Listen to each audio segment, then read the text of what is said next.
My name is Yihai. I am the Count of the Maple Leaf Territory. For years, I remembered how the Duke of Liliquin mocked my father and rejected our marriage proposal, calling us toads. Now, the tables have turned. The Liliquin Duchy is falling apart, and the Duke's daughter, Chio, has come to my castle begging for help for her thousands of refugees. I watched her from my oak chair, enjoying the moment. My territory is much smaller than hers once was, but I have what she needs: safety and food. I gave her a choice. She could leave and face the dangers outside, or she could stay as my personal maid. Seeing a proud lady like her bow her head and accept such a lowly position felt like a great victory. My half-sister, Tiffany, interrupted us with her usual teasing. She isn't my blood relative. Our parents were supposed to marry to form an alliance before my father died. Now, she and her mother, Lady Aisha, live here, helping me manage the land. Tiffany took Chio away to change into the maid outfit I prepared. I then ordered my head knight, Faden, to settle the refugees. Being a ruler here requires strength. I have recently reached the rank of Grand Knight, a level of power my father also held. This means I can create a protective energy shield that stops arrows and swords. My knights, like Faden and Talum, are loyal to my family's dragon emblem. When Chio's guards arrived at my gates, I made sure they felt the change in power by forcing them to remove their honorable armor before entering. I have spent years building this place, even using my knowledge to pave the streets with smooth cement and design modern houses. While the Liliquin family is being destroyed by a mysterious plague and an army of sea goblins, my territory remains strong. Chio's stepmother, Lady Luna, has been moved into the castle, while her remaining soldiers try to find a way to survive in my city. I will provide for them for now, but everyone must know that in the Maple Leaf Territory, I am the one in control. I have always been ahead of my time. By the age of 10, I had already reached the level of a mid-level knight, matching the strongest warriors in the nearby Rose Territory. This strength, combined with the absolute loyalty of my knight order led by Grand Knight Faden, ensured that my position remained secure even after my father passed away. In our world, power is everything. We live alongside magical beasts, and the most respected path to power is becoming a knight. It starts with hard physical training as an apprentice until you awaken a life seed. This tiny spark of energy turns an ordinary person into an official knight with incredible speed and strength. However, young knights tire quickly. It is only when we reach the mid-level stage that our energy circulates endlessly, allowing us to fight 100 men at once. Above that, high-level knights can throw energy to attack from a distance. I have recently reached the peak. I am now a Grand Knight. Like my father before me, I can now create a protective energy shield that stops arrows and blades. This evolution even extends my life to 150 years. Because of this power, I no longer need constant protection. I sent Faden to the city gates to handle the arrival of the Liliquin refugees. My men look at me with pride. They see the dragon emblem on our banners and believe our bloodline is special. They aren't just impressed by my combat skills. I also spend my time creating clever alchemy inventions that improve our city. While I stayed at the castle, Faden reached the outer walls. He found the gates guarded by Talum, a talkative but loyal knight. Faden delivered my order to let the refugees in. Among them was Fozen, a tired senior knight guarding Lady Luna, the stepmother of Chio Liliquin. They have lost so much, starting with 10,000 people and arriving with fewer than 2,000. I have the power to decide their fate, and for now, I have chosen to let them enter my city, but only under my rules. I have established a new order in my city. When the Knights of Liliquin arrived at my gates, my men made them face a hard reality. They had to remove their armor. In our world, a knight's armor is his pride and his life, often passed down through generations. By forcing them to take it off, I wasn't just ensuring the safety of my citizens. I was settling an old score. Years ago, their duke mocked my family, calling us toads.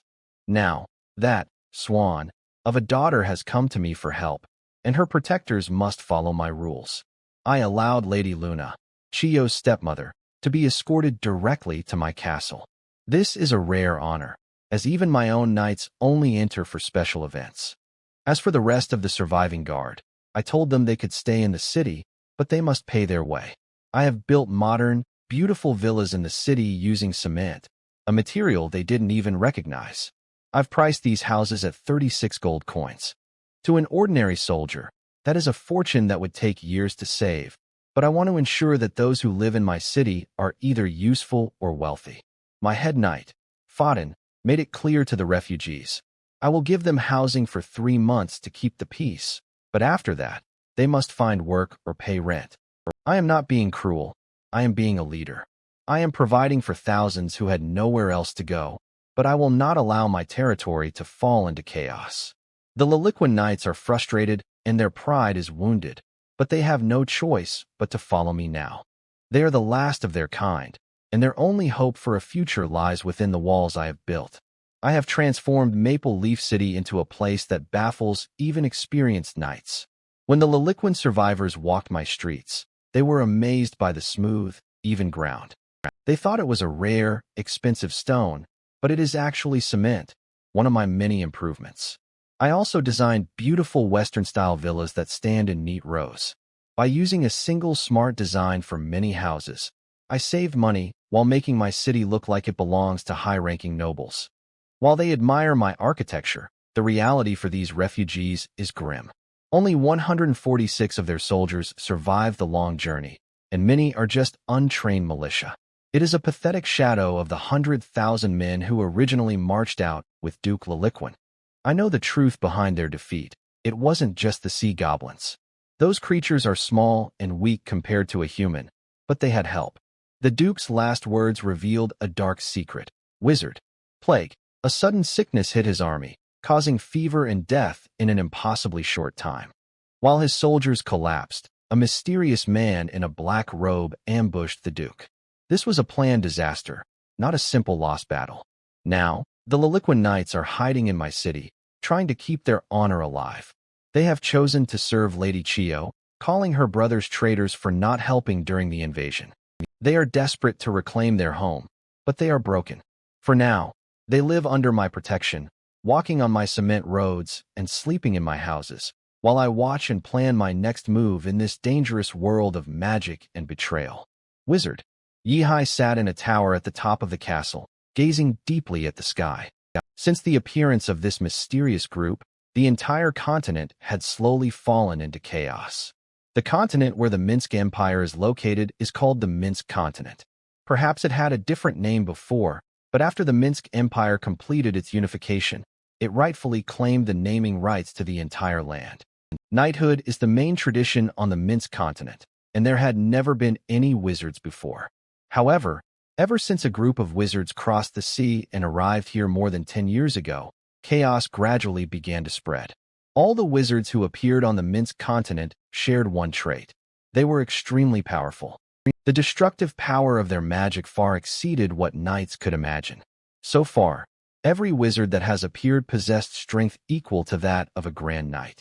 Moreover, they were even harder to deal with, as their magic came in many strange and unpredictable forms. For example, there was a spell that could easily corrode a knight's armor, and another that caused a plague capable of collapsing the army of the Liliquin Principality in a short time. These were all proof of how troublesome wizards could be. Of course, the biggest problem was the lack of information. Since wizards had not been on this continent for long, Yihai had very little knowledge about them. Forget it. There's no need to think about things I don't understand yet, Yihai muttered, shaking his head. Silently, he thought. Open panel. Name, Yihai. Rank, Grand Knight, 0%. Bloodline, Dragon Blood, Unawakened.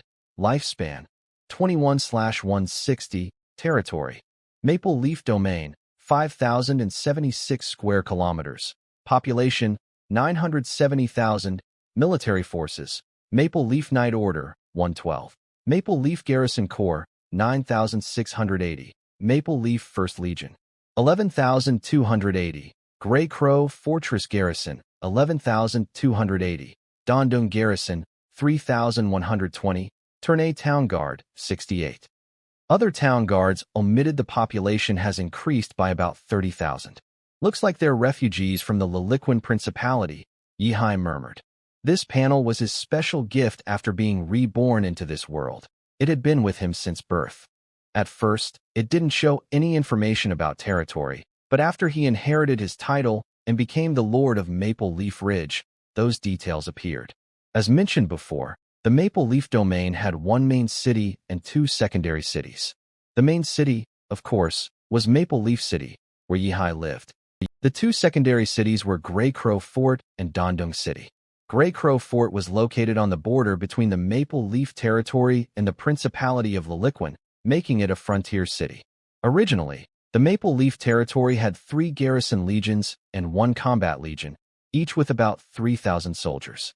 It was only after Yihai inherited the territory that he gradually expanded them to their current size. The main reason for this change was simple. The Maple Leaf Territory had become wealthy. A full-time soldier in the territory earned 2 copper coins a day, which added up to 60 copper coins, or 6 silver coins, per month. A garrison legion of 3,000 soldiers would therefore cost 1,800 gold coins in wages each month. If the army grew to 10,000 soldiers, the monthly expense would rise to a staggering 6,000 gold coins. But wages were only part of the cost. Weapons, armor, tents, horses, arrows, supply wagons, and other equipment could easily multiply that number by 10. For an ordinary person, such an amount was unimaginable. Even the old Maple Leaf Territory could not afford to maintain an army of 10,000. After all, aside from taxes, its only major source of income was the coastal salt fields.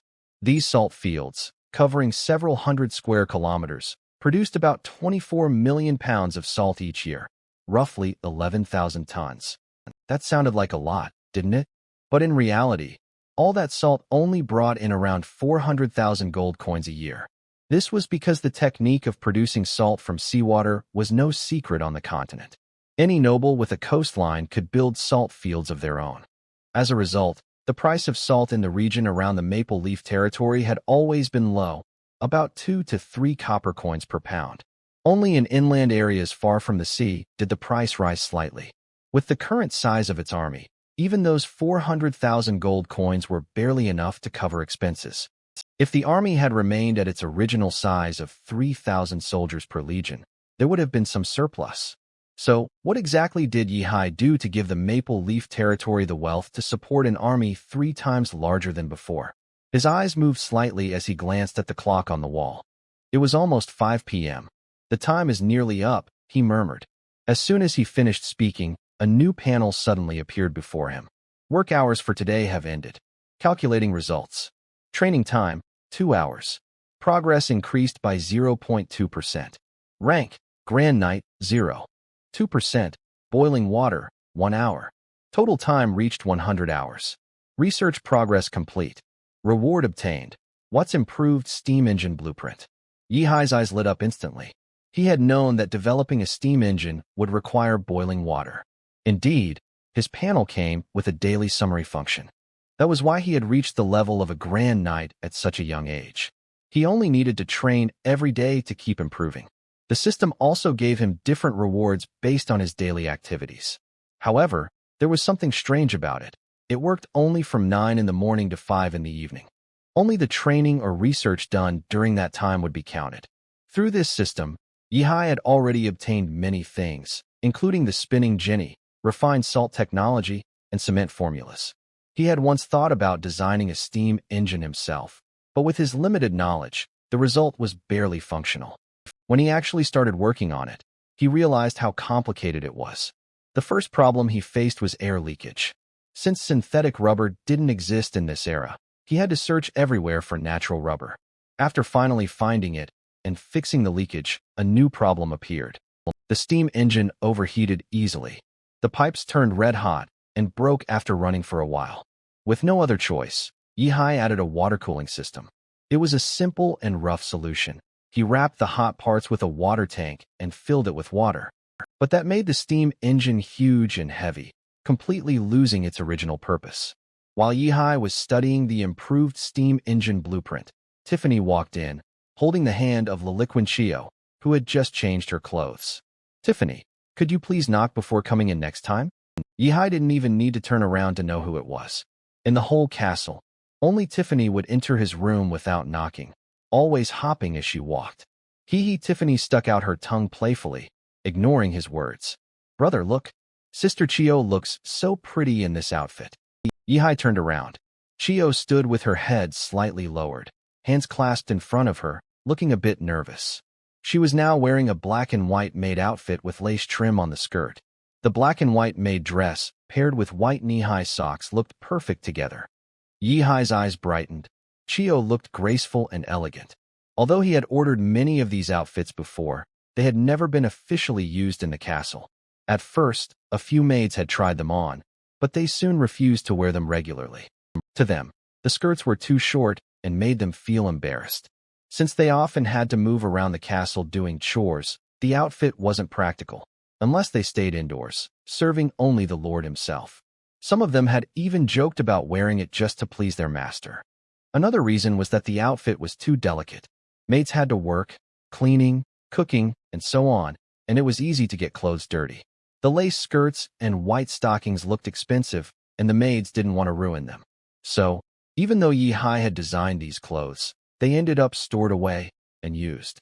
Now that Liliquin Chio had arrived, those outfits finally had a purpose. To Yihai, Chio's role was that of his personal maid. It was a special position, so she didn't need to worry about getting her clothes dirty.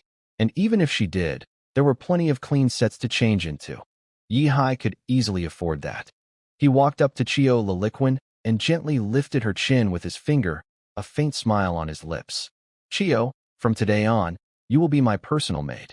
Do you understand how important this position is? Chio's eyelashes trembled slightly. I understand, Lord Maple. Yihai's tone showed a hint of displeasure. What should you call me? A trace of humiliation flashed in Chio's eyes, but she finally lowered her proud head and gave a small curtsy. Master, that's better. Yihai nodded with satisfaction and lightly tapped her fair cheek with his finger. Good. Remember to make sure my bed is warm tonight. That's part of your duty as my personal maid. The light in Chio's eyes dimmed a little, as if she had accepted her fate. Understood, Master. Don't misunderstand. In this era, warming the bed simply meant making sure it was warm and comfortable before the master went to sleep.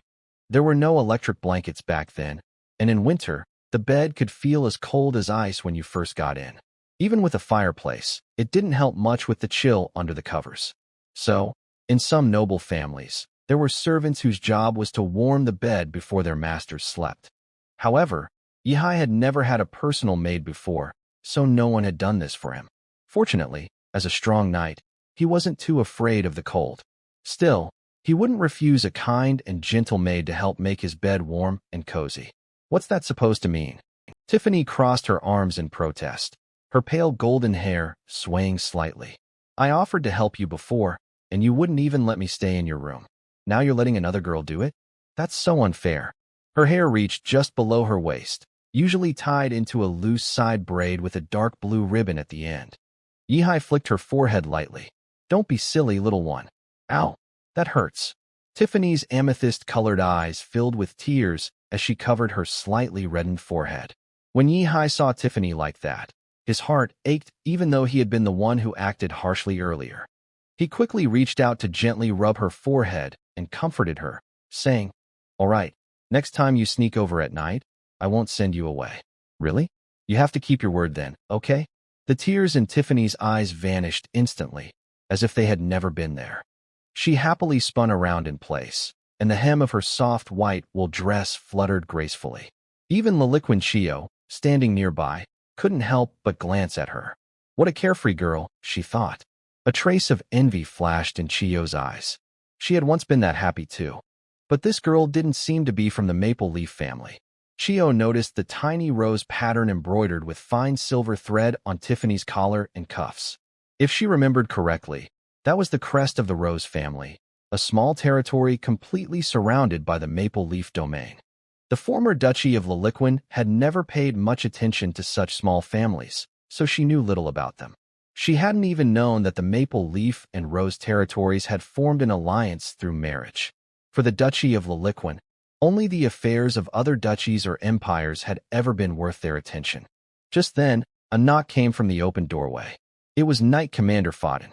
My lord, a letter has arrived from Greycrow Castle. Fodden remained outside the room, knocking lightly on the open door. Come in, Yihai said with a slight nod. What does the letter say? Well, Faden hesitated, glancing uncertainly at Liliquin Chio. Clearly, he thought the contents might not be suitable for outsiders. It's fine, Yihai said, waving his hand. She's my personal maid now. She'll need to know some things sooner or later. Besides, since Chio had already entered this castle, Yihai had no intention of letting her leave. So even if she knew, it wouldn't matter. Yes, my lord, Faden replied. This letter is from the garrison at Grey Crow Fort. They've discovered that a new army has entered Longwick City across the border, and it seems to have come from the direction of Lion.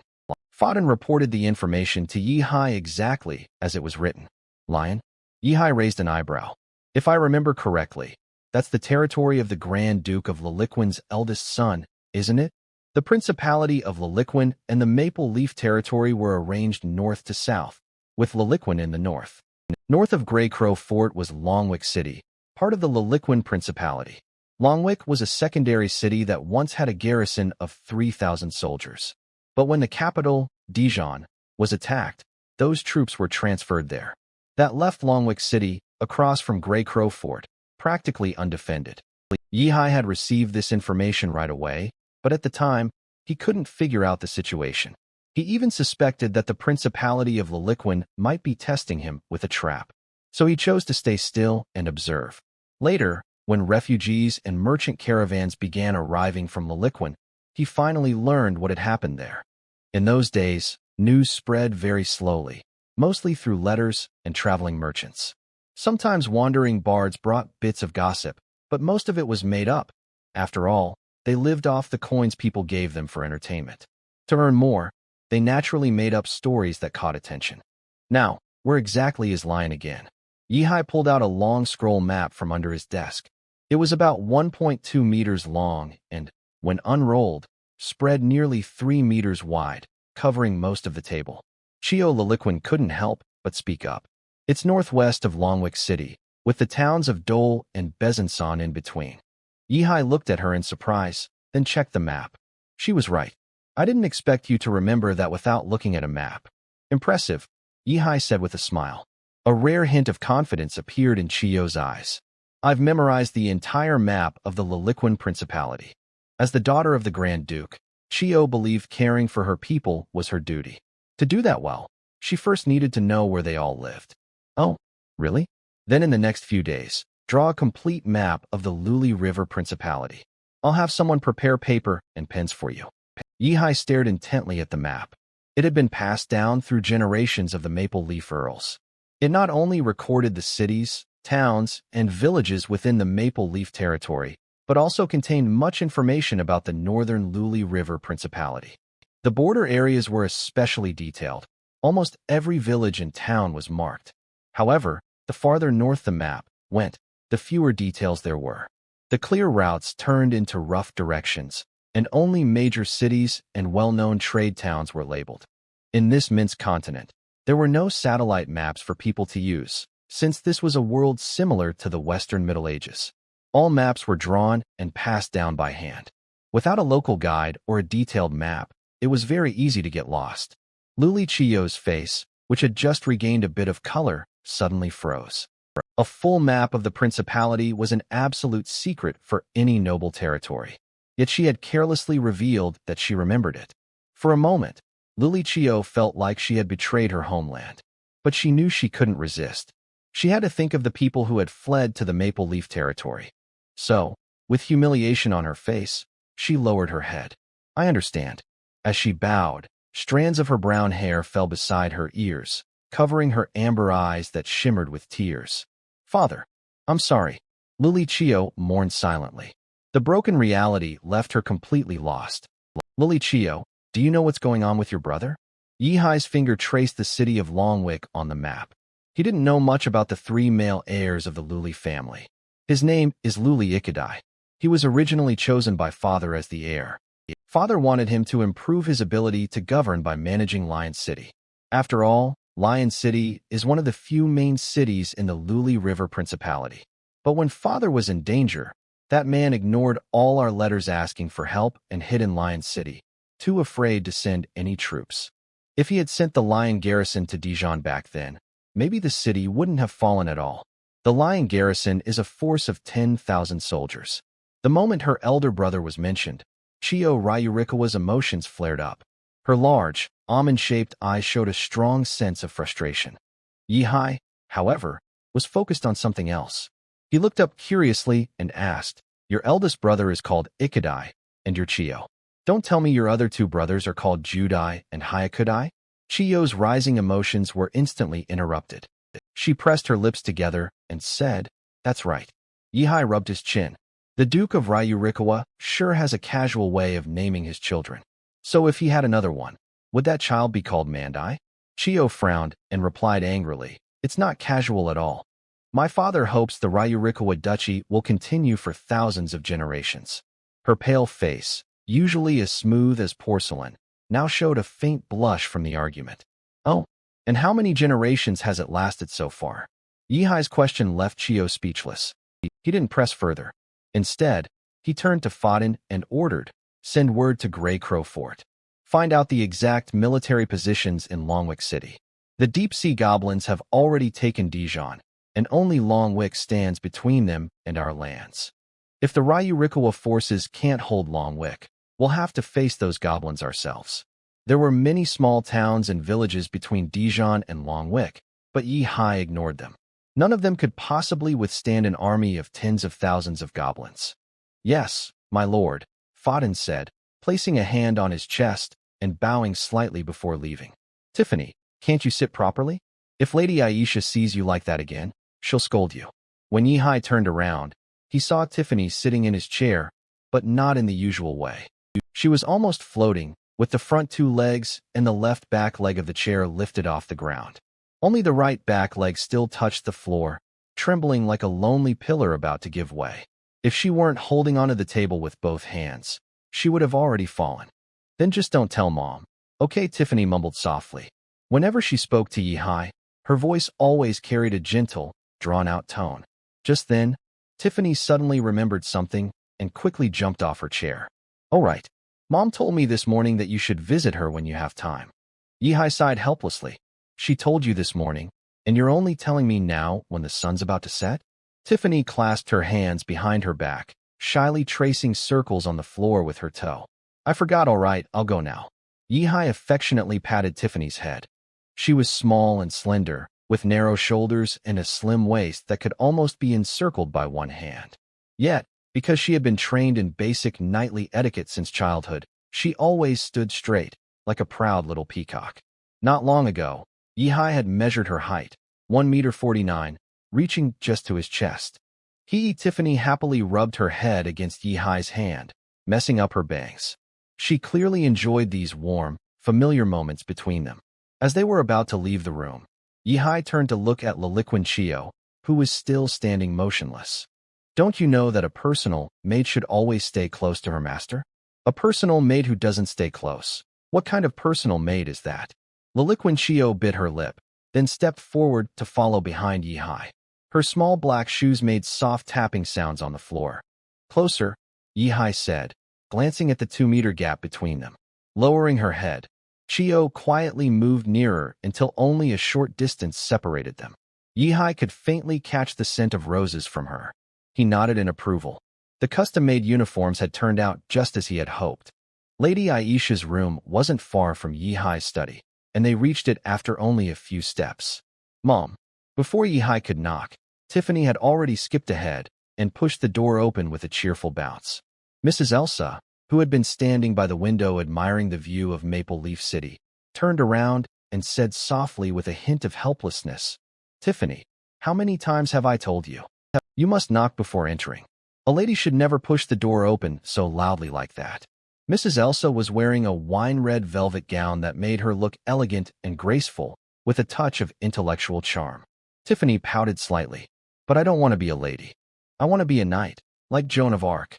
And I've already started knight training, so, Mother, you can't expect me to act like a lady anymore." As she spoke, Tiffany straightened her back like a guard standing at a castle gate, though her small frame, barely 1.5 meters tall, didn't look very intimidating. Mrs. Elsa sighed. "My dear Count, I told you we shouldn't have let her join that knight training. Just look at her now." She doesn't have the slightest bit of ladylike grace left. Yihai sat down on the sofa by the window, smiling slightly. I actually think it's fine. If every girl behaved like a lady, wouldn't the world be rather dull? His gaze lingered briefly on Mrs. Elsa. Though she was a head shorter than him, she was still tall for a woman. Her figure was slender yet softly rounded, giving her a graceful and natural beauty. Exactly, Tiffany said proudly, encouraged by Yihai's support. She lifted her chin like a swan. I'm not only going to become a knight myself, I'll also form a knight order made up entirely of girls. I've already thought of the name, the Tiffany Knights. As she spoke, she placed her hands on her hips, clearly imagining herself leading her own knight order with confidence and pride. Don't stand like that. It's not proper, Mrs. Elsa said, frowning slightly. Her deep blue eyes showed a trace of sternness as she gently took her daughter's hands and guided her to stand properly like a lady. What? How is that improper? Tiffany muttered in protest, but she didn't dare go against her mother's authority. After Madame Aisha helped Tiffany get ready, she turned to look at Liliquin Chio. So this is Miss Liliquin, isn't it? That morning, she had already heard from the maid who brought tea that many people from the Liliquin Principality had arrived in the city, including the daughter of the Grand Duke himself. Later, Tiffany came to borrow the storeroom key, saying she wanted to take out a custom-made maid outfit that had been kept there for a long time, meant for Liliquin Chio. Now, seeing such a refined maid standing before her, Madame Aisha easily guessed that this must be Liliquin Chio. Good day, Madam, Chio greeted politely, using the manners of a noble. But she quickly realized that her current position no longer allowed her to act that way, and she stood there awkwardly. There's no need to be nervous, Madame Aisha said gently, taking Chio's delicate hand. Just do what you're used to. Since our Lord has decided to keep you here, I'm sure he doesn't mind such details. Chio glanced at Yihai, who was idly playing with a glass jar on the table, showing no reaction to her noble manners. She quietly let out a breath of relief. After all, she had thought Yihai made her his personal maid just to humiliate her, so she expected him to be strict about everything. Madame Aisha's eyes briefly paused on the space between Chio's short skirt and stockings. The outfit was indeed beautiful. Even as a woman, she had to admit that sometimes her sense of style couldn't match that of Yihai. Still, such clothes might not be suitable for going out. And it seemed the Count had a particular fondness for these stockings. Perhaps it was because he had invented them himself? People often have a special attachment to the things they create, and Madame Aisha could understand that. She glanced thoughtfully at Yihai. When these velvet stockings, what he called silk stockings, were first made, he had even given her a few pairs. My lord, she said, you don't really plan to keep Miss Liliquin, a noble lady, here as a maid, do you? That seems a bit of a waste of her talents. Lady Aisha tilted her head slightly, a few strands of light golden hair falling beside her ear. It's not just a maid, it's a personal maid. Yihai put down the glass jar in his hand and emphasized his words. Is there really a difference? In this castle, every maid could be called your personal maid. Lady Aisha looked puzzled. To her, a maid was simply a maid. Even one who served the master closely still held the same position. The only purpose of a maid was to serve her master well, and Yihai was the sole master of this castle. Although Tiffany was Yihai's fiancée, she had not yet married him, so she could not be considered the mistress of the castle. Lady Aisha's situation was even more awkward. She had agreed to Yihai's father's proposal years ago, but he passed away on the way to meet her. As a result, she had no official connection to Maple Leaf territory. If one had to describe her relationship, she was merely the mother of Yihai's fiancé. Now, she was simply a guest living in Maple Leaf territory. So, although Tiffany and Lady Aisha were treated like mistresses within the castle, in truth, they were only guests. How should I explain this? It's just not quite the same, Yihai said, scratching his face in mild frustration. He was a very particular person, especially when it came to those who would stay by his side for a long time. In his mind, a personal maid was someone to be carefully trained, not just left to work like the others. There were about 60 to 70 maids in Maple Leaf Castle. Around half of them were born as free citizens, but they had all signed lifelong service contracts with Yihai, the Count. Most were daughters of farmers or city workers. Though they could never leave the castle, they still held the same legal rights as other free citizens. Yihai also had to pay them yearly wages, which cost nearly as much as maintaining a full-time soldier. The remaining maids were daughters of serfs. When Yihai's ancestors first received this land, many serfs already lived here, and they were passed down to the Maple Leaf family along with the territory. In this land, the daughters of serfs remained serfs, their lives entirely under their master's control. Originally, the number of serfs in Maple Leaf territory was quite large, almost reaching 6 figures. However, in recent years, after Yihai introduced a policy that allowed serfs to work in factories for wages and buy their freedom once they finished their farm work, the number of serfs dropped to less than half of what it used to be within just 7 or 8 years. After all, no serf could resist the temptation of becoming a free person, even if it meant working more than 14 hours a day in the fields and factories. Of course, this policy was not born out of Yihai's kindness, but rather out of necessity due to a shortage of labor. The population of Maple Leaf territory was less than 1 million, and most people had always lived by farming. Those who owned land were unwilling to leave their fields to work in the so-called factories. As for skilled craftsmen, they would never abandon the trades passed down through generations. After all, careful farming could feed a family for life, while the newly built factories, though offering higher pay, were uncertain in the long run. No one wanted to neglect their land for a bit of extra money. Serfs, however, were easier to manage. Yihai could simply assign them tasks as he wished. But Yihai understood human nature well. Without motivation, forced labor would be inefficient. That was why he allowed serfs to own property and save money to buy their freedom. Over the years, this policy proved to be quite successful.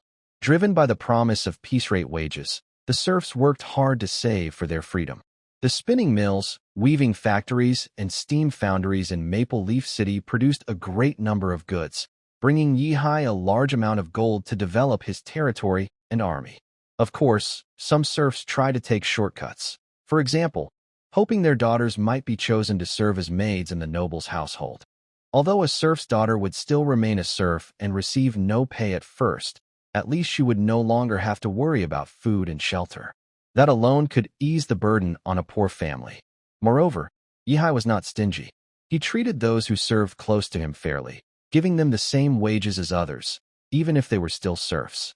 As a noble, even though he possessed extraordinary power, Yihai believed he shouldn't let the people close to him feel too much of a gap between them. He didn't want to end up like that unlucky man from the spring and autumn period, who was betrayed by his own coachman just because the man felt mistreated. In Yihai's eyes, maids and coachmen were similar, ordinary people, yet deeply connected to their master's daily life. They were the kind who deserved fair treatment, especially personal maids. However, Chio Liliquin was different. She had once been a noble lady, so she needed some guidance. Otherwise, Yihai worried she might forget her place and act above him. A thoughtful look flashed in Madame Aisha's eyes. She didn't quite understand Yihai's reasoning, but she didn't press further. All right, as long as you've thought it through. Tiffany, Miss Liliquin just arrived. Take her around the castle and help her get familiar with the place. It seemed Madame Aisha wanted to send both Tiffany and Chio away. Okay, I'll go right now. Tiffany perked up immediately. She had been feeling restless just standing there, so she grabbed Chio's hand and pulled her along. Chio's eyes widened slightly, surprised by such a direct gesture. The noble lady she used to know would never act so casually. She glanced at Yihai from the corner of her eye. Seeing that he didn't object, she followed Tiffany out. Her thoughts were a mess, especially when facing Yihai, so taking a walk to relax wasn't a bad idea. After the two left, Yihai looked at the open door and asked, "Is there something important you wanted to talk about?" Madame Aisha didn't answer right away. She sat gracefully on the sofa opposite him, the silver rose brooch on her chest glinting softly. "When do you plan to get married?" "She's already an adult now." "An adult? How could she be an adult?" Yihai was stunned. That little girl, an adult? What kind of joke was that? Madame Aisha, however, spoke as if it were obvious. "She really is. I was the one who helped her last month when she first needed to learn about personal care." Yihai felt a wave of exasperation. What a strange world. So that's what counted as adulthood now. "Your standards for adulthood are way too low," Yihai said with a tease. Madame Aisha blinked her long eyelashes, her sapphire-like eyes showing a hint of doubt. "Low? They've always been like that. I also got married at this age, and a year later, I had Tiffany. So your ex-husband died. He deserved it. Yihai couldn't help but roll his eyes silently. Only in this medieval-like continent would such things happen. But it's normal, because people's lifespans are very short in this era. Most ordinary people live only into their 30s or 40s, which is considered old age. This is partly because of poor living conditions and low physical health. Also, medical care is very bad. Most ordinary people don't bother to see a doctor when they're sick, they just endure it. As the saying goes, small illnesses are endured, big illnesses lead to death. Even minor illnesses, if endured, can reduce maximum health points, which is like shortening lifespan. Anyway, Tiffany is still too young for me. I'll wait another 2 years, Yihai said, shaking his head. Although Tiffany is considered an adult on the Minsk continent, to him, she's still too young to be married. If I marry her now, and she accidentally gets pregnant, that would be trouble. Being so young, she might have a difficult labor, Yihai added. In his previous life, his mother died because she had a hard labor when giving birth to him. Although she managed to deliver him safely, she was severely weakened and passed away shortly after. There are no reliable birth control methods in this world. Everything depends on luck. Is it true that having children too early can cause difficult labor? Madame Aisha instinctively touched her belly. She also had a tough time giving birth back then, but she survived in the end. Madame Aisha lowered her head, lost in thought. No one had told her these things before. Although she didn't know where Yihai's strange theories and knowledge came from, past experience proved he was often right. So, is that why you kept Lu Lichuan Qiandai by your side? She asked thoughtfully. It seemed she was beginning to understand that he liked girls like her. Yes, back then, the old Count of Maple Leaf specifically asked Yihai to propose marriage to Chio Ruri of the Ruri River Duchy, but he was rejected. No, I actually prefer a different type. Yihai shook his head in disagreement. Lady Aisha asked with interest, what type? A slight smile appeared on Yihai's face, but he didn't answer. Instead, he asked, Madam, can you see the hand resting on your lower abdomen when you look down now? Hearing this, Lady Aisha instinctively looked down, but her view was blocked by her ample chest. It is said that when you look down and can't see your toes, you are truly a rare beauty. Yihai sighed. And madam, you clearly have this talent. Aisha's porcelain-white cheeks flushed with a hint of red. She was a bit annoyed and said, You, child, why are you teasing me now? She rolled her eyes at Yihai. Forget it, let's not talk about that. Let's get to the main point. The refined salt you asked someone to produce has already been sent to other noble territories for sale. Guess how well it sold? Previously, it was mentioned that, before Yihai, salt fields within the territory were a very important source of income. However, that kind of sea salt was very rough, not only yellowish and clumped, but sometimes had a strange smell during cooking. It often made the food taste a bit bitter. The reason was natural. Sea salt was made in a very simple and rough way. They dug shallow salt pans along the coast, brought in seawater, and let it evaporate naturally under the sun and wind. The remaining salt crystals were scraped up with wooden tools, forming the initial salt. Some poor commoners chose to use this salt directly because it was the cheapest. A slightly more refined method involved washing the seawater again to remove the bitter brine, then drying it twice. This process reduced the bitterness of the salt somewhat. But even after the second drying, the salt still appeared yellowish and had a faint bitter taste. I guess it should sell well. After all, this snow-white, finely refined salt is almost free of impurities. Nobles who pursue fine taste probably won't give up such a good seasoning. Yihai was quite confident about his product. Thanks to the use of steam engines in the territory, he fully utilized the residual heat generated during production to perform 4 rounds of distillation and purification of the salt. The salt was also quickly dried using a steam centrifuge after distillation and crystallization to reduce moisture and prevent clumping. At this point, the salt is almost perfectly separated into clear, white grains. It has almost no bitter taste. Sales are really good. Why don't you guess how much you've sold? Mrs. Aisha smiled slightly, clearly pleased with the result. Yihai thought for a moment and said, It should be at least 10 times the price of regular salt, right? The Viscount of the Rose territory died young, and in recent years, Mrs. Aisha has managed the land. Someone who can manage an entire territory is usually good at business too. Yihai trusted Mrs. Aisha a lot and handed over many internal affairs of the territory to her. The old count wanted to marry for political reasons, mainly to help Yihai, so Yihai wouldn't waste this resource. Mrs. Aisha smiled mysteriously and said, "Not just that. Here's a hint. The glass jar you were playing with earlier is what I used to package refined salt." "Huh, you use that jar to store salt?" "It must sell for over 10 gold coins." Yihai was surprised as he picked up the glass jar. At first, he thought it was used for tea leaves or something similar. He even considered buying some tea leaves from the market to prepare for Mrs. Aisha, since she loved drinking black tea, which everyone in the castle knew. On the Minsky continent, glass is quite common, but because most are produced by small workshops, the quality is very inconsistent. Most glass on the market is colored or mixed, while transparent, colorless glass is more expensive. A jar of this size usually sells for about 7 or 8 gold coins. Mrs. Aisha shook her head and said, "Not 10 gold coins, but 100. That expensive? Are there really fools willing to buy it?" Yihai found it hard to believe. It was just some pure salt, and it wasn't a rare item. From what he knew, many inland salt wells naturally produce very pure salt, so pure that it can be used directly without refining, unlike his salt, which has been distilled multiple times and dried with a steam centrifuge. That kind of treasure is truly a gift from heaven. Just dig with a shovel, and it's ready to use. Madame Aisha smiled gently, her light pink lips parting slightly. Regular salt naturally doesn't sell for this price, but if we add rose petals to make a special rose salt, with a little packaging, it's no longer just an ordinary seasoning, but a luxury item for the nobility. Our trading caravan returned with news that the 1,000 jars of rose salt we prepared were sold out before reaching the imperial capital, bought by nobles along the way. After deducting costs, just the rose salt brought us over 90,000 gold coins in profit. Next time, we might ask the caravan to bring more goods, since the imperial capital is the biggest market.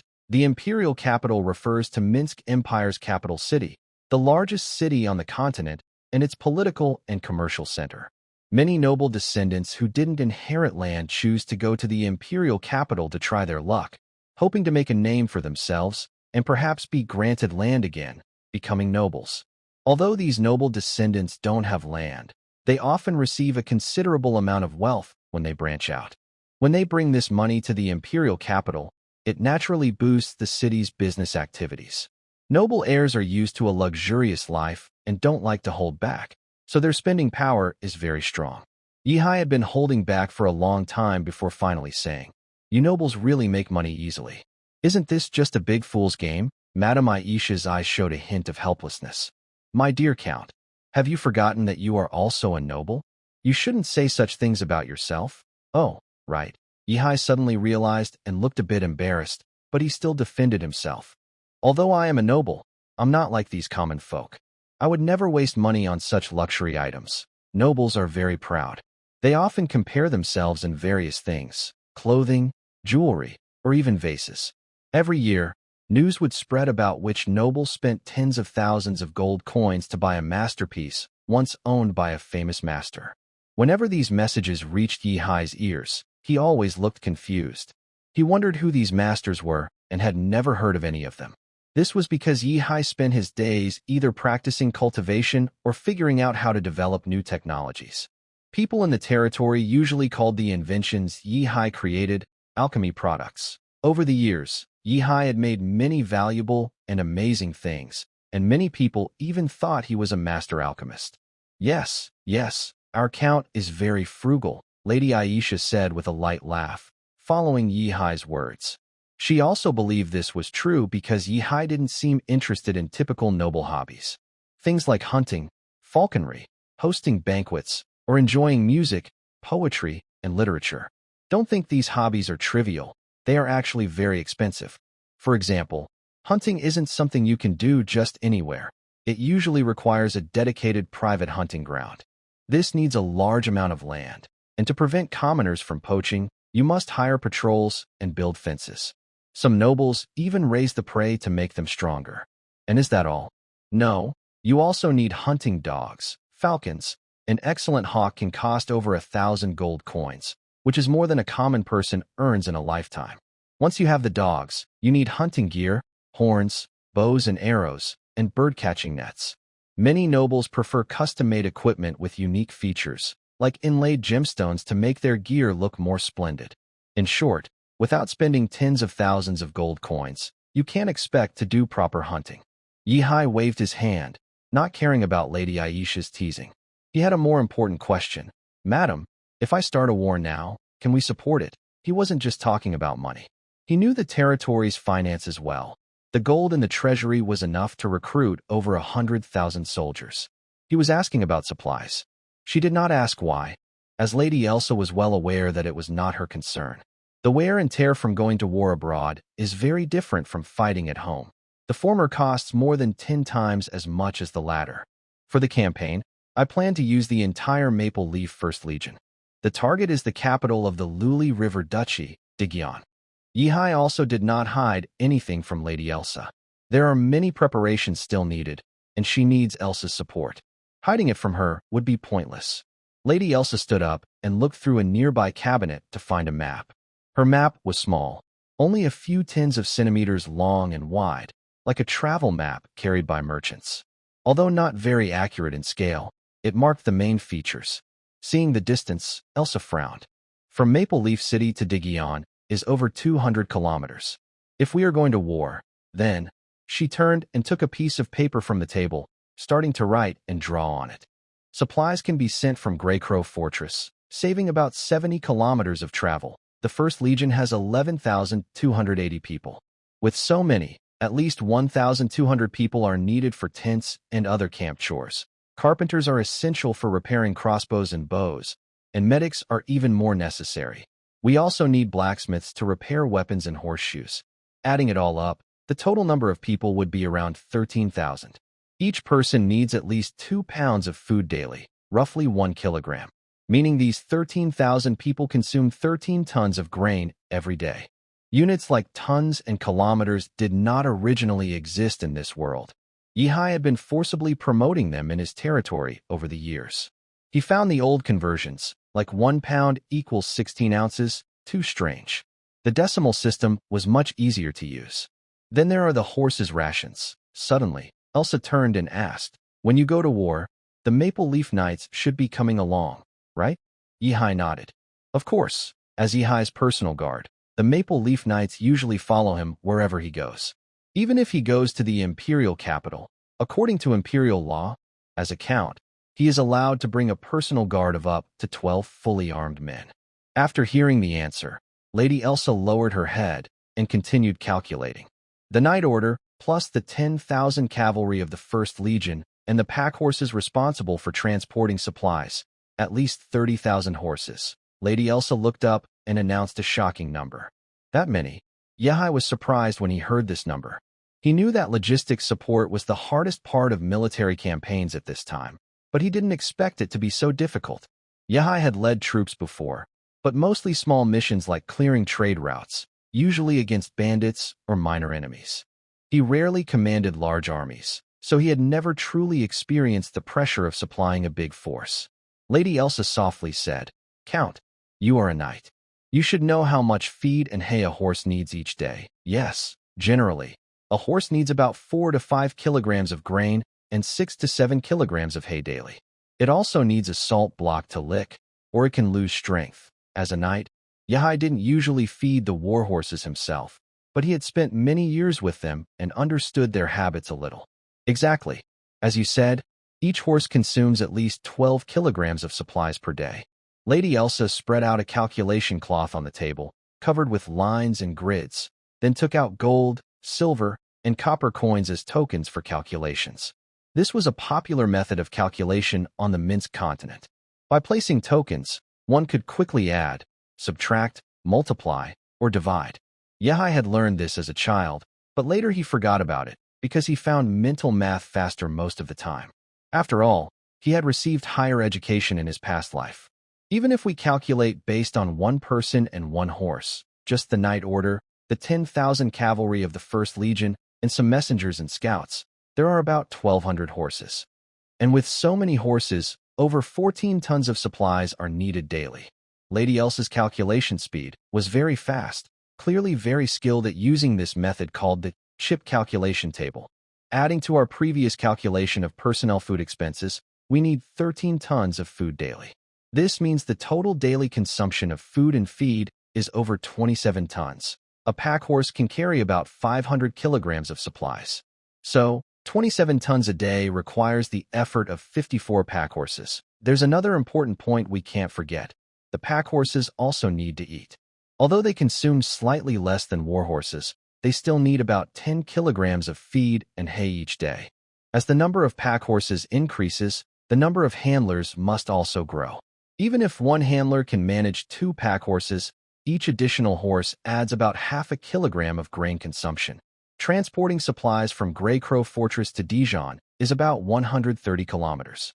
At our marching speed, it will take at least 4 days. This means that when a pack horse reaches Dijon, it has already used up about 50 kilograms of grain and hay, and it needs enough for the return trip, which is another 50 kilograms. By the time the supplies arrive in Dijon, only about 400 kilograms of grain and hay remain. And the army needs 27 tons of supplies daily, which means we need about 68 pack horses to carry the supplies each day. For safety reasons, the first batch of supplies sent with the army should cover at least 30 days.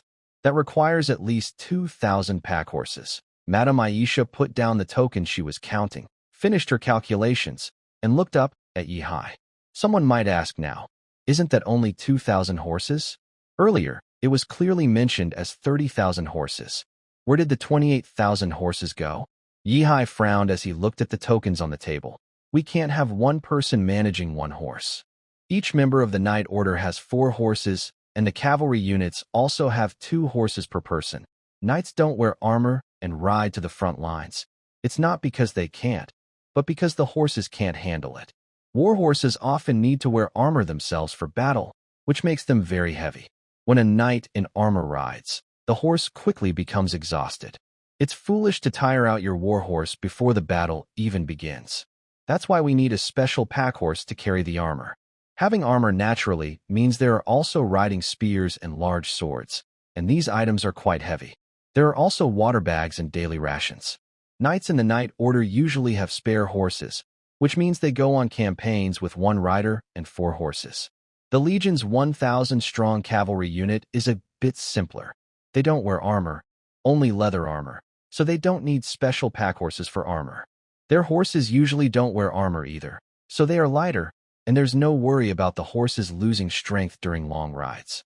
As long as they don't run at full speed all the time, there are generally no big problems. Finally, they don't have spare horses. They only need 1 pack horse to carry riding spears and long-term food supplies, since cavalry need to move quickly and can't always follow the supply wagons. Lady Aisha nodded slightly. Yes, in this situation, our horses that only carry supplies and don't handle logistics amount to about 2,500, which means daily consumption increases by roughly 14 tons. Daily consumption reaches 41 tons, requiring 103 pack horses to carry food each day, totaling 3,090 horses in a month. Then there are pack horses responsible for transporting tents, arrows, horseshoes, nails, and ropes. These are also purely consumable and don't help carry supplies. That's why Lady Aisha is such an excellent assistant. Even without participating in battles, she understands the logistics needs based on past records and documents. Tents are very heavy. A round tent with a diameter of 5 meters can hold at most 12 people, but weighs about 70 to 80 kilograms. The 1st Maple Legion needs about 1,000 such tents, which requires another 200 pack horses that only carry supplies. These also need about 400 to 500 pack horses, adding roughly 5 tons to daily consumption. To support this, an additional 13 supply horses are needed, raising the total number of supply horses to 3,480. Finally, the biggest part is the loss due to casualties. Mrs. Isaf was somewhat uncertain and said, "The records show that for long-distance campaigns like this, many pack horses die along the way due to exhaustion and disease. The death rate can be as high as 40% of the total. I haven't been directly involved in war, so I can't be sure if this data is accurate. But if we go by it, we need at least 5,000 pack horses just to cover the losses. Adding the horses used for transporting supplies and other materials, the total number of horses needed would be around 8,000. What about the remaining 20,000 horses? Yihai asked with a frown, recalling that Lady Isaf had just mentioned. A figure of 30,000 horses. Mrs. Isaf's delicate face showed a hint of helplessness. My Lord Count, have you forgotten that we also need many pack horses to carry grain from other towns to Grey Raven Fortress? Grey Raven Fortress alone, being a border city, can't supply such a large amount of grain. After all, its main purpose isn't farming. Grey Raven Fortress was originally a small border town. Later, Yihai's grandfather saw its strategic location and, combined with the border pressure from the huge Luli River Duchy, expanded it into a secondary city. Over time, with thriving trade, Grey Raven Fortress gradually became the commercial hub of the Maple Leaf Territory. All merchant caravans leaving the territory first go to Grey Raven Fortress, then head southwest to Minsk or north to the Luli River Duchy, depending on their destination. The only downside is that the surrounding mountains mean there is little farmland. Unlike the core area of the Maple Leaf Territory, which is mostly flat plains suitable for farming, Grey Raven Fortress has limited arable land. This naturally means that the grain supplies over the years have been transported from the territory, as the fortress itself can't produce enough to feed its own residents. Based on the earlier calculations, just the first batch of grain would require over 1,200 tons, which Grey Raven Fortress clearly can't handle. Indeed, Yihai rubbed his forehead. It seems we don't have that many horses at all. Lady Aisha nodded slightly. Currently, we have fewer than 15,000 horses in total. Although Lord Count, you previously ordered our merchants to buy horses outside when you expanded the army. But since horses are rare resources, even with gold coins, few people are willing to sell. Of course, if we are willing to pay a high price, more sellers will come forward. But that would be too costly and inefficient. Yihai stood up and walked to the curved terrace, resting his hands on the railing.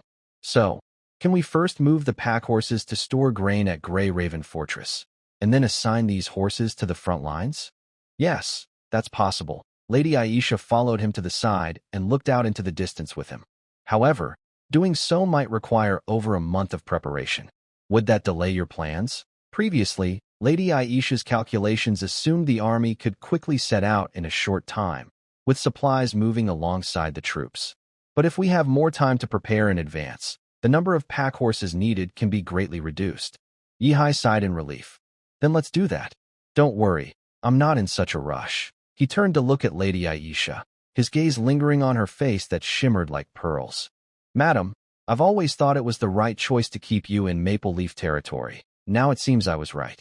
You are truly perfect. In both internal affairs and family matters, Lady Aisha had never caused Yihai any trouble. This allowed him to focus fully on knight training and scientific research. She was so perfect that Yihai felt deeply attracted to this woman who was several years older than him. Feeling Yihai's intense gaze, Lady Aisha's deep sapphire eyes flickered slightly. She tilted her head slightly, using her light golden hair to block Yihai's view. It's my honor to satisfy you, Lord Count. Since moving into Maple Leaf City, Lady Aisha had realized one thing. Her fate was now tied to Yihai, the Count of Maple Leaf. A few years ago, she had also vaguely sensed Yihai's special feelings for her. Her mood was complicated about this. A young woman who had lost her husband at a young age would find it hard not to feel moved when facing a strong, high-ranking man. Although nothing strange happens on this medieval-like Minsk continent, Lady Elsa occasionally hears similar rumors. However, Lady Elsa still keeps a certain distance from Yihai. There's no way around it. Their identities are too awkward, and Elsa cannot convince herself to act differently. At least, she cannot take the initiative to respond. If it's out of her control, then she has no choice. A ripple appeared in Elsa's almond-shaped eyes, and she comforted herself silently. All right, the sun is almost setting, and we've finished talking. Maybe we should exchange a polite gesture and then rest.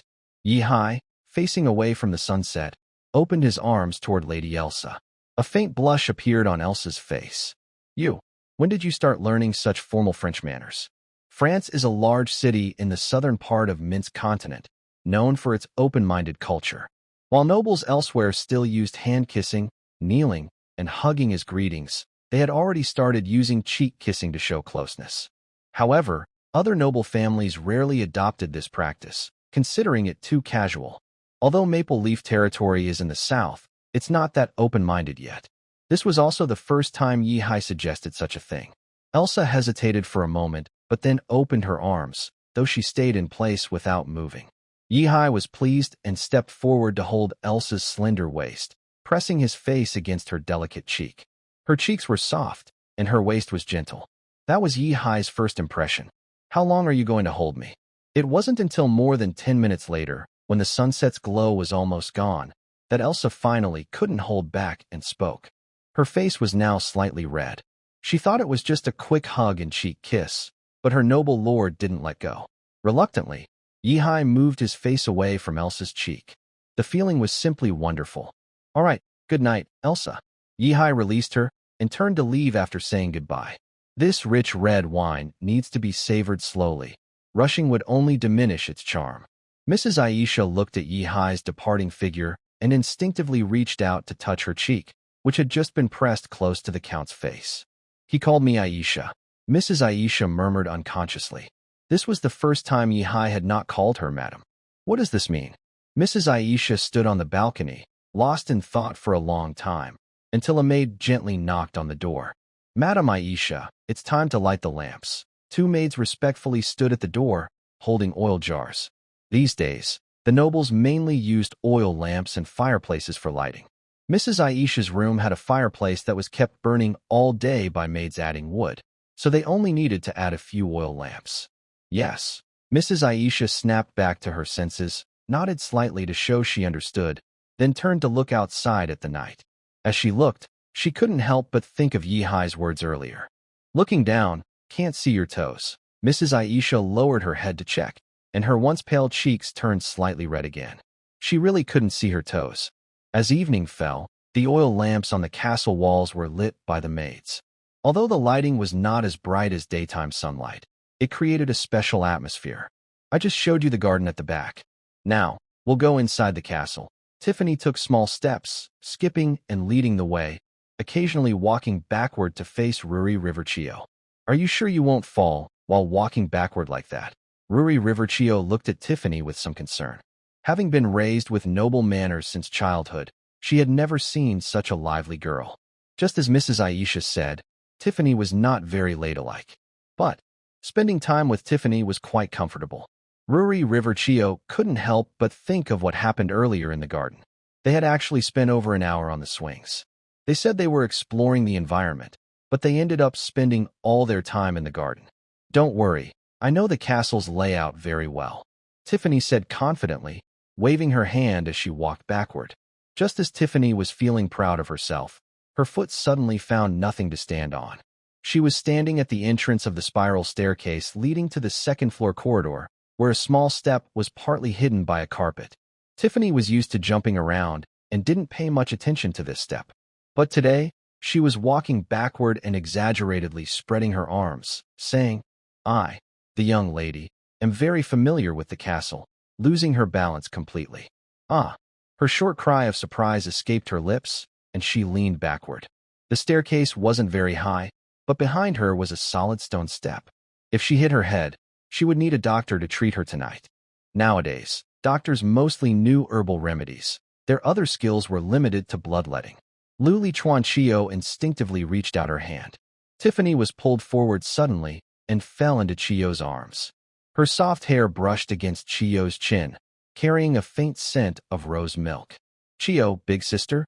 Tiffany paused for half a second, realizing she almost fell badly. But she quickly forgot about her near fall and asked excitedly, Wow, you're so strong. Did you also practice breathing techniques? Chio hesitated briefly but then honestly replied, Yes, I have practiced breathing techniques, but I haven't trained as a knight like you. For these noble families, breathing techniques weren't particularly rare or valuable, so they didn't restrict their children from practicing. However, due to social influences, few noble girls spent years dedicating time to it. Before becoming a great knight, breathing techniques only improved physical strength and had no other benefits. It was better to spend time socializing and attending noble banquets. Finding a good husband was more important than just improving physical strength. Have you awakened your life seed? Tiffany leaned forward slightly, blinking her big eyes and asking. Yes, I have. Chio nodded slightly. Although she hadn't trained very hard, she seemed to have a natural talent for breathing techniques and had already awakened her life seed, officially becoming a knight. Ugh, Tiffany immediately welled up with tears. Then why haven't I awakened my life seed yet? I practice breathing techniques every day. When will I become a real knight? Lu Chuanchio looked at the tearful Tiffany and felt a bit helpless. She had no experience taking care of younger sisters, so she comforted her. It's okay, Tiffany. You're still so young. I only became a true knight when I was 15, after awakening my life seed. 15? Tiffany wiped her tears, tilted her head to think, then looked up and said, All right, then I'll train for 2 more years and see how it goes. Before meeting Lu Chuanchio, Tiffany had never met other girls who practiced breathing techniques, so she had no reference. Now, with Chio as a senior, she finally had a goal. Oh, right, I almost forgot the main thing. Tiffany tapped her head playfully with her small hand and stuck out her tongue. I still need to tell you about the environment here. When you arrived, you probably saw that near Maple Leaf City. It's mostly plains, and the Maple Leaf Castle is built on the only hill nearby. The view is very wide open. Tiffany raised one finger proudly. After many years of living here, she now considered Maple Leaf Castle her home. The castle's interior is simple. The main building has only 5 floors. The lowest is the ground floor, which is called that because half of it is underground, so it's not really a first floor. The ground floor mainly has storage rooms, armories, and a dungeon. Tiffany counted on her fingers as she spoke. Then there's the first floor, which has a guard and knight's lounge at the entrance, and a big kitchen just a little further inside. When she said, big, Tiffany deliberately stretched the word and spread her arms to show how large the kitchen really was. As for the rest, those are all the maids' bedrooms. Up to the 2nd floor is where we are now. Tiffany spun around in place. What you can see here is the main hall, usually used for banquets and welcoming guests. I think I don't need to introduce this part. You came here during the day. Lu Chuanchio nodded with a complicated expression. That day, she had bowed her noble head here in front of Yihai. Then there's the 3rd floor, which you've also been to. It mainly has Brother Yihai's room and our living room, along with several empty bedrooms. Tiffany twirled a strand of hair around her finger, looking thoughtful. There doesn't seem to be much else. There's a large terrace and a corner tower at the top of the castle. Oh, right. Tiffany suddenly clapped her hands. Chio sister, is your family's castle very big? I heard your family is a duke. A duke's castle must be very large. Brother Yihai's count's castle is much bigger than the castle we once had in Roseland. A hint of bitterness flashed in Ruri River Chio's amber eyes. What's the use of being so big? I couldn't protect it. Originally, the Ruri River Duchy had 6 great knights. The Grand Duke Ruri River himself, the leader of the Ruri River Knights, and the commanders of the 3 main armies. None of these 5 survived. The last was the former deputy leader of the Ruri River Knights, who was later appointed by the Grand Duke as the teacher of the Ruri River generation, and he went with him to Lion City. Chio sister, don't be sad. I believe everything will get better, Tiffany comforted her. And Brother Yihai isn't really a bad person. His asking you to be his personal maid is just a little quirk. A little quirk? Ruri River Chio didn't quite understand what Tiffany meant. Tiffany winked at her with a mischievous look in her eyes. He actually really likes to see others wear stockings and maid outfits that are custom-made. Tiffany, like her mother, was very perceptive and quickly caught on to Yihai's unique hobby. Chio looked down at her legs, where she wore suspender stockings and a lace-trimmed skirt that only reached mid-thigh. A blush crept onto her face. She had never worn such embarrassing clothes before. Just then, Sir Ferdin, the knight commander, hurried down from the 3rd floor. Seeing Chio, he stopped in his tracks. Miss Ruri River, the Count asked you to go to his study now. Chio was momentarily stunned, then nodded. Okay. Although she didn't know what she was supposed to do, she understood that, as a maid, she could only follow his orders. After Sir Foding finished speaking, he greeted Tiffany and said, Miss Tiffany, I will take my leave now. Tiffany blinked in confusion and asked, Sir Foding, why are you still inside the castle so late today? Didn't you usually leave before dark? Usually, the castle's gates are closed after sunset, and no one is allowed to come in or go out. So, unless there is a special reason or duty, knights like Foding would leave the castle before dark, including him. Foding patiently explained in response to Tiffany's question. The Count called me back because there are some urgent matters that need to be handled quickly. He glanced at Chio Ruri River, hesitated for a moment, and remembered how the Count didn't hide his attitude towards her. So he continued, according to the Count's orders, because many letters might need to be sent out tonight, the castle gates will stay open. But don't worry, Miss Tiffany. I have already recalled some knights who were resting, so the castle's security at night won't be a problem. After I finish the Count's orders, I will come back to guard the castle gates. Hearing this, Tiffany's usual playful expression faded, and a hint of wisdom flashed in her eyes. I see. Then I won't bother you anymore, Sir Foding. You should go and complete your task. This was the first time she encountered a night when the castle's gates were not closed since arriving at Maple Leaf Castle. Clearly, their Count was planning something big. But in an instant, Tiffany returned to her innocent and cheerful self. She took Chio Ruri River's hand and said, "Let's go. I'll take you to the study." Foding watched Tiffany walk away and was momentarily stunned. For a moment, he felt as if he was facing Lady Isaf, the castle's always calm but piercing steward. It seems our Count will have another excellent helper in the future, Foding murmured to himself. He had thought she was just an ordinary noble girl, but she clearly had another side. It was fitting. Lady Isaf was so wise, so her daughter must inherit her intelligence too. But soon, Foding shook his head and turned to leave. What are you daydreaming about? The Count's private matters are not something you should guess about. My dear little maid, do you want to help save Dijon from the goblins? As Ruri River Chio entered the study, she heard Yihai ask with a meaningful look. Her pupils shrank suddenly. Of course she wanted to help. How could she not?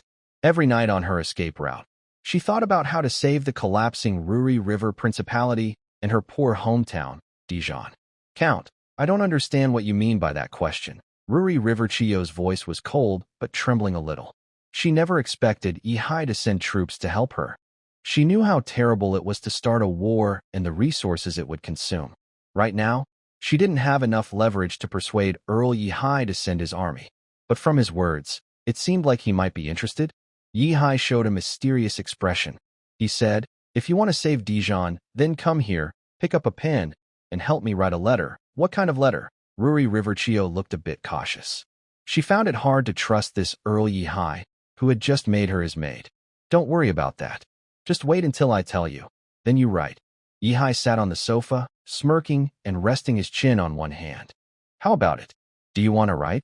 A mischievous smile appeared on his lips, almost making him chuckle. Huh. Cough, cough. Before he could laugh out loud, Tiffany suddenly jumped onto him, interrupting. Tiffany, why did you suddenly jump on me? Yihai looked helplessly at Tiffany, who was sitting on his lap. Big brother shouldn't show such a mean face. Tiffany, with a pure expression, poked Yihai's face with her index fingers, trying to make his expression look friendlier. Yihai was speechless. He could only sigh and look at Ruri River Chio, waiting for her decision. He had been planning to play the villain just now. No matter what Yihai plans to do, he can simply stop writing if he feels something is wrong, since the pen is in his hand. Yihai watched Ruri River Chio's flowing hair dance in the wind. He blinked, then looked at the curtain fluttering on the balcony. Wow, the wind came just at the right time. It really makes Ruri River Chio, a fallen noble, look like a brave hero.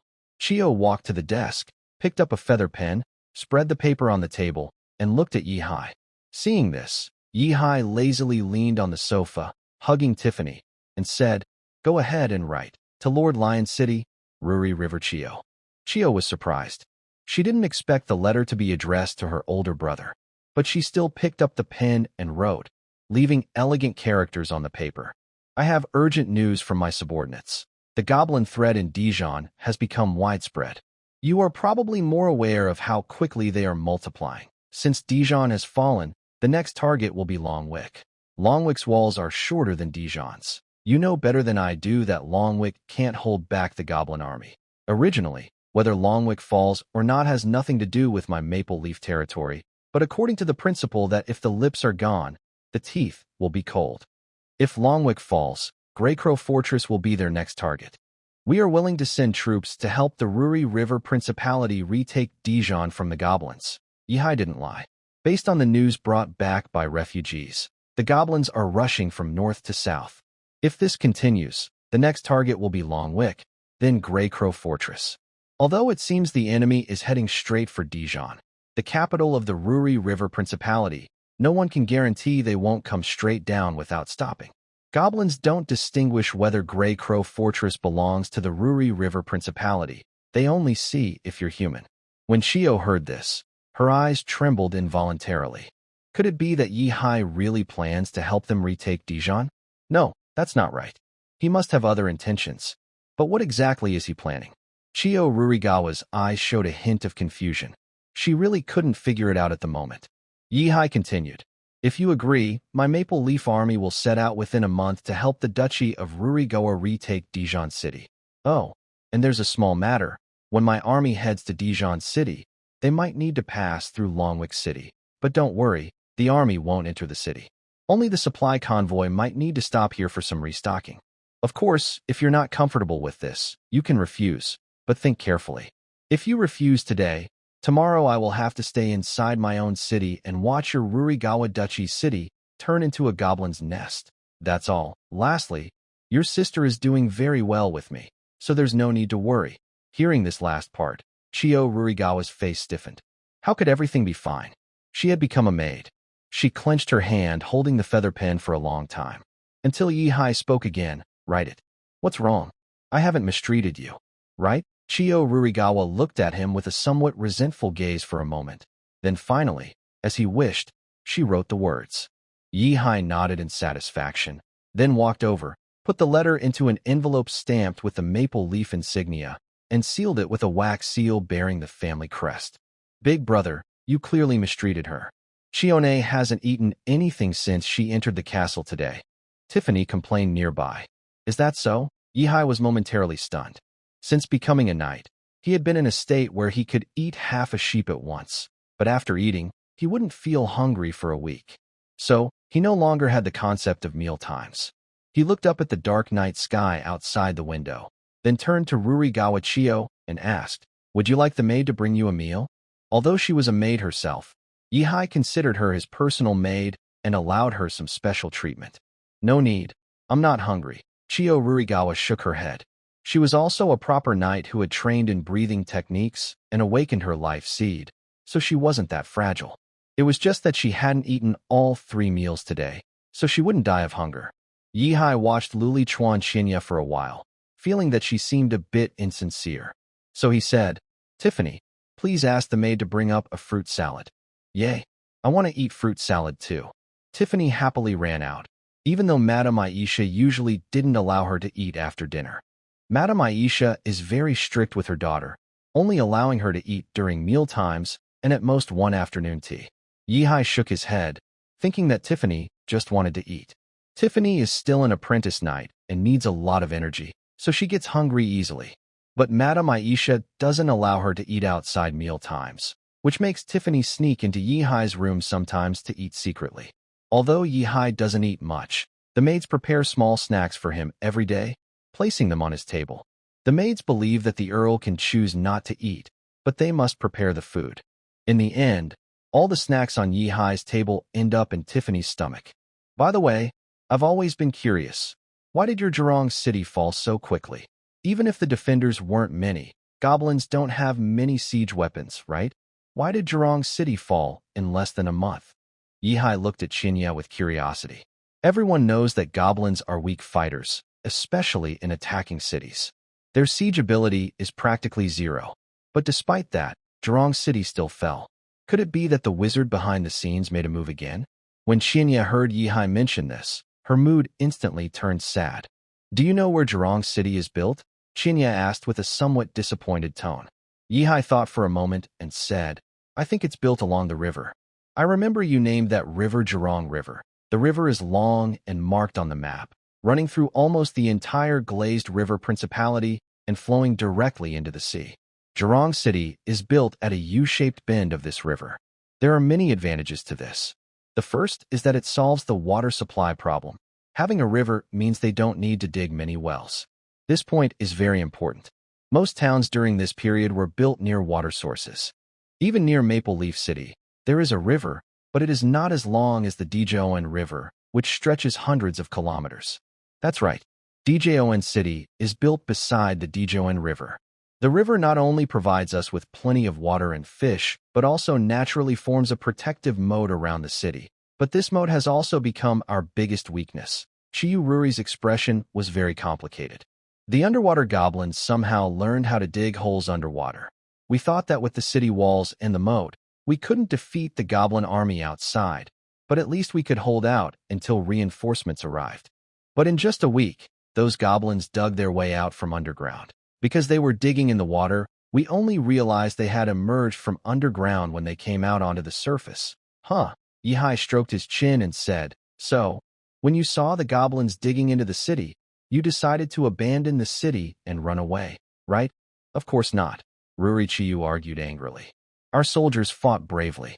They stayed inside to fight until the very last moment, so that civilians could evacuate first. More than 80,000 civilians had already left Djon City, scattering to nearby towns that hadn't been attacked. But the few thousand soldiers of the Djon garrison and the Invade garrison, who were fighting the goblins inside, were eventually reduced to just a few hundred." Tears welled up in Ruri-Chiyu's eyes because she was the one who ordered the civilians to evacuate first. In a way, you could say she pushed these soldiers toward death. Otherwise, if she had wanted, she could have led the soldiers to escape from Djon City first, leaving the civilians behind. Surely those foolish goblins wouldn't chase after the army, since they prefer to bully the weak. All right, I have one more question. Why didn't you go to Invade City, but instead fled directly to Maple Leaf Territory? Yihai wanted to understand everything that he hadn't figured out before. Ruri River-Chiyo passed through Longwick City without entering and headed straight to Maple Leaf Territory. When she mentioned this, Ruri River-Chiyo turned her head away, a little afraid to look Yihai in the eye. Because she seemed shy to say the real reason aloud. "Why?" Yihai asked again. Ruri River-Chiyo closed her eyes and, feeling resigned, said, "Because I wanted to lure the goblins chasing us to Maple Leaf Territory, so your army could help us deal with them." She added, "But I didn't expect the goblins to stop chasing once they reached the border." Longwick City was already vulnerable because the garrison had gone to support Dijon, leaving the city defenses weak and many civilians inside. Ruri River-Chiyo naturally didn't want Longwick City to suffer the same fate as Dijon, so she planned to use herself as bait, leading all the goblins to Maple Leaf Territory. This way, the Earl of Maple Leaf would have to send troops to fight the goblins. But unexpectedly, the goblins seemed to be smart. They stopped chasing once they reached the border. By this point, Ruri River-Chiyo couldn't turn back. She didn't know if she would encounter a goblin army again if she returned. So she had no choice but to bring the remaining soldiers to Maple Leaf City. Yihai. All right, if I were you, I might also choose to divert trouble elsewhere. Yihai shrugged. He could understand Ruri River-Chiyo's actions, but understanding didn't mean he was happy about being the one caught in trouble. This was his territory that he had worked hard to manage. Now she wanted to let goblins come in and cause chaos. Yihai reached out with his right hand, pinching Ruri River-Chiyo's pointed chin with his thumb and index finger, forcing her to lift her face. The skin under his fingertips was soft. With a little force, her delicate face was slightly deformed, her snow-white cheeks puffed out into a gentle curve, and her lips were forced to curl up a little. Yihai's grip was very strong. She even felt a bit of pain in her face. Ruri River-Chiyo's amber eyes widened involuntarily, her eyelashes fluttered, and tears shimmered in her eyes.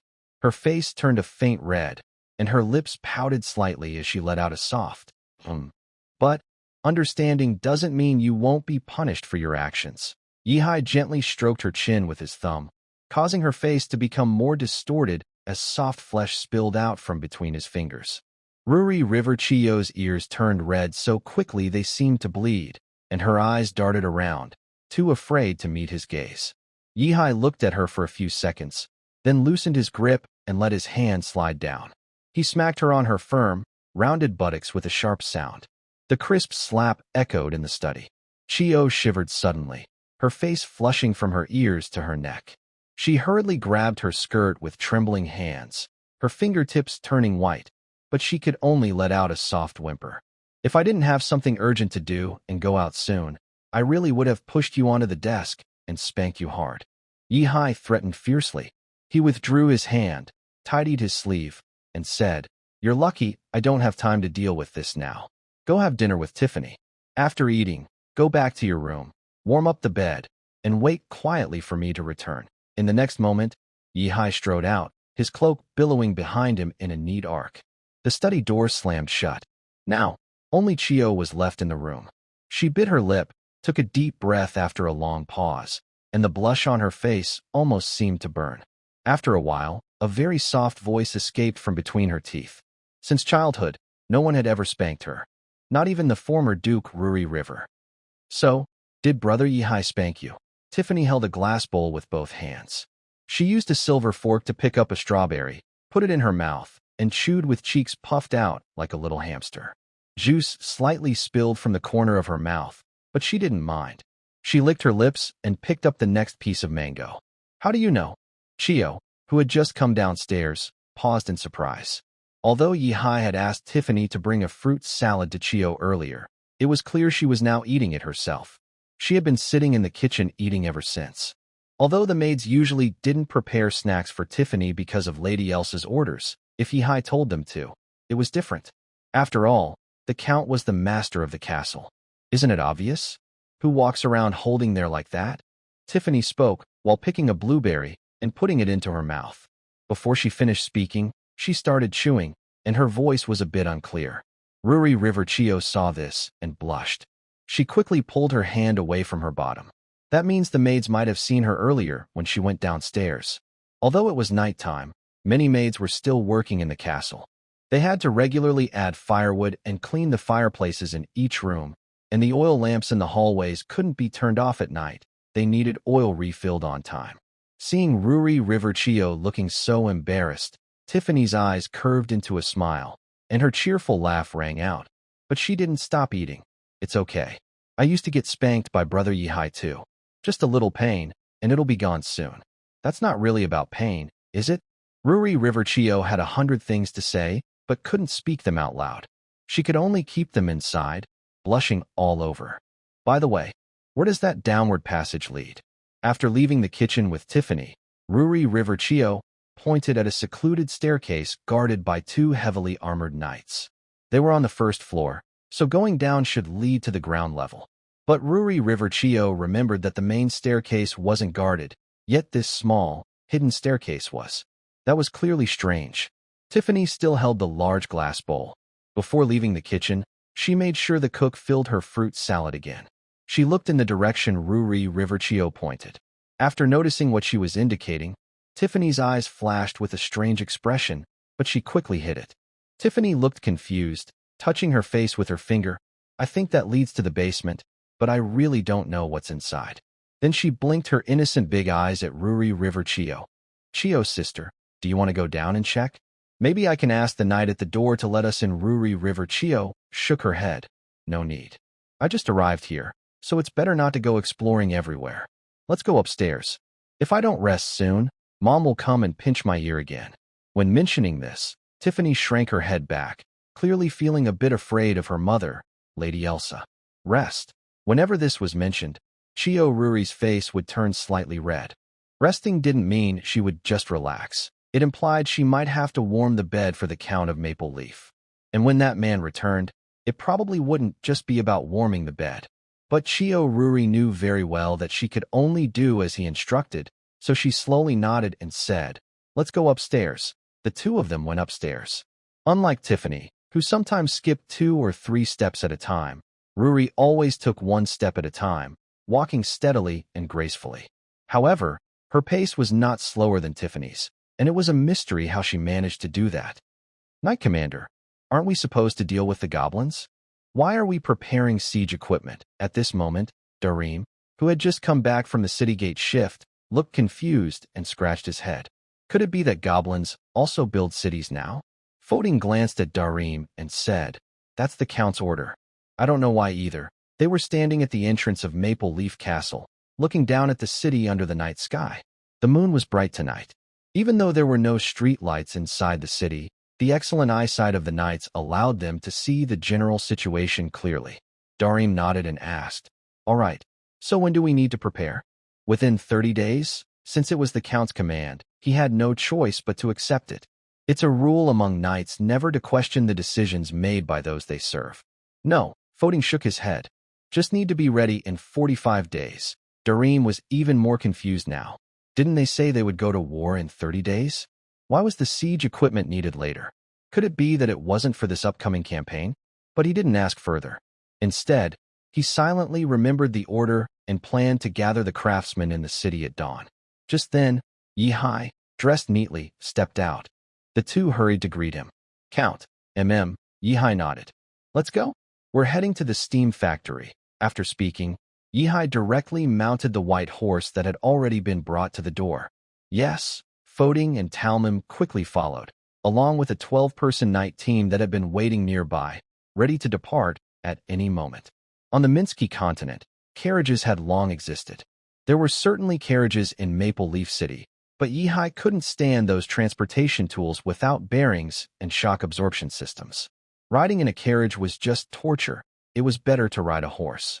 Moreover, at this time, carriages were only used for civilian transport on official roads and were not suitable for traveling in the wild. Their all-wooden structure easily broke or fell apart when bumping over rough outdoor terrain. This was why Yi-Hai and Lady Aisha had previously decided not to use carriages for transport, opting instead for pack horses. There was a good reason for that. The steam factory was built on the outskirts of the city, along the river.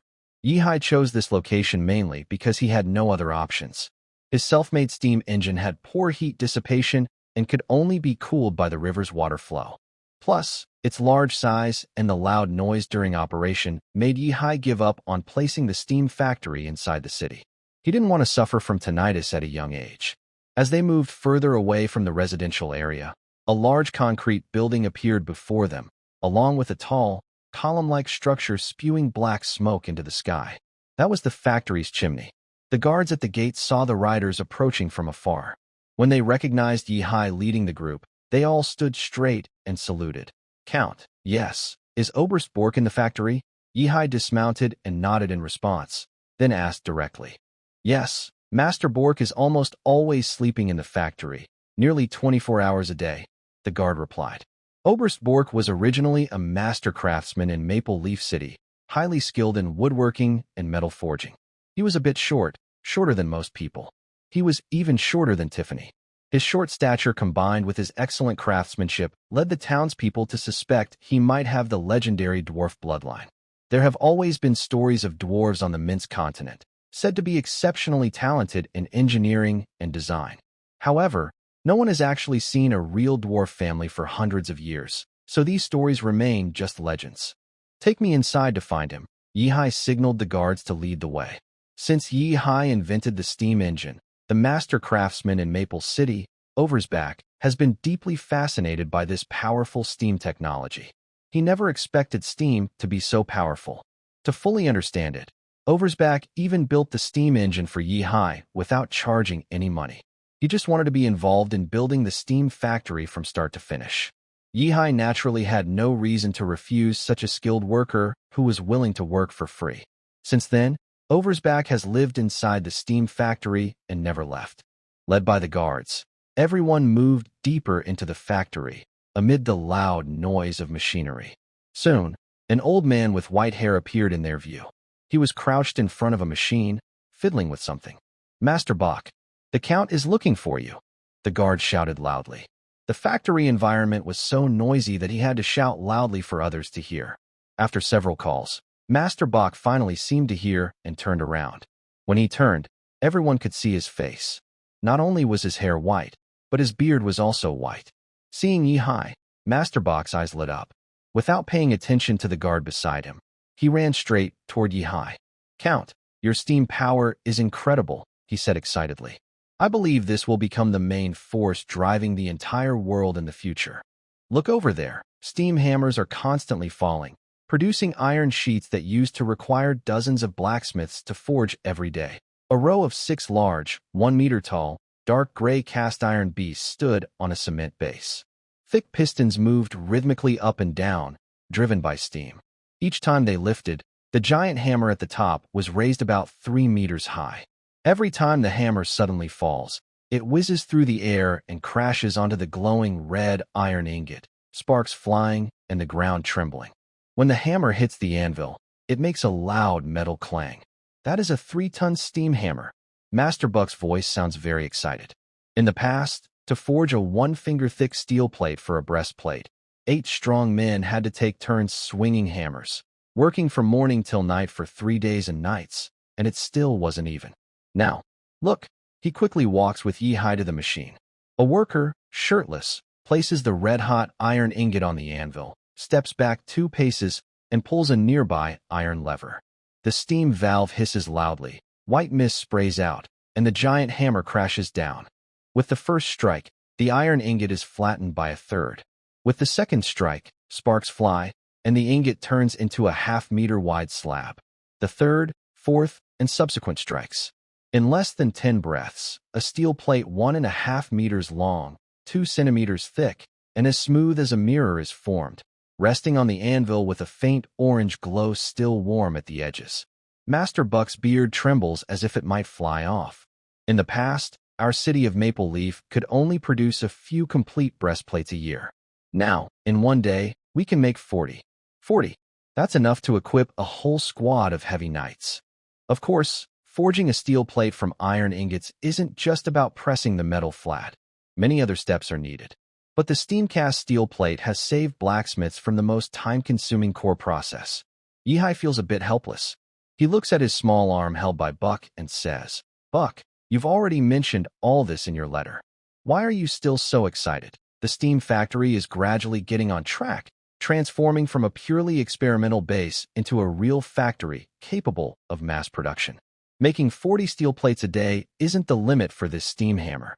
Most of the time, it remains idle, waiting for the molten iron to be poured in. Because, in this era, homemade furnaces produce very little and are very inefficient. Yi-Hai currently has no good solution to this problem. And today, he's not here to inspect the factory or solve issues. He takes out a stack of blueprints from his pocket and hands them to Buck. These are some improved steam engine designs I've been working on recently. Have your craftsmen look at them and see if they can build one for me." Yes, he took out the improved steam engine that he had obtained earlier from the panel. This version of the steam engine uses a separate condenser, perfectly replacing the water tank wrapping design that Hai had previously come up with. Its double-acting cylinder allows the piston to work on both strokes, doubling the efficiency. The parallel connecting rod makes the piston's straight movement turn precisely into the wheel's circular motion. The planetary gears give it a higher rotation speed. There is even a pressure gauge so people can clearly see how the steam engine is working. Although limited by materials, it is still about 3 or 4 meters tall, which is enough. With some modifications, it could be turned into a train engine. When discussing logistics with Lady Elsa before, Yi-Hai realized that some technology must be developed quickly. Logistics are just too difficult to manage. If they could lay tracks inside the territory and use steam engines to move people and supplies between cities, the territory's war readiness would improve greatly. At least, they wouldn't need a whole month to organize food and supplies. Buck took the blueprints from Yi-Hai and paused for a moment, surprised that the Count had already made such improvements to this masterpiece. He looked down at the blueprints in his hands, and soon he was fully absorbed, flipping through the pages more and more slowly. Each page made him linger longer. Incredible. Unbelievable. Count, you are truly a genius. The legendary master craftsman. Buck let out a shocked sigh. How did you come up with such a brilliant design? Yi-Hai calmly accepted Buck's praise. Just a little creative thinking in my free time. So, do you think we can build this? The panel provided the plans. What's wrong with that? It's also something I figured out myself. Since no one knows where this thing came from, it's definitely my research. Yes, Yi-Hai's face is that thick. He doesn't mind using the panel's power to add a few more golden patches to his face. No problem at all. The blueprints are very clear. Just have the blacksmiths forge according to the plans. Buck said without hesitation. These days, craftsmen are very skilled. As long as you show them a drawing, they can almost always make it by hand. Although their accuracy might not be perfect, it is good enough for early industrial equipment. The machines from this time period often have small gaps, which is normal. The noise might be a bit loud, but they are still usable. That's good. Yi-Hai nodded happily and changed the subject. Buck, because of your previous help with building the factory, I've decided to reward you with a house. Here are the keys. It's located on New Street. Before Yeehaw finished speaking, Foding handed over a property deed and keys. Yeehaw took them and passed them to Buck. Although Buck had said he was willing to help build the steam engine even without pay, Yeehaw wouldn't be foolish enough to give nothing in return. Winning people's loyalty is a basic skill for nobles. Buck's small, round eyes suddenly widened. Could it be those beautiful two-story courtyards? The house Yeehaw gave him was the same style as those bought by the knights of Liuli Chuan before. Exactly, Yeehaw replied naturally. Just giving a house is no big expense for him. Moreover, the entire Maple Leaf territory belongs to Count Yeehaw. Land is practically free, so giving away houses costs him almost nothing. Other people need to buy land from Yeehaw first before building houses. But Yeehaw not only avoids that cost, he can also increase the land value when selling the house, earning twice. Oh my, that's worth dozens of gold coins. I might not even save that much after 10 years of working as a blacksmith. Buck's big, round eyes widened with excitement. Although he is a well-known blacksmith in the city and earns gold coins, he also spends a lot. He has 7 or 8 apprentices working for him. While apprentices don't need to be paid wages, feeding them is still a big expense. And he himself loves to drink. He doesn't buy cheap wine, only the expensive kind. This meant that his family's wealth was never very large. Even when he was excited about buying property at the administrative hall, he couldn't afford to buy it. Now you don't need to save money. Just keep it and go buy some drinks, he said. Yeehaw smiled slightly. He liked seeing the people below spend their money on entertainment, as it helped boost the local business. Bark eagerly rubbed his hands and took the deed and keys from Yeehaw. I won't be polite then. Thank you, Lord Count. I will make what you want as quickly as possible. Yeehaw was pleased with Bark's response. That was exactly what he wanted. Spending a little money could greatly motivate his people, especially those in key positions. Their initiative is very important. After leaving the factory, Yeehaw didn't rush back. Instead, he rode his horse along the river. The moonlight shone on his shiny silver armor, making it look cold and sharp. He gently pulled the reins, and his warhorse trotted steadily along the stone path by the river. Has the order to summon the auxiliary soldiers been sent out? Foding replied. I've already sent messengers on fast horses to the small towns last night. They will send people to the villages to give the orders. Tomorrow during the day, free citizens in Maple Leaf City should come to serve. The free people from the towns and villages will arrive over the next 1 or 2 weeks. According to the Empire's laws, whenever the main territory starts a war, the Lord can call on all vassals and free citizens. Those summoned must bring their own weapons, horses, armor, servants, and enough dry food to serve for 40 days. If they serve longer than 40 days, the Lord must pay them extra. But in reality, most of these free citizens don't have many weapons, let alone horses and armor. They usually just carry a wooden stick and some dry food. So, most of the time, they can only serve as auxiliary soldiers. Only some poor minor nobles or small lords, who can't afford a standing army, will use these temporarily conscripted free citizens as their main force. Yeehaw nodded slightly. The enemies we face this time are quite special, so we need to manage these auxiliary soldiers carefully and prevent them from causing trouble. Especially when it comes to drinking water and eating, we need to manage them uniformly. We should have them drink boiled water throughout, just like our regular troops, and not let them casually drink from the river. After joining the army, their 3 meals each day will be provided by our kitchen team, so they shouldn't eat random food. Foding paused for a moment. Lord Earl, this will increase our food expenses quite a bit. Yeehaw waved his hand. Don't worry. I and Lady Aisha have already included their share in the budget. He looked at the river with a deeper gaze. Since those wizards caused the plague that destroyed the Liuli River Duchy's forces, we naturally need to be cautious. According to Yeehai's understanding, plagues don't appear out of nowhere. Someone behind the scenes, likely a wizard, must be manipulating things somewhere. Based on the descriptions from those who fled the Liuli River Duchy, the symptoms of the plague are very similar to the bubonic plague that once spread across the Minsk continent over 100 years ago. There are mainly 3 types of bubonic plague. 1. The bubonic plague, spread mainly through flea bites. 2. The pneumonic plague, spread mainly through coughs and sneezes. 3. The septicemic plague, which usually develops from the first 2 types worsening. From previous information, Most of the soldiers from the Lioli River Duchy who went to war suddenly developed high fever, coughed blood, and experienced chest pain. Their condition worsened until they lost consciousness and died. This description matches the characteristics of the pneumonic plague. Of course, this isn't just Yihai's deduction. It's based on the medical reports from the medical hall within the Maple Leaf Territory. As someone who was reborn into this world from modern times, Yihai values healthcare very much. He doesn't want to fall ill in the future and have no one to treat him. In his first year after inheriting the countship, he had a dedicated medical hall established and recruited local doctors to settle in. Yihai hoped to improve the territory's medical standards, but he was disappointed. These doctors were terrible, more like butchers. They only knew bloodletting, trying different bloodletting methods on every illness. Patients treated by them looked pale and malnourished, so bad that even Satan would give them a thumbs up. At best, they had some family herbal recipes, but they lacked any real research ability.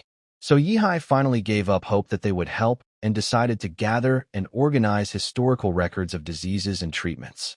Studying how to cure illnesses was difficult, but collecting prescriptions and information shouldn't be a big problem. At least these doctors could read, which made Yihai a little relieved. The plague was about organizing symptoms and matching them with historical records after handing them over to the medical hall. For the first time, Yihai felt that keeping these doctors was not a waste. They cost a lot of gold coins every year, but there was no real result. This was the first time their skills were useful. Although boiling water and cooking food couldn't stop the spread of the plague virus between people, it at least prevented others from poisoning these items directly. "Yes, my lord," Foding replied. He didn't understand what his lord was thinking, but he knew one thing. Since the lord had given an order, he would carry it out. The kitchen of Maple Leaf Castle was very quiet late at night, with only a few oil lamps flickering on the walls. The smell of roasted lamb from dinner still lingered in the air. It seemed that even a rat, attracted by the scent, slipped out from in the wall. Its paws touched the cold stone floor almost silently. It paused, its black bean-like eyes shining faintly in the dark, and its whiskers trembled slightly. The rat climbed onto the long table. But there was no roasted lamb in the middle of the table, only a small piece of cheese, seemingly forgotten. The cheese had a neat cut pattern on its white surface, with slight oil seepage at the edges. The rat sniffed twice, flicked its tail, and happily scurried over. Just as its front paws reached the edge of the cheese, bang! A copper basin suddenly fell from above, perfectly covering the rat in the center. Then, two small arms reached out from under the table, pressing down on the basin's rim. "Got it!" An excited female voice sounded in the darkness. The copper basin was slowly lifted, and a gray shadow was skillfully swept into a cage. The door clicked shut. Third one. A young maid named Lena was blushing with excitement. "Very good, Lena. You're quick at catching mice.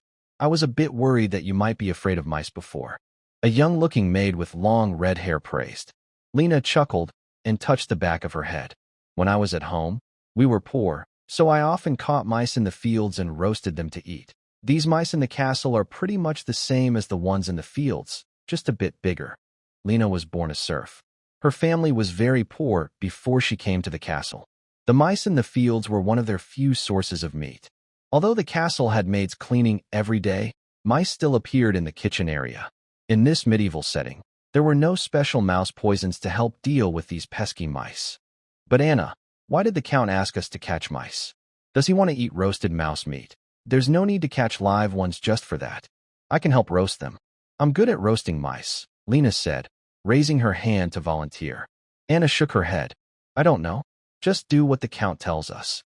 As a maid who had worked in the castle for over 10 years, Anna knew her place well. "Is that so?" Lena looked a little disappointed. Anna noticed Lena's little thoughts and understood she wanted to impress the Count. She wasn't surprised or bothered by this. All the maids in the castle thought the same way. Everyone wanted to catch the Count's favor and rise quickly. Anna looked at Lena's slightly childish but cute face and thought for a moment. Then she said, "Tomorrow, come with me to deliver the mice we've caught to the Count. Maybe he'll suddenly feel like trying roasted mice." Although mouse meat was considered very low class for nobles, the Count might have some curious ideas. Lena's eyes lit up. "That's great. Thank you, Anna." At the end of the third-floor corridor, in a bedroom, The fire in the fireplace had burned down to glowing red coals. Luli Chuan Qinya sat on the edge of the bed, hugging her knees. She wore only a thin, moon-white silk nightgown prepared by Yi Hai, with delicate silver threads along the collar and sleeves, shimmering like flowing moonlight in the firelight. She barefooted on a thick wool rug, her ankles so slender that they could be easily grasped, but her feet slightly tensed from nervousness, forming a gentle curve. The neckline of her nightgown was very low, and as she breathed, her collarbones cast faint shadows in the dim light. Qinya usually wouldn't wear such revealing clothes, but she had no choice. Only this outfit was sent by the castle maid. She couldn't sleep in a maid's uniform, after all. She lowered her head and buried her face in her knees. Her long brown hair flowed like a waterfall, brushing her ankles, carrying a faint scent of roses and milk. "Mom, what should I do?" she whispered softly. The mom she mentioned was not her stepmother, who was unrelated to her by blood, but her biological mother, who had passed away when she was young. Her fingertips unconsciously clenched the edge of the blanket, turning white at the knuckles, then slowly loosened. She knew her task tonight was to keep warm, but what truly made her nervous was what might happen after she kept warm. Seconds ticked by, and no footsteps sounded in the corridor. Occasionally, a spark from the fireplace popped, startling her shoulders with a slight tremble. Finally, she slipped into the bed, pulling the cold blanket up to her chin, leaving only a pair of amber eyes visible. The scent in the blanket was Yi Hai's, subtle cedar mixed with a hint of dragon's saliva fragrance. It was the first time Qinya had ever smelled such a strong male scent. She buried her face in the pillow, her ears burning from the red hue that spread from her ears to her neck. "It's just keeping warm. Just keeping warm," she kept telling herself. But her eyelashes fluttered more and more fiercely, and eventually she closed her eyes, burying her face even deeper. Time seemed to pass slowly, her breathing becoming soft and steady. She curled into a small ball, her long hair spread across the snowy white pillow, her lips slightly parted. The firelight cast a gentle honey-colored glow on her side face, and her eyelashes created tiny shadows on her cheeks, trembling softly with each breath. Even her furrowed brow, tight from nervousness, gradually relaxed in her sleep. Late at night, a faint push on the door was heard. Yi Hai finally pushed the door open and entered, casually draping his outer robe over the back of a chair. His gaze lingered for a moment on Chio Ruri, who was lying on the bed. She was turned to the side, her hands unconsciously covering her chest. The strap of her nightgown slipped down her shoulder, revealing half of her white shoulder and collarbone. "Good girl." Yi Hai nodded with satisfaction. At first, he wondered if the young lady Ruri would obediently keep her promise to keep her bed warm. If not, how should he train her? Now it seemed his worries were unnecessary. This new young maid was fulfilling her duties well. After removing his clothes and shoes, Yi Hai sat down heavily on the bed.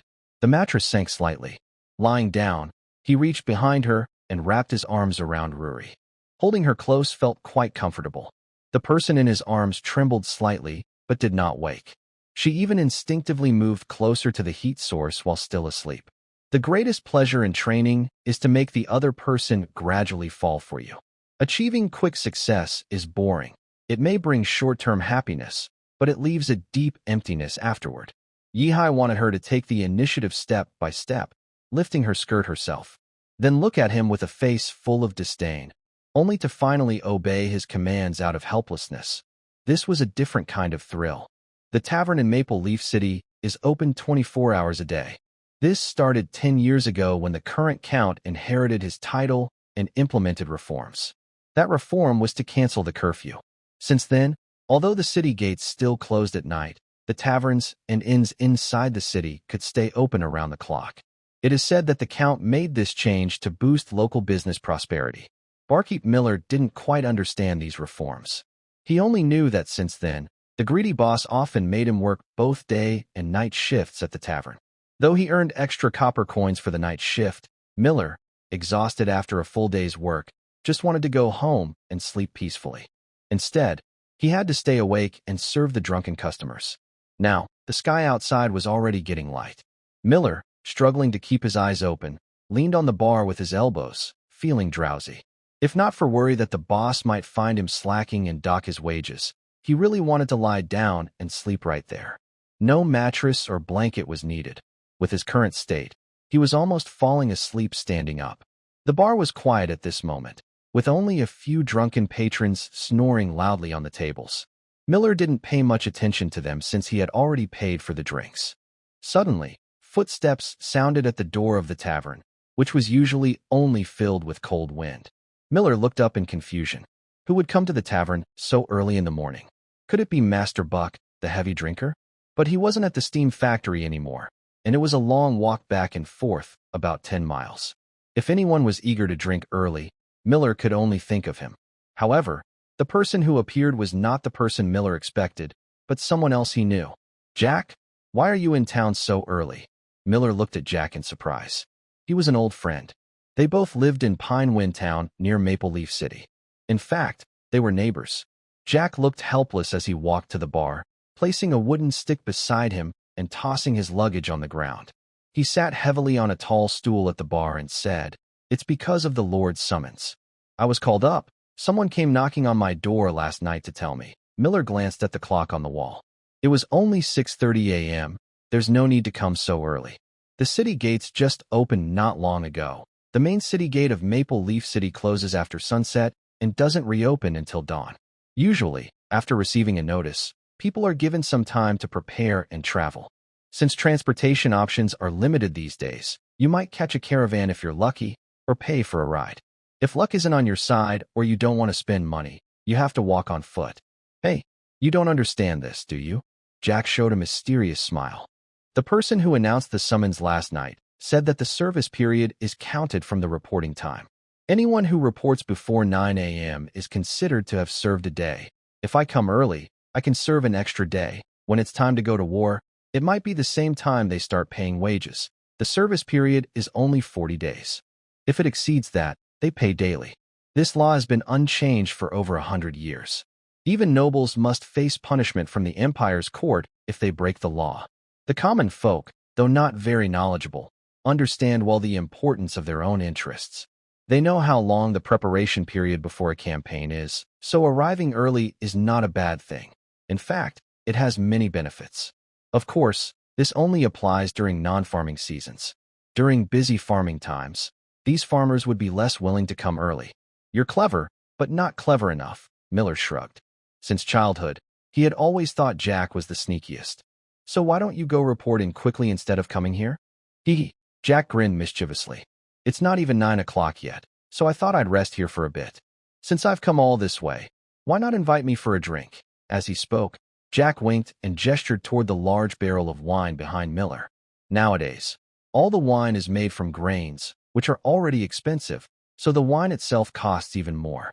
For example, at the Oak Tavern where Miller works, a single glass of wine costs half a copper coin. Of course, you can also choose to spend 2 copper coins to buy a small barrel about 30 centimeters high and 20 centimeters wide, much more cost-effective than just a glass. This pricing method is said to be learned from the Earl by the tavern owner, called price anchoring. Since they started pricing their barrel wine this way, it has sold much better. They no longer have issues with wine going bad because of overstock. But Jack doesn't care about the price. Clearly, he has no intention of paying. You're such a guy. Miller felt a bit helpless. After glancing around to make sure no one would report him, he quickly poured himself a glass from the big barrel and placed it in front of Jack. But Miller also warned Jack, just don't let others find out I didn't charge you. Otherwise, the boss will find me 10 times the wine's value. Jack looked at the foamy, slightly fermented-smelling drink in front of him, took a deep sniff, and looked blissful. Don't worry, I'm not a gossip. Even though he was freeloading, Jack knew very well when to keep quiet. Otherwise, if Miller loses his job, he won't have a place to get free wheat juice in the future. While the two were chatting, another figure entered the Oak Tavern. This person didn't seem as relaxed as Jack did when he entered. He was carrying a bundle on his chest, a bunch of oak on his back, and a hatchet hanging from his waist. Thomas? Miller raised an eyebrow and said the other's name. Today, he kept running into familiar people. Why are you here again? Usually, you come once every 3 or 4 days. I remember you were here yesterday. Thomas used to be a serf. According to his original life path, He might have spent his whole life working for the Lord. But a few years ago, when the factory was hiring, he worked so hard, doing 2 people's work in a day, that he managed to buy his freedom. Even now, as a free man, he still mainly earns a living by renting land from the Lord. These serfs, even after gaining freedom, find it hard to own property. Whether it's city houses or countryside fields, the prices are astronomical for them. It's really hard for them to afford. This is because the Lord summoned me, so I brought some recently chopped oak early to sell for a bit of money. Thomas looked honest and straightforward. After taking off the oak bundle from his back, he scratched his head and said, "As the saying goes, a poor family needs a good road. You never know what might happen outside, so it's wise to carry some extra money.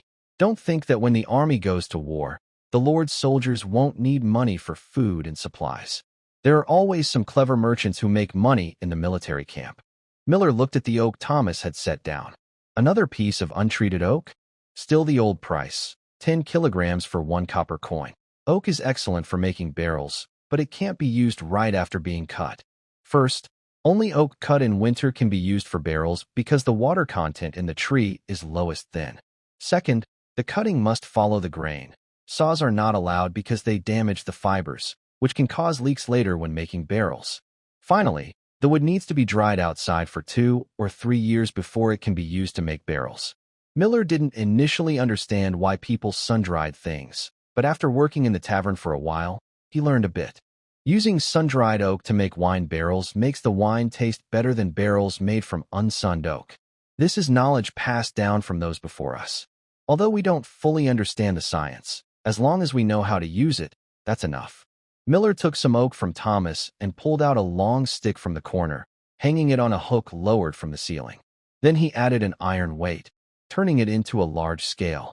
29.8 kilograms, so I'll give you 3 copper coins. Miller skillfully finished weighing, then unlocked a locked money chest, took out 3 copper coins, and handed them to Thomas. These oak pieces weren't dried out for long, so they are cheap. If the oak was processed properly, it would cost about 2 coins per kilogram. But for these poor people, they need cash more than anything and don't have time to wait for the wood to dry. Next to them, Jack chuckled softly when he heard the number. "Thomas, I'm not trying to insult you, but your life now isn't much better than when you worked as a serf for the Lord. At least you didn't have to pay for food and shelter, unlike now, where you need years to save enough to buy your own land. If I remember correctly, the Lord's land rent is half the harvest each year, which is similar to when you were a serf. Your family probably eats enough of that half harvest each year, right? Why not go back to being a serf? At least you wouldn't have to pay rent." Jack, who owned land and a house in town, always felt a bit superior when talking to these poor folks. He thought that being a free person was a higher status. "That's not the same," Thomas said calmly, not angry at Jack's teasing. "At least, from me onward, my children and grandchildren are free. They can learn a craft to make a living. Maybe a carpenter, a blacksmith, or even become a bartender like Miller. Anyway, they won't be stuck working in the fields their whole lives." Jack curled his lips and said, "What's so good about this? Farming steadily is better. No matter what happens, as long as there's food at home, you'll never go hungry." The sky was just beginning to brighten. Light seeped through the window like a thin layer of frost, falling on the wool blanket at the foot of the bed. Lu Lichuanchio's eyelashes fluttered slightly. She was still lost in her dreams, feeling her body was overly warm. She instinctively curled up a little. In the next moment, she suddenly froze. A strong arm was resting across her waist, holding her gently. Another hand pressed against her lower back, fingertips touching her thin nightclothes, the warmth passing through the fabric directly onto her skin. Lu Lichuanchio's pupils suddenly widened. Her amber eyes first showed confusion, then fear, which quickly spread across her face. She almost screamed, but her throat caught the sound. The hand on her waist tightened slightly in sleep, unconsciously pulling her closer. She stiffened her neck and slowly turned her head to look at a handsome side face so close. When did this person come back? Lu Lichuanchio's face turned bright red, and steam seemed to rise from her forehead. Oh no, did I lose my innocence while sleeping? Her eyes instantly filled with tears. She instinctively reached out to check her body, but she found she didn't feel anything unusual. Strange. It doesn't even hurt. Lu Lichuanchio realized she didn't feel any pain anywhere. The maid who had taught her before said that the first time doing this might be a little painful. Some people even couldn't get out of bed the next day. If you want it to hurt, I can make you feel sore all over. A voice suddenly sounded above her, making her freeze. Yihai looked at Lu Lichuanchio, who was pretending to be dead and still, and chuckled softly. Haha, little girl. He had been awake the moment Lu Lichuanchio woke up, sensing the change in her breath with his keen awareness. Yihai sat up, and the blanket slipped off his body, revealing his clearly defined abs. He glanced at Ruri Chio, who was still pretending to sleep beside him. Stop pretending. Get up and help me get dressed. You've probably seen what a personal maid does every day, even if you haven't learned it yourself. As the daughter of the Duke of Ruri, Chio is usually surrounded by many maids. She must know what they do every day.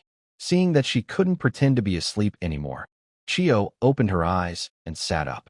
She covered her chest with one hand, her cheeks still flushed. Her sleepwear offered almost no modesty. The whole outfit was semi-transparent, not to mention the very low neckline. It was more like a costume to add some fun than real sleepwear. Can you get me some other clothes? Chio's voice was soft as she asked. Yihai immediately refused. Do you think you're a duke's daughter? Stop bossing me around. Get up. Besides, what's there to be shy about? I've already seen everything I need to. Last night, I rested my head on you, and I didn't see you react at all. Hearing this, Chio's eyes widened instantly. Yihai stood by the bed and turned to look at Chio, who was sitting there. What are you still standing around for? Come help me get dressed. Of course, he wasn't someone who couldn't take care of himself. Usually, Yihai didn't ask maids to help him dress because he thought it was too slow. But today was different. He wanted this young lady, still wearing her noble aura, to do these things. Otherwise, how could he break her pride? Yes, Chio lowered her eyes, forcing herself to suppress her embarrassment. She climbed out of bed, showing her perfect figure through the semi-transparent, moon-white silk sleepwear.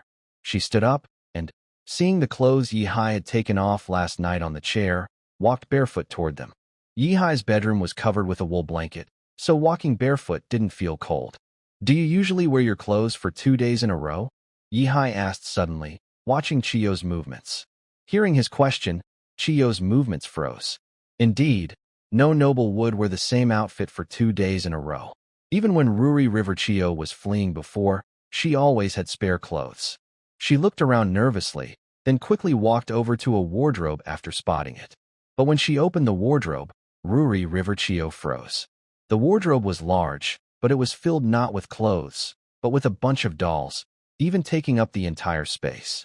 Perhaps because Ruri River Chio moved too suddenly, a black and white bear-like doll fell from the top shelf and hit her on the head, finally landing at her feet. Sigh. Yihai shook his head helplessly and sighed. You're a duke's daughter, after all. Can't your wardrobe hold your clothes? The clothes are in the dressing room. You. Never mind, Anna. Yihai called out to the door. I've been here all along, Lord Count. Anna pushed open the door to Yihai's bedroom as soon as she heard the call. She had already been waiting in the living room with the maids. Yihai's bedroom was a suite, with the living room outside, which could also be called a study, used for receiving guests and handling affairs. The actual sleeping area was in the inner room. The clothes are ready for you. Do you need help putting them on? Anna, very familiar, carried a new outfit and stood 3 steps away from Yihai. She had been taking care of Yihai for over 10 years and knew his habits well. Yihai was used to having her do things for him, so much so that Anna could be considered the castle's semi-head maid. No, you go teach Chio. Have her dress me. As a personal maid, not knowing how to dress your master is very unprofessional. Yihai pointed at Ruri River Chio, who was standing nearby in a dazed state. Anna lowered her head and glanced at Ruri River Chio out of the corner of her eye, then softly replied, Understood, Lord Count.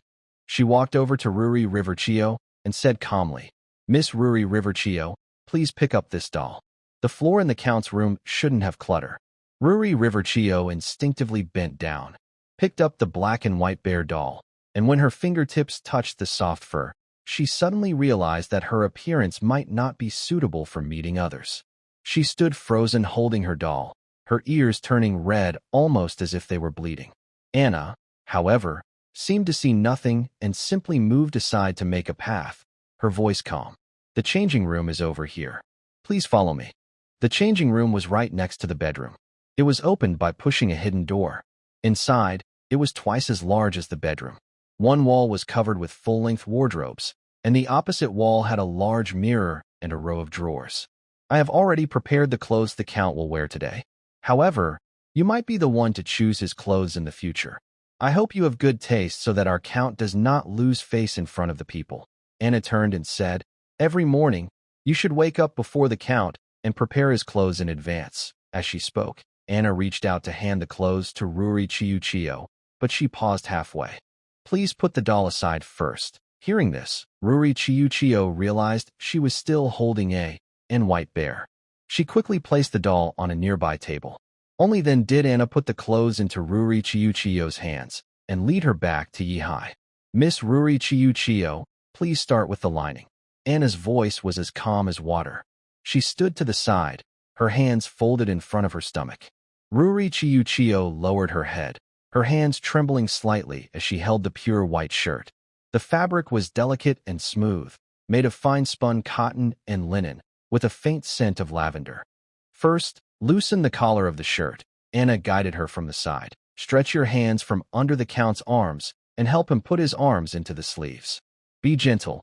Don't pull the fabric to avoid wrinkles. Ruri Chiuchio nodded, tiptoed, and lifted the shirt over Yihai's head. He cooperated by slightly bending forward, and his warm breath brushed her forehead, making her bite her lip involuntarily. The shirt's sleeves slid smoothly over his arms. She moved behind him, carefully starting to button the shirt. Good. After the shirt is buttoned, it's time for the trousers. The pants should be straightened first.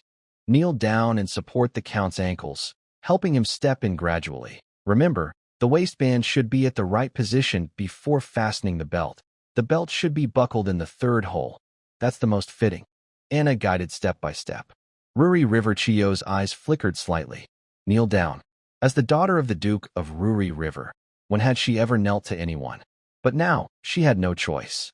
Ruri Riverchio slowly bent her knees and knelt on the carpet. She lifted Yihai's foot gently, supporting the ankle so he could step into her pants, then did the same with the other foot. When she stood up, she moved behind him and tightened his waistband. Everything went smoothly.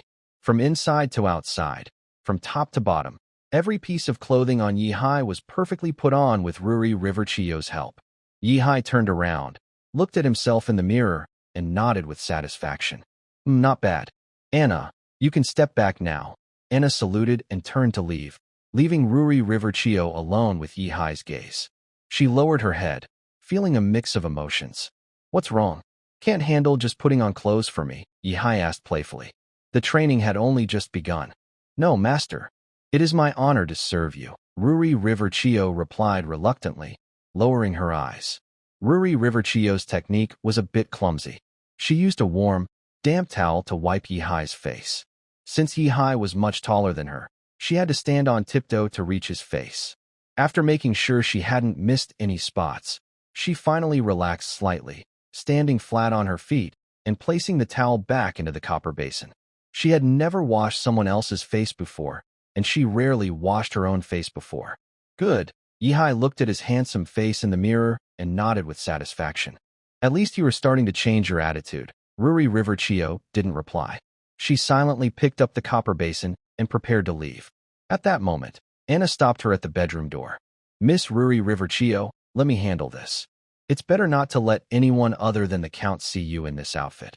Although most people wouldn't enter his study without Yihai's permission, the bedroom was still more private. Ruri Riverchio immediately realized she hadn't changed her clothes yet. Her face turned slightly red. She handed the copper basin to Anna. Thank you. You can tidy up the bed and the bedroom for Lord Count. From now on, these tasks will be your responsibility. Anna heard Lu Lichuan Chinya's words of thanks, and her expression softened slightly. However, before leaving, she still gave a reminder. Yes, Lu Lichuan Chinya nodded slightly. She looked back at the messy sheets. Last night, she had actually shared a bed with a man. A trace of confusion flickered in her eyes. She was very clear about one thing. From now on, she was no longer a popular noble young lady. No respectable noble would marry a woman who had shared a bed with another man, even if she was a duke's daughter. Her gaze had lost its brightness. Lu Lichuan Qinya walked to the bed, tidied up the disheveled bedding, and then put away the old clothes that Yi Hai had changed out of earlier into the wardrobe. She didn't need to wash the clothes herself. There was a maid who took them daily for cleaning. She turned around, about to leave the changing room, but her eyes were caught by the black and white teddy bear doll she had casually placed on the table earlier. She reached out and picked up the teddy bear, softly murmuring, "It needs to go back to its place." Lu Lichuan Qinya carried the teddy bear back to her bedroom. Before placing the doll into the wardrobe, she looked at it with a hint of confusion. Once, her father seemed to have given her a doll too, but it didn't look as cute. She looked up at the wardrobe, which was filled with dolls. Why did he have so many dolls? She was momentarily stunned. Could Yi Hai still like this? Dolls are so cute. How could someone who likes dolls be so mean? Lu Lichuan Qinya couldn't help but hug the teddy bear and turn around to ask, why are there so many dolls here? Yi Hai stopped just as he was about to leave the bedroom and looked at Lu Lichuan Qinya. When he saw the panda doll, a hint of memory flickered in his eyes. You mean those? Actually, those are all dolls I had made before to comfort Tiffany. When that little girl first arrived, she was very young.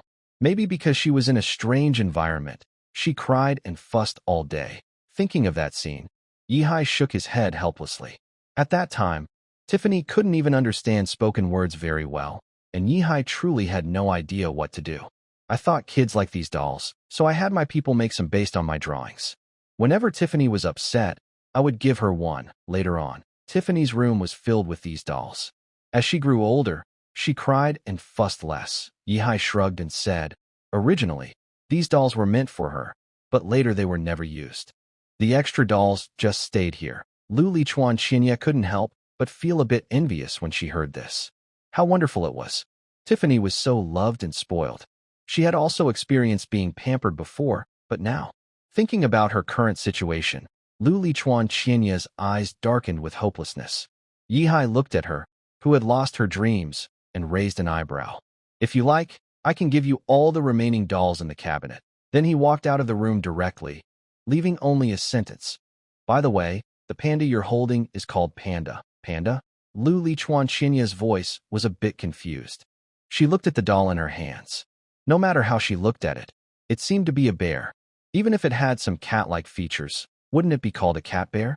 Why is it called a panda? Lu Lichuan Qinya couldn't figure it out. But after Yi Hai's distraction, she didn't dwell on her gloomy future anymore. Her eyes regained a faint sparkle. At least, now there was something in this castle that belonged to her.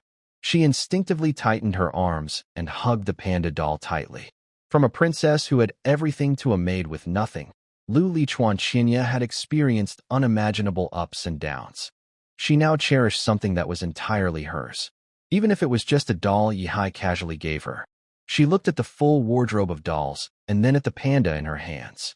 If she put the panda back, it would be very crowded. Lu Lichuan Qinya hesitated inside. She didn't want to force the panda back into the wardrobe. But if I don't put it in the wardrobe, where else can I put it? Chiyo Rurigawa's eyes scanned the entire room, finally resting on the bed. She gently bit her lip. Since she would be sleeping on this bed every day from now on, she thought it should have a small space just for her. Chiyo Rurigawa walked to the side of the bed and carefully placed the panda on the bedside table. She took a small step back, tilted her head, and looked at the cute panda sitting on the luxurious bed. A faint smile appeared on her lips. So adorable, she wondered if Yi Hai would be angry when he returned to the bedroom tonight. After all, the cute plush toy seemed a bit out of place with the noble style of the Count. Chiyo Rurigawa changed into her maid outfit and, feeling a little guilty, stepped out of the bedroom door. At this moment, Yi Hai was already sitting at his desk. He looked up at her and said, "You're just in time. Open the third cabinet from the bottom in the cabinet next to you. Bring me that box inside." "Anna, did you manage to catch the mice I asked you to find?" Yi Hai asked while clearing his desk. "Yes, everything is ready. Do you want me to bring them in now?" Although Anna was not in Yi Hai's line of sight, she always appeared promptly whenever he called her. Yi Hai nodded. "Yes, bring them over. I need them now. Lena, bring the mice in." Anna slightly bowed to show her obedience, then went to the door and instructed outside. It was clear she was well prepared. "Count, sir." Lena appeared with 3 small iron cages and greeted Yi Hai politely. She looked a bit nervous. Although they were master and servant, Lena usually worked in the kitchen and rarely saw Yihai. The Count. Yes, put the things on my desk. Yihai nodded slightly, signaling Lena to place the items on his cleared desk. Yes, Count. Lena responded and hurriedly took small steps to walk over, worried that if she moved too slowly, she might upset the Count. Meanwhile, Chiyo Rurigawa also carried something from her. Why does she not recognize any of them? It seemed there were many glass objects. Glancing at the dazed Ruri Chiyo, Yihai reached out and took something from inside. This is called a microscope, he explained. It can enlarge an object many times, similar to the telescopes we use normally. Yihai patted the optical microscope in his hand. Its structure is quite simple, made of 2 convex lenses and a tube.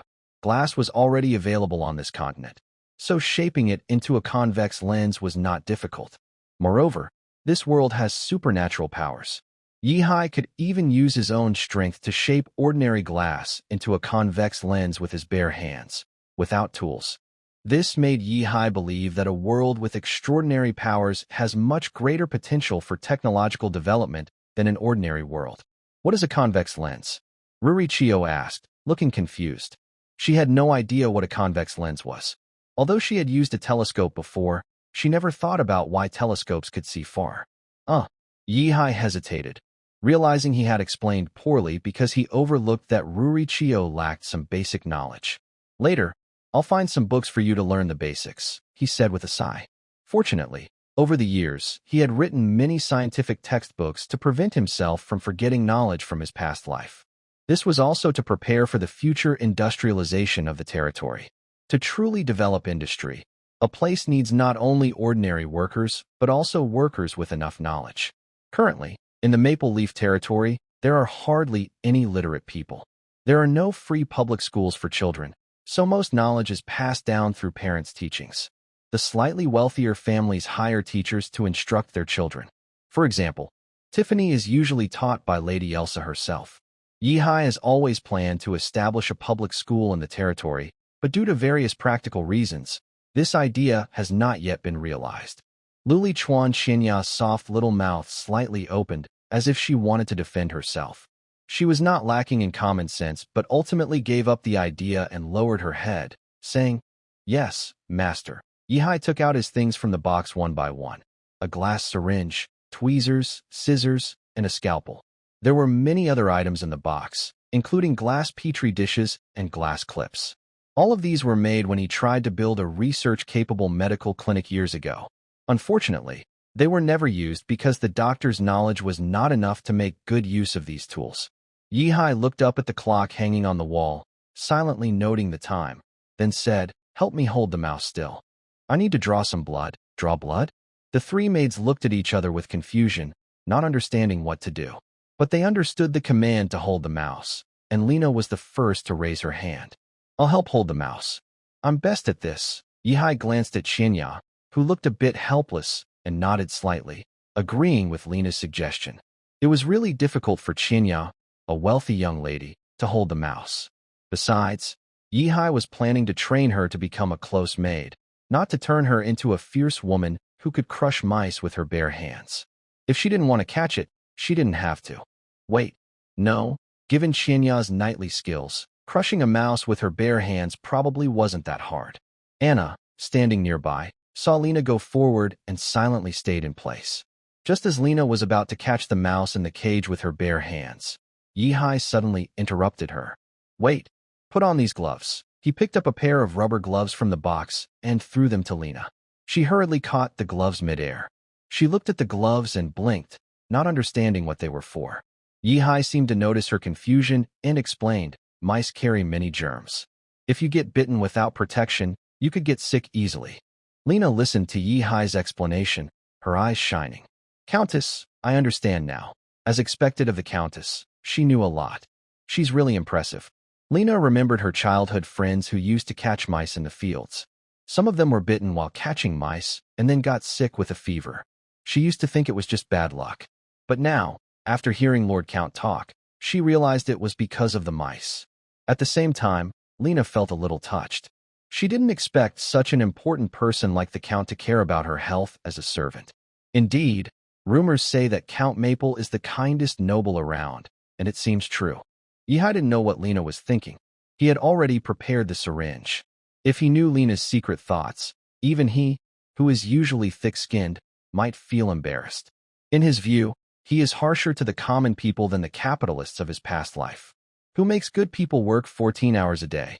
Renting land to others and taking half of the harvest is common, leaving only half for the farmers to eat. But what Yihai didn't realize was that his policies were actually the kindest in the area. He only takes a share after the harvest. Even in bad years, he still takes half of the crop. No matter what, the free farmers who rent land can still keep some grain. And Yihai doesn't take anything extra. The surrounding lords, however, are more cunning. Some seem to charge only 30% rent, lower than Count Maple, but their methods are more varied. First, they usually agree on a fixed amount of grain to be paid, instead of dividing it after harvest. This can cause trouble in bad years, as farmers still have to pay the full amount. If they can't pay, they might have to sell their children, themselves, or other valuables to cover the debt. This is how some farmers became serfs during this period. Second, when renting land, farmers also have to do extra work for the lord, usually 2 or 3 days a week. The exact days depend on how much land they rent. Finally, if farmers can't pay the rent, the kind lords allow them to substitute with chickens, eggs, or other goods.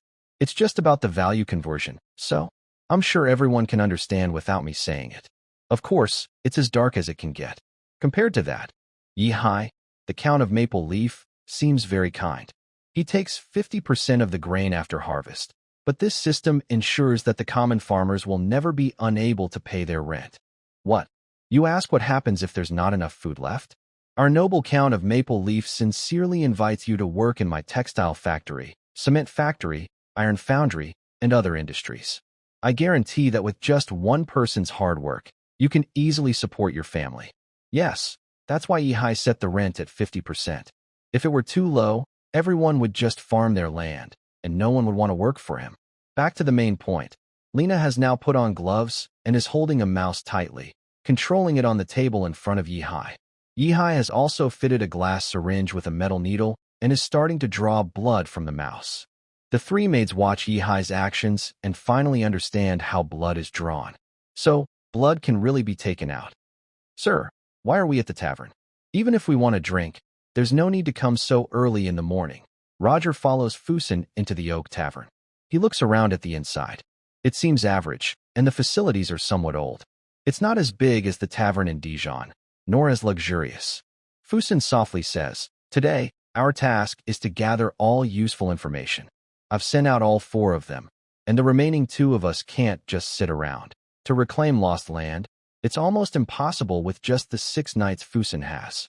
So, Fusen's current plan is to gather intelligence first, then find a way to recruit some mercenaries. If they can recruit 2 or 3,000 mercenaries, and work with those who escaped with them as the core, they might be able to return and defend Longwick City. Because they lack information, they don't know that Longwick City has already been taken over by the people sent by Lu Lichuan.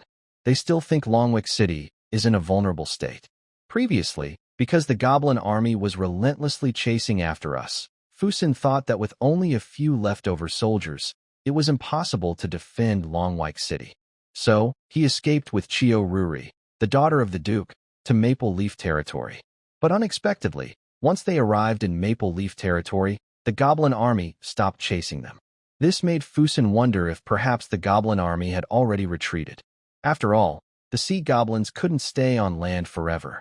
So, Fusen decided to gather information to see what the current situation was. If possible, he wanted to return immediately and fight back. He even calculated that the gold coins they escaped with could fund a mercenary force of about 3,000 people. Of course, only for up to 3 months. They wouldn't have enough gold for longer. When they fled from Dijon, they left most of their wealth in the treasury in a hurry. If they could retake Dijon, Miss Chio Ruri wouldn't have to stay in Maple Leaf Castle. He remembered how Count Maple Leaf once tried to court Miss Chio Ruri but failed. Now, with such a good opportunity, he might humiliate her. Thinking of this, Fusen clenched his fists tightly.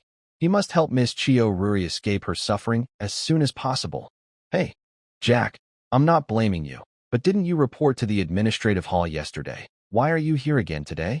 Miller looked at Jack with a tired expression. Jack always comes to get free drinks. Sometimes it's okay, but if he comes every day, it would be hard to handle. What if the boss catches him? Jack smugly took a sip of the free wheat juice and said proudly, "The guard knight in charge of registration said that all the food this time is provided by the Legion.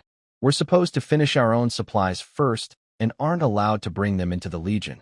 So, I came out to handle the food." Miller was stunned. Huh? That's a good deal. I've never heard of conscription including meals before. In the past, soldiers had to provide their own food within 40 days. Not only food, but weapons too. Soldiers had to bring their own clothes and blankets for the campaign. The Lord didn't provide any of that. So what about your food supplies? Miller looked Jack up and down, but didn't see any food he brought. Of course, I already sold it, Jack said, taking a big sip of his, a red flush spreading across his face. But now that I'm out, I want to wander around outside for a while. I'm not like Thomas, that wooden guy, who goes back early, he added. At the camp, you have to work, the knight said, but he only asked him to return before dark. Jack naturally wanted to make the most of every minute. Fusen and Roger, who had just come in, overheard their conversation. They exchanged glances and then walked over to the bar. Hey, brother, from what you're saying, it sounds like the Maple Leaf Territory is about to go to war? Jack, with blurry eyes, looked them over carefully. His gaze suddenly sharpened when it landed on the knight, swords at their waists. Ah, yes, he replied. Aren't you two local knights? He asked cautiously. Most of the knights in the Maple Leaf Territory serve the Count of Maple Leaf, either as members of the Knight Order or holding important positions in various armies. There aren't many idle knights. Some come with large trading caravans as guards hired by merchants. If they were local knights, they would probably know more about the situation than a little conscript like him.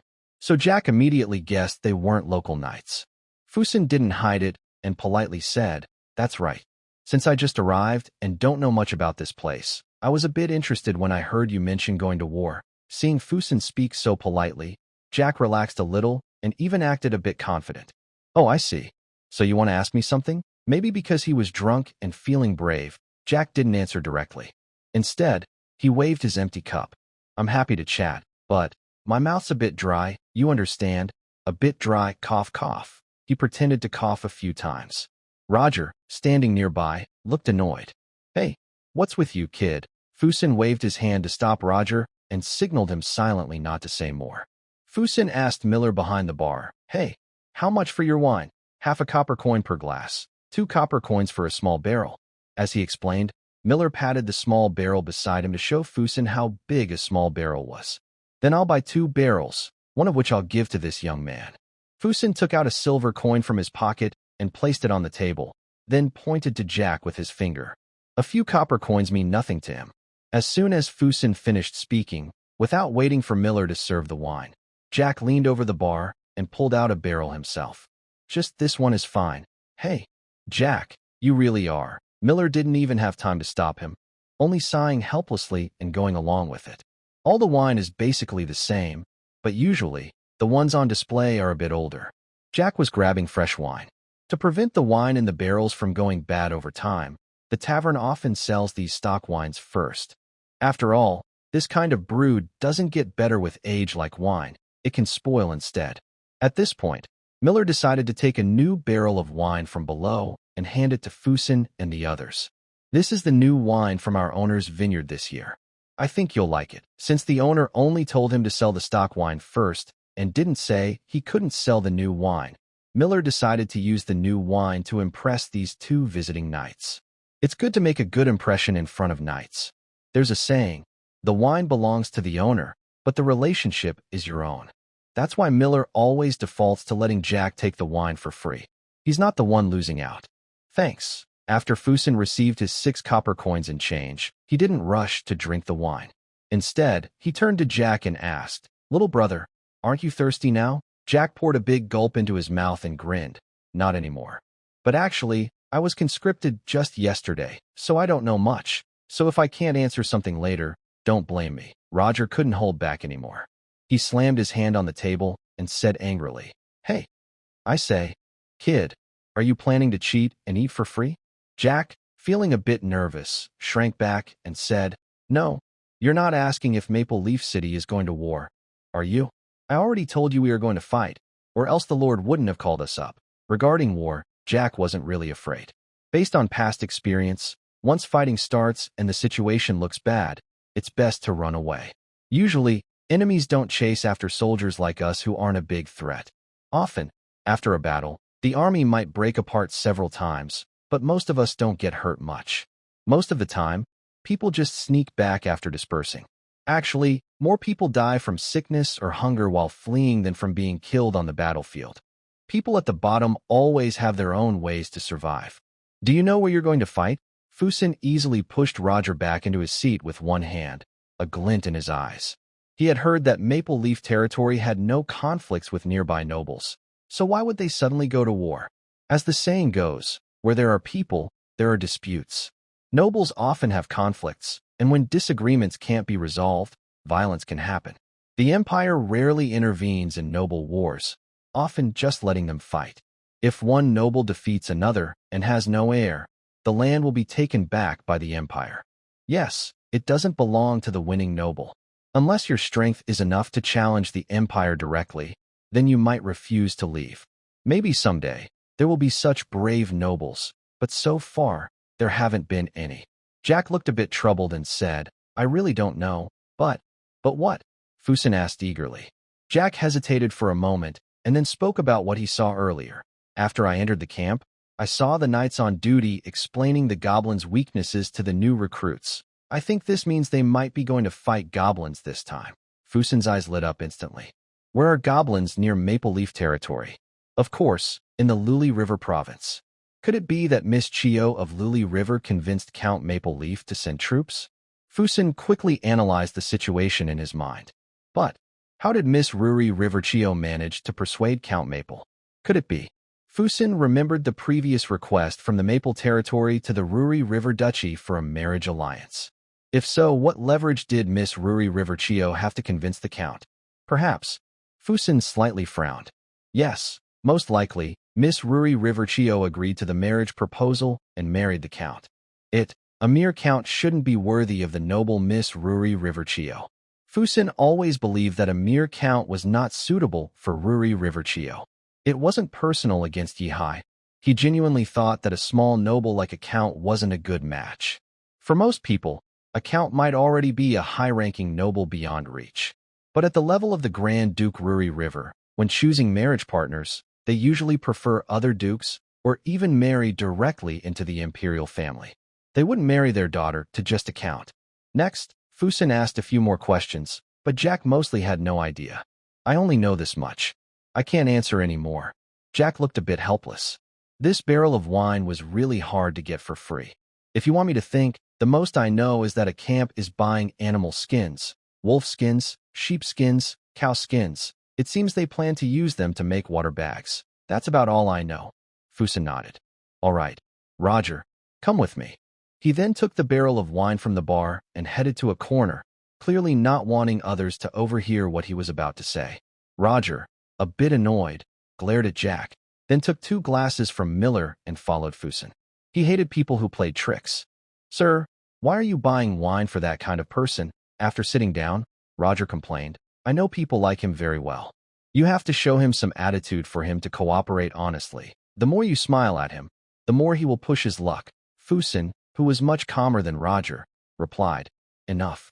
This isn't Dijon. If you get into a fight with the locals here, the guards won't defend you when they arrive. Maybe we'll just be kicked out of the city directly. Roger finally calmed down a bit after hearing this. He knew Fusen was right. It's better to behave when you're a guest somewhere. From the conversation just now, what information can you gather? As a former knight trainer, Fusen usually asks questions to communicate with his knights. Roger hesitated for a moment but quickly answered. Maple Leaf territory is about to go to war. The enemy is probably goblins, and most likely they are sending troops out. Otherwise, there's no need to conscript so many civilians. Most of these untrained civilians are actually a burden on the battlefield, not an advantage. Lax military discipline means they have little fighting ability. If there's a mishap like a camp explosion, it could even cause the regular army to fall apart. Only when going to war do they have to bring many auxiliary soldiers to handle logistics. And what else? Fusen asked further. Roger felt a bit nervous. He thought for a moment and then continued.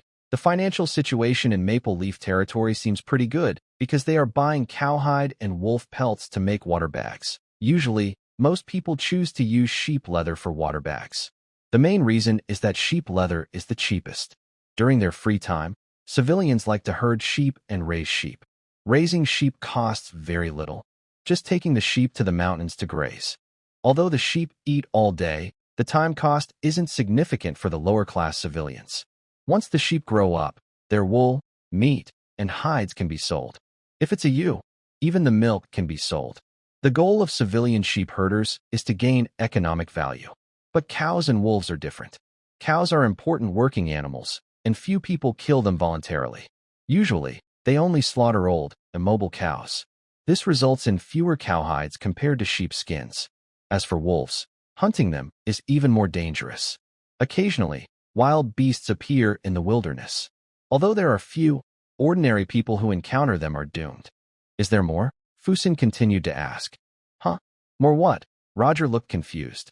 The guy named Jack didn't say anything else earlier. Fusen felt a bit disappointed and directly asked, estimate how long it will take for Maple Leaf to go to war. Roger blinked and sat there silently for a while without answering. Fusen sighed softly. Sigh. It seems you've forgotten all the military theory lessons I taught you. On this continent of Minsk, where extraordinary beings exist, knights tend to focus more on personal strength rather than military theory. Especially Roger. He's not a patient person, and he doesn't pay much attention to boring military knowledge. Well, Roger scratched the back of his head awkwardly. I ask you, how long does it take to turn tan leather into a water bag after buying it? Fusen guided Roger step by step. Roger knew this.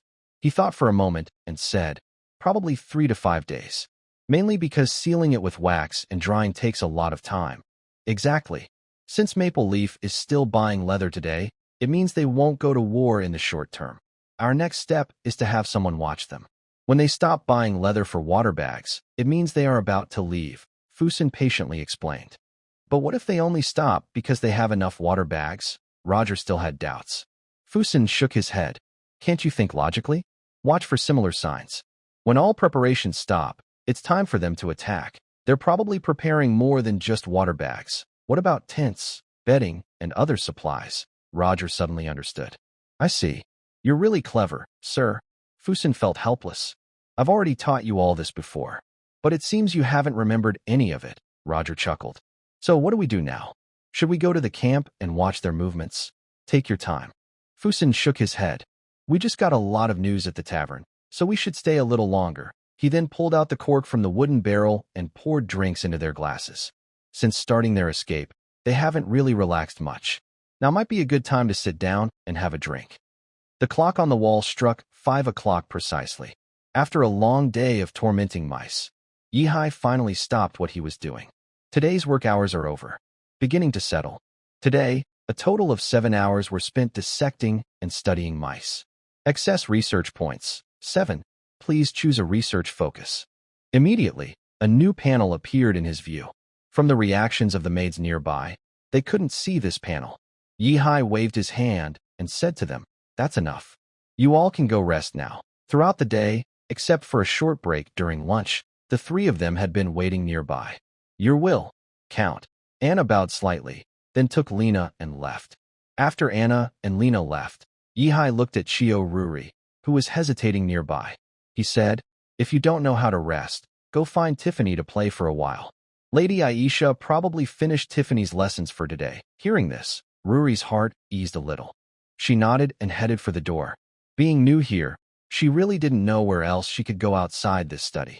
Only Tiffany was someone she was somewhat familiar with. After watching Ruri leave, Yihai focused his gaze on his own panel. He had dismissed them because he didn't want others to see his strange actions. After all, tapping randomly on a panel they couldn't see could easily make them think he's crazy. Yihai reached out and opened the tech tree.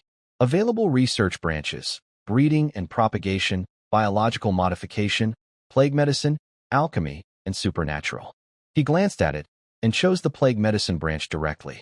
It wasn't that he wasn't interested in alchemy and supernatural, but he had tried that before. Research points are very costly. Right now, he doesn't have time to spend on that. Plague Medicine LV1. Plague Virus. Research unlocks prototype virus and full extraction method. Research points needed. 40. Plague Medicine LV2. Plague Vaccine. Research unlocks prototype vaccine and full extraction method. Research points needed. 160. Plague Medicine LV3. Plague Resistance. Research unlocks broad-spectrum plague vaccine prototype and full extraction method. Research points needed. 640. Plague Medicine LV4. Source of the Plague. Requires unlocking previous levels. Biological Modification LV3. Alchemy Mastery LV3. Research points needed. 2560. 40 plus 160 is almost 200 points. Looks like I can finish it before leaving. Yihai squinted, realizing that he would need to focus fully on gathering research points during the day. With a rate of gaining 1 point per hour, he could only get about 8 points a day from 9 to 5. It seems he won't have time to train. But that's okay. This amount of time doesn't help much with training progress anyway. After decisively investing all 7 research points into the Plague Medicine branch, Yihai closed the panel. He would be busy for a while now. He wasn't sure if the mice inside the castle would be enough for him to experiment on. Meanwhile, in Lion City. Although Lion City isn't the main base of the Lioli River family, it is one of the few major cities with a castle. After the eldest son of Duke Lioli Rivery arrived, the castle became his residence. Lioli Rivery Knight, I still don't understand why you didn't send troops to support Dijon City. Grace, the vice commander of the Lioli River Knights and Lioli Rivery personal teacher, once again questioned him. Lioli River hasn't inherited the title yet, so his status is just that of the Duke's son. That's why Grace addresses him as a knight when speaking to him. Although Lioli River is over 30, he is already a senior knight. His knight talent is quite good, and if he keeps improving, he might have a chance to become a grand knight before he grows old. He also deserves the title of knight. Teacher, can you please stop asking? I've already told you I have my reasons. Ruri River's expression showed frustration. He paced back and forth in the study, clearly annoyed by the repeated questions. No, I must ask clearly today. Just now, my subordinates brought me confirmed news. Dijon City fell completely 5 days ago. And inside the city, only Miss Ruri River Chio and a small remaining force escaped to Maple Leaf Territory 2 days ago. And His Grace, Duke Ruri River. Knight Grace's face showed a hint of sadness. He has passed away. During her escape, Ruri River Chio's troops kept breaking apart. Besides those who fled with her to Maple Leaf Territory, many others escaped to different cities of the Ruri River Duchy. It was these people who brought news of Dijon City's fall to Lion City. Hearing this, Ruri River's steps suddenly stopped. A complex look flashed in his eyes, and he also showed a bit of sadness. But quickly, he buried these feelings. So it has come to this. Knight Grace was immediately angry when he heard Ruri River's words. So, you really expected this? Did you already know your father would die? Or are you just hoping he would die so you could inherit the Duke's title? In his anger, Knight Grace almost forgot about hierarchy. But that was normal. He was loyal to Duke Ruri River, not to Ruri River's son. I definitely don't wish for my father's death. Ruri River first denied Knight Grace's suspicion emotionally. Then his voice grew low and sad as he muttered, I just always knew he wouldn't survive. What? Knight Grace's eyes widened in shock. How did you know that? Ruri River hesitated for a moment, then finally told the truth. I've been exchanging letters with the commander of the 2nd Legion. Commander Berg? Knight Grace frowned slightly at this, but didn't pay much attention. It was normal for Ruri River's heir to have allies, especially since he was the most likely to inherit the duchy. Lu Lichuan Yidai saw that Knight Grace didn't speak, so he continued. After our first encounter with the wizard on the front line, Brigade Commander Berg sent me a farewell letter. He said in the letter that he was cursed with a magic called corpse transformation, and his body was constantly rotting. Even with his strong life energy as a great knight, he couldn't dispel the curse from his body. He could only watch his body decay first and then rot, gradually heading toward death. Knight Grace's pupils shrank slightly. He only knew that all 3 brigade commanders had died in battle, but he didn't know exactly how. Is this wizard so powerful? Knight Grace asked in disbelief. He had heard rumors about the wizard in recent years, but he didn't expect them to be so terrifying. Even great knights couldn't withstand their magic. Does that mean in the future, when wizards appear before him, he will have no ability to fight back? Seeing Knight Grace's worry, Lu Lichuan Yidai spoke. Teacher, you don't need to worry too much. From the information I received, my father and the others actually suffered because they lacked proper intelligence. You should have heard that these 3 brigade commanders were affected one after another. But I only recently learned the details myself. Lu Lichuan Yidai sat down at his desk, the sunset shining on his face, making him look a bit exhausted. At first, the plague spread quickly within the army, forcing everyone to stop moving and stay in place to control the spread. But controlling a plague is very difficult. So in the end, it couldn't be contained, and the 3 main brigades lost their fighting ability. A trace of bitterness appeared on Lu Lichuan Yidai's face. Knight Grace frowned. But this has nothing to do with the 3 brigade commanders, right? Great knights can form protective shields with their life energy, so even a plague virus can't get through. Even the plague shouldn't affect them. This had been proven on the Minsk continent. Even during the worst Black Death pandemic, great knights were unaffected. But this gave the wizards a chance to strike. Lu Lichuan Yidai was very angry and slammed the table, saying, the first victim from the Yogg Legion was the wizard who sneaked into the camp during the chaos and was unlucky enough to be caught. This was also the result of that strange dark magic called corpse transformation. That corpse transformation magic appears as a dark light, which is very hard to see at night. It moves even faster than an arrow. Once hit, it's impossible to escape. Knight Grace's brow furrowed more and more. Faster than an arrow? With a knight's quick reflexes, shouldn't it be easy to dodge? Lu Lichuan Yidai replied softly. What if it can also turn corners? Knight Grace was stunned for a moment. That's impossible. According to what the knights, understood, once energy is released and leaves the body, it should move in a straight line. Although knights can release energy attacks that are separate from their bodies, they cannot control the path of that energy once it's out. Even Bloodline knights, who have activated their powers, can't do that, right? Hehe, I guess that Legion Commander Yogg thought the same way at first, Lu Lichuan Yidai said with a bitter smile. What about the others? After Yogg's experience, they should be more careful, right? How did they get caught? Knight Grace continued to ask, eager to understand. Even if the magic can turn corners, with a little caution, it should still be possible to avoid it. Seeing that Grace still didn't understand the wizard's tricks, Lu Lichuan Yidai felt helpless. Wizards don't just have this corpse transformation magic. They can also hide their figures in the dark, and with the eye, you can't tell where they are. It's as if they blend into the darkness. Even if a knight is fully focused, they can only see a faint ripple. The 5 senses of knights are very strong. Even in a moonless night, their vision isn't affected. But despite that, the other knights still fell for the trap one after another. They always attack at night and are very cautious. If they miss, they just run away. Our people can't see them, so they can't catch them. Even my father and other senior knights can't rest at night because of this. They can only take a quick nap during the day. Since many soldiers in the army were infected with the plague, they couldn't even move, let alone retreat. My father also refused to abandon his soldiers and leave alone. Lu Lichuan's face looked very unhappy when he said this. Even he, in this situation, couldn't think of a better solution. As a result, you know what happened. The leader of the Night Order sacrificed himself, and my father was seriously injured. In the end, the knights in the order made a quick decision to escape with my badly wounded father and the remaining soldiers who hadn't caught the disease. Knight Grace paused for a moment after hearing this. So, are you afraid of the wizard and therefore unwilling to support Dijon City? No way. Teacher, don't think so low of me, Lu Lichuan angrily replied. He stood up again, falling back into his initial frustration, pacing back and forth. Knight Grace could tell that something was bothering Lu Lichuan deep inside. Maybe you should share what's on your mind.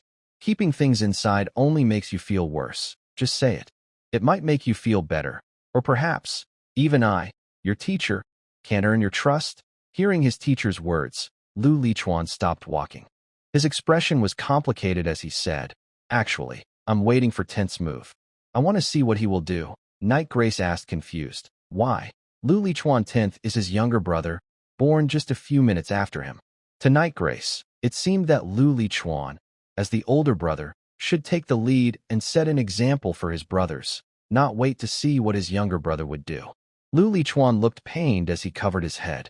Teacher, you're a pure knight, so maybe you can't understand many things. Do you know what Lu Lichuan 10th did after our father sent him to Verona City? He's expanding the army. He increased the garrison from 3,000 to 10,000 soldiers. And he's even planning to build a new army. What do you think he's trying to do? Grace the Great Knight frowned and scolded. You shouldn't be afraid of your brother.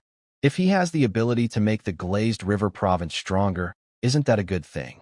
Do you really think he's expanding his army to compete with you for the Duke's position? You should know that's impossible. The inheritance of noble titles in the Empire follows strict primogeniture. As long as you're alive, that won't happen. Moreover, the Grand Duke of Glazed River wouldn't allow such a thing to happen. Suddenly, the voice of the Glazed River generation became frantic. But my father is dead now. The key knights of the province are also gone. No one can stop that guy's ambitions anymore. Look at what he's doing now. Constantly expanding his power and winning people's loyalty. The Glazed River generation painfully said, that guy has never accepted me since we were kids. Do you know what he once said to me? He said, why is it that you were born a few minutes earlier and are the older brother? Maybe the birth order was mixed up and he's actually the older one. If I lead Lion's army to support Dijon City, even if we can defeat the tens of thousands of goblin soldiers, we will suffer heavy losses. Do you think, in this situation, the Glazed River 10th generation would just stand by and watch? He would not hesitate to lead his army to attack me. If I die, then it will be his turn to inherit the Duke's title. So, to prevent this from happening, you chose to let Lion watch as your father and sister are isolated and helpless in Dijon City, leading to its fall. Knight Grace looked disappointed. He never expected to raise the Glazed River generation into such a person. His education had truly failed. Feeling the gaze of his teacher, Glazed River generation nervously defended himself. Teacher, you can't blame me alone. The people who sent the distress signal weren't just me. Why didn't Tita and Bida move? As long as as long as Tita's side shows any sign of action, I would definitely follow with my troops. But he didn't do anything at all. How can I feel at ease to go now? Moreover, at that time, the father had already fallen under the curse of corpse transformation and was beyond help. Even if I went to save him, he would ultimately die. Lu Lichuan Bai Dai was also sent out by the Grand Duke of Lu Lichuan to gain experience. Perhaps because he was still young, he was only in a secondary city, where the local garrison army was less than 3,000 soldiers. Lu Lichuan, he was not very cautious about him. What about your sister, Miss Lu Lichuan Qian Dai, and the civilians of Zhurong City? What will happen to them? Knight Grace asked calmly. Lu Lichuan, he was suddenly choked, and, after a long pause, muttered, She already escaped, didn't she? And most of the civilians of Zhurong City also managed to escape. Although he didn't go to rescue them, the outcome didn't seem too bad. Many civilians even brought their families and came to Lion. Knight Grace closed his eyes. At this point, nothing he said could change the situation.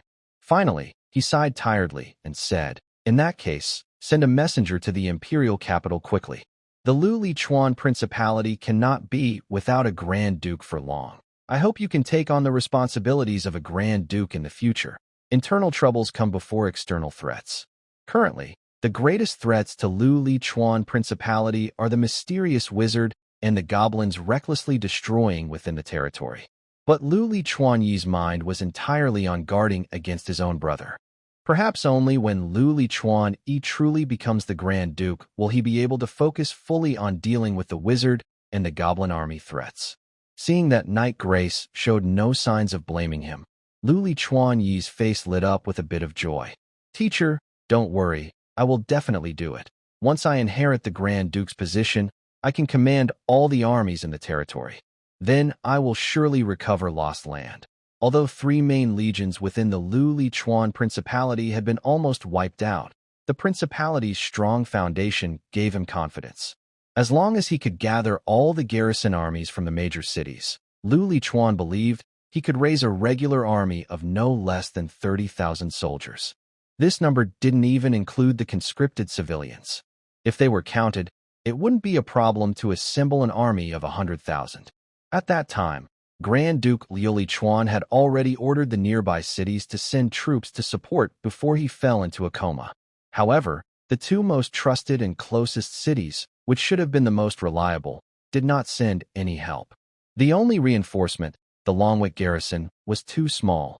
Only 3,000 soldiers, facing tens of thousands of goblins, and they couldn't do much.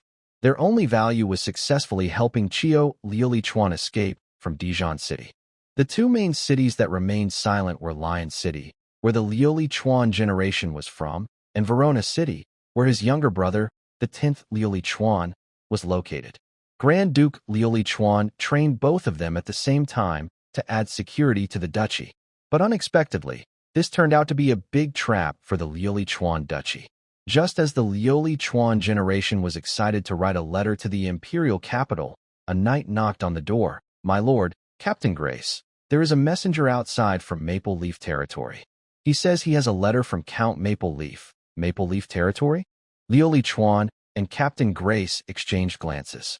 Could it be a message about Chio? Captain Grace nodded, agreeing with Liu Chuan's guess. Very likely, since Miss Chio Liu Chuan has fled there. But given the relationship between our duchy and Maple Leaf Territory, I fear the news brought by this messenger won't be good. Liu Chuan's brow furrowed slightly as he thought for a moment, then waved his hand. At worst, we can pay a ransom to Count Maple Leaf. This was quite common. When two nobles have a conflict or go to war, and one is captured by the other, the captor often demands a hefty ransom for the release of the noble or their family. Few would kill the other directly, as it offers no benefit. Under the Empire's rules, even if you kill someone, you can't take over their territory. It's better to use the situation to extort a large sum of wealth. This is the most profitable choice. Captain Grace shook his head pessimistically. I'm worried that the other side isn't after ransom at all. They might just want to intercept Miss Chio Liu Chuan directly in Maple Leaf Territory. After all, don't forget that 10 years ago, Lord Maple Leaf once asked us to marry Miss Ruri Chikawa. However, our noble duke mercilessly refused her proposal. Hearing Knight Grace's words, Ruri Chikawa was stunned. She had completely forgotten about this matter. If that's true, then it might be a problem. Ruri Chikawa gently tapped her fingers on the nearby table. Never mind, let's see what the letter says. Guessing here won't help. Let the messenger come in. Ruri Chikawa called out to the door. Yes, my lord. The knight outside responded and left. The messenger was still at the castle gate, so he went to bring him inside. A moment later, the knight returned with the messenger and entered the study. Good day, Sir Ruri Chikawa. My name is Valentine, a knight of the Maple Leaf Knights. I am here on behalf of Count Maple Leaf to visit you. Since the messenger sent by the Maple Leaf was also a knight, he chose to address Ruri Chikawa with respect, knowing he was a noble but not the heir to the Grand Duke position. The term, knight, was always used among them, and it was never wrong. Good day. I heard Count Maple Leaf wrote me a letter. Please give it to me. After giving a formal knight's greeting, Ruri Chikawa quickly asked for the letter. Valentine was slightly surprised. He didn't expect Ruri Chikawa to be so direct. His carefully prepared noble greetings and small talk seemed unnecessary now. His friends in the knight group were fooling him, saying nobles like to chat for a while before getting to the point. Though he was cursing his friends silently, Valentine moved quickly. He took the prepared letter from his waist and handed it directly to Ruri Chikawa. She took the letter, quickly glanced at it, and then showed a surprised expression. What? How is this possible? What's wrong? Knight Grace came over to Ruri Chikawa. Sir, you'll see once you look at it. Ruri Chikawa handed the letter to Knight Grace. Knight Grace took the letter and was momentarily stunned. It was written in Miss Ruri Chikawa's handwriting. He had once taught Chio Rurikawa's breathing technique for a period, so he could recognize her handwriting. Of course, more importantly, Miss Chio Rurikawa's handwriting was the best among the descendants of the Rurikawa Duke, leaving a deep impression on Knight Grace. He quickly glanced over the contents of the letter, then his brow gradually furrowed, especially when he reached the last sentence. He couldn't help but snort in disdain. Oomph! It seems that Count Maple Leaf really has no intention of returning Miss Chio Rurikawa. In an instant, Knight Grace's gaze toward Valentine carried a hint of hostility, as if he regarded him as an enemy of Count Maple Leaf. This put pressure on Valentine. He was just a beginner knight stepping into the official knight ranks. The person in front of him looked like someone who could crush him easily. He couldn't afford to offend him. Although Valentine was terrified inside, he still responded straightly to Knight Grace's gaze. He was here representing the face of the Maple Leaf Territory, and he couldn't afford to lose face. Fortunately, Knight Grace had no intention of taking out his anger on Valentine. He just waved his hand and said, "You can go out first. If there's a reply later, I will have someone bring it to you." "As you wish, Sir Knight." Valentine placed one hand on his chest and bowed slightly, then left the study and followed the knight waiting at the door outside the castle. After Valentine had gone far enough, Knight Grace shook the letter in his hand and said, "This Count Maple Leaf probably has bad intentions. I suggest you refuse him directly." Although the letter seemed to make good points about mutual protection and watching out for each other, Knight Grace knew that was all nonsense. Their relationship with the Maple Leaf Territory was not that good. Since refusing the marriage proposal from the Maple Leaf 10 years ago, there had been no official contact between the two sides. But Chio Ruikawa hesitated. "If he really can help us clear the goblin army near Jaren City, even if it's just to weaken them, it would be a good thing for us, right? And I don't see how this could be harmful to us." Luli Chuan Dai still tends to think in the traditional noble way. If Duke Luli Chuan was still trapped in Dijon City, he would never agree to this plan, because then there would be a risk of Duke Luli Chuan being forcibly taken by Count Maple Leaf. But now his father, Duke Luli Chuan, has died, and Dijon City is just an empty town. What could possibly be inside besides goblins? Knight Grace didn't immediately understand Count Maple Leaf's true plan. He just instinctively felt something was wrong. How could someone come forward just to help without asking for anything in return? This didn't match what Knight Grace knew about nobles. Although Knight Grace always followed his knightly code and paid little attention to trivial matters, he was quite aware of noble greed. They would never do something so selfless. Knight Grace paused, resting his hand on his forehead, thinking for a moment. Then suddenly his eyes lit up. "Idai, do you think that Count Maple Leaf might be after the treasury inside Dijon City?" Miss Luli Chuan was lightly equipped when she escaped, so she probably didn't have time to take much from the treasury. And that treasury holds millions of gold coins. Thanks to Knight Grace's reminder, Luli Chuan Idai also remembered this. He suddenly realized, yes, there are still millions of gold coins in Dijon City. He hadn't thought of this before because that money had nothing to do with him, and he didn't need it now. His previous income came from taxes on Lion City and nearby towns and villages, so he didn't rely on the treasury money. Lion City had rich iron and copper mines, and just selling iron brought him tens of thousands of gold coins each year. The copper could be refined into coins directly. It was like printing money. Duke Luli Chuan had entrusted this wealthy region to Luli Chuan Idai to manage, showing he trusted him a lot. "But, teacher, if we really only need a few gold coins to get Count Maple Leaf's army to help us clear out the goblins, isn't that a good idea? After all, if we wait for the Empire to send someone to handle the inheritance, it will take at least a month or two. Then we will gather the army within the country again, which will take at least a few months. Such a long time. I fear the goblins will cause significant damage to the surrounding areas. The most important thing is," Lu Lichuan's eyes flickered with a hint of fear. "We can also ask the Maple Leaf leaders to help us test whether the wizard hiding behind the scenes, who has been secretly working against us, has also come." Knight Grace considered for a moment, but still felt something was off. "Idai, I have a feeling that Count Maple Leaf's plans are more than just stealing gold from the treasury. I think we should be cautious. What else could he want?" Lu Lichuan held his teacher Knight Grace's hand and said, "Teacher, he can't possibly want to take over Dijon City directly, can he? Besides, the Empire would never allow that. Teacher, think about it. If we let the Goblin army continue to destroy recklessly, how many civilians in our country will be harmed? Today alone, I received reports of 2 villages being destroyed by goblins. Those goblins are beasts. Women in their 50s and 60s, even young girls, are just tools for their breeding. Even though Lion City is well guarded with high walls, the small towns and villages below are not protected like that. Teacher, are you going to watch helplessly as our villages and towns fall one by one?" Knight Grace's tone was tinged with anger. "Of course not. What do you think I am? I wish I could rush out right now and eliminate all those goblins." Lu Lichuan's expression was serious, looking like he was genuinely concerned for the people below. Teacher, don't stop me. Just think of it as us spending money to hire mercenaries to clear out the goblins. How about that? Night Grace looked into Lu Lichuan's eyes, and the other did not avoid his gaze, simply looking back at him. Finally, Night Grace sighed. All right then. Hopefully, things will turn out as you wish. A faint smile appeared in Lu Lichuan's eyes, but his face remained heavy, as if he was also helpless. Of course, he had his own plans.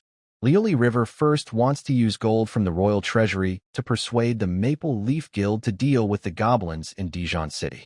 He even plans to cooperate further. He intends to propose a marriage alliance with Count Maple Leaf, Yehai, using his sister, Chio Liuli River. Since the sister is already in the other party's hands, he figures he might as well make use of her. This way, he can also save some ransom money. Liuli River first doesn't want to actually inherit the position of Grand Duke Liuli River and have his sister be known to be in someone else's hands. That would be very embarrassing. Marriage alliance is different.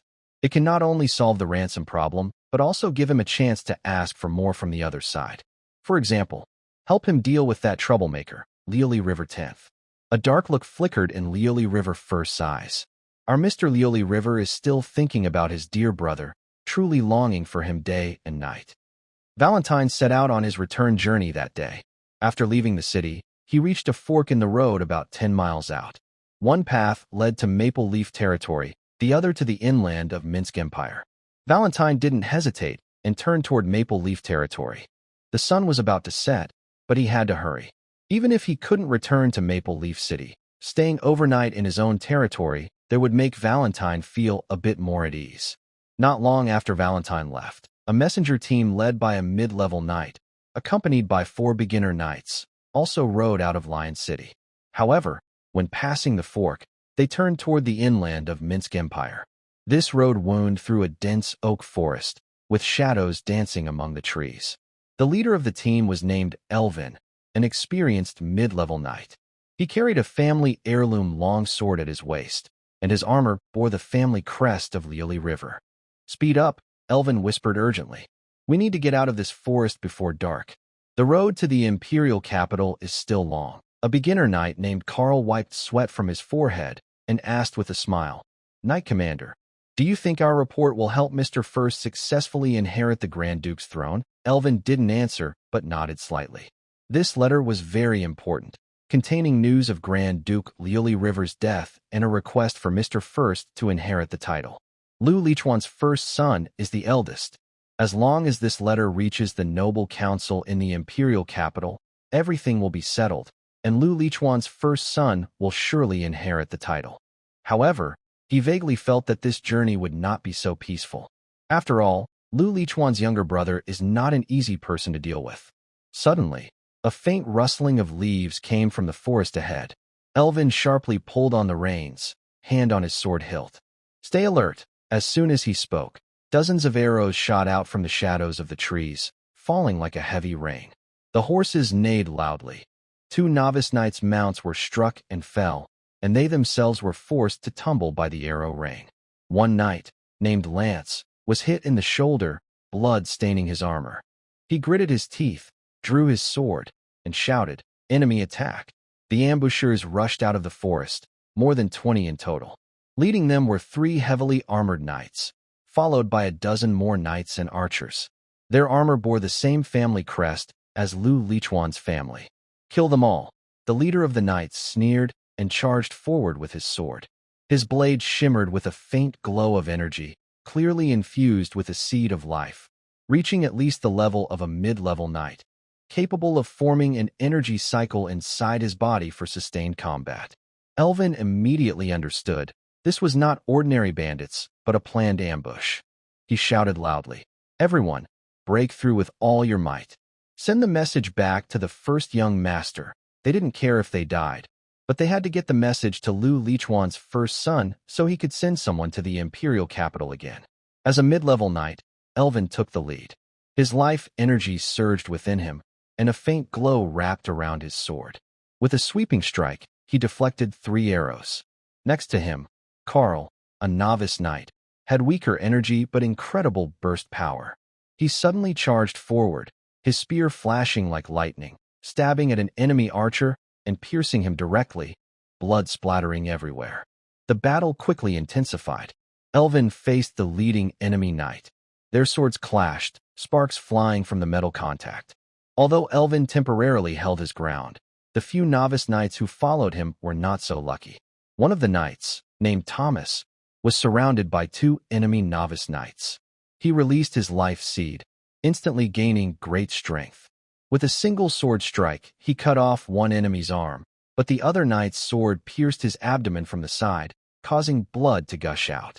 He fell to the ground, unable to get up.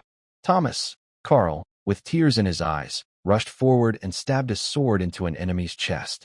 However, an enemy archer shot an arrow from the side, piercing his thigh. He knelt on the ground, struggling to hold on. Another novice knight was surrounded and attacked by three enemies. He screamed as he fell, and the last glow of his life seed quickly faded. Lance, despite the pain, swung his sword and shouted, "Captain, don't worry about us. Break through first." If anyone had a chance to escape, it was the intermediate knight, Erwin. Erwin glanced around with a determined look in his eyes. For the great leader, I will fight. His energy cycle sped up, and his sword shone brightly. He forced back the leading enemy knight with a strike, then turned to run. At that moment, a heavily armored knight from the enemy's side, who had been standing at the back, suddenly moved. He darted out like a ghost. His sword showed no obvious energy fluctuations, but when he swung, an invisible sword aura suddenly erupted, tearing through the air and heading straight for Erwin's back. The sword aura pierced Erwin's armor, and blood sprayed out. He turned in shock, eyes wide with surprise. Energy release. You are a high-level knight. Erwin, gasping, leaned against a tree trunk, his sword supporting his body. He looked around. All his teammates had fallen, and blood stained the forest trail. The enemy knight sneered silently and charged at him.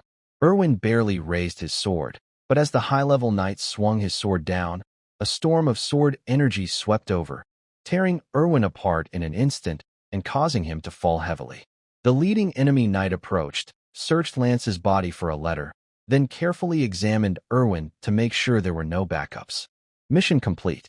All soldiers eliminated, not a single one left. The news of my father's death had already reached him. He knew very well that the key to this inheritance game was to prevent Lu Lichuan from gaining the approval of the imperial nobility first. If that happened, it would be very hard for him to inherit the title. If Lu Lichuan inherited the title first, even if he managed to deal with Lu Lichuan later, the heir would still be chosen from Lu Lichuan's children. Even if he was willing to go as far as killing Lu Lichuan's children, it would be easy to expose himself. A person who kills his brother to inherit a title cannot be accepted by the empire's nobility. At that time, his third brother might even take advantage of the situation. So he must find a way to deal with Lu Lichuan before he inherits the title, so the title will naturally fall into his hands. There was a knock on the door outside. A servant entered and said, "Sir, they are back. They brought a letter." Lu Lichuan Shidai smiled slightly and said, "Good, let them come in." The knight entered the study, knelt on one knee, and handed over the letter. "Sir, the task was successfully completed. The messenger team of 5 was wiped out, with no survivors." Lu Lichuan Shidai took the letter, quickly glanced at it, and nodded with satisfaction. "Well done. Why is it that when I was sleeping in the same bed with Brother Yihai, he always disliked me? Why does he not dislike you now that you've gone?" Tiffany was tossing and turning on her bed in anger. "Could it be that Count Maple also asked you to keep his bed warm?" Lu Lichuan Qiandai sat on Tiffany's bed, curious, and casually picked up a small yellow teddy bear from the bedside to play with. Tiffany's room was full of these stuffed toys. Tiffany leaned on her hands on the bed, pouting unhappily. "I wanted to go, but I used to be the one who comforted him to sleep when I was little. But later, for some reason, he wouldn't let me sleep in the same bed with him anymore. Even if I sneak into his room early and take over his bed, my brother would just pick me up and send me back to his own room." Lu Lichuan Qiandai blinked at this, then carefully looked at Tiffany. Although it was not very obvious yet, Tiffany's figure was starting to show signs of developing. Lu Lichuan Qianyao showed a faint smile and said, "I didn't expect him to have such restraint. I thought he would eat you, my little fiancé." Without hesitation, Although he always looked lustful when he was with me, he is so controlled when facing his fiancée. Thinking of this, Lily Chuan Qianyao couldn't help but sigh softly. Eat you? Tiffany didn't understand at first, but soon she remembered what her mother, Lady Aisha, had recently explained to her. Her face turned red with embarrassment, and she started to fidget on the bed. Hee, Qianyao, what are you talking about? That's so embarrassing. Tiffany's delicate, fair face now showed a tempting blush. But soon, her shyness turned into worry. Qianyao, when will Brother Yihai marry me? My mom says I'm already an adult. Tiffany sounded a bit sad. When will she be called a countess? Lily Chuan Qianyao paused, then gently smiled and reached out to touch Tiffany's messy hair. Don't worry. Tiffany, you're so adorable. I believe Count Fingye will marry you soon. In Qianyao's view, Tiffany was at the right age to get married. Actually, it was more unusual that Qianyao, at 17 or 18, was still unmarried. The former Grand Duke Luli Chuan loved his only daughter very much, so he didn't force her into an arranged marriage. Instead, he let her choose herself. Qianyao was very picky, so she only now decided. That's right. Tiffany suddenly regained her confidence, crossed her arms, and looked proud. I'm so cute. Brother Yihai must like me a lot. Her sudden change surprised Qianyao.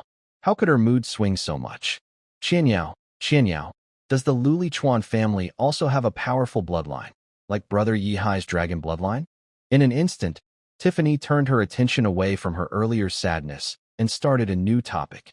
I heard that your noble family ancestors were all bloodline knights, unlike my father, who has no bloodline at all. Tiffany pouted and complained. If their ancestors had bloodlines, she would have become a knight early on, instead of still being unable to gather her life seed. Her father, Viscount Finley, was not even from a knightly family. He was a famous merchant who reportedly provided significant financial help during the founding of the Minsk Empire, which earned him the title of Viscount. Chiyo Rurigawa gently pressed her lips together. The Rurigawa family does have a bloodline inheritance. But, Tiffany, sometimes not having a bloodline might actually be a good thing. Huh? Why? Isn't it true that families with bloodlines tend to train faster? Isn't faster training a good thing? Tiffany's beautiful eyes showed a hint of confusion. Chiyo Rurigawa sighed softly. The power of a bloodline can indeed speed up training, but it can also be a lifelong burden for us bloodline families. Tiffany, do you know what level comes after becoming a Grand Knight? Tiffany looked a bit lost. She shook her head. No, I don't. My mom never told me. It's the Bloodline Knight who has awakened their bloodline. Chiyo Rurigawa kicked off her small black shoes, stretched her legs wrapped in white silk onto the bed, and hugged her knees, resting her chin on them as she continued. A Grand Knight without a bloodline can find a suitable magical beast.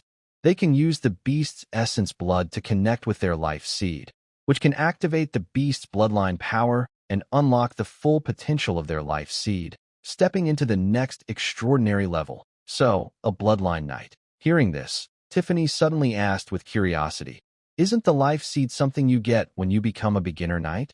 Can you use the beast's essence blood right from the start? Chiyo Rurigawa didn't argue, but said, ancient texts record that someone once had the same idea as you, and they even tried it. Tiffany's eyes sparkled. And what was the result? That person's blood vessels burst all over their body, and they died a terrible death. Chiyo Rurigawa's tone carried a hint of teasing. Tiffany, maybe you should try it someday. Perhaps you're the chosen one who can fuse a bloodline at the beginner stage. Maybe I'll pass on that. Tiffany shook her head vigorously. She didn't want to die in a messy way. That sounded very ugly. Curious, Tiffany asked. Sister Chiyo, from what you said, does that mean that families with bloodline inheritance don't need to find magical beast blood to merge anymore? If that's true, isn't that a good thing? Why do you say it's a burden? Luli Chuan Chiyo's amber eyes looked distant as she gazed out the window in the distance. You're right. If a family with a bloodline inheritance successfully inherits a complete bloodline, they can naturally awaken their bloodline once they reach the Great Knight stage. But for most people, it's very hard to inherit a complete bloodline. For example, our Luli Chuan family's Griffin bloodline, whether it's our grandfather, father, or us now, none of us have a bloodline concentration high enough to awaken on our own. And we can't merge with other magical beast bloodlines either, because that could cause a bloodline conflict and lead to death. Chiyo's tone was full of helplessness. Not able to merge with other bloodlines? Tiffany quickly caught the key point. She tilted her head, her bangs slightly falling to one side. So, can we still merge with Griffin blood? Yes, we can. Chiyo's expression darkened, a hint of bitterness in her voice.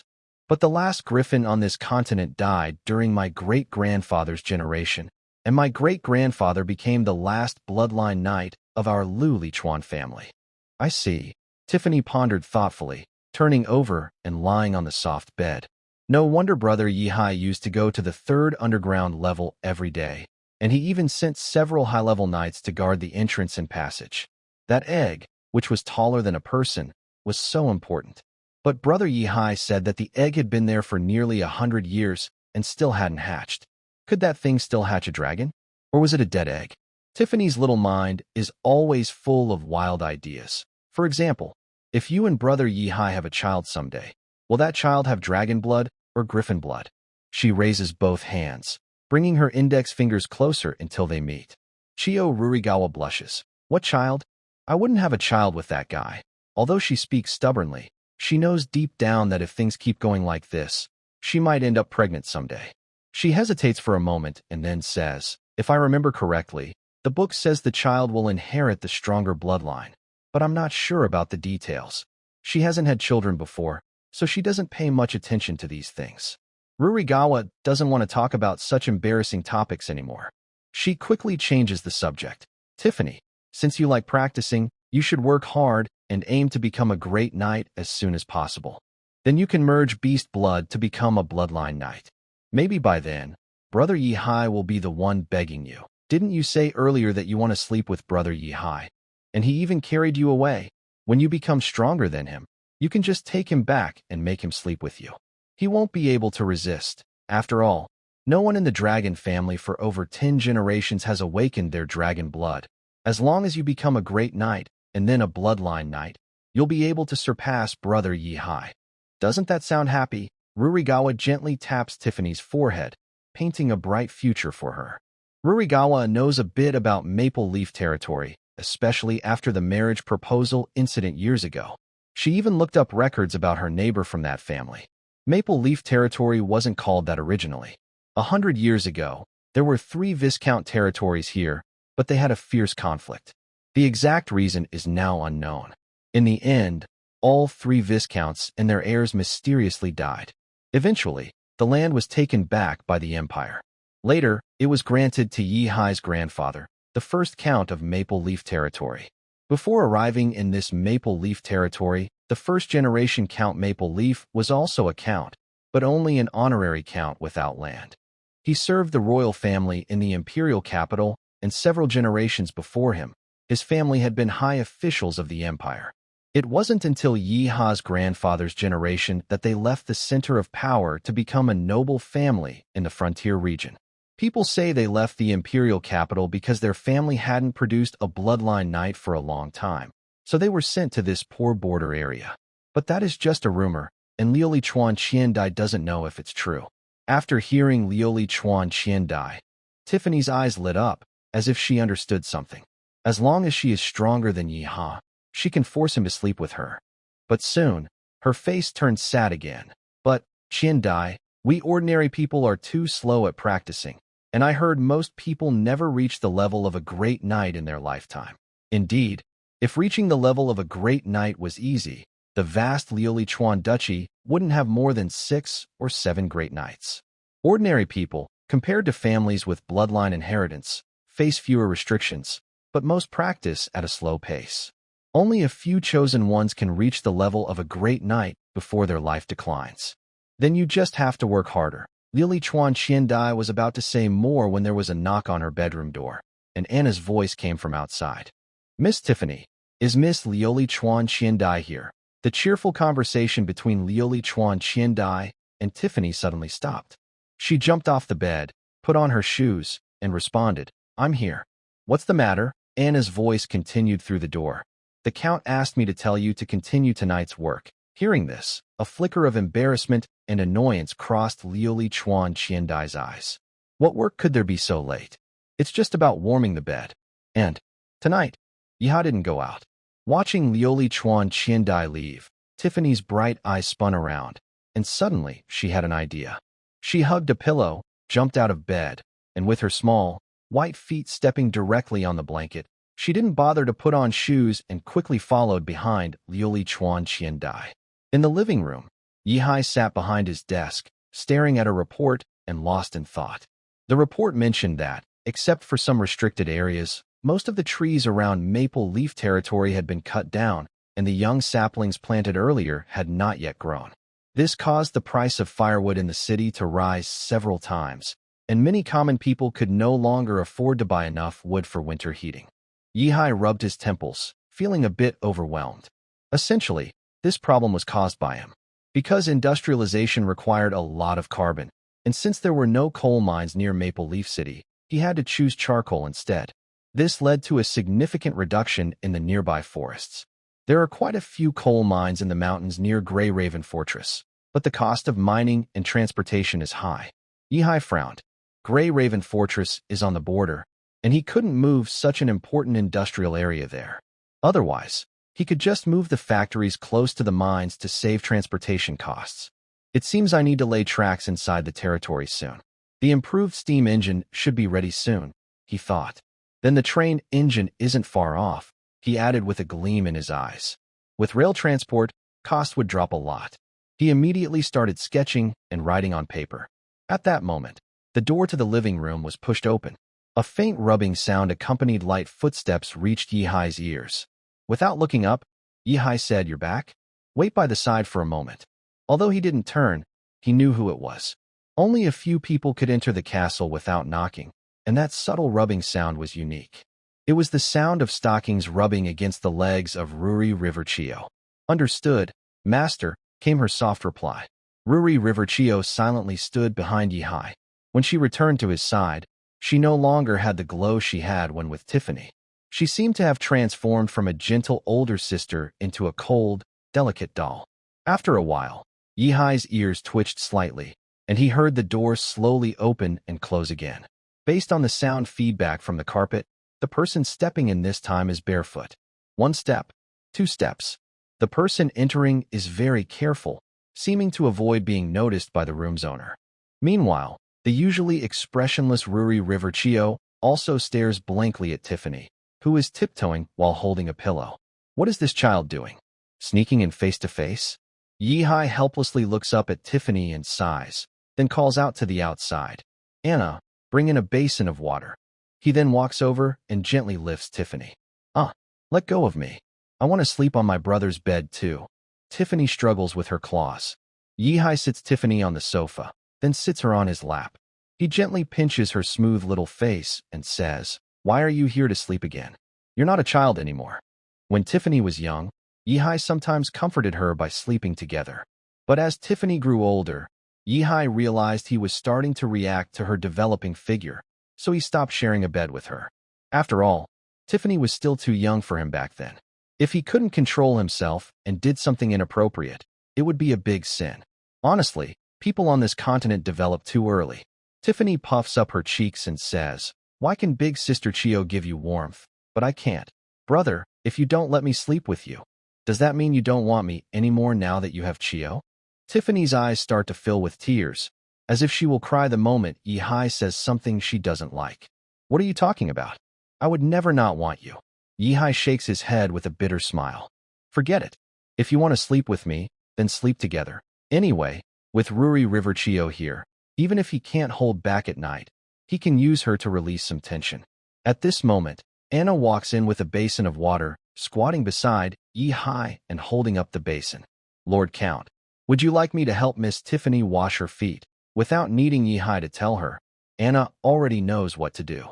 "I'll do it myself." Yihai shakes his head. He sat Tiffany comfortably on his lap, then gently took her small foot and slowly dipped it into the warm water brought by Anna. Tiffany's foot was very small and very soft, and under the candlelight, it looked clear and shiny. She giggled and hugged Yihai's neck. Her eyes, which were full of tears before, now showed no sign of crying, only a mischievous smile. The plan was a big success. Not only could she sleep on Brother Yihai's big bed tonight, but he also helped her wash her feet. Yihai's fingers gently pressed on her sole. In the warm water, Her soft skin turned a light pink. He couldn't help but squeeze her foot a few times, feeling a little excited. Oh no, he wasn't a foot lover. When Yihai noticed something was wrong, he quickly controlled his feelings. Tiffany's little feet were a bit restless in the basin, splashing water onto the nearby wool carpet. She giggled, her violet eyes curved like a crescent moon. Brother, it tickles. Be gentle. Anna silently looked at the wet carpet. It seemed that after the nobleman finished resting, someone would need to come and change the carpet. It was also time to clean it. Can't you behave a little? You're almost out of water in the basin. Yihai, feeling a bit annoyed, pressed both her feet into the basin and scrubbed them firmly. Meow. Tiffany playfully stuck out her tongue at Yihai, showing her opinion. But her feet finally behaved a little better. After washing, Yihai took a soft towel from Anna and carefully dried Tiffany's feet. Tiffany happily wiggled her toes and snuggled into Yihai's arms. You're the best, brother. Now we can sleep together, right? Yihai helplessly nodded and carried her to the bedroom, with Ruri Chikage silently following. He had planned to finish everything before sleeping, but now it seemed he would have to wait until tomorrow. After entering the bedroom, Ruri Chikage suddenly saw the panda plush toy she had placed on the bedside table that morning. Her heart felt a little nervous. Oh no, she forgot about it. She looked at Yihai nervously, waiting for his reaction, afraid that he would scold her for leaving the toy there. Fortunately, Yihai seemed to ignore the doll completely and didn't mind it occupying his large bed. He threw Tiffany onto the bed directly. All right, stay on the bed and don't come down easily. If you need to get off, put on your slippers properly. I don't want to wash your feet again. Tiffany nodded obediently. Okay. Then she turned around and jumped into Yihai's bed, rolling around. He all smells like Yihai. Hearing Tiffany's voice, a slight twitch appeared at the corner of Yihai's mouth. This kid seemed to have a bit of a flirtatious streak. No, he needed to have Lady Elsa properly teach her and correct her behavior. Yihai didn't rush to take off his clothes and get into bed. Instead, he sat on a rocking chair in the bedroom. Chio, go fill a basin with water and wash my feet. Actually, as a great knight, Yihai rarely sweats during daily activities, especially since he has a protective shield that can dispel dirt and impurities instantly. He didn't need to wash his feet, let alone take a bath. But today, he wanted to wash his feet, and he insisted that Ruri Riverchio do it herself. Otherwise, how could he train this proud young lady? Don't you agree? When Ruri Riverchio heard the command, her body trembled slightly. She lowered her head, her slender neck bending slightly. Understood, master. She kept her head down and turned to leave the bedroom. Soon, she returned with a basin of warm water. When she approached Yihai, her steps slowed even more, afraid of splashing water. Once, when she was in Dijon, the servants would automatically make way for her. Now, she had to be so careful to serve others. She knelt on a blanket, her knees bent, and her skirt slipped up a bit, revealing a glimpse of her thighs, absolute territory. She quickly pulled it down, a faint blush rising on her fair cheeks. The maid outfits Yihai prepared for her were all like this, very short skirts, easy to reveal too much with even slight movements. Master, the water is here. Her voice was so soft it was almost inaudible. She looked up, her eyelashes drooping, afraid to meet Yihai's gaze. Yihai leaned back in the rocking chair, casually extending one foot. That foot was excessively clean, without a speck of dirt, but she still had to wash it. Ruri Riverchio took a deep breath and reached out to hold his ankle. Her hands were delicate and soft, with cool fingertips, while Yihai's foot was quite warm. This is a sign of good blood and energy in the body. She endured her inner resistance, rinsing her feet with warm water, then gently massaging from heels to toes with her fingertips.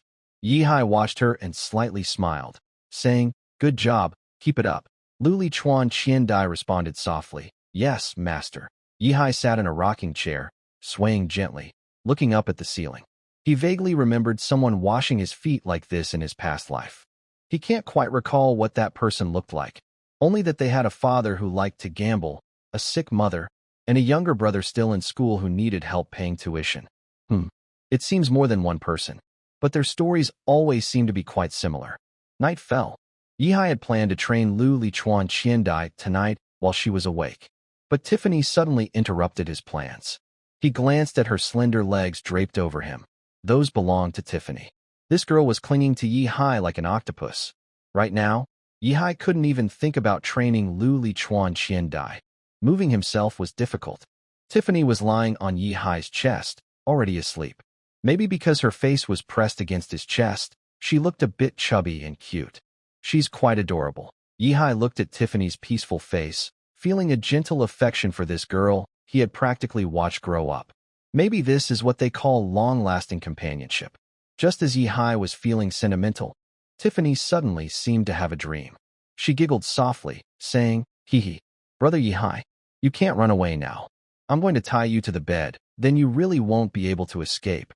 Yi-hai's face darkened instantly. What on earth was this girl dreaming about? Was she playing in her sleep? He was annoyed and slapped the girl's hard. Her tender responded with a lively bounce. Ah! Lu Lichuan Qian-dai let out a cute yelp, covering her bottom with a look of slight grievance in her eyes. She had been spanked again. This was the second time since entering Maple Leaf Castle. No, it should be said that it was the second time in her life she had been spanked. I thought tonight would be peaceful with Tiffany here, but why is this guy suddenly spanking himself? Look at me doing that. Go to sleep, Yi-hai said irritably. Oh. Hearing Yi-hai's command, Ruri Riverchio had no choice but to close her eyes. The next morning, the bright morning sun shone directly onto Yi-hai's feet through the balcony. The carpet was different from last night's pattern, clearly replaced. Today, he woke up a bit earlier because he needed to finish drawing the track plans before 9 o'clock. This way, he could save time for panel research later. Phew, finally finished. After a long while, Yi-hai let out a breath of relief. He had finally completed the initial design of the railway track. Honestly, he wasn't sure if the track could be used, but he decided to build it first. He planned to create samples of the track and the train wheels to test if they worked. Since Yi-hai had a clear idea of the final shape in his mind, as long as he moved toward that goal, even if he took some wrong turns, he would eventually find the right way. Lord Count, Knight Valentine has sent a reply from the Ruri River Duchy. Are you available now? Anna's voice came from outside the door. She had woken up earlier than Yi-hai. As soon as he got up, Anna heard the noise and came in to help him tidy up. As for Ruri Riverchio and Tiffany, they were still asleep. When Yi-hai got up in the morning, he had to work hard to get Tiffany out of bed without waking her, which was quite difficult. Let him bring it in. Yi-hai straightened his back and said. He needed to show a strong and confident side in front of his knights. Different people require different attitudes. Soon, Anna pushed the door open. Valentine followed behind her and respectfully saluted. Good day, my Lord Count. Good day, my knight. Yi-hai stood up and returned the salute. Unlike his casual response to Knight Ford, Yi-hai maintained proper etiquette when dealing with ordinary knights. This is the noble way that Yi-hai's father taught him when he was still alive. It helps him gain more respect from the lower-level knights. Sure enough, after Yi-hai returned the gift, Valentine's expression became more respectful. He took a letter from the Glass River Generation from his waist and bowed to hand it to Yi-hai. Count, this is a reply from the Glass River Generation. Yes. Besides this letter, did they give you any other instructions? Yi-hai asked out of habit after receiving the letter. These days, nobles often don't finish their messages in writing and instead have messengers pass on their words. It's a bad habit that's hard to understand. Although Yi-hai can understand that some things are better left unwritten as proof. No, Valentine shook his head, then added, but I noticed that the big knight beside him seems unfriendly toward our Maple Leaf territory. I see. Yi-hai nodded thoughtfully. The big knight next to the Glass River Generation is probably his teacher, right? That would be Knight Grace. If he remembers correctly, Knight Grace became a knight over 30 years ago. He should still be under 70 years old now. That age is considered to be in the prime of a knight's life. It's said that he has not been able to find a powerful enough and compatible beast's bloodline to advance to a bloodline knight. This is quite common on the Minsk continent. First, finding a beast that matches well with oneself is very difficult. Usually, the compatibility needs to be over 90% to fuse and awaken the bloodline. A big knight can tell the compatibility by resonating with the beast's bloodline and observing the reaction. If the compatibility is high enough, the beast's blood will easily react with the knight's life energy. Second, the abilities of a bloodline knight also depend on the strength of the beast itself. You can't just catch any weak creature and use it. Some beast bloodlines, if used by knights to fuse and awaken their bloodlines, won't improve their strength and might even weaken it. For example, there is a beast called the moon rabbit on the continent. This beast prefers to move and hunt under the moonlight. Thanks to the strong reproductive ability of the rabbit family, it remains one of the few monsters still active and visible to people on the continent. As a monster, it naturally has monster blood. However, even if the great knights can resonate with it, they usually choose not to use the moon rabbit to awaken their bloodline. This is because, after awakening the moon rabbit bloodline, only speed and flexibility are slightly improved. Otherwise, it becomes useless. To gain this small boost, they must pay a high price, losing their future prospects and ensuring that any offspring they have will inherit the moon rabbit bloodline. Most importantly, the moon rabbit bloodline cannot be awakened a second time. On the entire Minsk continent, recorded over thousands of years, no one has succeeded in a second awakening of this bloodline. Without a second awakening, there is no chance to extend one's lifespan. As mentioned before, great knights can become bloodline knights by merging with monster blood or awakening the bloodlines left by their ancestors. This process is called awakening, and it is the first awakening for bloodline knights. After this first awakening, they gain some power from the monster. The strength of this power depends on the monster itself. Other than that, they are no different from ordinary great knights. But if they can awaken a second time, it's a different story. A second awakening makes the knight seem to be reborn, greatly extending their lifespan, often over 300 years. If their bloodline is from a well-known, long-living monster, their lifespan can be even longer, thanks to the power of their bloodline. Of course, their strength also increases. After a second awakening, the life, energy, and physical qualities of the bloodline knight will surge again. They will also awaken talents and skills that only monsters can use. It is said that the imperial royal family has bloodline knights with a second awakening. According to old family records, their bloodline is apparently like a turkey. That's just what the books say. No one knows which ancestor left that note. Yihai just took it as a story. After thinking for a moment, Yihai handed the freshly drawn railway blueprint to Valentine. By the way, I have a set of plans that need to be delivered to the steam factory. Hand this blueprint to Master Buck at the steam factory and tell him that this must be made with steel from the steel furnace. Make sure not to use ordinary pig iron. The steel furnace at the steam factory is currently producing very little. It uses traditional refining methods, which involve melting at high temperatures and stirring the molten iron to reduce carbon content. Although Yihai's steam factory now uses steam-powered stirring instead of manual labor, allowing it to operate 24 hours a day, each stirring furnace can only produce about 100 kilograms of steel per hour. In 24 hours, that's only about 2.5 tons.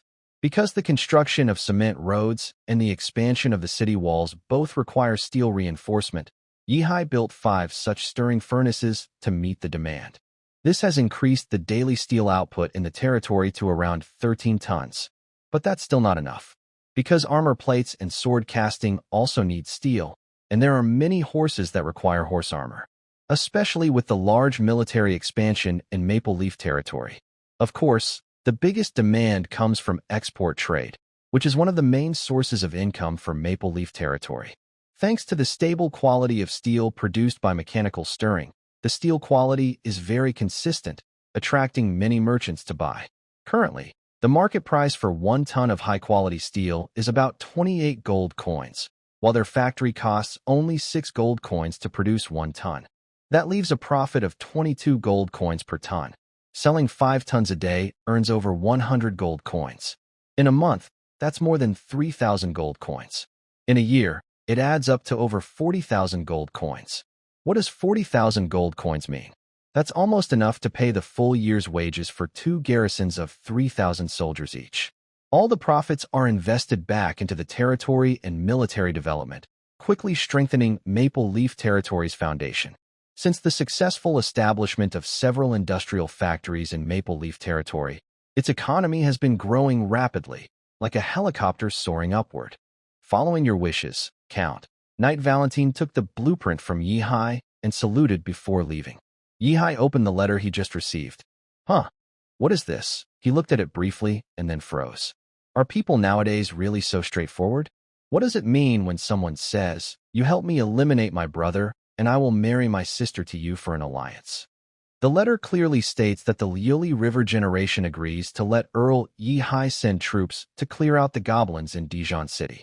It also allows the logistics team from the Maple Leaf Territory to pass through Longwick City. At the same time, they proposed a deal. They would use several million gold coins from Dijon City's treasury and marry Liuli River Chio to Yi-hai in exchange for an alliance with the Maple Leaf Territory. Yi-hai only needed to promise one thing: to send troops to help Liuli River's generation eliminate his brother, Liuli River 10th. Yi-hai stroked his chin and chuckled. "Your sister is already in my hands. Do I still need your approval?" However, I didn't expect Dijon City's treasury to have several million gold coins. That was something he hadn't thought of initially. Yi-hai wasn't aiming to make money at first, so he didn't consider this aspect. But if he could get a lot of money, he wouldn't mind. Who would complain about having too much money? While Yi-hai was thinking about the letter, Liuli River Chio pushed open the bedroom door and came out. She was now dressed as a maid, clearly awake for a while. Yi-hai looked at her and asked, "Tiffany?"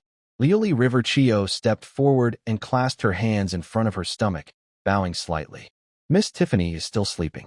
Over the past 2 days, she had learned some skills on how to be a good maid from Anna.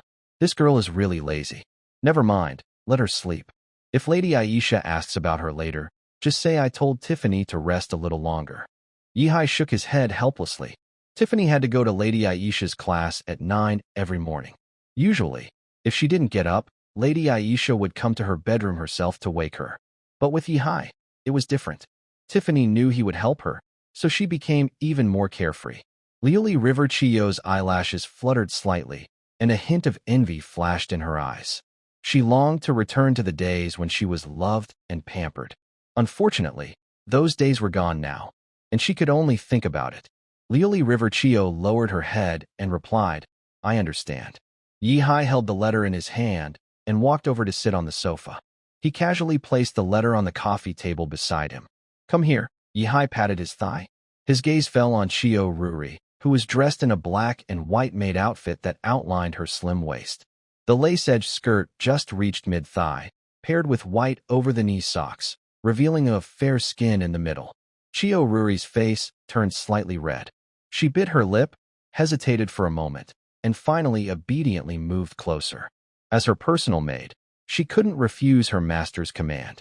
She was gradually getting used to this role, though her heart still felt some resistance. But reality left her with no choice. She lowered her head and carefully sat on Yi-hai's lap, her body a little stiff. She didn't know where to put her hands, so she clenched her skirt tightly. Yi-hai's lips curled into a teasing smile. He wrapped one arm around Chio Ruri's waist and pulled her into his embrace. Her back pressed against Yi-hai's chest, and a faint scent of girlhood made him feel quite comfortable. His other hand naturally moved to her leg, exploring the area between her stockings and short skirt. Chio Ruri's breathing grew slightly faster. Her cheeks flushed, and her eyelashes drooped, afraid to look directly into Yi-hai's eyes. "Master," she whispered softly, her voice trembling a little. "Chio Ruri, do you want to become the Grand Duchess of Ruria?" Just as Chio Ruri was debating whether to resist Yi-hai, he said something that stunned her. For a moment, she even forgot about his hand stroking her thigh. Her eyes widened in disbelief. "What? That's impossible. I have 3 brothers." Chio Ruri thought Yi-hai's words were too absurd. The Minsk Empire has always followed the principle of primogeniture. If a noble has a son, that son will inherit the title. Although there are noble women in the empire, they usually only inherit if all the male heirs die young or if no sons are born at all. It's almost impossible for a daughter to inherit a title when there are sons. Yi-hai sneered. "It looks like there will soon be only 2 left. Take a look at this." Yi-hai took the letter from the coffee table and handed it to Lu Lichuan Qiandai. "What do you mean by that?" Hearing Yi-hai's words, Lu Lichuan Qiandai's amber eyes suddenly shrank, and she stared at Yi-hai intently, not even reaching out to take the letter. "Don't look at me like that. It's not like I have any feelings for your brother." Yi-hai shrugged, looking innocent. Only then did Lu Lichuan Qiandai suspiciously take the letter from Yi-hai's hand. She quickly read through the contents, and her face immediately showed anger. How can they do this? The duchy is still in chaos. Instead of thinking about how to deal with external enemies, they started fighting among themselves. And they even want to ruin each other. Luli Chuan Qiandai's voice trembled slightly, her anger mixed with disbelief. Yihai smiled and gently pressed his finger on her absolute domain, feeling her soft skin. Qiandai, Luli Chuan is a territory of over 100,000 square kilometers. Anyone would fight hard for it. I think your brother's idea is quite normal.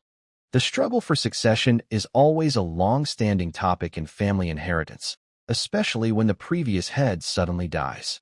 If Luli Chuan only had 3 sons, the duchy might have seen a fierce battle for power among 9 heirs.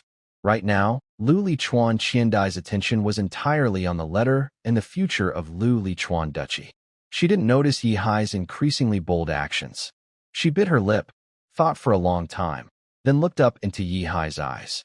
How do you plan to reply to that guy? Perhaps because she was too angry, Luli Chuan Qiandai didn't even call her brother by name anymore, directly referring to Luli Chuani. How I reply depends on what you want. A playful smile appeared at the corner of Yihai's mouth. Originally, he just wanted to take advantage of the chaos in Luli Chuan Duchy to weaken its strength. But now, he saw an opportunity to directly control the entire Luli Chuan Duchy.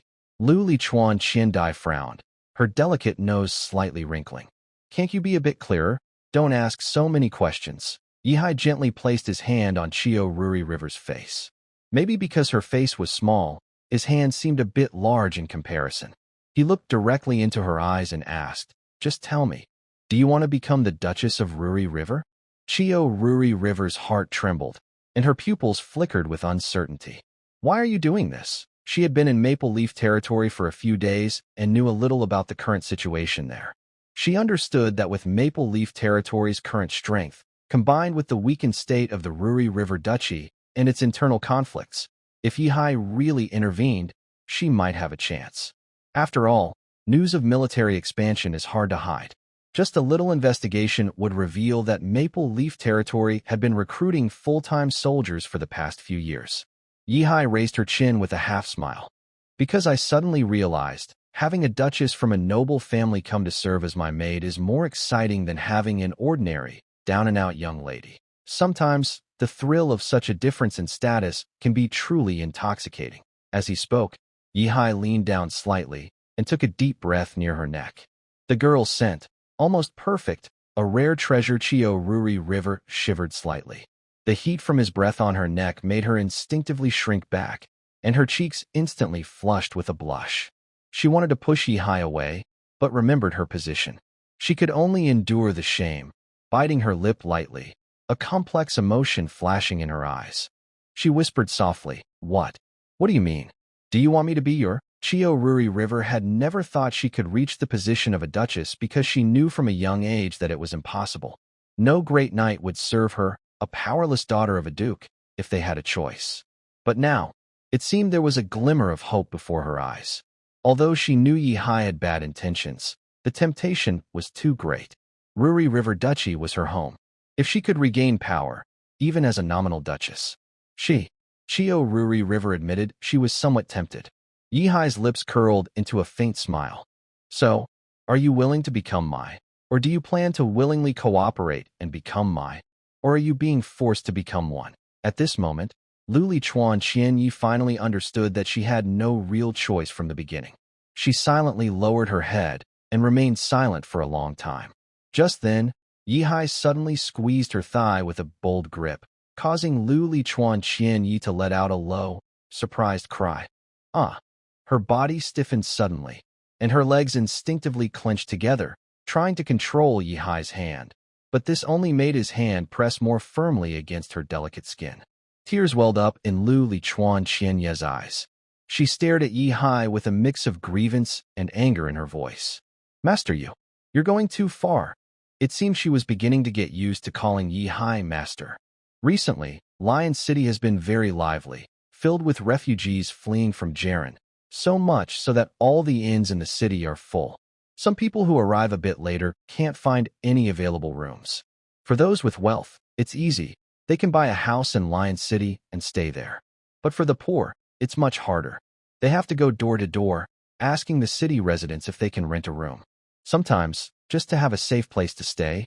They are even willing to rent stables. At least these places have a roof and walls to shelter them from the wind and rain.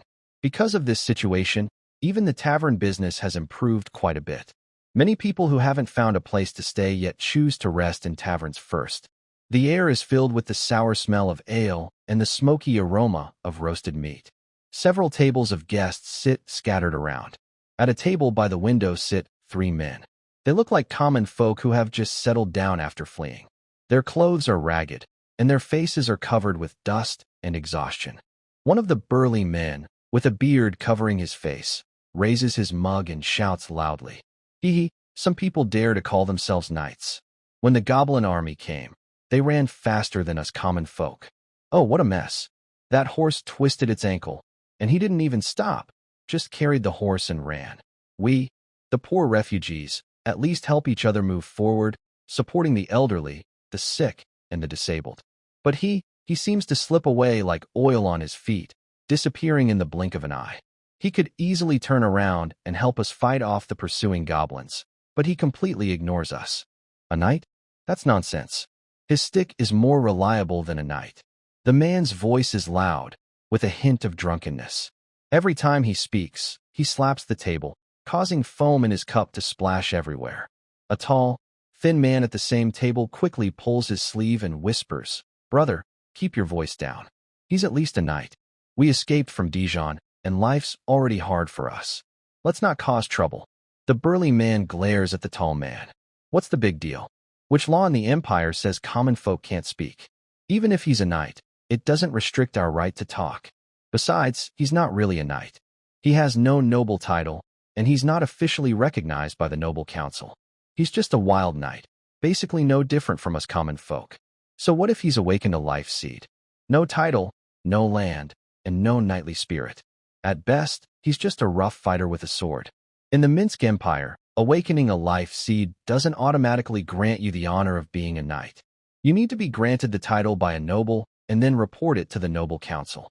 Or, you can be recommended directly by an already famous knight to the Empire's noble council. Of course, the latter is difficult because if you don't have enough influence, the council might ignore you.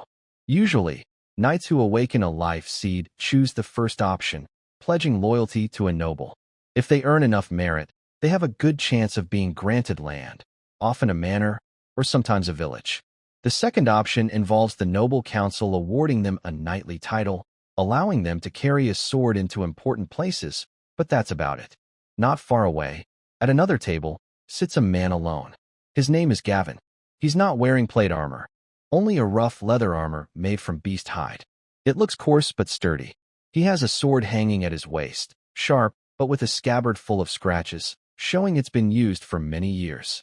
He lowered his head, drinking heavily, one cup after another.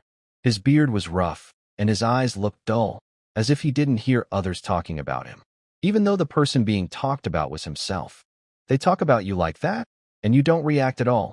A tall knight placed his wine glass on Gavin's table and sat down. Gavin looked at him with slightly drunken eyes. "Oh, it's you, Landon. Why are you here to see me? They can say whatever they want. Anyway, what they say is true. The Knight's Code requires knights to be brave, loyal, honorable, generous, to protect the weak, be polite and humble, and to be just." Gavin honestly thought about it, and felt he hadn't really done any of those things. When facing enemies, he ran faster than anyone else. That wasn't brave, nor honorable, and he hadn't protected the weak either. Landon sighed. He didn't have a good solution for Gavin's situation, but he still wanted to try to persuade him. "Gavin, why won't you join the Knight Order?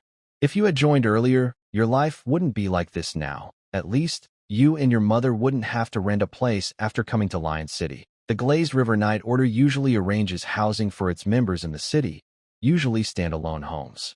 Even if you didn't want to live in the Knight Order's housing, the Knight's allowance was enough for daily expenses or even buying a house. For example, Landon himself was a beginner knight who had just awakened his life seed, but he still received 10 gold coins a month as a knight's allowance. Back in Dijon City, this money was directly paid by the treasury.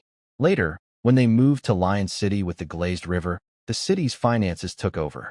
Buying a small house in Lion City costs about the same amount. Gavin smiled bitterly and shook his head.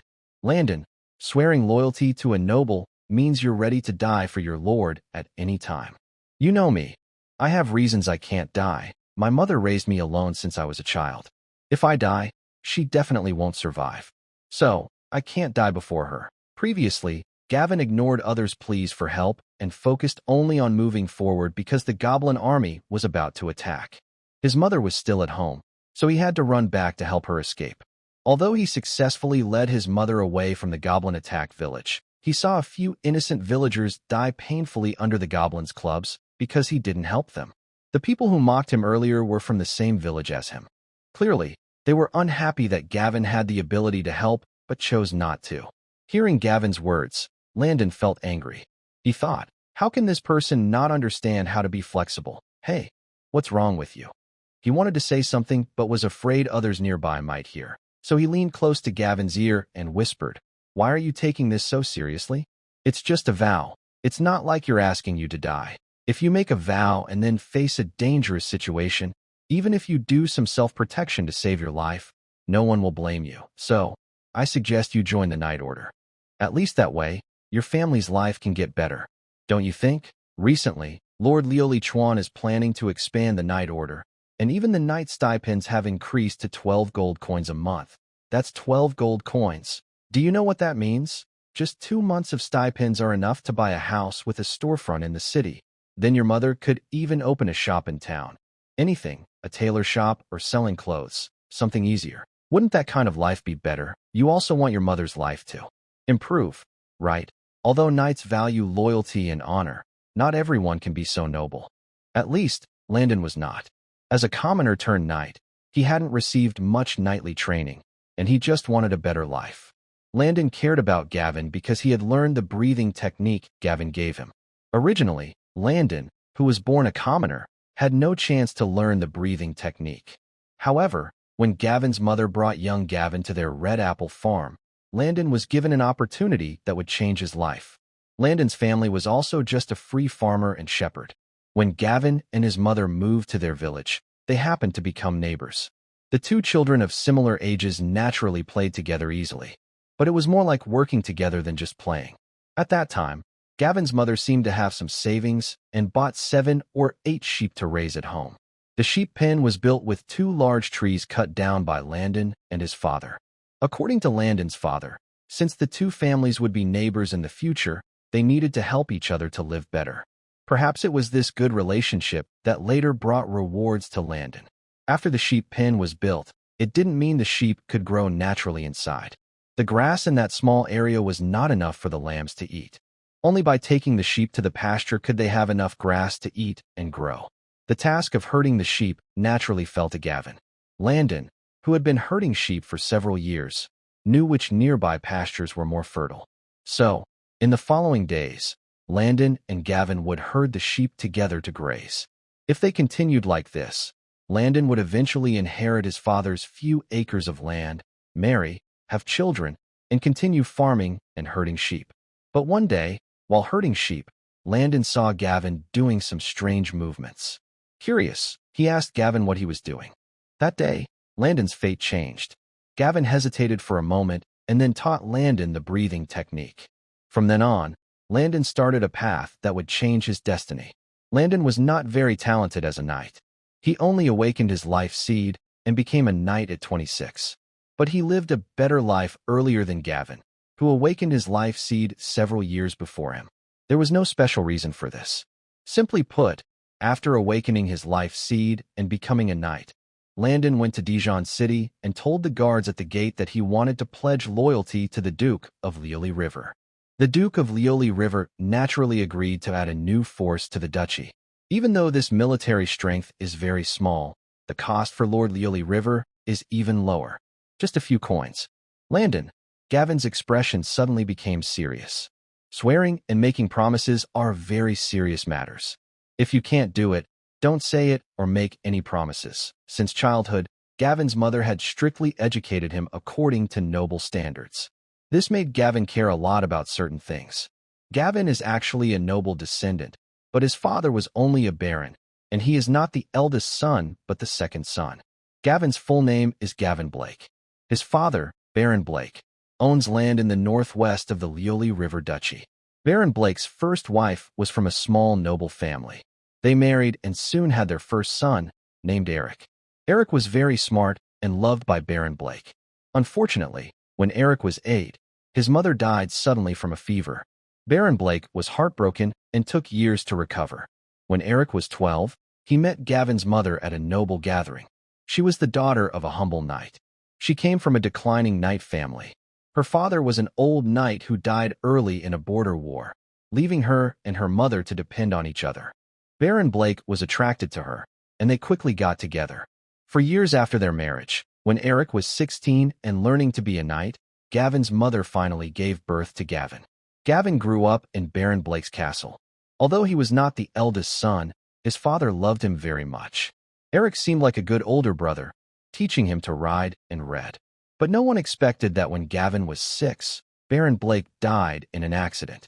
After Baron Blake's death, Eric, as the eldest son, inherited the title and land. At the funeral, he openly demanded to split the family property. He wanted to send 6-year-old Gavin away. In noble circles, splitting the family is a common thing. Children who do not inherit titles often have to go out and make their own way through military achievements or marriage alliances. However, most nobles have some sense of humanity and usually support their underage siblings until they grow up. Normally, after inheriting a title, a noble would also give some property to their brothers and sisters, like a small piece of land, a horse, or some gold coins, to help them start their lives.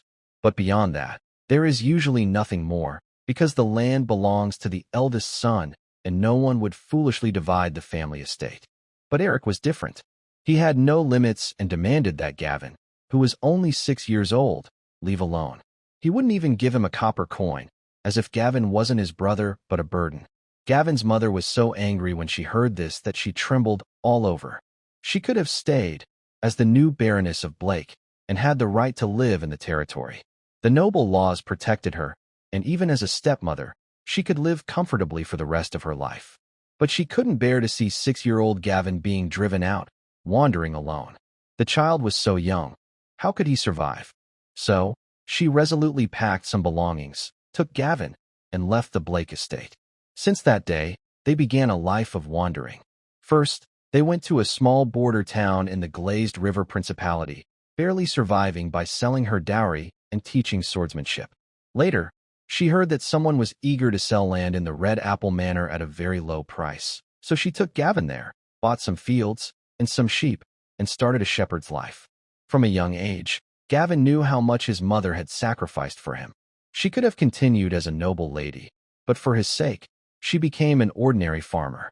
Every day, she wove cloth and herded sheep, her hands growing rough from tenderness. Gavin vowed that when he grew up, he would make his mother live a good life. But he hadn't done it yet. In this era, if you neither swear loyalty to your lord nor follow a trading caravan to distant lands, it is very hard to earn money. "Ah, you little rascal," Landon sighed. He knew he had tried to persuade him in vain again. If he kept talking, Gavin might start lecturing him about knightly rules and principles. He didn't know how Lady Blake had taught him back then, but Gavin had become so stubborn. However, his main intention today was not to persuade Gavin. He knew he couldn't convince him anyway. Gavin was not as clever as himself. He was a person with his own beliefs. Landon took out a piece of paper from his pocket and handed it to Gavin. "There is a merchant group looking for guards recently. Take a look and see if you're interested." Although Landon really wanted to help Gavin, he knew that if he directly offered him gold coins, Gavin would definitely refuse. So, he had to think of other ways. Gavin hesitated and looked at the paper Landon pushed over. He didn't open it immediately, but said, "Landon, you should know I can't go far from home." His mother was the only one left at home, and he was a bit worried about leaving her, especially in these unstable times. "Don't worry, it's not far. It's just the Maple Leaf territory next to us. The merchant group will take about 3 or 4 days to go from Lion City to Maple Leaf City." Landon pushed the paper again. "And they are paying quite well.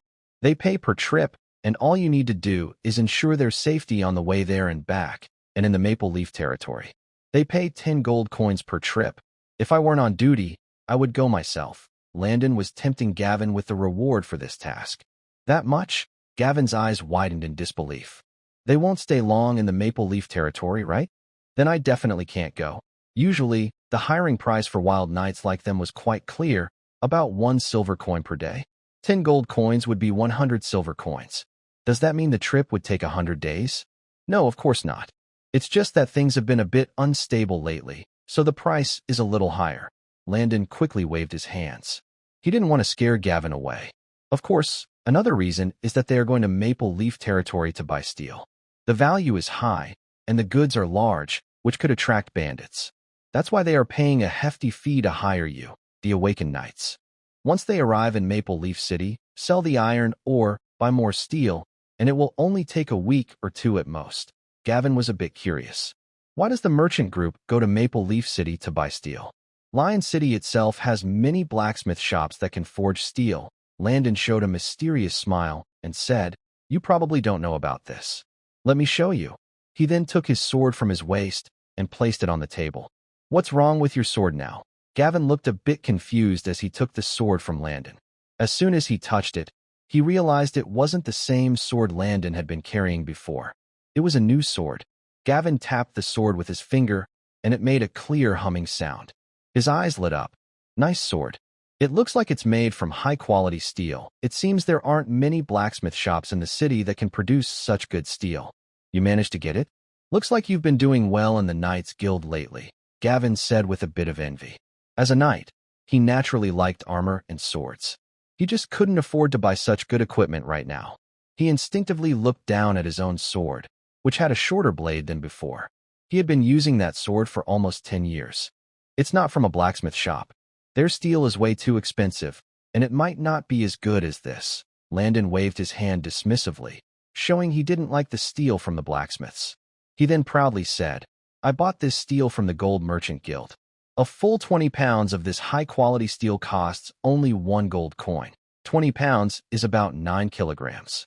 The cost in Maple Leaf City is actually less than 3 silver coins." Landon didn't know the merchant's actual cost. He just thought he was making a big profit.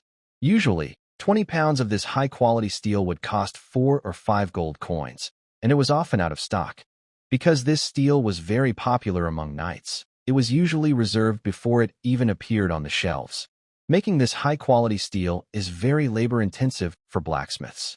They first melt pig iron into billets, then hammer and fold it repeatedly, stacking layers like making a 1,000-layer pancake. This layered method has advantages. This steel is especially good for making swords and knives because it's sharp, flexible, and resistant to breaking. It doesn't chip easily when cutting. The only downside is that it's not very hard and can rust if not maintained. In modern terms, this steel has a clear layered structure inside, with alternating high-carbon and low-carbon layers. This makes it more flexible and less likely to break. Gavin was stunned. Although price changes happen often, how could it suddenly be several times cheaper? Landon shrugged. "I don't know either, but your current job is from the Gold Merchant Guild. If you go with them, maybe you can get an internal price." Gavin was already interested. He picked up the contract to check it. The details were correct. It's a round trip from Lion City to Maple Leaf territory. The fee covers lodging but not food, costing 10 gold coins for the whole trip. He estimated the time. Such tasks usually take 2 to 3 weeks, which isn't too long. And, having just moved to Lion City, he really needed some money. He came to the tavern to try his luck, hoping to find some work. The tavern was a busy place with all kinds of people, so there were many opportunities. There was even a notice board for posting requests. But today, most notices were about missing persons or rental ads. Gavin couldn't get those jobs. He usually had to knock on doors himself to find a place to rent. So, he didn't find any work at the tavern. Finally, Gavin gritted his teeth.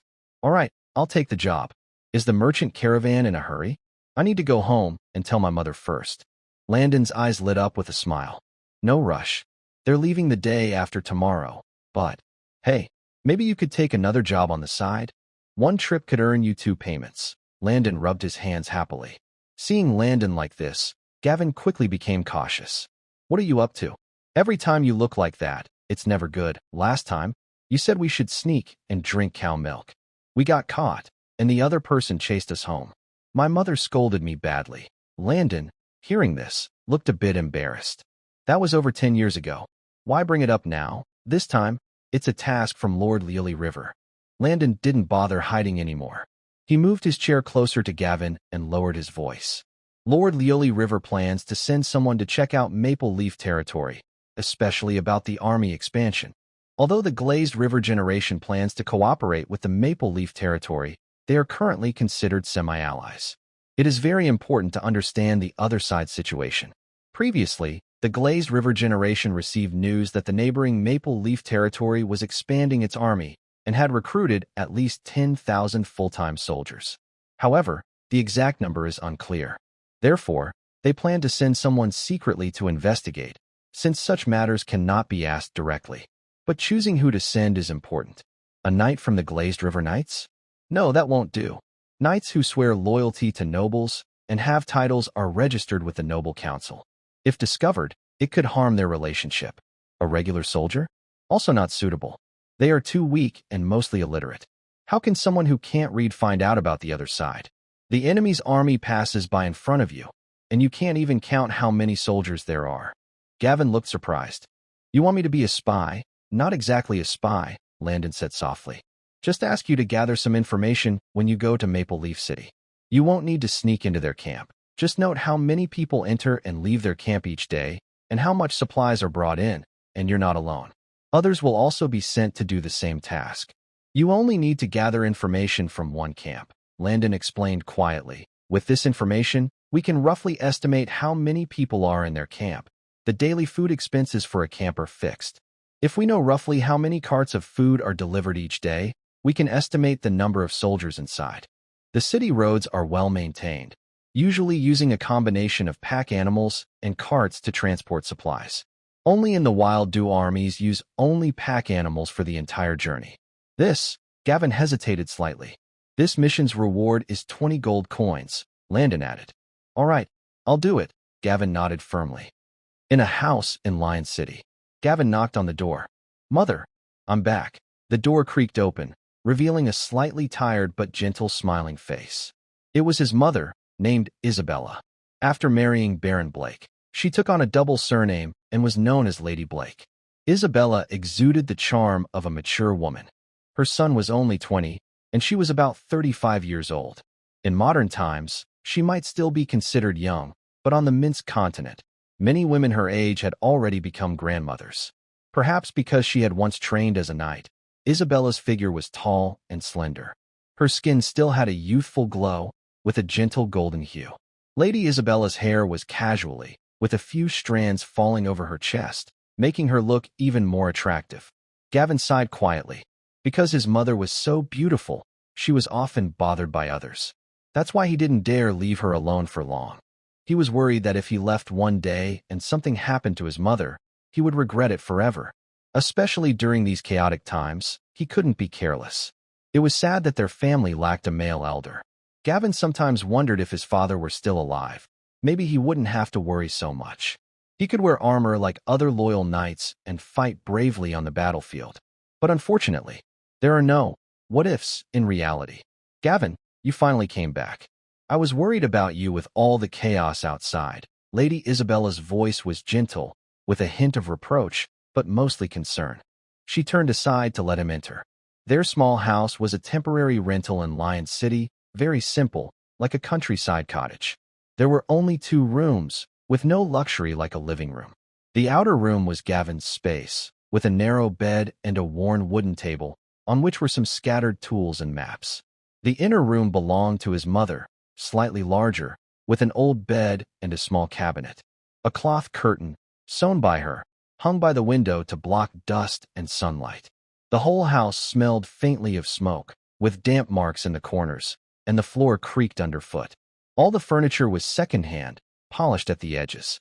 There were no extra decorations, just simple enough to block the wind and rain. Gavin took off his coat and tossed it on the bed. Mother, today the city was chaotic again. The refugees are looking for places to stay. I just sat in a tavern for a while. Lady Isabella closed the door and brought a bowl of hot porridge, handing it to him. Eat some first. You, child, always forget to take care of yourself. She sat down, her skirt gently sweeping the floor, her movements graceful as if she were still the noble lady she once was. Gavin took a sip of the porridge and hesitated before speaking. Mother, I received a request today. Lady Isabella seemed to see through Gavin's worries and said, Gavin, don't tie yourself down to me. You are grown up now and should go out and explore. Besides, I'm not as fragile as you think. She looked up at the sword hanging on the wall, a slender, elegant female knight's sword, a gift from her father when she was young. Hearing his mother's words, Gavin made up his mind. Mr. Gavin, I'll trouble you for the days ahead. 2 days later, Victor, the manager of the Golden Merchant Guild's caravan, kindly handed Gavin a bag of gold coins, which was half of the deposit. It's the rule. Before departure, a deposit of about 30% to 50% is paid, and the rest is paid after the task is completed. It's no trouble. When you take people's money, you should do what you're hired for, Gavin said politely, taking the bag and openly counting the coins. When he opened the bag and saw 5 gold coins inside, he paused slightly. He didn't expect the Golden Merchant Guild to pay half the deposit up front. It showed the guild was quite strong. Some small, cash-strapped caravans would be eager to keep the money in their pockets, hoping it would earn interest and would only pay the deposit right before departure. But a guild that pays half up front is rare. Even though the Golden Merchant Guild seemed generous, Gavin carefully checked the coin's quality, making sure all the edges were intact. Only then did he feel assured and put all the coins into his pocket. This was a common way to verify gold coins on the Minsk continent. Since the coins are made of real gold and silver, their value is high, but some people might try to cheat. In the early days, all coins had smooth edges without teeth. Some people secretly cut small circles of gold or silver from the edges and then used the coins. After scraping, the coins became lighter, but it was hard to see with the eye. Later, this problem worsened. Eventually, some coins were cut down by a whole circle, which was obvious to anyone. To stop this, the Minsk Empire and the nobles decided to make the coins uniform. They used standard molds to cast the coins and added evenly spaced teeth around the edges. If someone tried to cut off a circle of silver or gold again, it would be easy to notice. Gavin finished counting the money and smiled slightly. Supervisor Victor, when are we leaving? Everything here is ready, Victor smiled back. We can leave very soon.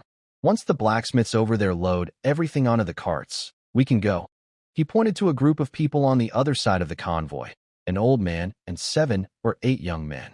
They were loading tools onto pack animals, looking like blacksmithing tools. Supervisor Victor, I wanted to ask earlier, what are these blacksmiths going to do? They look like they're moving house, Gavin asked curiously. Victor glanced at the blacksmiths and whispered quietly. They say they can't stay in Lion City anymore.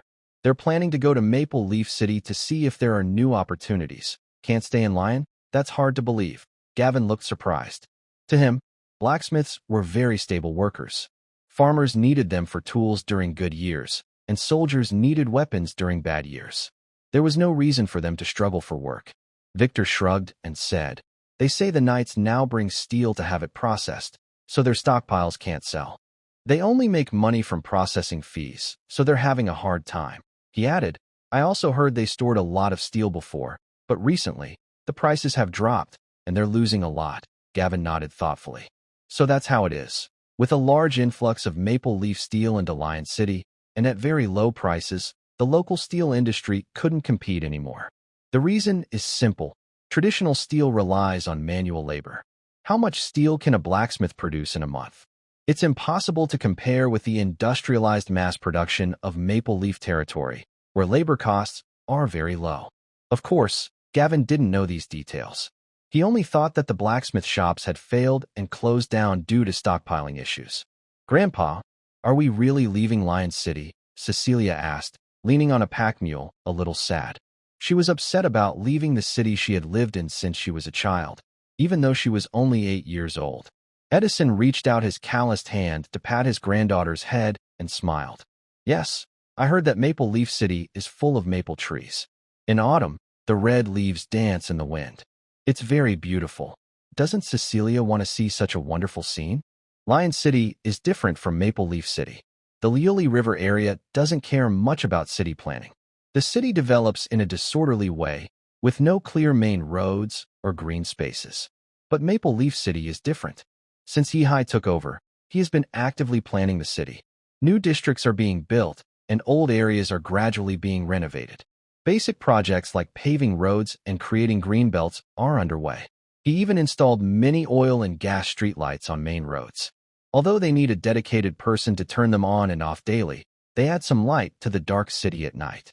Cecilia's eyes lit up. As a young girl in her prime, how could she not love such a dreamy scene? But then she seemed to remember something. She pouted her little mouth, quickly turned her head to the side, and pretended to be serious. Humph.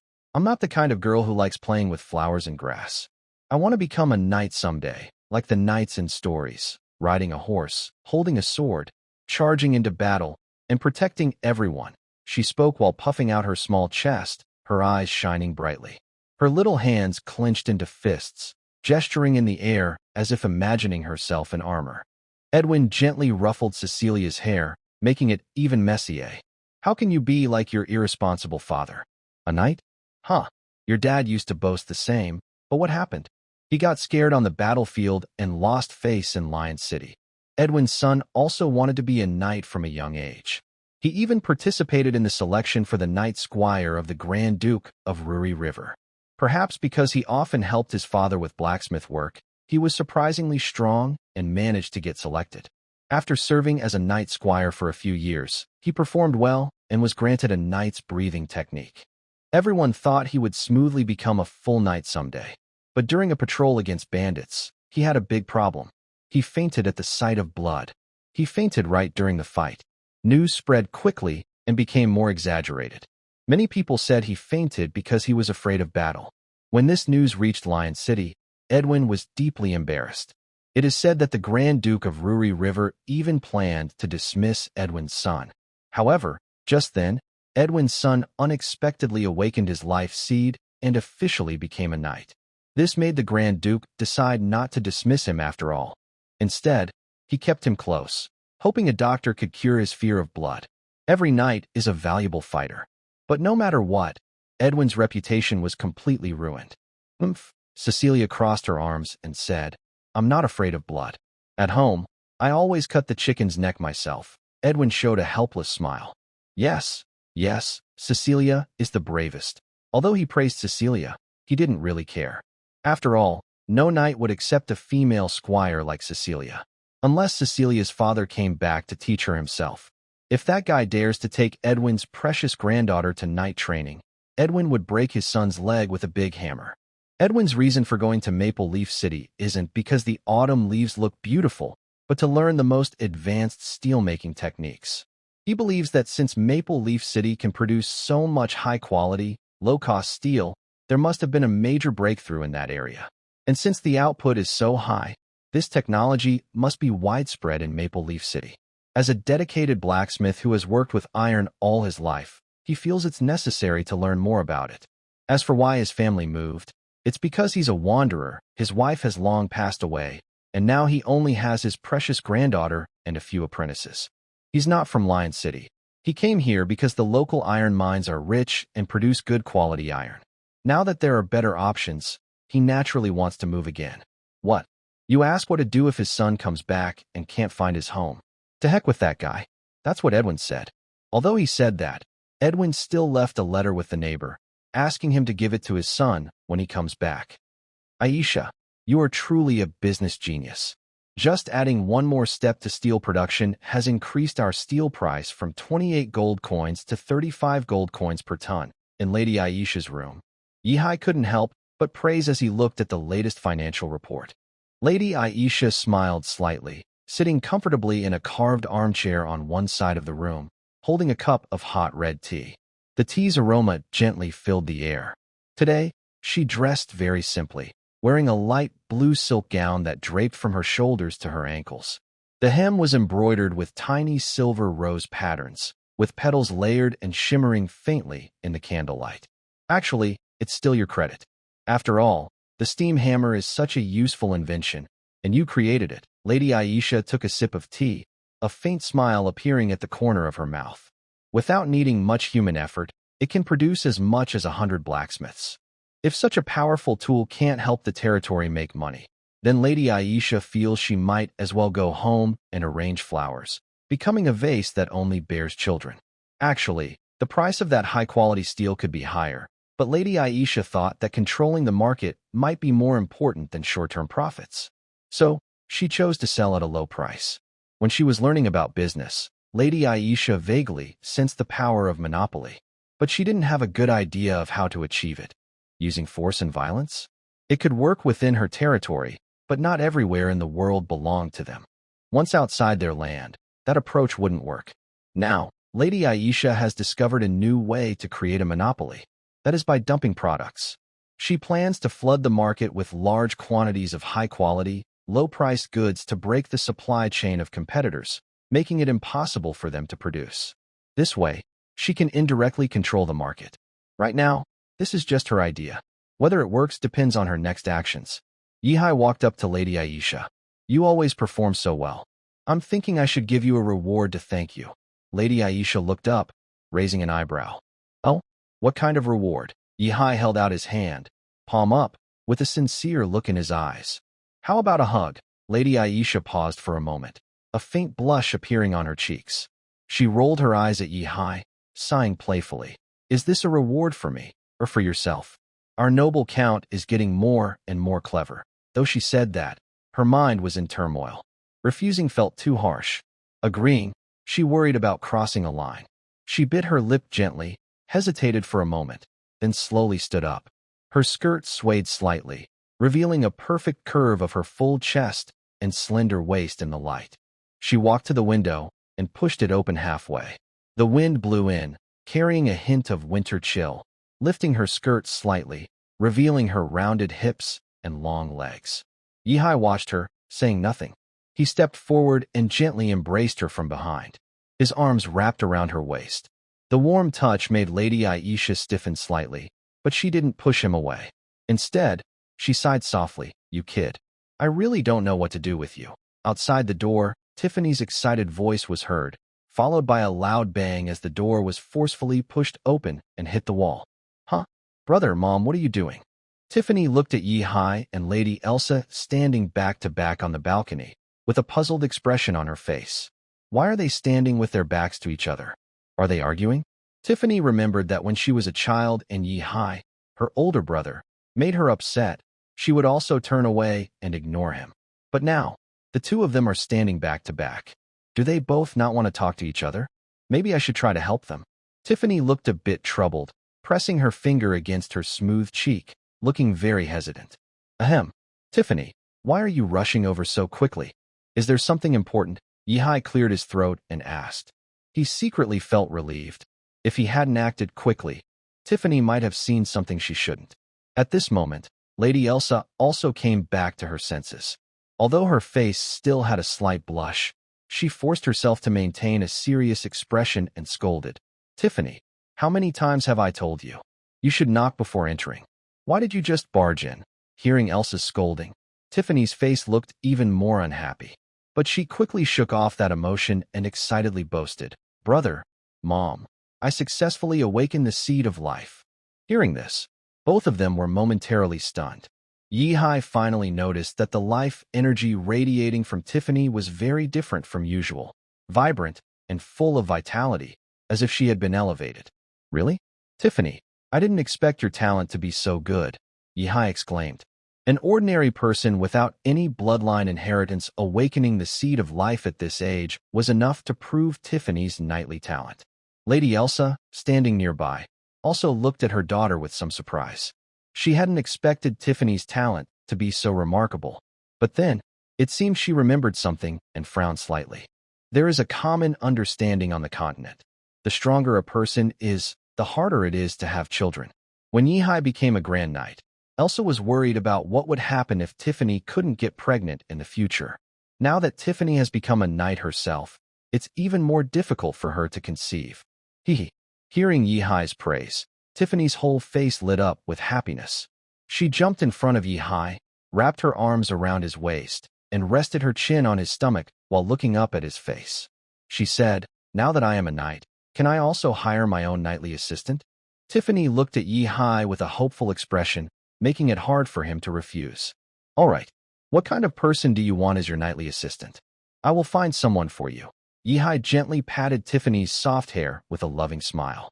Tiffany's eyes lit up, and she happily bounced in Yihai's arms. Of course, I want a girl as cute as me. I plan to create my own Tiffany Girl Night Squad. Everyone in this night squad must be girls. Yihai was a bit confused. Why do you want to form a girl night squad? Usually, male knights are stronger and more powerful. This is because of physical differences. After the awakening of the life seed, a knight's strength can increase greatly, but the exact amount depends on their physical condition before awakening. Hearing this, Tiffany pouted and said angrily, "That's exactly why I want to form a girl knight squad and give brother Yihai a good punch. So you won't like us female knights." Tiffany was unhappy and lightly hit Yihai's stomach with her head. Yihai was a bit amused and said, "When did I ever dislike you female knights?" Tiffany looked up seriously. "Then why did I want to be your knightly assistant in the first place? You just refused." Hearing Tiffany mention this, Yihai's mouth twitched.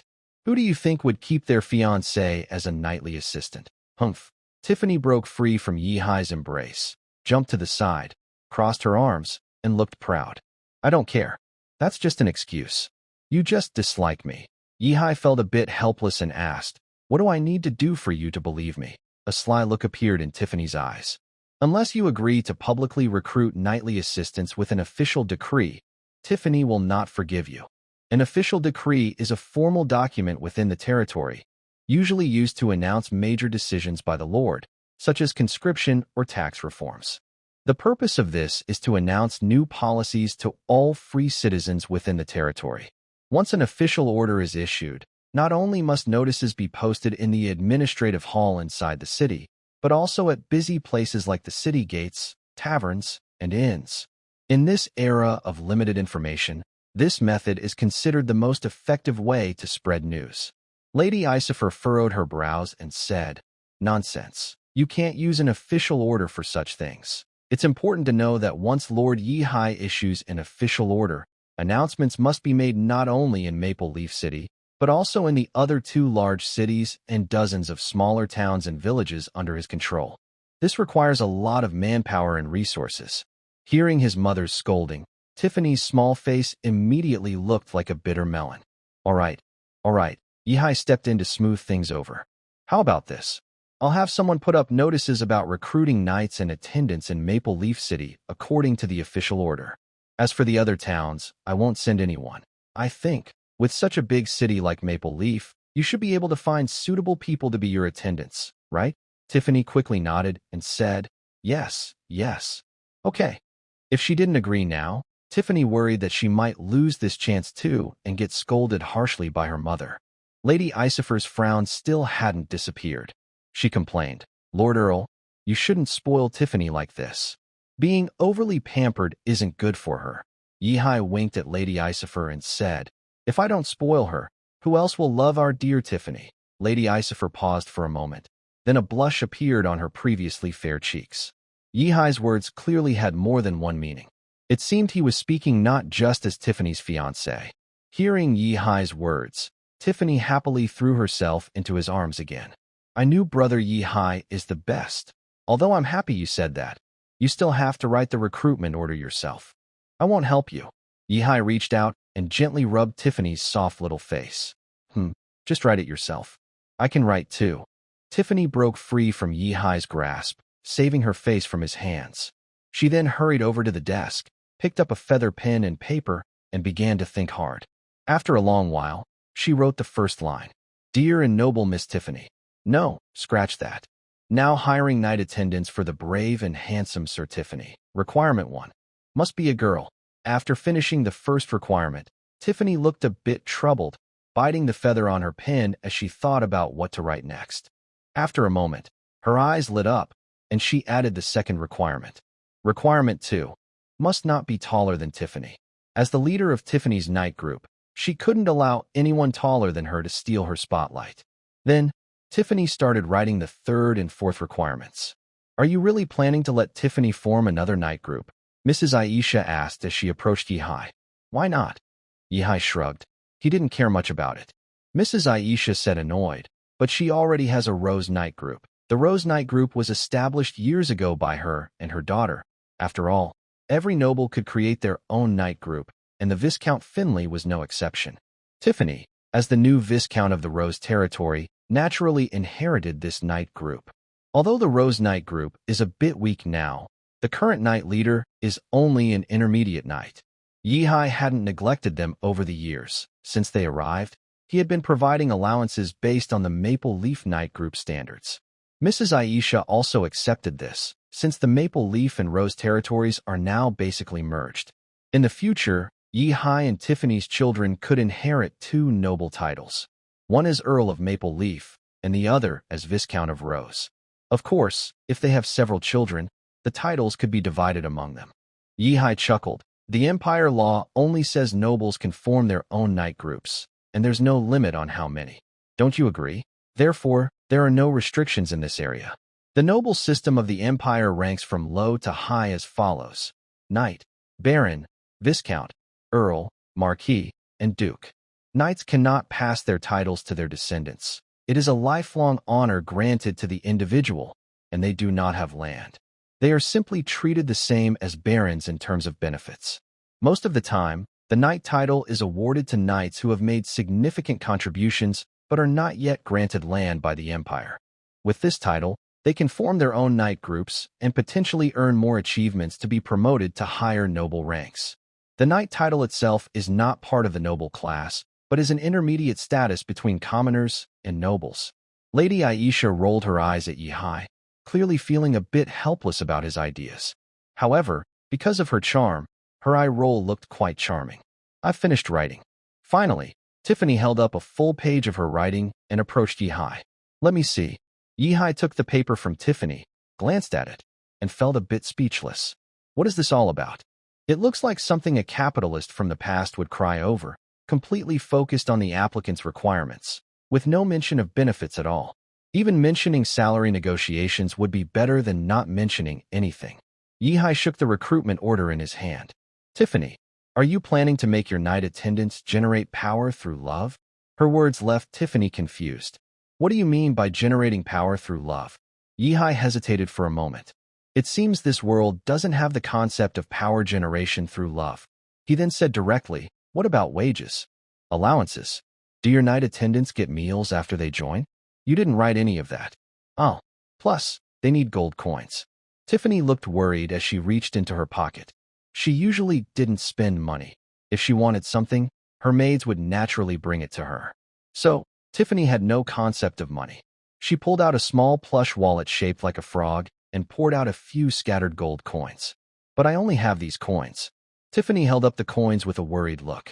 These few coins were mainly for decoration in the wallet, so I asked Yihai to put them in.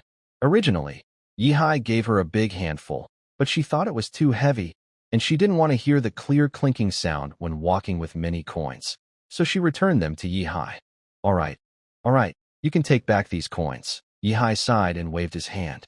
Just leave these to me. Then I'll leave everything to my big brother. Tiffany playfully stuck out her little pink tongue and happily ran behind Yihai to give him a back massage. A few days later, a caravan entered Maple Leaf City. Supervisor Victor, I'm here to settle the expenses for this trip. Evelyn smiled as she approached Supervisor Victor. All right, Ms. Evelyn, you're really strong and healthy. You don't look like someone in her 40s. Walking for 2 days was even easier than us young people.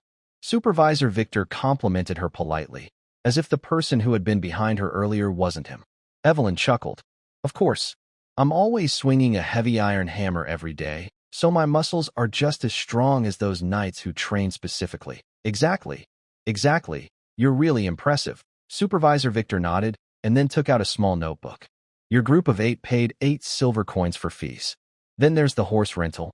2 copper coins per day for each horse. You use 6 horses, so for 4 days, that's 2 silver coins plus 4 copper coins. I won't charge the 4 copper coins, so altogether, just 1 gold coin for the whole trip. Travel expenses are usually high, so most caravans bring some extra people to help cover costs. Here you go. Evelyn quickly handed over a gold coin, clearly having calculated everything beforehand, as the price was agreed upon before the trip. Clear accounts, Ms. Evelyn. I look forward to our next cooperation. Supervisor Victor inspected the coin, then happily extended his hand to shake Evelyn's. Yes. Evelyn didn't bother to chat further with Supervisor Victor, but turned her gaze to her granddaughter Cecilia. This child seemed to see something as soon as he entered the city. Just as the caravan stopped, he ran over to the notice board. I don't know what he was looking at. When Edwin walked up beside Cecilia, she was staring at the notice board with bright eyes. Cecilia, what are you looking at? Edwin looked where she was pointing. Usually, kids aren't interested in many things, and the notices on the board are usually boring. But when he saw what was written, Edwin was surprised. What a mess. Why are the conditions for hiring a knight's assistant so strange? They want the person to smell nice and be fragrant. That's a bit vague. And they also say the assistant can't be taller than a knight named Tiffany, but they didn't say how tall Tiffany is. Luckily, the benefits listed below seem decent. They offer a monthly stipend of 8 silver coins, plus a small horse and a knight's training sword. Edwin nodded. These conditions are much better than what his unlucky son had back then. He had to serve as a knight's assistant for free. He only hoped his son would be noticed later and granted a special breathing technique. But Edwin didn't have time to think about his son now. He had a more serious question.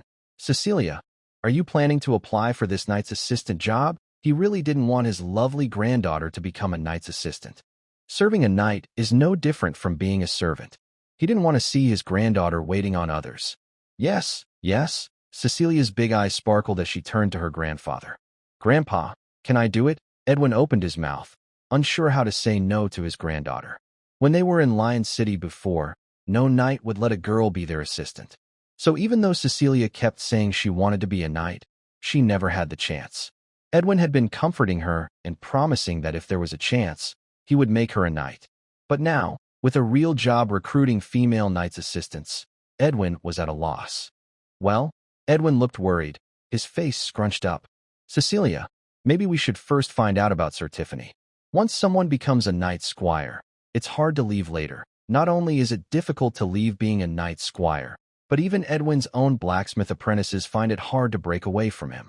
That's because learning survival skills from others always comes with a high cost. When Edwin's apprentices become his students, they sign a 10-year contract. Whether they learn anything or not, they have to work for Edwin for free for 10 years. As for being a knight squire, it's even tougher.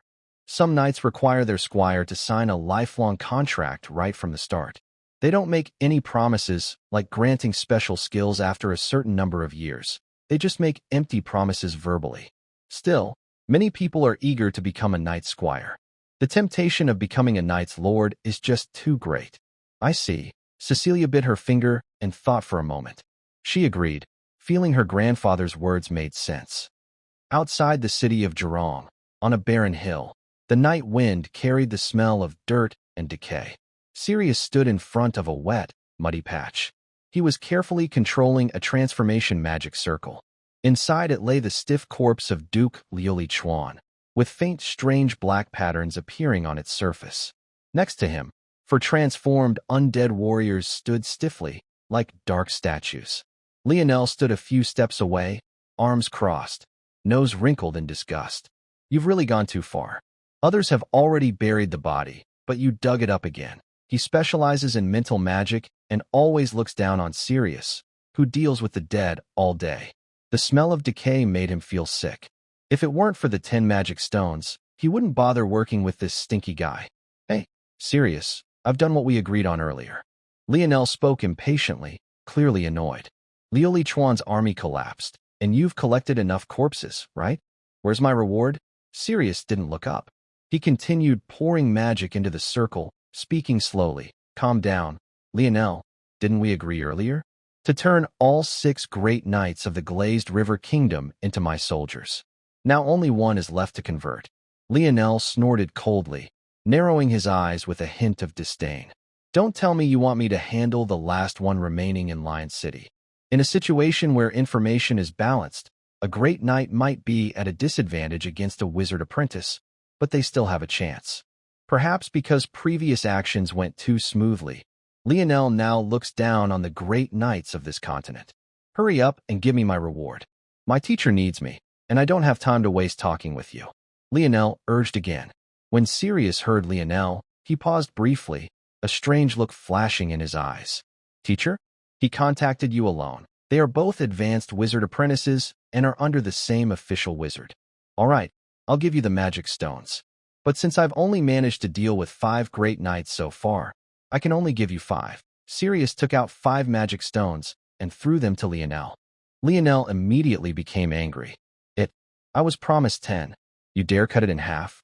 Do you believe I won't control the goblins to come and destroy this broken magic circle? Although I can't let you turn more great knights into corpse puppets, destroying those ghostly things of yours is quite easy.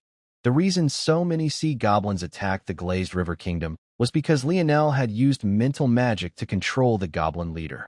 Sirius curled his lips, quickly calculating in his mind. These were the great knight corpses he painstakingly collected, spending a lot of magic power to stabilize. If they were destroyed, where else could he find such good materials? Losing the magic stones could be compensated, but losing the corpses would be a big loss. After a moment of thought, Sirius reluctantly took out the remaining 5 magic stones from his robe and threw them over. Fine. You're really difficult to deal with. Lionel caught the stones, snorted coldly, and turned to leave. He was about to leave the Glazed River Kingdom immediately, rushing to his teacher's location. If he was late, Lionel suddenly shivered, as if recalling something, and his steps quickened. With his departure, the goblin leader inside Dijon City gradually became dull-eyed, until he completely lost consciousness. Lionel was just a senior wizard apprentice, having been at this level for over 10 years. He still hadn't managed to create a complete spell circle to become a full wizard. This is normal. More than 80% of senior wizard apprentices are stuck at this stage for their whole lives. Lionel knew many advanced spells. Yes, advanced spells, at least among apprentice magic, they are considered high level. But these spells weren't enough for him to control other creatures without damaging their brains. So, when his mental control over low-intelligence creatures was broken, they would die instantly. Thousands of meters away, on a tall tree, a slender figure crouched on a branch, with bright green eyes fixed on 2 wizards in the distance. I didn't expect to see wizards on the ancient continent, Alice sighed softly. She leapt lightly from the branch, landing silently. At this distance, she wasn't worried about being seen, since wizards don't have as good eyesight as elves. Alice, how's the situation? As soon as Alice landed, a blonde, blue-eyed elf with pointed ears approached her. There are 2 wizards, Alice replied. What? Leah's pupils suddenly shrank. Have they already come this far? We only crossed the endless sea using the ancient maps left by our ancestors. Do you think these wizards also have maps? The endless sea is full of dangers, storms, fog, giant sea monsters. Each one could kill everyone on a ship. Our elves also relied on the navigation charts left by our ancestors to reach this ancient continent. It said we migrated from the old continent to the new one. Alice shook her head. It probably isn't the group of wizards who killed the elf mother tree and stole the heart of life on Augustus continent. Those people wore uniform black robes with patterns, but the 2 wizards I saw earlier, although they also wore wizard hats, had completely different clothes. Leah felt a little relieved after hearing Alice's words, then asked, what should we do now? Should we take a small boat back to the deserted island and find a new place to settle, or continue exploring on the mainland? Alice walked to the side and looked up at the moon, lost in thought. Alice is not very tall, only about 1.5 meters. However, her legs under the knee-length vine skirt are perfectly proportioned, slim and elegant, making people forget her height easily. Leah. Alice withdrew her gaze from the moon and looked back at Leah. Our food on the boat is running low.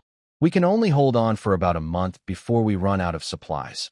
Although the elves successfully arrived on this ancient continent by boat, their supplies have been exhausted during the long sea journey. So, we must find a place to settle quickly.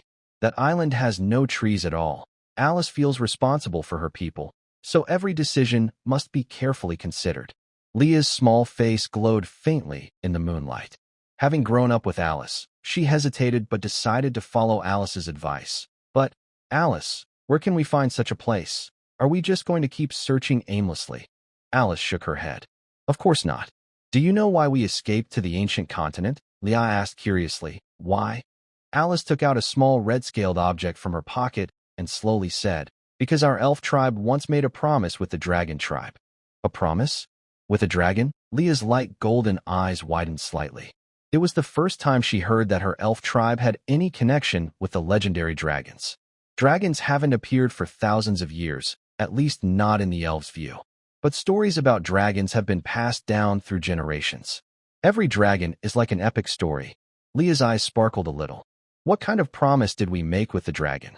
Can it help us recover the heart of life and revive the mother tree of the elves? The mother tree is very important to the elf tribe. Pureblood elves can only be born from the mother tree. Alice showed a small apology on her face. Sorry, I don't want to hide anything from you, but only the Elven royal family knows the details of the contract. However, I can tell you that as long as we find the dragon clan, they will definitely help us. Leah didn't mind Alice's secrecy. She understood that some things were beyond what an ordinary elf like her could know. Leah slung her bow over her shoulder and asked casually, Then let's set out now. But how do we find the dragon clan? Hearing Leah's question, Alice held a dragon scale in her hands. She closed her eyes slightly and poured her magic into the scale. Her palm grew warm. The red dragon scale seemed to come alive, with its patterns faintly glowing, like ancient runes lit by moonlight. Suddenly, the scale trembled. A gentle red light spilled from its edge, wrapping around Alice's wrist like a thin thread. Leah gasped happily. It moved. Alice, look. She moved closer and saw the patterns in the center of the scale gradually forming a blurry arrow shape pointing south. The arrow flickered slightly, as if urging them to move forward. Is this a guiding direction? Leah whispered, gently touching the scale, but a soft force pushed her hand away. It's pulling me, Alice said with excitement in her eyes. The records of the ancients were right. This scale can sense the dragon's aura. Let's follow it. Without delay, the two of them packed their simple belongings and quietly set out under the cover of night. By early morning, they had left the dense forest and came to a winding river.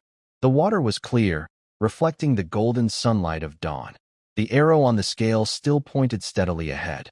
Alice stopped and rubbed her sore legs. Leah, we need to find some food. We can't keep going on an empty stomach. Leah nodded and looked around. Soon, she found some wild fruits and edible roots by the river. They built a small fire and roasted a few things to fill their stomachs. They traveled for 3 days and nights. The guidance from the scale became clearer. The arrow started to glow faintly, as if they were getting closer to their goal. On the evening of the 4th day, they arrived at a wide plain, where the outline of a castle was faintly visible in the distance. Under the setting sun, the castle's flag fluttered, embroidered with a fierce, roaring dragon. Maple Leaf City, Alice muttered softly. From afar, she saw the inscription on the gate, and the red shine of the dragon scales was bright like a torch, pointing straight toward the castle. Inside Maple Leaf City, Alice and Leah each wore a black raincoat, walking along the street with their hoods covering their faces. Although the rain had clearly stopped, it looked strange that they still wore raincoats. Passers-by simply thought they had taken them off and found it inconvenient to carry, so they paid no attention. Alice wore a pair of woven straw sandals. Her delicate, small feet shimmered with a faint water glow, making her look quite pretty. She was a bit uncomfortable walking on the concrete ground. As an elf, she preferred direct contact with nature. She had never encountered such a concrete surface before. Alice, look, there's a church on this continent too. Leah gently poked Alice and pointed to the nearby monastery. At the entrance, only an elderly nun was sweeping the ground. There were no worshippers visiting. Alice looked in the direction she pointed and corrected Leah. Leah, that's a monastery, not a church. They're different. Whether it's a church or a monastery, they are human-made places. It's normal that Leah doesn't know the difference. But even if it's a monastery, it seems a bit too quiet, Alice murmured thoughtfully. Could it be that the people on this continent don't believe in gods? Feeling the faint magic fluctuations around her, Alice sighed inwardly. No wonder her ancestors moved from this ancient continent to the new one. The magic in the air was so weak that it couldn't meet the daily needs of elves who rely on magic for growth. Staying on this continent for a long time, not to mention other disadvantages, just the fact that she could never advance to a higher divine level in her lifetime was bad enough. Even the magic she cast would weaken significantly because of the thin magic in the air. Grandpa, you tell me not to persuade you anymore. You have already decided to apply for the position of Miss Tiffany's night attendant. The two continue walking. As they pass by what looks like a newly opened blacksmith shop, A young girl's slightly childish voice comes from the shop entrance. Don't go? What will Grandpa do if you leave? At this moment, Edwin no longer looks like a mature, wise man. He is tearful, lying on the ground, holding on to his granddaughter Cecilia's leg. I shouldn't have come to this cursed Maple Leaf City. I haven't found the steel-making technique, and now I might lose my granddaughter. Cecilia, can you really bear to see Grandpa all alone and helpless? Angrily, Cecilia hits her grandpa's head with her small fists, trying to make him let go. Grandpa, stop pretending to be pitiful. Today, I won't believe you anymore. Recently, every time Cecilia plans to go to Maple Leaf Castle to apply for Miss Tiffany's night attendant position, her grandpa acts as if he's about to die or pretends to be sad. A few days ago, he even pretended to be depressed or pitiful whenever she was about to leave. Today, he even hugged her leg to stop her from going. But Cecilia is determined not to pay attention to her sad, pretending grandpa anymore. She must become a female knight just like Miss Tiffany. Alice and Leia only briefly glance away and then look back. Leia says, "This child is really full of energy." Alice's lips, hidden under her hood, also curl into a small smile. Yes, just like the children in our tribe. Suddenly, Alice's gaze catches a suspicious figure in the distance. It's a man. He occasionally looks up at a large gate far away, then lowers his head, scribbling or drawing something in a notebook. What is he doing? A flicker of doubt crosses Alice's eyes, but she doesn't pay much attention. It doesn't concern her anyway. They came to find the dragon, and they have no time to deal with such trivial matters. Alice and Leah entered a hotel. A female clerk was standing behind the counter.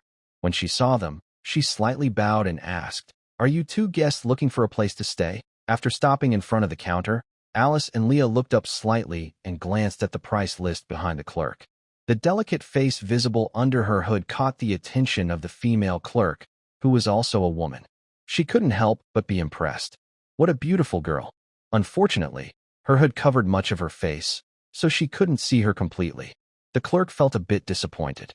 The writing on the ancient continent and Augustus continent seemed similar, with no real difference, so Alice understood it easily.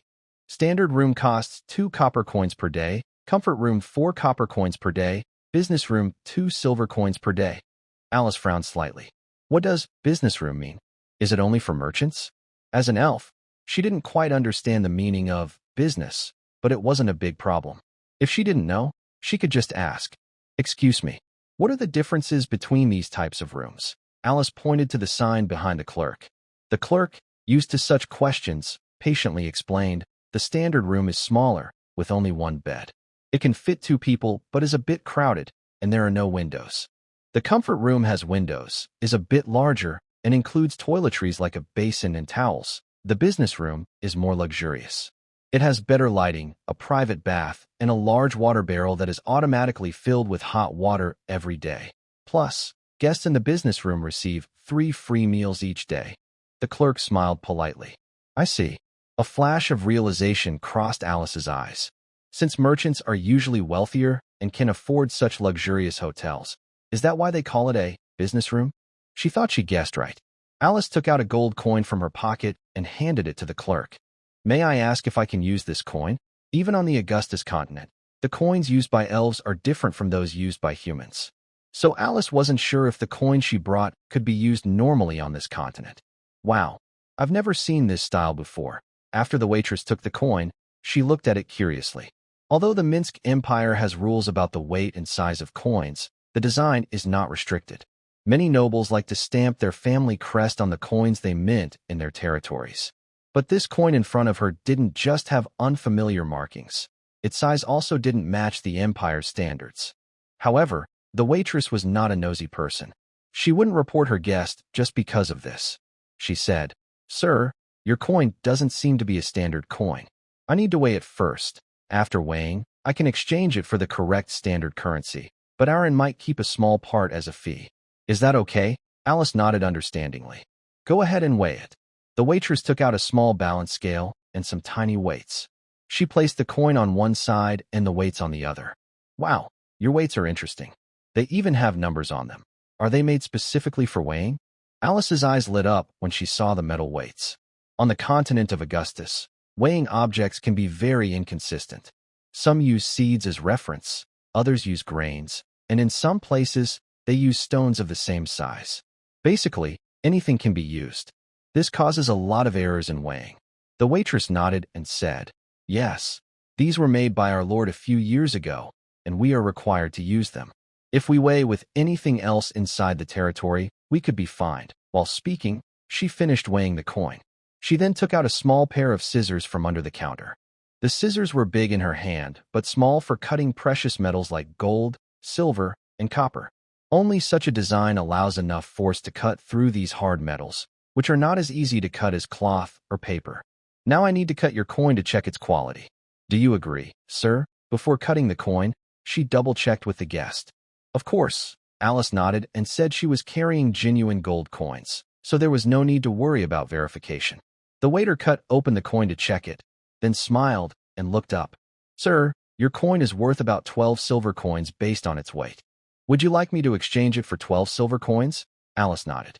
"Yes, and please also help us book a business room. Let's start with 3 days." Although the elves had fled here, they were not short of gold coins. Elves have a very strong sense of nature and can easily sense underground mineral deposits. In this situation, it's hard for elves to be poor. The waiter showed a happy expression. "All right, I'll take care of that for you." It seemed like 2 wealthy guests had arrived.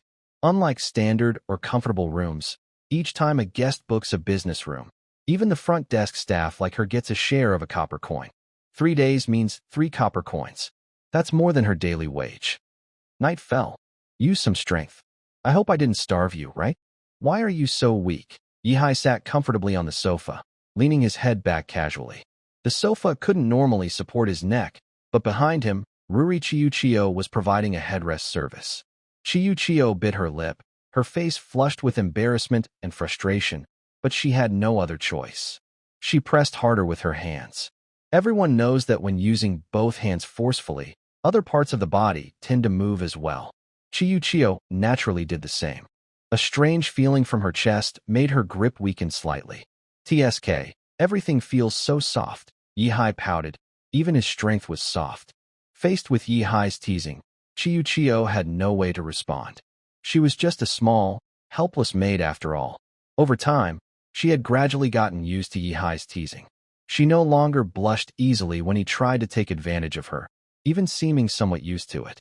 After all, the things she faced every night were even more embarrassing.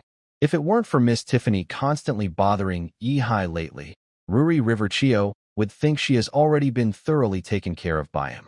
Yihai simply grabbed Ruri Riverchio's hand and held it in his palm, planning to train his little maid a bit more.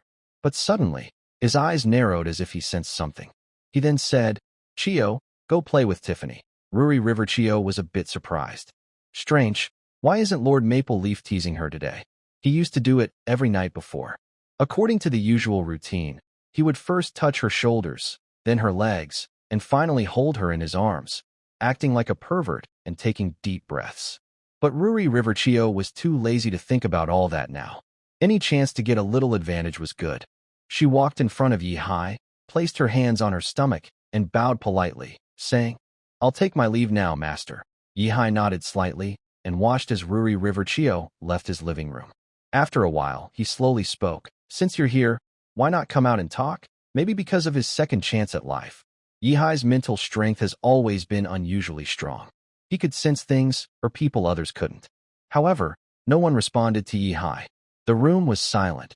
Only the fire in the fireplace crackled occasionally. Yihai slowly shifted his gaze and finally stopped at a shadow on the balcony. "What? Do you want me to invite you out?" From the shadow, a slender figure wearing a black cloak slowly appeared. "Didn't expect your perception to be so sharp. I used a light concealment spell, but you still found me." A hint of surprise appeared in Alice's eyes beneath her cloak. As a descendant of a dragon, she was able to hide herself with magic, yet Yihai's sensing ability still discovered her. "Are you a woman?" Yihai looked at Alice with interest, crossing his legs. "Coming late at night and hiding your face seems a bit rude. Would you consider taking off your hood, whether it is the eyes, nose, or the soft, pink lips? All are very much in line with Yihai's taste. But what Yihai cares about most are the pointed ears of the other person." "Are you an elf?" Yihai asked with some disbelief. He had only read about elves in legends and stories. He never thought they actually existed. Nice to meet you, Your Majesty the Dragon. I am Princess Alice of the Elf clan, Alice said, placing her right hand over her heart and bowing slightly to Yihai. Yihai looked confused. Why do you call me Your Majesty the Dragon? He had dragon blood in his veins. That was true, but it didn't seem right to call him Your Majesty the Dragon directly. Alice tilted her head slightly, seeming puzzled. Because you are indeed the dragon, and the guidance of the dragon scales cannot be wrong. She then took out a glowing dragon scale from under her cloak. When she removed it, the glow grew brighter. Suddenly, the dragon scale flew out of Alice's hand and hovered above Yihai's head. What's that? Yihai leaned back, adopting a defensive stance. Although he didn't feel any danger from the dragon scale, and even felt a bit friendly, he still remained cautious about this unfamiliar object. The dragon scale circled above Yihai's head for a moment, then suddenly turned into a downward-pointing arrow, directly aiming at him. Yihai, seeing this, Alice was completely sure of her previous judgment. The Count of Maple Leaf Territory, Yihai, is indeed a dragon or a direct descendant of a dragon. According to the records of the elf royal family, this kind of contract only works between a true dragon and its direct descendants. Your Majesty the Dragon, I have come this time hoping to fulfill the unfinished contract between our elf race and the dragons. Alice bowed again, this time more respectfully. This time, it was the elf race that was asking for help. Wait a moment. Yihai rubbed his head, feeling a bit troubled. Just call me Yihai. Alice responded calmly. As you wish, Mr. Yihai. It's just a title, after all. Since the other person doesn't want me to call him His Majesty the Dragon, he must have his reasons. In this matter, Alice thinks she just needs to follow his wishes. Yihai looked at Alice again and frowned as he asked, What do you mean by the contract you mentioned earlier? I've never signed any contract with your elves. Alice patiently explained. Our elven royal ancestors once made a contract with a great dragon. This contract is based on bloodline.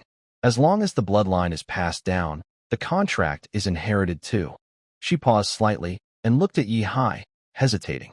Usually, the details of the contract should appear in your mind along with your bloodline inheritance. So, you should naturally know what the contract says. Unless, Alice hesitated and didn't finish her sentence, but Yihai helped her out directly, saying, Unless I haven't awakened my bloodline at all. Alice nodded gently, clearly thinking the same. Can you tell me what the contract says? After a moment of silence, Yihai asked actively. Although he knew since childhood that he had dragon blood, he had never heard of this contract before. There are no records of it in his family's diaries or in books about bloodlines. Even his late father never mentioned it. Yihai guesses his father might not have known about it either. After all, Yihai's father also never awakened his bloodline. Hearing Yihai's question, Alice's face turned slightly red, but she still replied, The great dragon hopes our elven race can help him with an experiment. What kind of experiment? Yihai asked curiously. It's funny how the elf suddenly became shy. Talking halfway through is a bad habit. Alice looked a bit awkward, her hands unconsciously clasped together with fingers crossed. The great dragon wants to test whether a dragon can mate with an elf born from the elven mother tree to produce offspring. Huh? Yihai looked shocked. After Alice finished speaking, she seemed to give up and decided to tell everything openly. Mr. Yihai, you should know that dragons are a rare species that do not have reproductive barriers with other creatures. Only goblins and similar beings share this trait worldwide. However, goblins always produce offspring that are goblins, no matter what they mate with. But dragons are different. Their hybrid offspring often show traits from both races. No, I don't know. Yihai slightly twitched his mouth and thought to himself, This is crazy. Alice lowered her head and continued talking to herself. That Dragon King back then was very interested in us elves after discovering our race. He offered to protect us in exchange for our elven royal family to bear his children. He wanted to see what kind of offspring would be born from a dragon and an elf. Yihai suddenly felt a bit overwhelmed. Could his ancestor be so unreliable? He rubbed his temples and asked, So, you agreed? Alice looked up at Yihai, then shook her head. No, because at that time, our elf race wasn't in any danger and didn't need protection, so we didn't accept the Dragon King's offer. But that Dragon King still directly infused the power of the contract into our bloodline and gave us a piece of dragon scale. He said that if we wanted, we could follow the guidance of the scale to find him and activate the contract. At this point, Yihai finally confirmed that this elf truly meant no harm. So, when you couldn't find that dragon, you came to me, but I'm not a dragon. Yihai spread his hands. But the guidance from the dragon scale is reliable. That dragon was a king. Alice spoke very confidently. What is a king? Yihai blinked. He had thought it was just a respectful title. Alice was momentarily speechless. She didn't expect people from the ancient continent to be unaware of this. But she patiently explained. A king is a title for a powerful person who has entered the legendary realm. Oh, Yihai nodded as if he understood, then suddenly blurted out. What is the legendary realm, Alice? Why does this person know nothing at all? She silently suppresses her impatience and continues to maintain a gentle expression as she explains. Every legendary warrior possesses a disaster-like power. With a single gesture, they can easily destroy an entire continent. The scene falls silent, with only the two of them staring at each other. Yihai asks curiously, is that all? Keep talking. Why did you only say a little, and then stop? That's all. Alice nods as if it's obvious. Wow, you guys don't know much, do you? You looked at me like I was some kind of outsider just now. Yihai comments with some disdain. Alice's face flushes slightly. Was her behavior that obvious? She quickly apologizes. Sorry, Mr. Yihai. Yihai waves his hand. It's fine. So, now that you're following this dragon scale, what do you plan to do? Are you here to fulfill the contract? He looks up at the dragon scale floating in the air, which still points at him like an arrow.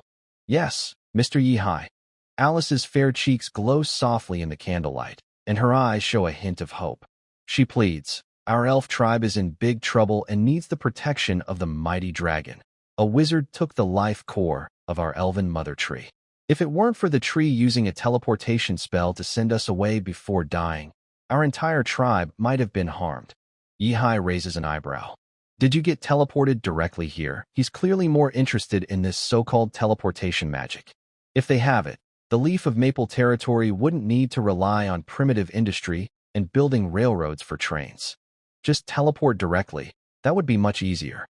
No, that's not it. Seeing Yihai misunderstand, Alice explains, we first teleported from the Elven forest to the edge of Augustus continent, then took a ship across the endless sea to reach the ancient continent. She seems worried that Yihai might not know what the ancient continent is, so she adds, the ancient continent is the land you are on now, Mr. Yihai. Yihai also knows that people on Mint's continent call that vast ocean the Endless Sea. According to legend, someone once discovered a new continent across the Endless Sea and successfully returned to the Mint's continent. It is said that this new land is full of treasures and is larger than the Mint's continent. In short, the story is very mysterious. However, this legend is very old, so much so that no one believes it anymore. Most think it is just a story. Wizard. Yihai stroked his chin and asked, are there many wizards on your August continent?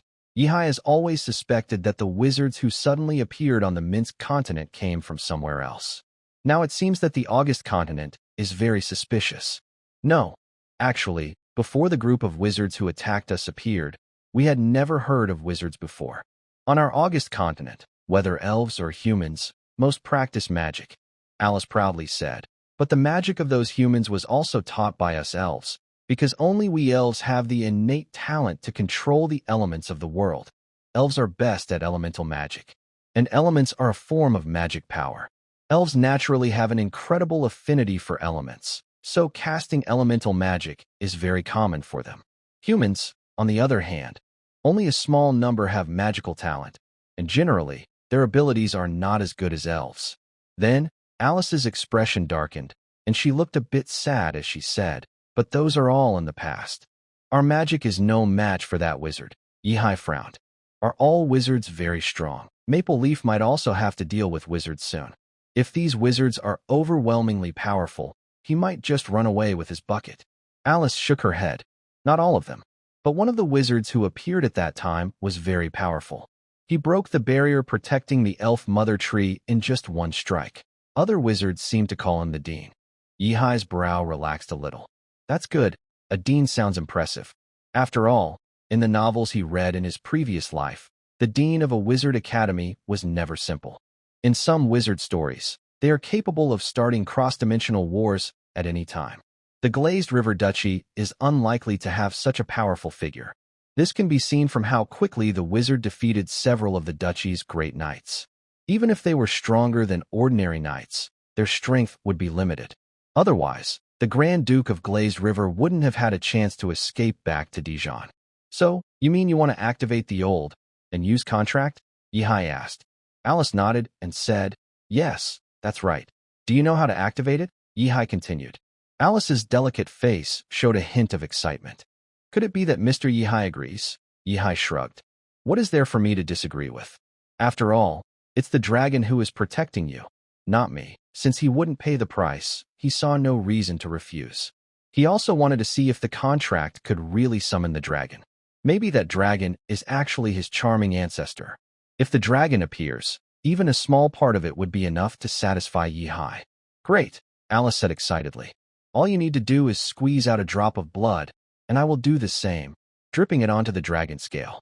Then the contract will be officially sealed. Sounds simple enough, but Yihai pointed at the dragon scale above his head. Can you make that thing come down? As soon as he finished speaking, the dragon scale floating in the air trembled slightly and slowly drifted downward. Wow, it can understand human speech, Yihai muttered. Was that arrow-shaped thing pointing at him just a deliberate tease? Alice's breathing grew a little faster, and her emerald eyes shone brightly. Mr. Yihai? Please. Yihai shrugged and said nothing more. He extended his index finger, lightly ignited the tip at the candlestick, causing a tiny cut on his skin. A drop of bright red blood rolled out and precisely landed on the center of the dragon scale. Alice mimicked him, gently slicing her delicate silver hair at the tip of her finger. Elf blood is clearer and faintly glowing, and after dripping, it blended with Yihai's blood. A low, almost inaudible tremor sounded from inside the dragon scale. The candle flames suddenly flickered. Then all the flames shrank inward for a moment before returning to normal. In the next instant, an overwhelming pressure suddenly burst out without warning. It was a natural instinctive dominance of a high-level being. The entire city of Maple Leaf was instantly shrouded, and the pressure even spread farther away. The guards on the city wall trembled, nearly dropping their spears. The war horses in the stables neighed loudly, their legs trembling and collapsing to the ground. The pressure came quickly and left even faster. In the blink of an eye, everything returned to calm, as if it was just a hallucination. But in the middle of the room, there was now a faint, ghostly shadow. It was a huge dragon head, about the size of a water barrel, formed from a faint golden mist. Its scales layered over each other. It floated in midair, quietly looking down at the two people in the room. Almost at the moment the pressure appeared, Alice kneeled on one knee.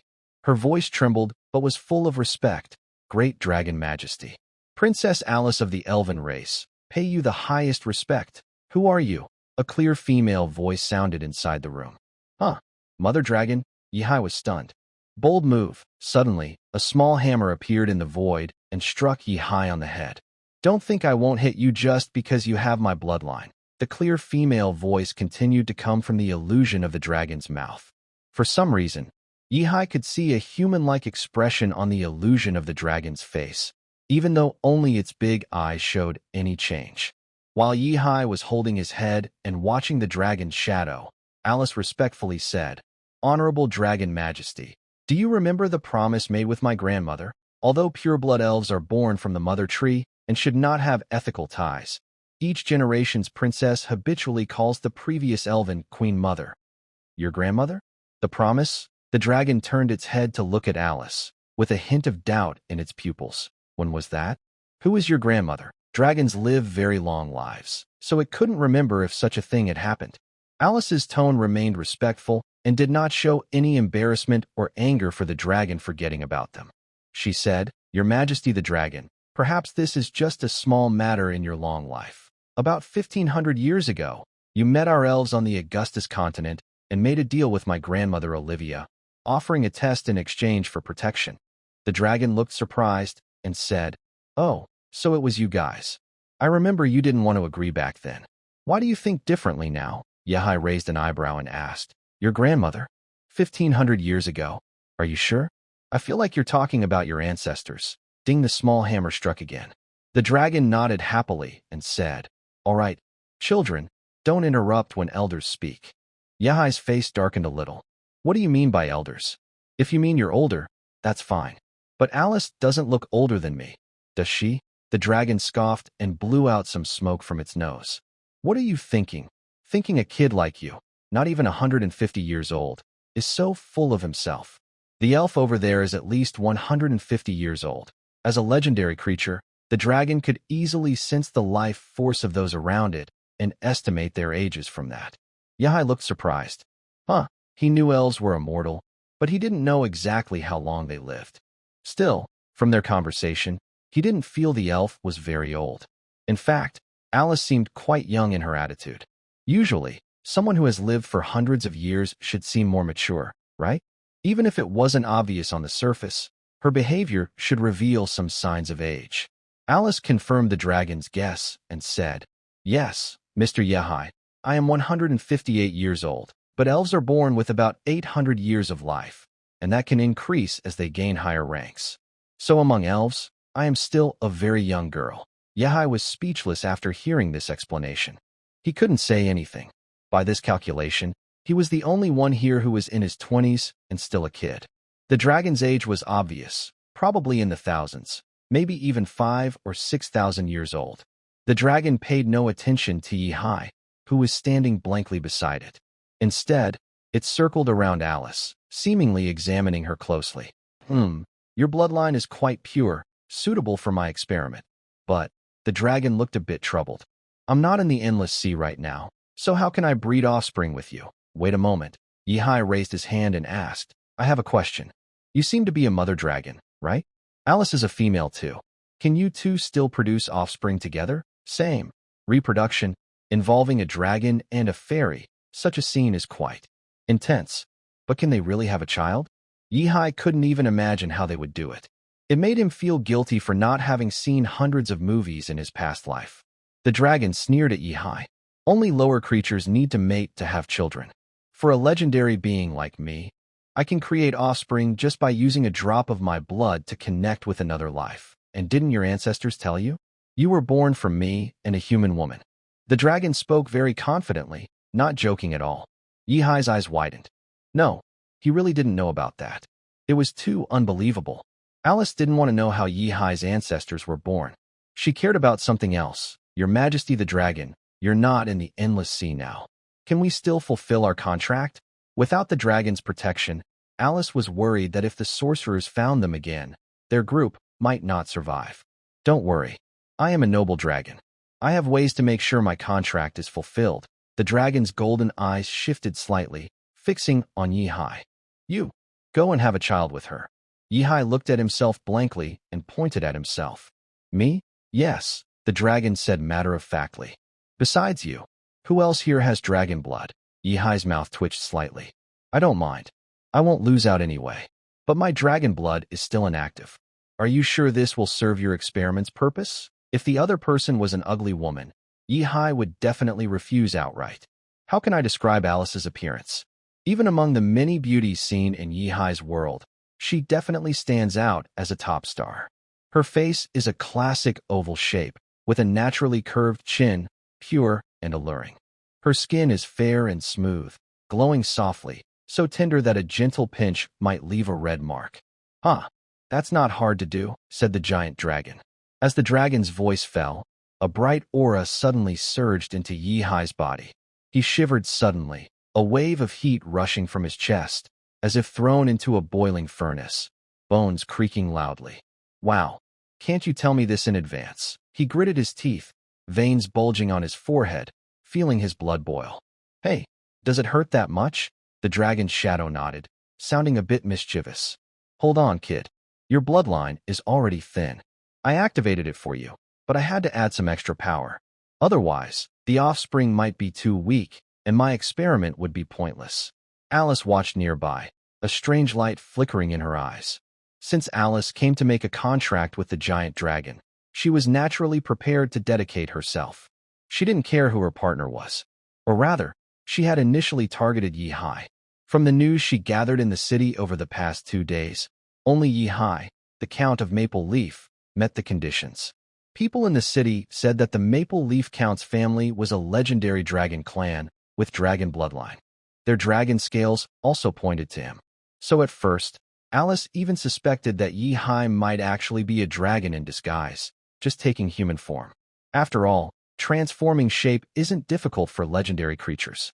She had even seen a wizard turn their ancient war tree into a sheep once. But that wizard definitely wasn't at the legendary level. Otherwise, these elves wouldn't be able to escape. The heat finally subsided. Yi Hai gasped for breath, wiped his sweat, feeling completely changed.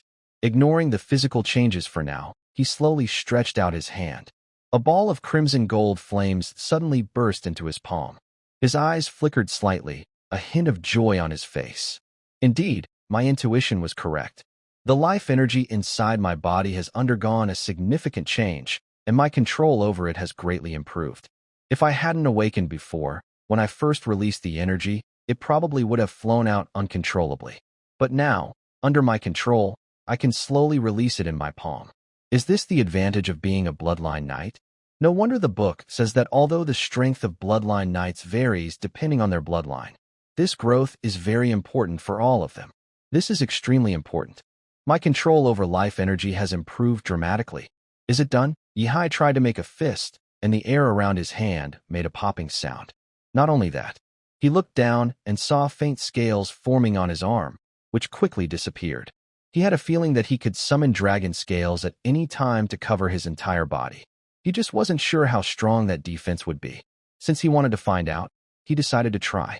With just a slight thought, Yi Hai was instantly covered in bright gold dragon scales. Even his face was covered. His pupils turned into vertical golden slits in that moment. Wow, that looks pretty cool. He looked at his hands with surprise, thinking that covering his whole body with dragon scales might look ugly, but surprisingly, his appearance was quite attractive. The bright gold scales looked natural, like armor covering him. Curious, Yi Hai's gaze fell on a knight's sword in the corner of the room. It was an ordinary sword, sharp but made of steel, nothing special. He casually picked it up, and the blade reflected a cold light in the air. Let's test how hard these scales are.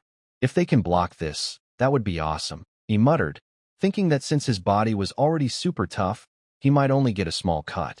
The giant dragon beside him wasn't in a hurry and just watched him mess around.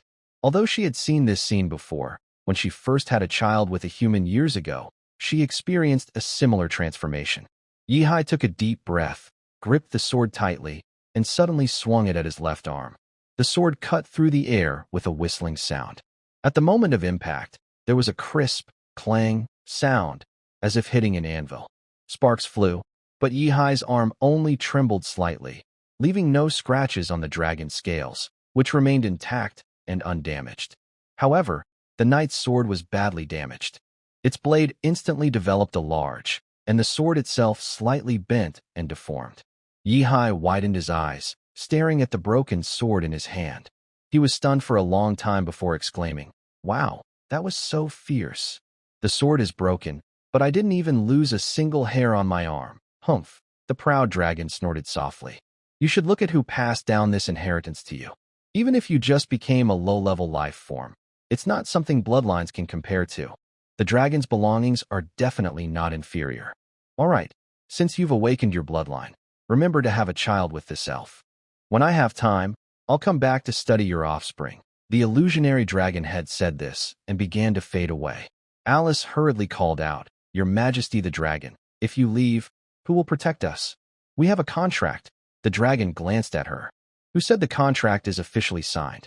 You haven't even had your child yet. Only after you complete the task of having a child will the contract be truly valid.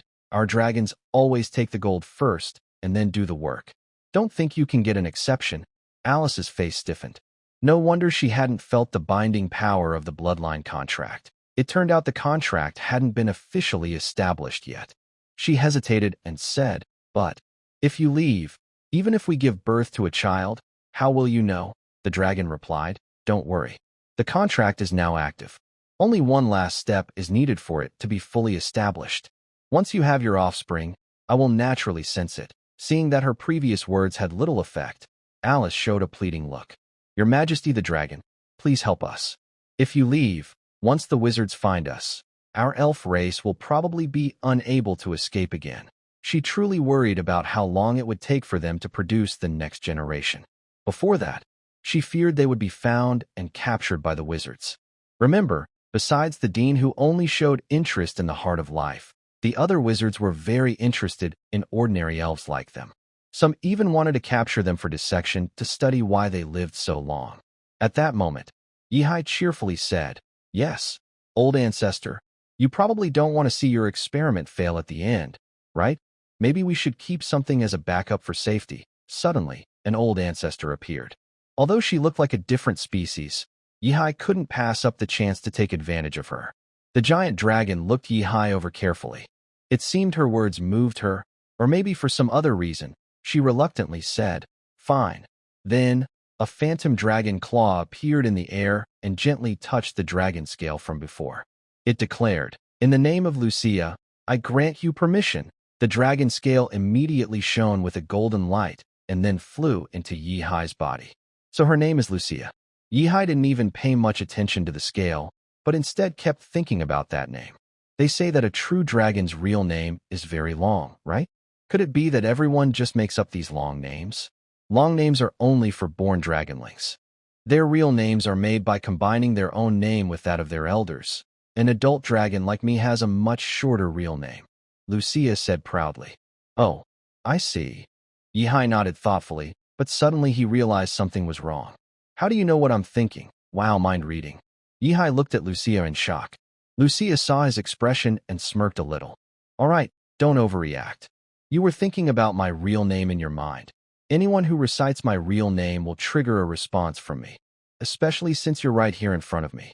Even if you think it quietly, I can still hear it."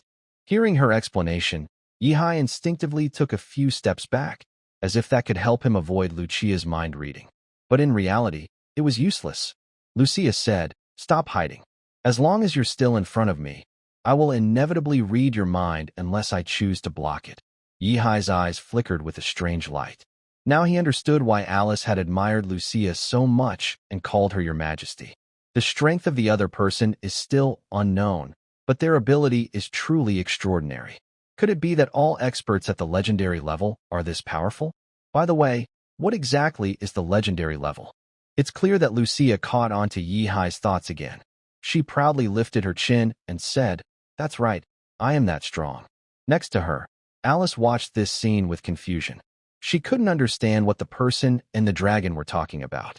Alice couldn't sense Yihai's thoughts, but it seemed that the dragon's crown mentioned she could hear Yihai's inner voice. Maybe sensing Yihai's confusion, Lucia decided to explain.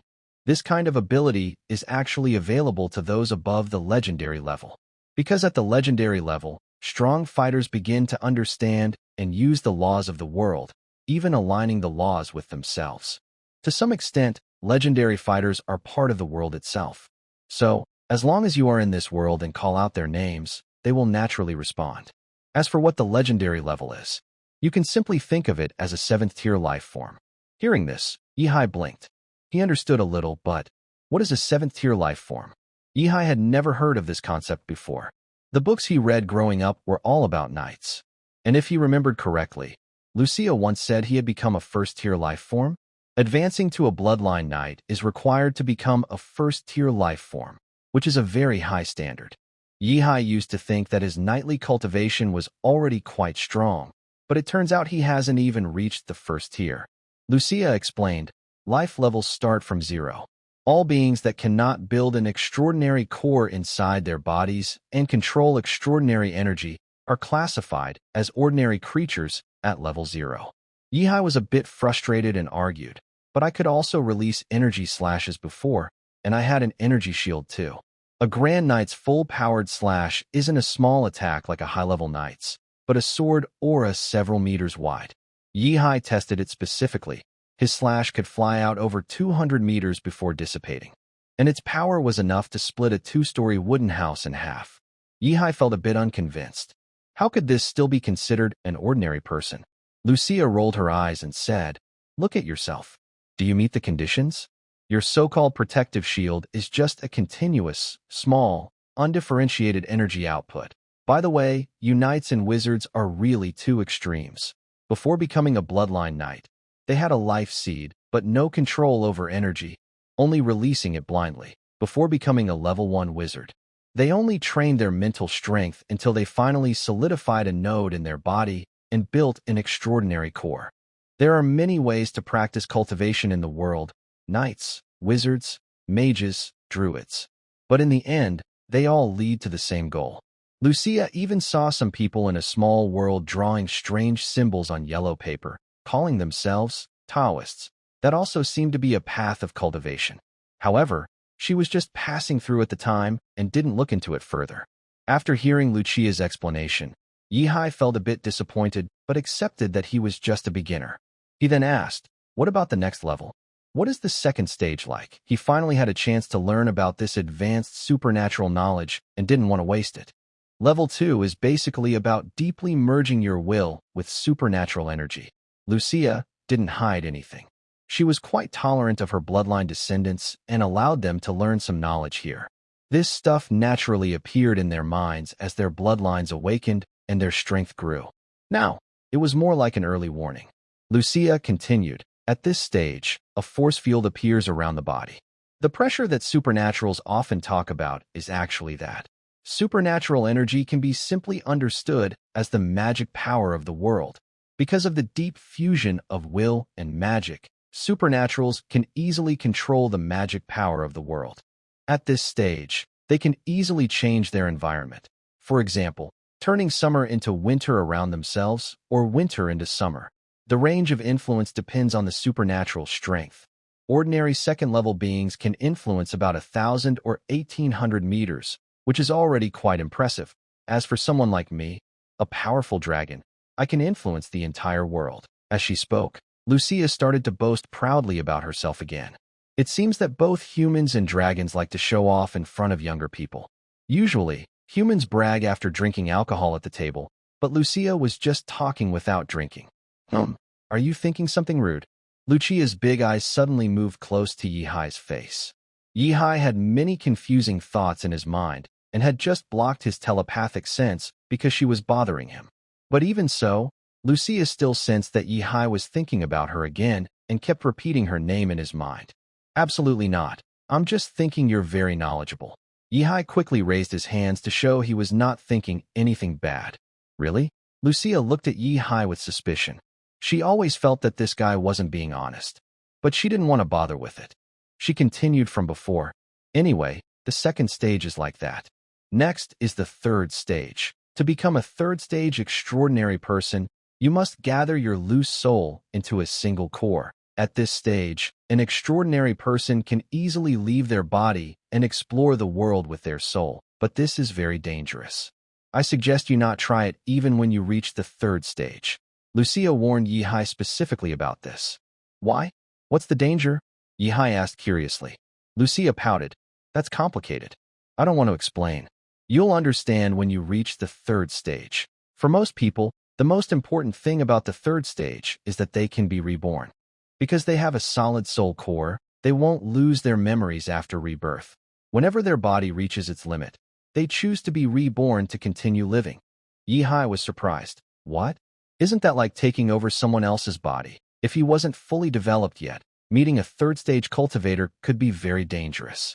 Suddenly, a small hammer appeared and hit Yihai's head.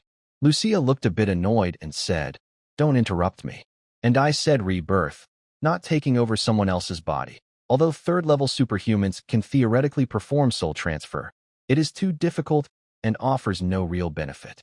A mismatch between the body and soul can cause many problems, such as controlling the soul of a knight or the life seed of a previous awakening. It is even harder for a soul transfer wizard, because wizards build their energy cores using mental power. If their soul is taken over, their mental strength collapses, causing the energy core to break apart and severely impact their body. Do you think anyone would be interested in a paralyzed body? Especially if the other person is a third-level superhuman. It might be better to find a suitable host and be reborn inside them." Lucia raised a dragon claw and shook her head, saying, "At least then, the body won't reject the soul." "I see." Yihai suddenly understood and thoughtfully supported his chin, saying, "So, Does that mean as long as you reach the third level, you can live forever? If you can keep reincarnating, then you could potentially never die. Yes, as long as you don't want to stop practicing. Lucia nodded naturally and said, if you don't plan to practice after reincarnation, you can keep your soul in a solid core. This way, you can be reborn after your body dies. But if you want to practice, you need to dissolve your solid soul core and fully merge your soul with your body. A body without a soul cannot build a superhuman core. Do you think the life seed of knights is born out of nothing? It's the result of the soul and body reaching harmony, which triggers the underlying power of the physical form. Yihai frowned, feeling something was off. But you just said that wizards practice mental power, right? Why don't they just focus on practicing mental strength? Since they've already formed a soul core, their mental power must be very strong. In Yihai's understanding, mental strength and soul strength are considered the same. That's how it's described in old stories. Trying to explain this to someone like you is a hassle, Lucia said irritably, giving Yihai a light smack on the head. This time, she didn't use a small hammer. First, mental strength is mental strength, and soul power is soul strength. Soul strength determines the maximum of mental power, and practicing mental power can help strengthen the soul. You can improve your soul through mental power training. Mental power is influenced by both the body and the soul. Do you understand what I mean? The body itself is very important. Otherwise, why would so many strong people still have bodies? They could just abandon their bodies and drift around as spirits. The body and the soul. It's the perfect combination of matter and consciousness. Both are essential. I think I understand. Yihai nodded reluctantly. He understood the words on the surface, but without personal experience, he couldn't truly grasp the meaning. Huh, so stupid. Lucia immediately saw that Yihai hadn't fully understood. She muttered, this kid is so dumb. It must be because Freya's genes are too poor. Shouldn't have had a child with that fool. His stupid genes have been passed down. It definitely wasn't her dragon genes. She's so powerful. Yihai seemed to recall the name of one of his ancestors, written at the top of the family tree. Besides the few elders close to him, Yihai only remembered the name at the very front of the family tree. Every time he opened the family tree, that lonely, big name was right in front of him. It was hard not to remember it. He used to wonder why the ancestor's name was the only one at the top of the family tree. He even mischievously guessed that the ancestor might have been hurt by love and erased her husband's name. He never expected that his other ancestor was a dragon, and a mother dragon at that. Now he understood why her other name wasn't written down. Saying Lucia's real name might attract her attention. Huh. Could it be that Lucia didn't want her name written down because she was annoyed? Yihai suddenly had a wild idea. It was like a nuisance call. If someone kept mentioning your name, it would be really annoying. Especially since it was his descendant, and he couldn't just slap her away like a stranger. If it were Yihai himself, once he reached that level, he would consider erasing his name from the family tree. Later, if he had descendants and passed his name down for 10 or 8 generations, there could be hundreds or even thousands of people. Even if just one person mentions his name once a year, it would be like being disturbed by a phone call every day. Lucia complained for a while about Freya, then said to Yihai, if you don't understand, that's okay. You can wait until your realm improves. Level 3 might be more important for you. Another ability. Yihai was drawn back by Lucia's words and temporarily forgot his messy thoughts. He asked curiously, what is it? He thought rebirth was already very powerful, but from Lucia's tone, it seemed there was something even more impressive. That is to prevent others from spying on your thoughts. Once your soul condenses into a core, the fluctuations from your thinking will no longer spread out, making it hard for others to read your mind. Isn't that useful? Lucia proudly said. Especially for someone like you, who tends to speak without thinking, this ability is very practical. If you accidentally call out the name of a high-level being in the future, at least you won't be easily seen through. Hearing this, Yihai's eyes lit up. This really is effective. He asked, at what stage can I call out the names of these high-level beings without being detected? Lucia showed a teasing smile. TSK, you're quite greedy, huh? You need to reach at least level 7 of the legendary realm. She revealed a mysterious expression. Remember, only rules can fight against rules. After reaching level 7 of the legendary realm, superhumans can indirectly sense the entire world through the laws of the universe. And naturally, They can also use rules to block their fluctuations in the world. Seeing Lucia's expression, Yihai blinked and suddenly had an idea to test something. He deliberately spoke with a tone of envy and admiration. People like you can call out the names of other powerful beings at will, right? Of course. Lucia looked proud and said, I am an 8th level sacred domain, stronger than the 7th level. As the saying goes, the sacred domain is the world. As long as I am within my sacred domain, I can call out anyone's name. Even the primordial. At that moment, Lucia's face suddenly changed on the illusionary dragon's head, and she left only a sentence before disappearing instantly. I have something to do. Let's talk next time. Yihai looked confused and asked a question. Beside him, Alice also blinked with a puzzled expression. Above the endless sea, layers of clouds blocked everyone's view. Beyond the clouds, a huge eye slowly opened, gazing down at the sea below. Just as it was about to locate the source of the disturbance, a delicate jade hand appeared out of nowhere, disrupting the world's fluctuations. Isis, that huge eye, although it had no mouth, somehow emitted a slightly displeased sound. However, the being called Isis by it paid no attention and didn't even reply. Seeing this, the eye's owner had no choice but to close its eyes. The void returned to calm, as if nothing had happened. Endless Sea, the continent of truth. This continent belongs to the Truth Academy, an organization made up entirely of mages. The highest expert on the continent of truth, the dean of the Truth Academy, a 6-ring mage named Carl. He looked up at the sky, a hint of doubt flashing in his eyes. It seemed very peaceful, no different from usual. But he felt that something was slightly off, faint but persistent. When he examined carefully, he found nothing. Is it an illusion? Carl shook his head, deciding to continue studying the laws of the heart of life. He looked at the heart of life in his hand, glowing with a greenish light, and a flicker of excitement appeared in his eyes. The path of legend is within it. That group of elves is really useless. With such a treasure, not even a 7th level legend has been born. It's a waste. Fortunately, this treasure is now in my hands. Huh. Carl's smile grew bolder, but no sound came out, only a quiet chuckle. He would cherish this rare opportunity that he had searched for over thousands of years. When Lucia's gaze returned to her escape, it was just a moment. She quickly pulled her consciousness back into her own body. Her body was floating in empty space, and without any reference points, it looked small. But the natural aura she emitted showed she was definitely not someone to be messed with. Of course, if her current expression hadn't been so abstract, it might have been more convincing. Lucia patted her chest with her claws and said in a surprised tone, Wow, I forgot I was just a projection earlier. Projections don't have much power on their own, and they are also outside her sacred domain. So, as soon as she called out that name, she realized something was very wrong.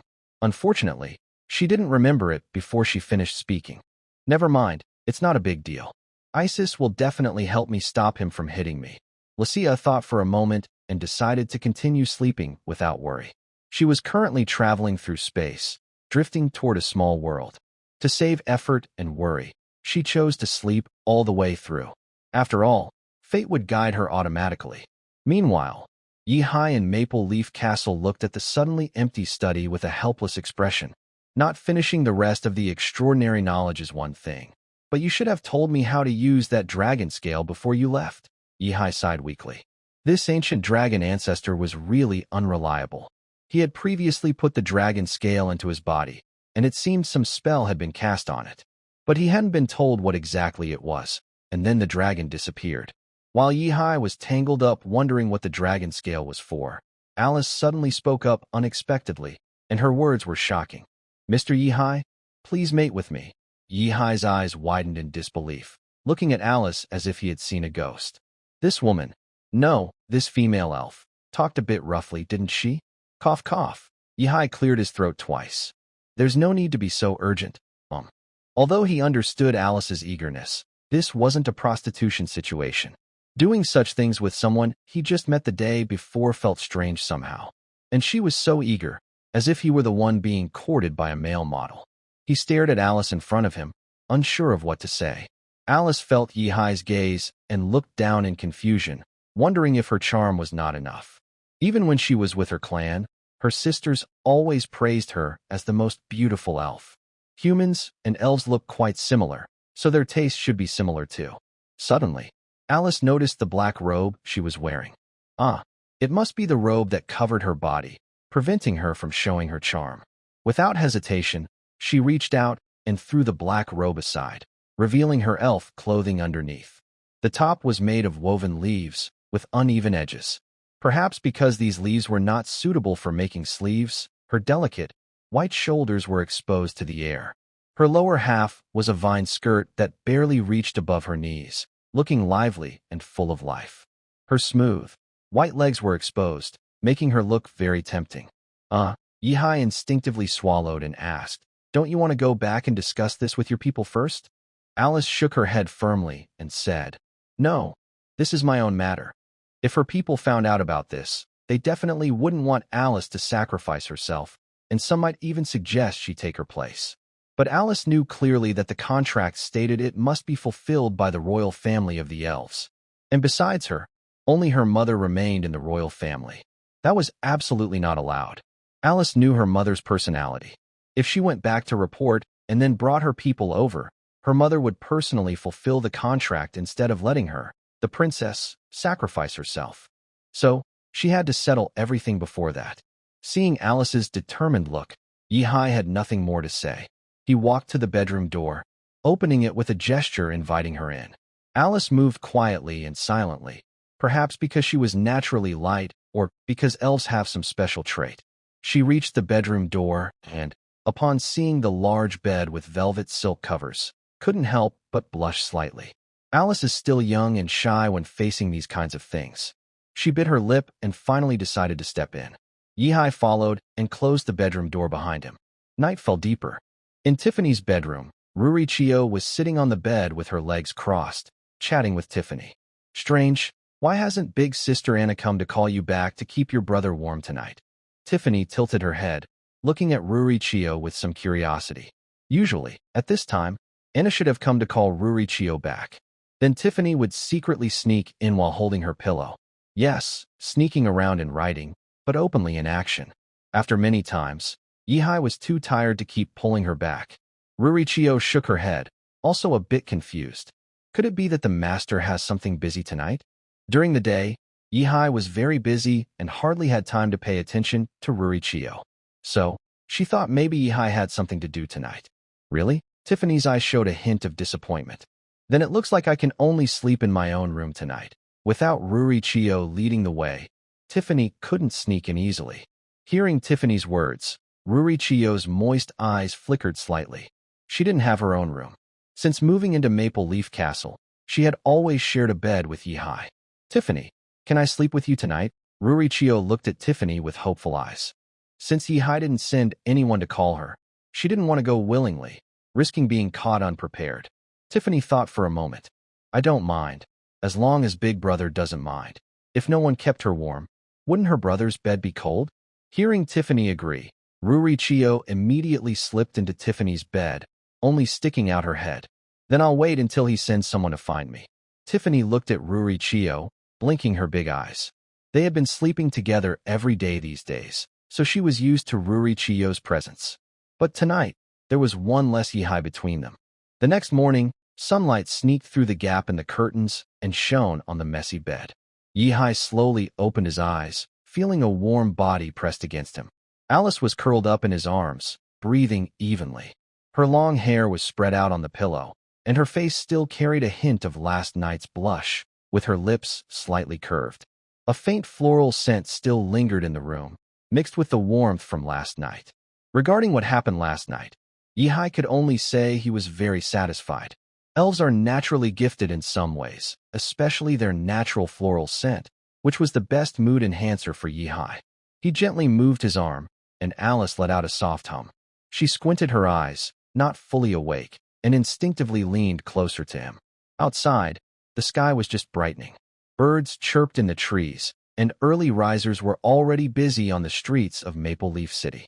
Yihai stretched lazily, turned to look at her. She was now fully awake, rubbing her eyes and sitting up. The blanket slipped down, revealing a large patch of white skin. She quickly pulled it up, blushing again. Maybe. This way, I can get pregnant, she whispered softly, a little shy.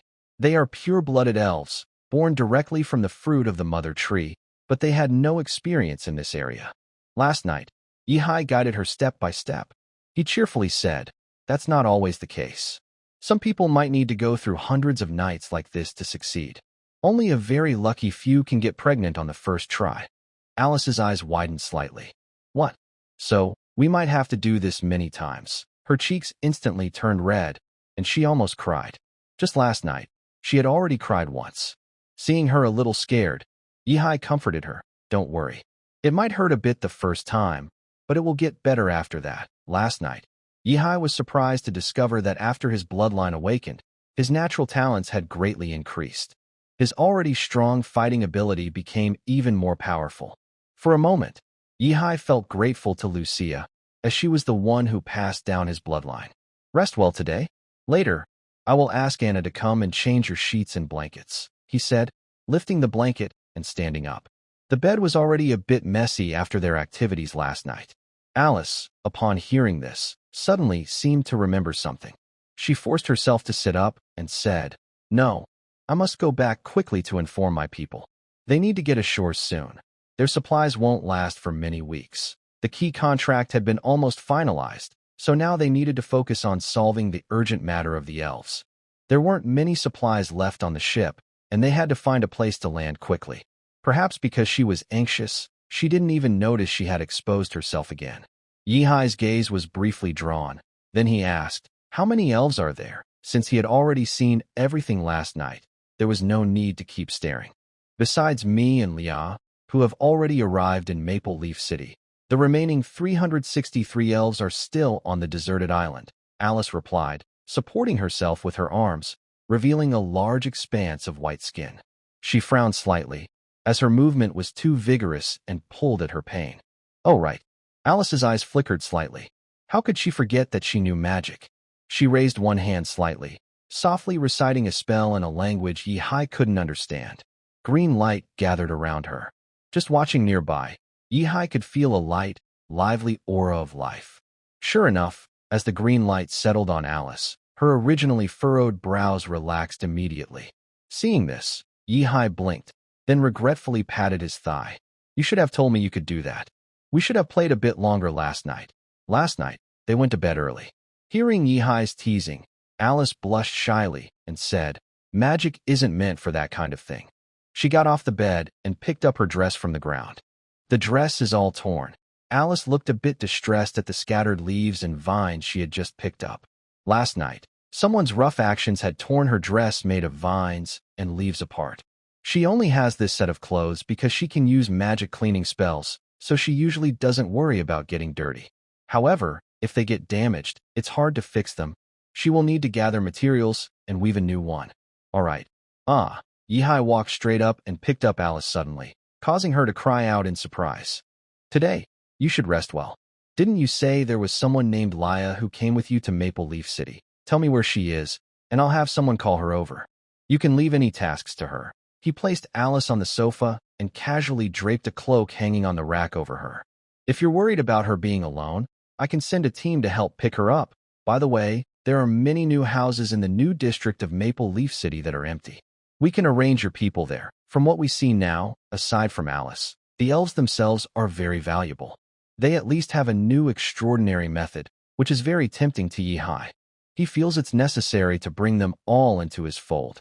But I think I'm fine and don't need rest," Alice said a bit hesitantly, leaning slightly forward and trying to sit up. Yihai pushed her back gently, lifting her delicate chin with one hand, and looked into her big, watery eyes. "Lie still and don't move around. Here on my territory, you listen to me." Then he turned and left the bedroom directly. "Anna, get Alice some suitable clothes, and also send someone to notify Foding. Tell him I want to see him," Yihai ordered casually after arriving in the study. The elf matters are quite important, so he needs someone capable to handle it. Although Foding has been preparing for an expedition recently, a slight reassignment shouldn't be a problem. The door of the study was pushed open. Anna bowed slightly to Yihai. "Understood, Count." A figure dressed as a maid hurriedly left the doorway, while Anna headed straight to the bedroom. To always meet the Count's needs, it's clear that Anna isn't the only one standing outside. His study is almost always surrounded by at least 4 maids. This is to prevent a situation where the Count gives multiple orders and there are not enough people to handle them. While listening to the sounds outside the bedroom, Alice instinctively pulled her cloak up a little, leaving only her head exposed. Actually, when Lucia, the Dragon Queen, blessed the dragon scales and embedded them into Yihai's body, Alice realized that for a long time, their elf race would be bound to Yihai, the dragon descendant. Currently, only Lucia, the Dragon Queen, knows what kind of magic was cast on the scales that protect them and how far its effects reach. In this situation, as long as they are not foolish, they would naturally choose to stay as close to Yihai as possible. And this period of time, it should last until she gives birth to her child. Only when the bloodline contract between the elves and the Dragon Queen officially takes effect can Alice relax a little. While Alice was thinking, Anna entered and slightly bowed in front of her. "Miss Alice, may I measure your height?" she asked. "So I can help you choose a suitable dress." Although Yihai only gave her instructions once, Anna still remembered her name professionally.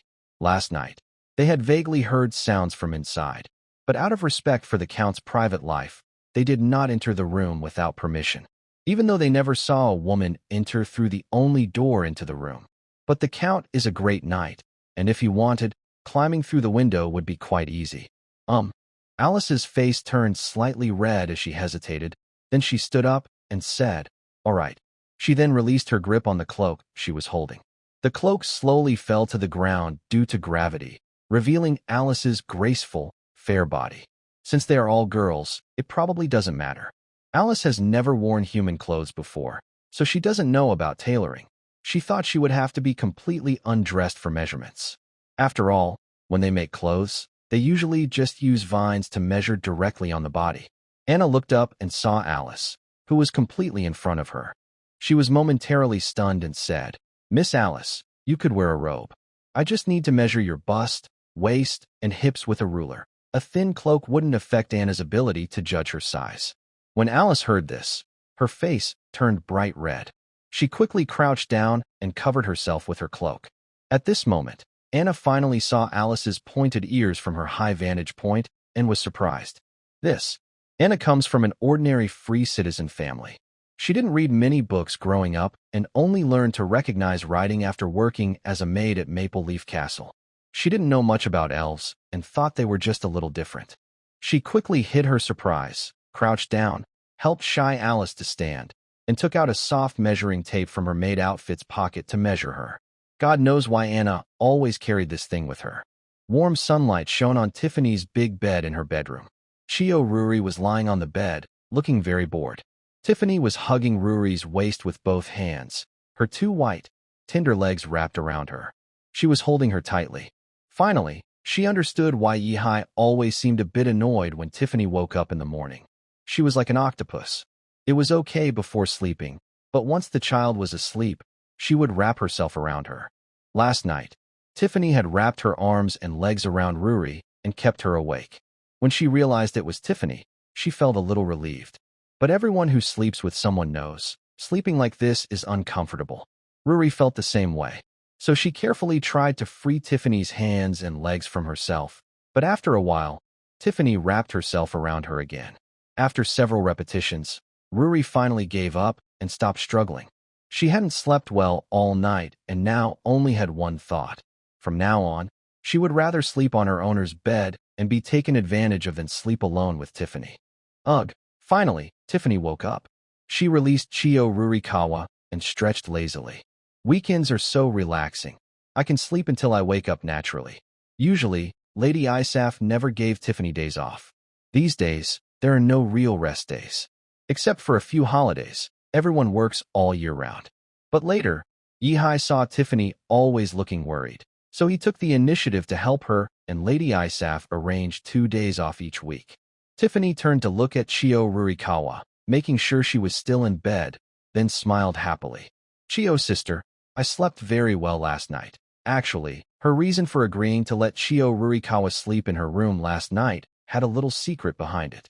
Although having many lovers is common among nobles these days, Tiffany, as Yihai's fiancée, hoped that Yi-hai would focus more on her. So, she tried to avoid Chio Rurikawa spending the night alone with Yi-hai. Do you think she suddenly went to find Yi-hai to sleep with her just because she was afraid of sleeping alone? No, Tiffany had grown up. As a girl with a budding romantic heart, she wanted to have Yi-hai all to herself. But there are some things she couldn't say openly. She could only subtly use her actions to achieve her goal. Tiffany knew very well that Yi-hai wouldn't only have her in the future, but she still hoped to be the first. After all, she was Yi-hai's official fiancée. Tiffany reached out and shook the still silent Chio Rurikawa. Chio sister, wake up. If you sleep in, your brother will scold you. Chio Rurikawa gazed blankly at the ceiling, weakly replying, okay, although, as a night awakened from a life seed, she wouldn't feel very tired from a night without sleep. Her mental exhaustion was much more draining. Outside, the maids had clearly heard the noise from the bedroom. They knocked and asked, Miss Tiffany, do you need us to come in and help you wash up and get dressed? Come in, Tiffany replied casually.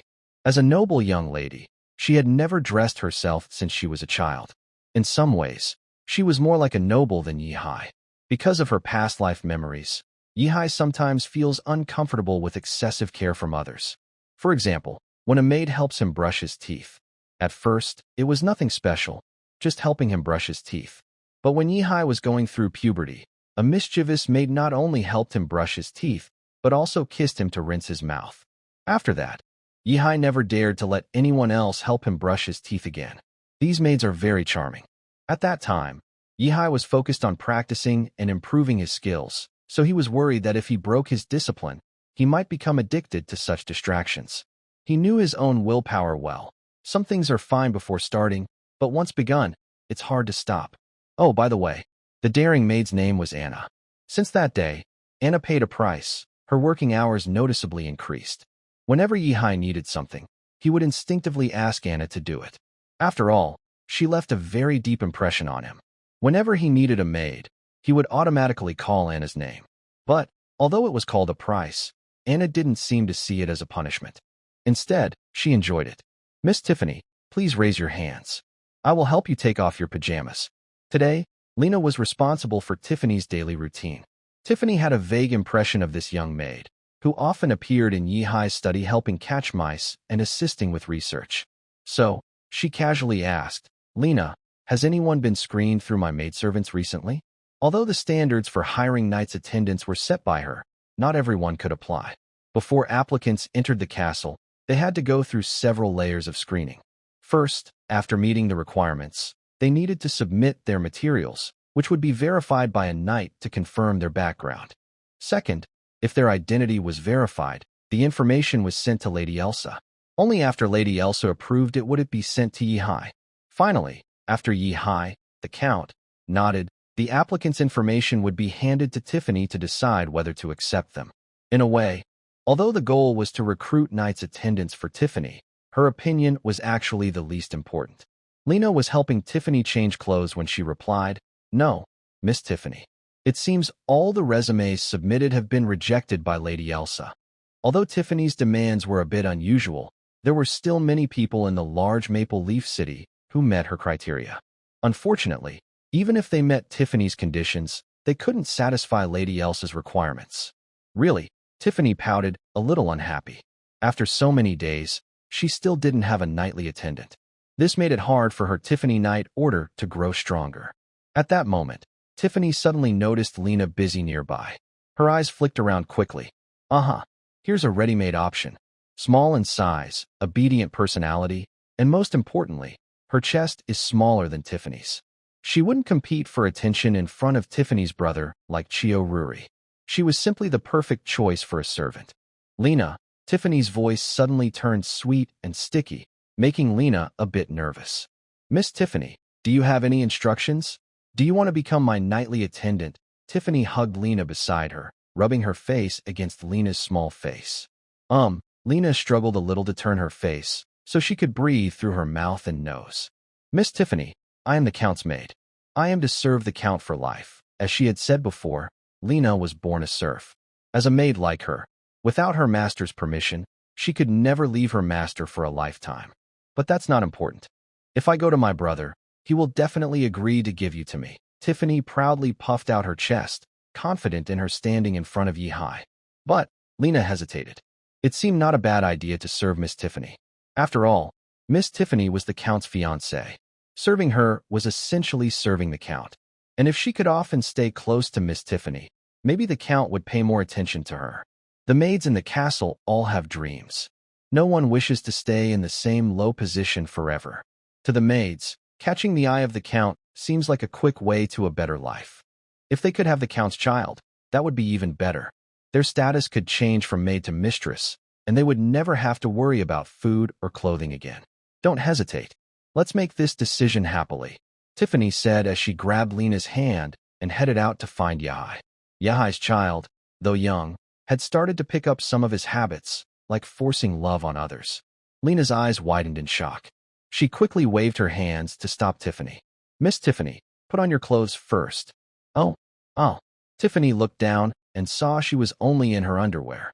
She obediently stood still, opening her arms so Lena could help her put on a dress. Meanwhile, Chio Ruri, who hadn't been part of their conversation, finally finished changing her clothes.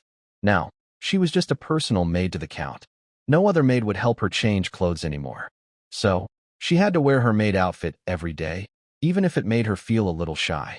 Fortunately, over time, she had grown used to this outfit. In the study, Yi-Hai was giving final instructions to Fuden. Beside them, Alice and Leah stood quietly.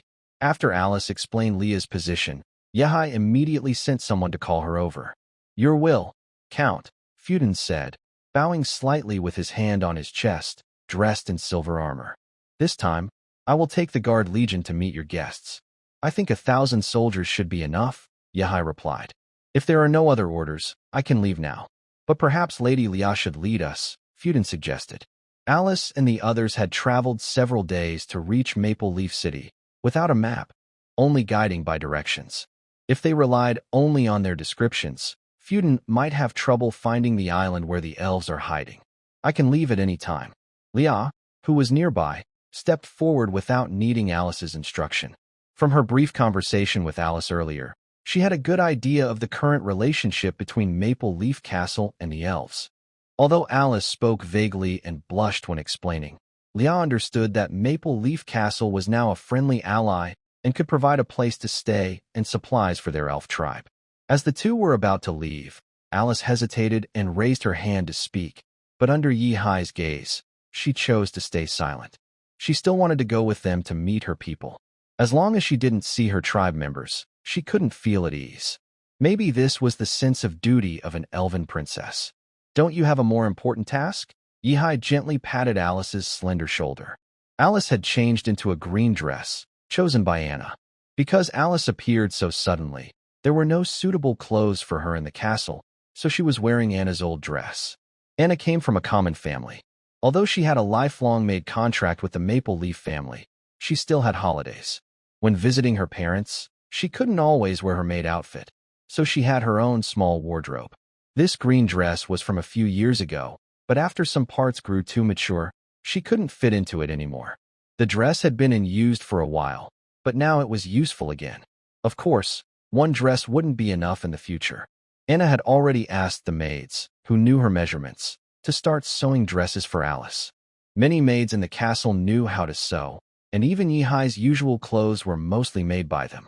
Alice nodded slightly, but she still looked worried as she watched the figures of Foding and Leah leave. Just as Alice was feeling anxious, the door to the study, which was already slightly open, suddenly swung open with a loud bang.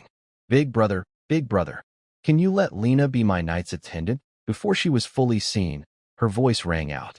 Inside Maple Leaf Castle, only Tiffany would be so bold and lively. Tiffany happily pulled Lena into the study, skipping along, while Ruri Chio silently followed behind them. Hey, who is that pretty older sister? Tiffany asked, blinking with a confused look as she saw Alice nearby, even though she hadn't seen her yesterday. Cough, cough. Yi-Hai awkwardly cleared his throat. Well, before he could finish, the bedroom door opened, and Anna came out holding bedding and sheets. Tiffany's eyes were drawn to a splash of red on the white sheets, and she paused for a moment. Then her gaze shifted to Alice's feet. She was wearing Yi-Hai's cotton slippers. Only nobles could afford such luxury slippers. Common people wouldn't find them practical for hard work. Gasp. In Tiffany's mind, all the pieces suddenly clicked together. Brother, you have no heart. In an instant, Tiffany fell to the ground, rolling around angrily, tears in her eyes, scolding Yihai. She had already been very cautious around Ruri Chio, but suddenly, another woman appeared out of nowhere, and she had successfully sneaked into the house. It was just too much. Tiffany is angry now.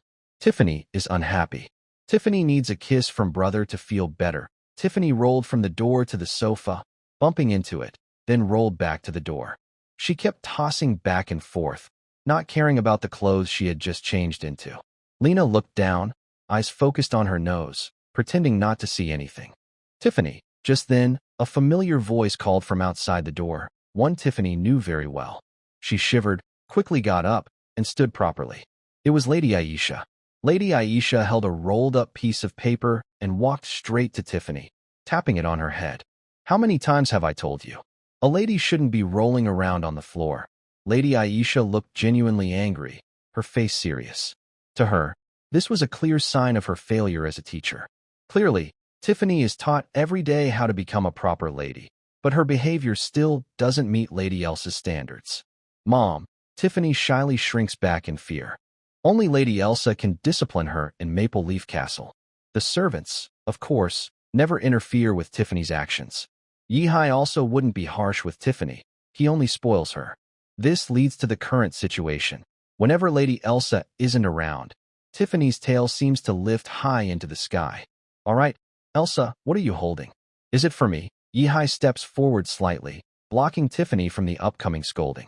Lady Elsa glances at Tiffany behind him, indicating she will deal with her later, then hands over the rolled-up paper in her hand to Yihai.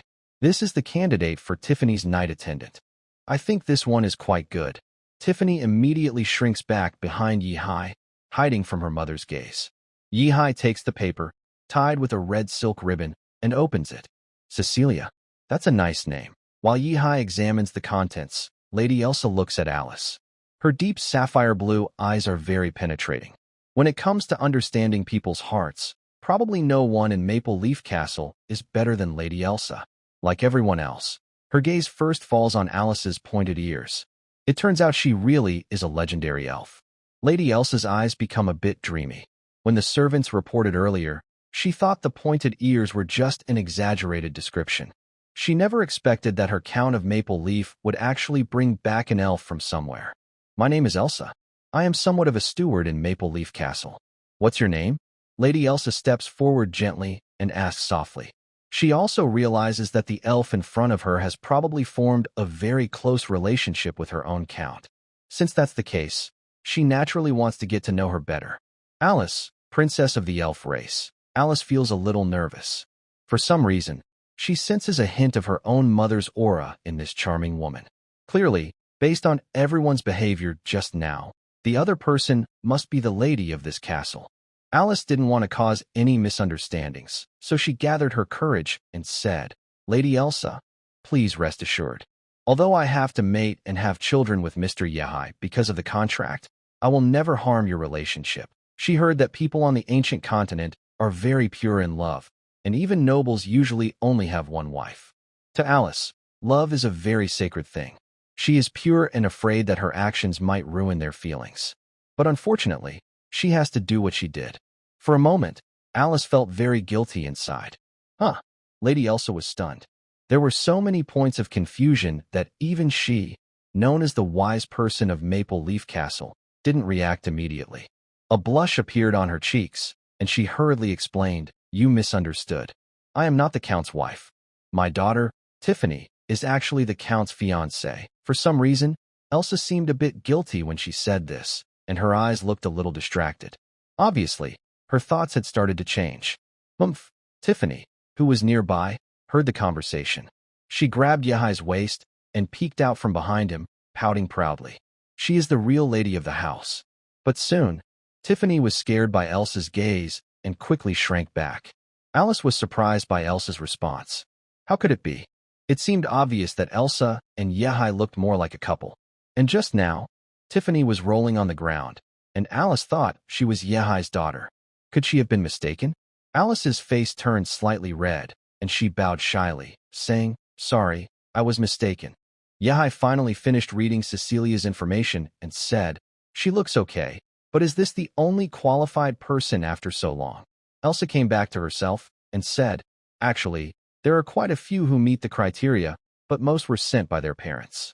Only she insisted on signing up herself. I think, perhaps, it's better to have someone who truly wants to become a knight to serve Tiffany as her knight attendant. Those people sent here by their parents, I think their parents never intended to train their daughters to become knights. I'm afraid they can't handle the hardships of training."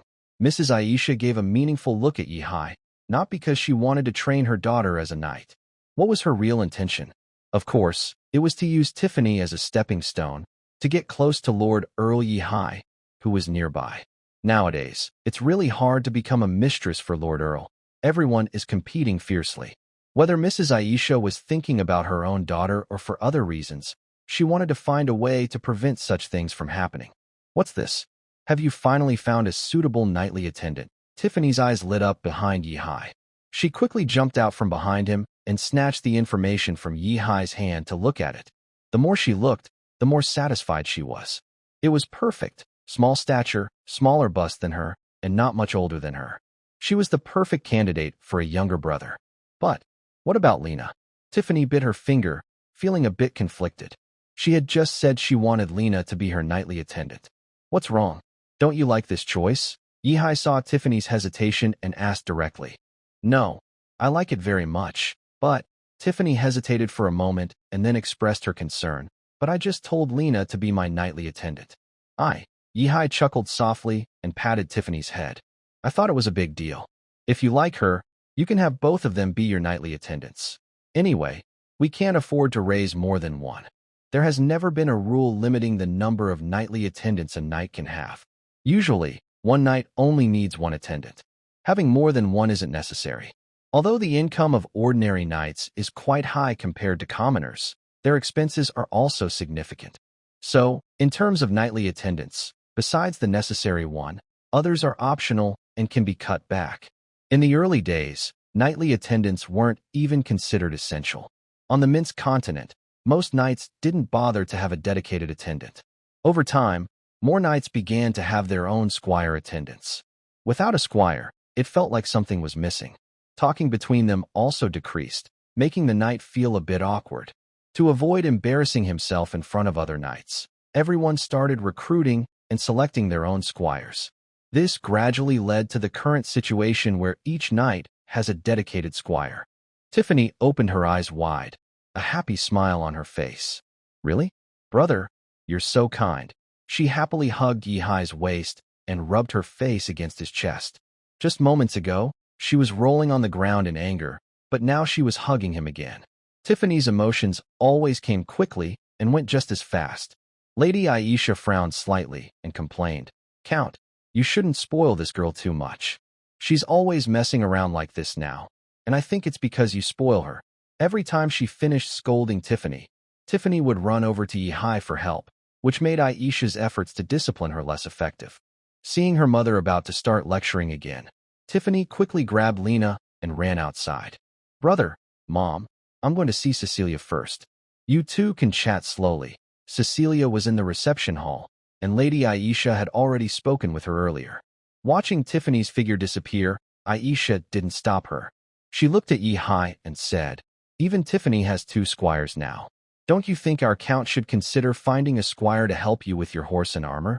Yehai shook his head and waved his hand. "I don't need that. There are plenty of people willing to help me with my horse."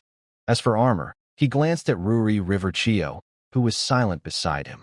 "Isn't there a personal maid who can help me with my armor? If it were an ordinary maid, she might struggle with the heavy armor."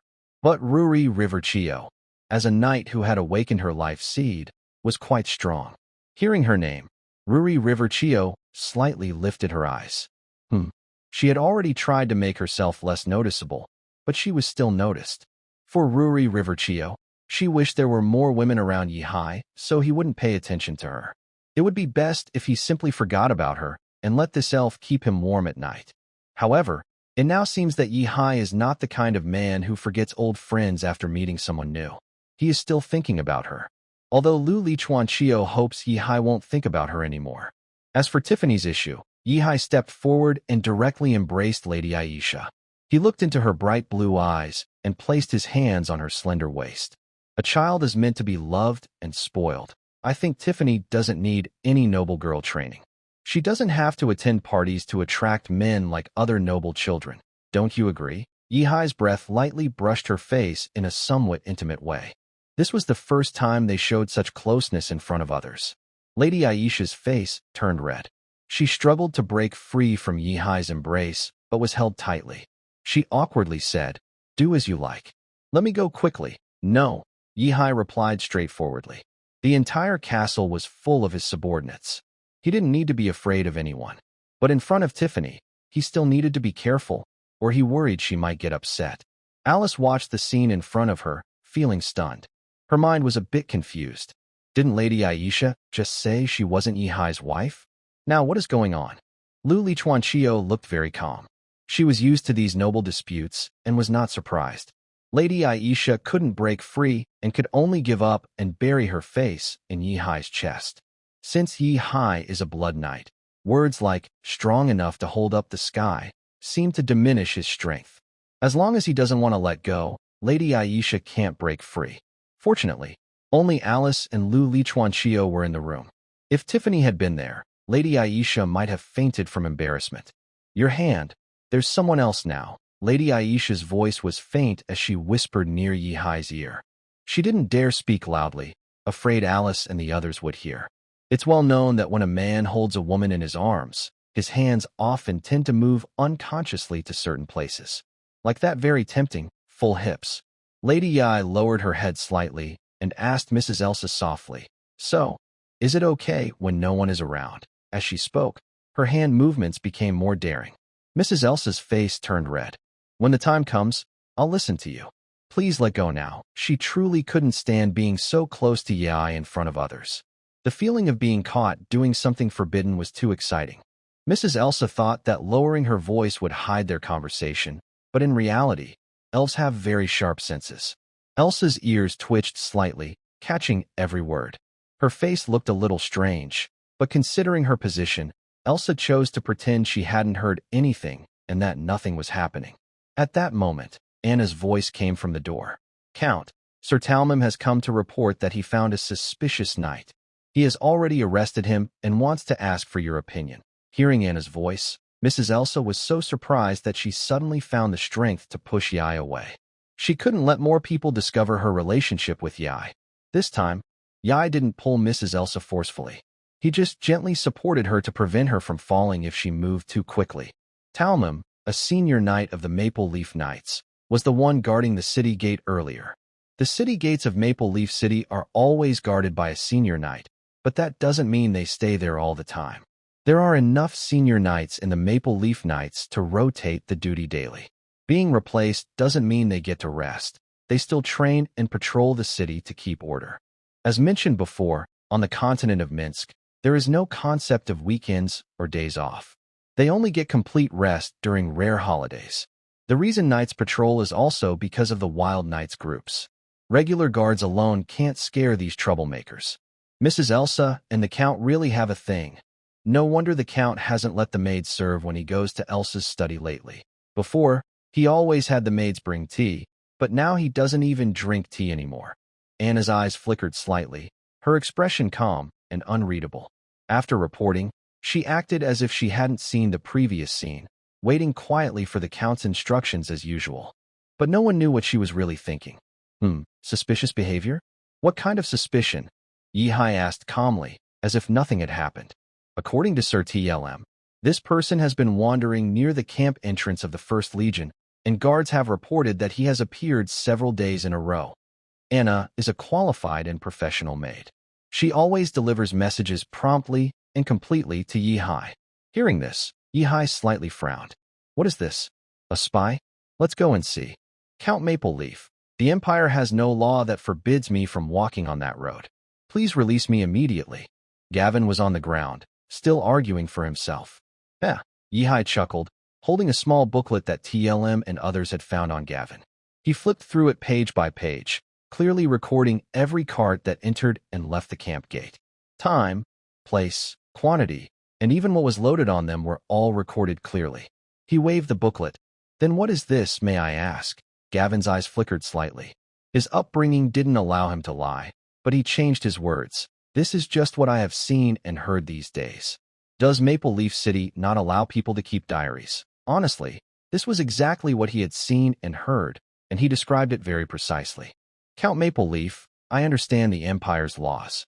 According to regulations, only sneaking into the camp to steal information or deliberately damaging property counts as espionage. In my case, I haven't broken any laws. It shows that Gavin's mother had taught him well from a young age, even about the law. That's why Gavin agreed to take this mission. Because he thought it was fine.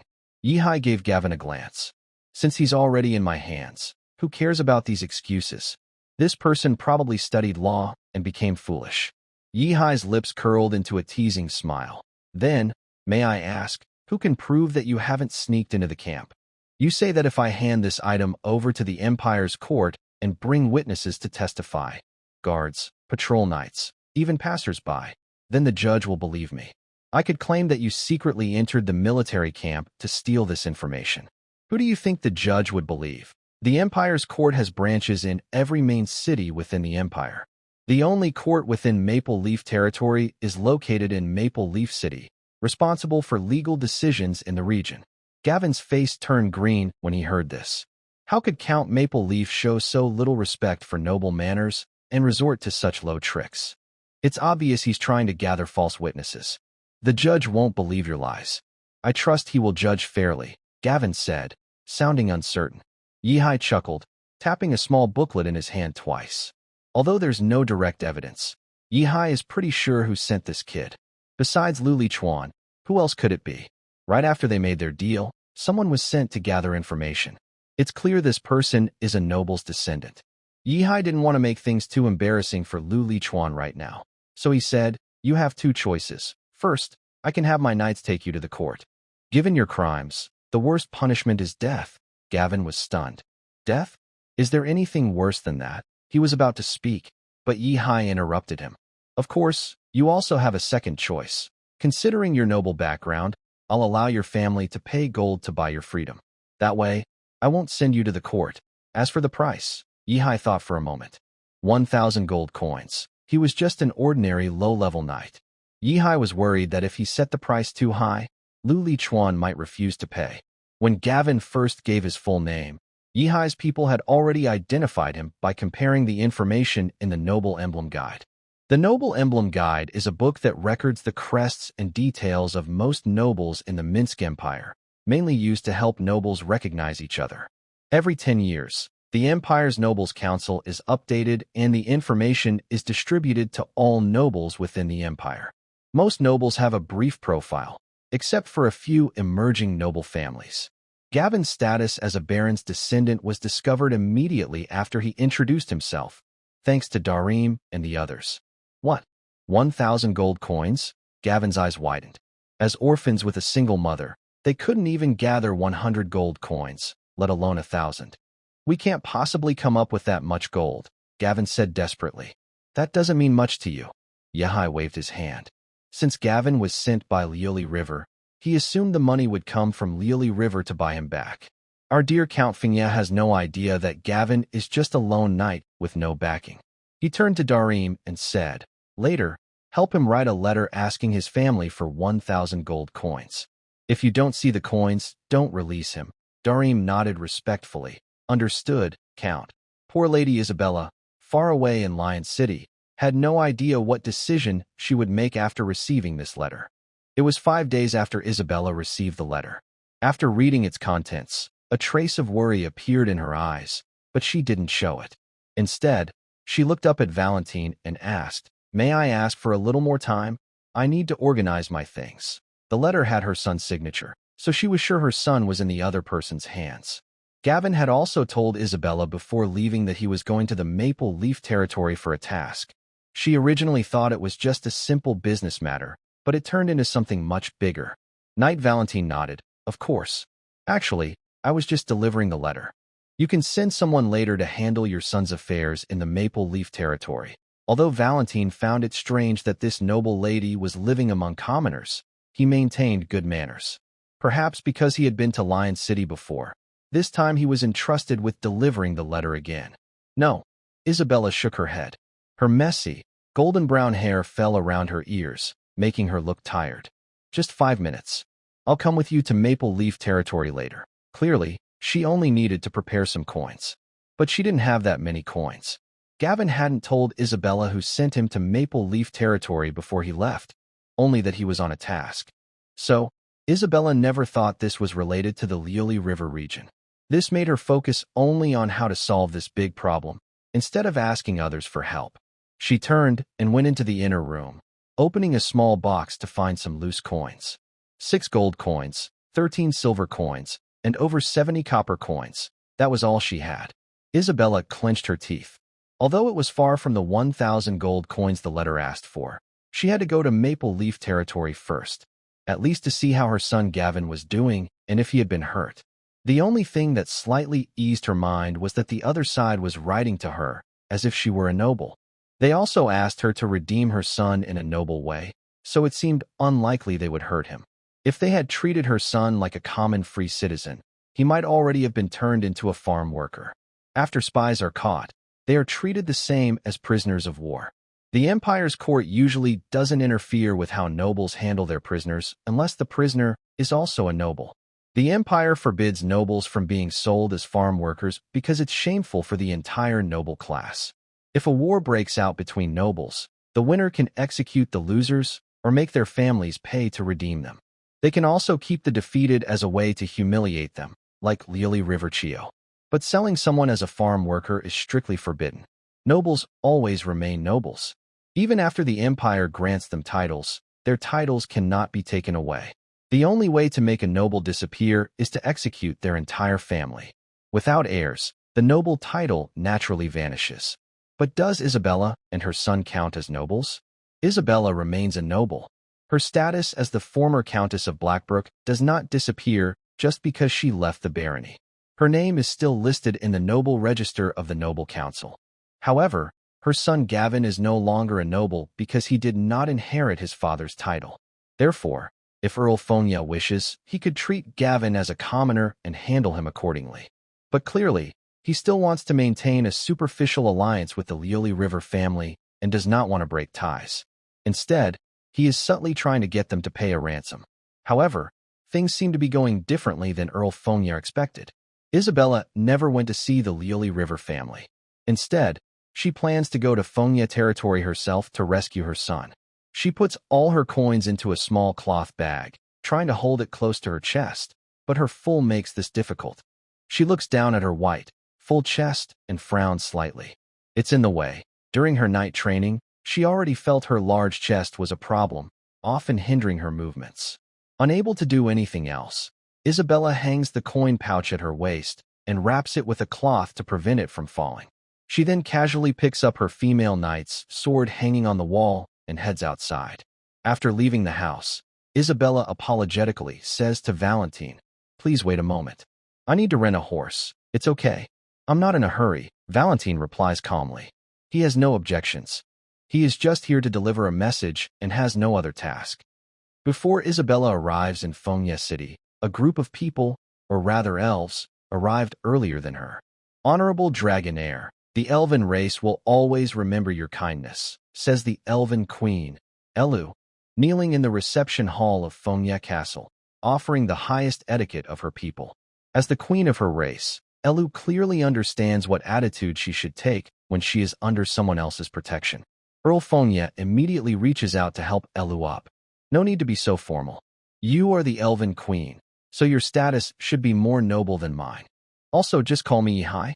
Titles like Dragonair are a bit strange. He was just a noble human, while Elu was the queen of the entire elf race. From this point of view, Yihai should have been the one to bow. However, reality was different, and everything had turned around. Elu's skin on her arm was very fair and soft, making Yihai forget to let go for a moment.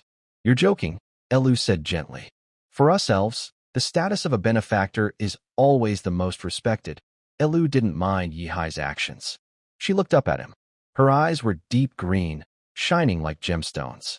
Her eyebrows were thin and elegant, like Alice's. Her nose was small and delicate, and her lips were thin and pink. Her ears were pointed, with silver leaf-shaped earrings. Her hair was long, silver-golden, reaching her waist, casually tied with vines, with a few strands sometimes wrapped around small flowers. Most importantly, Yihai couldn't tell her age at all. She looked just a little older than Alice, but taller. He guessed Elu was about 1.75 meters tall. With her slender body and this height, she looked very graceful and well-proportioned. How old was this woman? Alice was over 150 years old, so Elu probably wasn't much younger, maybe even more advanced. This thought suddenly popped into Yihai's mind, making him forget to reply. While Yihai was lost in thought, Foding arrived at the door of the reception hall. He didn't knock, but quietly waited behind the door, ready to listen in after Yihai and the others finished talking. Yihai sensed Foding's arrival immediately, which also made him wake up and loosen his grip on Queen Elu's arms. Since awakening as a Bloodline knight, Yihai's perception had greatly improved. Although Foding controlled his aura very well, Yihai still sensed his presence through the door about 20 or 30 meters away. Yihai's eyes briefly glanced at the door of the reception hall. He guessed that Foding had come for something important. The army was already ready to march. If nothing unexpected happened, they would set out tomorrow. Foding probably came to confirm the final details with him. So Yihai spoke. You're new here today, and since you're also the queen, you must have many things to arrange. I won't take up more of your time. Let's just stop here for today. Once you have some rest, we can continue talking. I have already informed the Knight Order that from now on, Your Majesty, you can come and go freely from Maple Leaf Castle. This will make it easier for you to visit Elise anytime or to discuss any matters with me. I've arranged a room for you, so you can stay in the castle whenever you like. Eru slightly turned her head toward the door. Although her strength had decreased significantly due to the magic poor land, her perception as a third-level mage was still intact. She could naturally sense the people outside the door. Elves are born as natural mages. By the age of 60, they naturally become first-level mages. Or, more accurately, element mages, because their magic mainly involves controlling natural elements, which doesn't cover all types of magic. In casual speech, they often omit the word element and just call themselves mages. The talent of elves is so remarkable that all other races envy it. Their abilities automatically strengthen with age, without needing to train. Usually, around 160 years old, they reach second level. But that's the limit. The gift from the mother tree of the elves isn't enough to naturally grow to third level. They must rely on their own effort. And that alone makes other non-elven races very jealous. Plus, elves have a natural lifespan of 800 years, and reaching third level doubles that to 1,600 years. Such talent and lifespan make humans envious and dwarves tear up with longing. When it comes to natural lifespan, only dragons probably surpass elves. Eru looked at Yihai and said, Mr. Yihai, I saw your army preparing for battle on the way here. Perhaps our elven race can offer some help. Although the magic poor land limits us from showing our full strength, I believe our unique natural magic can still provide significant support to your army. When a mage becomes a first-level mage, they actually establish a small magic source within their body. Then, by combining internal magic and mental power, they could draw in greater external magic. This method is very powerful, far stronger than other extraordinary abilities of the same level. However, the cost is clear. Their physical bodies do not improve much. Although they are stronger than ordinary people due to the rich magic nourishment, the increase is still small. To an extraordinary person, they remain fragile. Moreover, this method heavily depends on the magic in the world. If the external magic concentration is too low, they will end up in the current situation.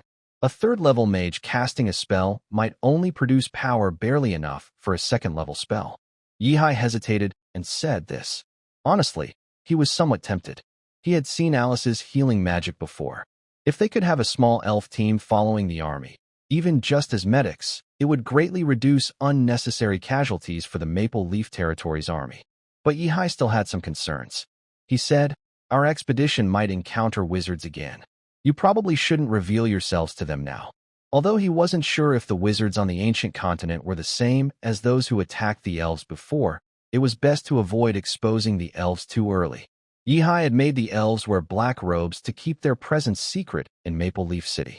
Just like Alice and Liao before, they chose residential areas that were still empty and unsold around the city, and the Knights group was responsible for delivering daily supplies. This was to prevent the elves from being seen by ordinary people too soon. Although Lucia left a backup plan for Yihai, she didn't tell him how to use it. Yihai was really worried that the wizards might come rushing over right now. God knows whether Lucia is reliable. From her previous actions, she didn't seem very trustworthy. No, she didn't seem like a reliable dragon. Rest assured, Liao has already discussed this with me.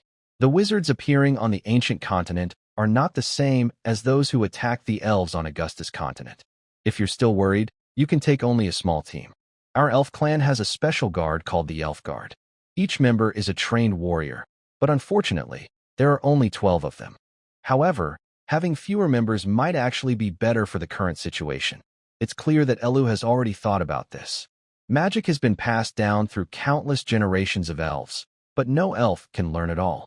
Usually, an elf can master dozens of spells, which is already a lot. What kind of magic an elf learns depends on what they want to do with it. Every member of the Elf Guard specializes in combat and has also learned spells for fighting and quick healing. Yihai's eyes lit up. That's very good, but since the Elf Guard is lending me their help, what about your own safety? Elu's face showed a faint smile. Her noble and delicate appearance now looked a little softer. It seems Mr. Yihai still misunderstands my strength. I am a third-tier Grand Mage, so I don't really need their protection.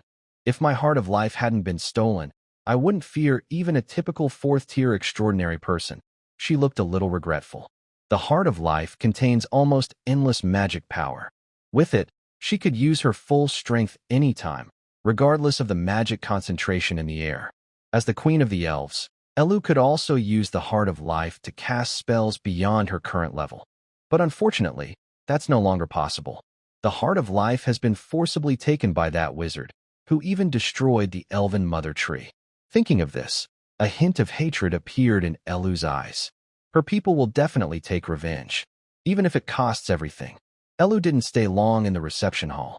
After discussing with Yihai about borrowing the Elf Guard, she left. Foding saw her and quickly saluted as a knight, and Elu only nodded slightly in response. This was not only because of their difference in status, but also because when Foding led his people to meet the elves, Elu had shown him a remarkable display.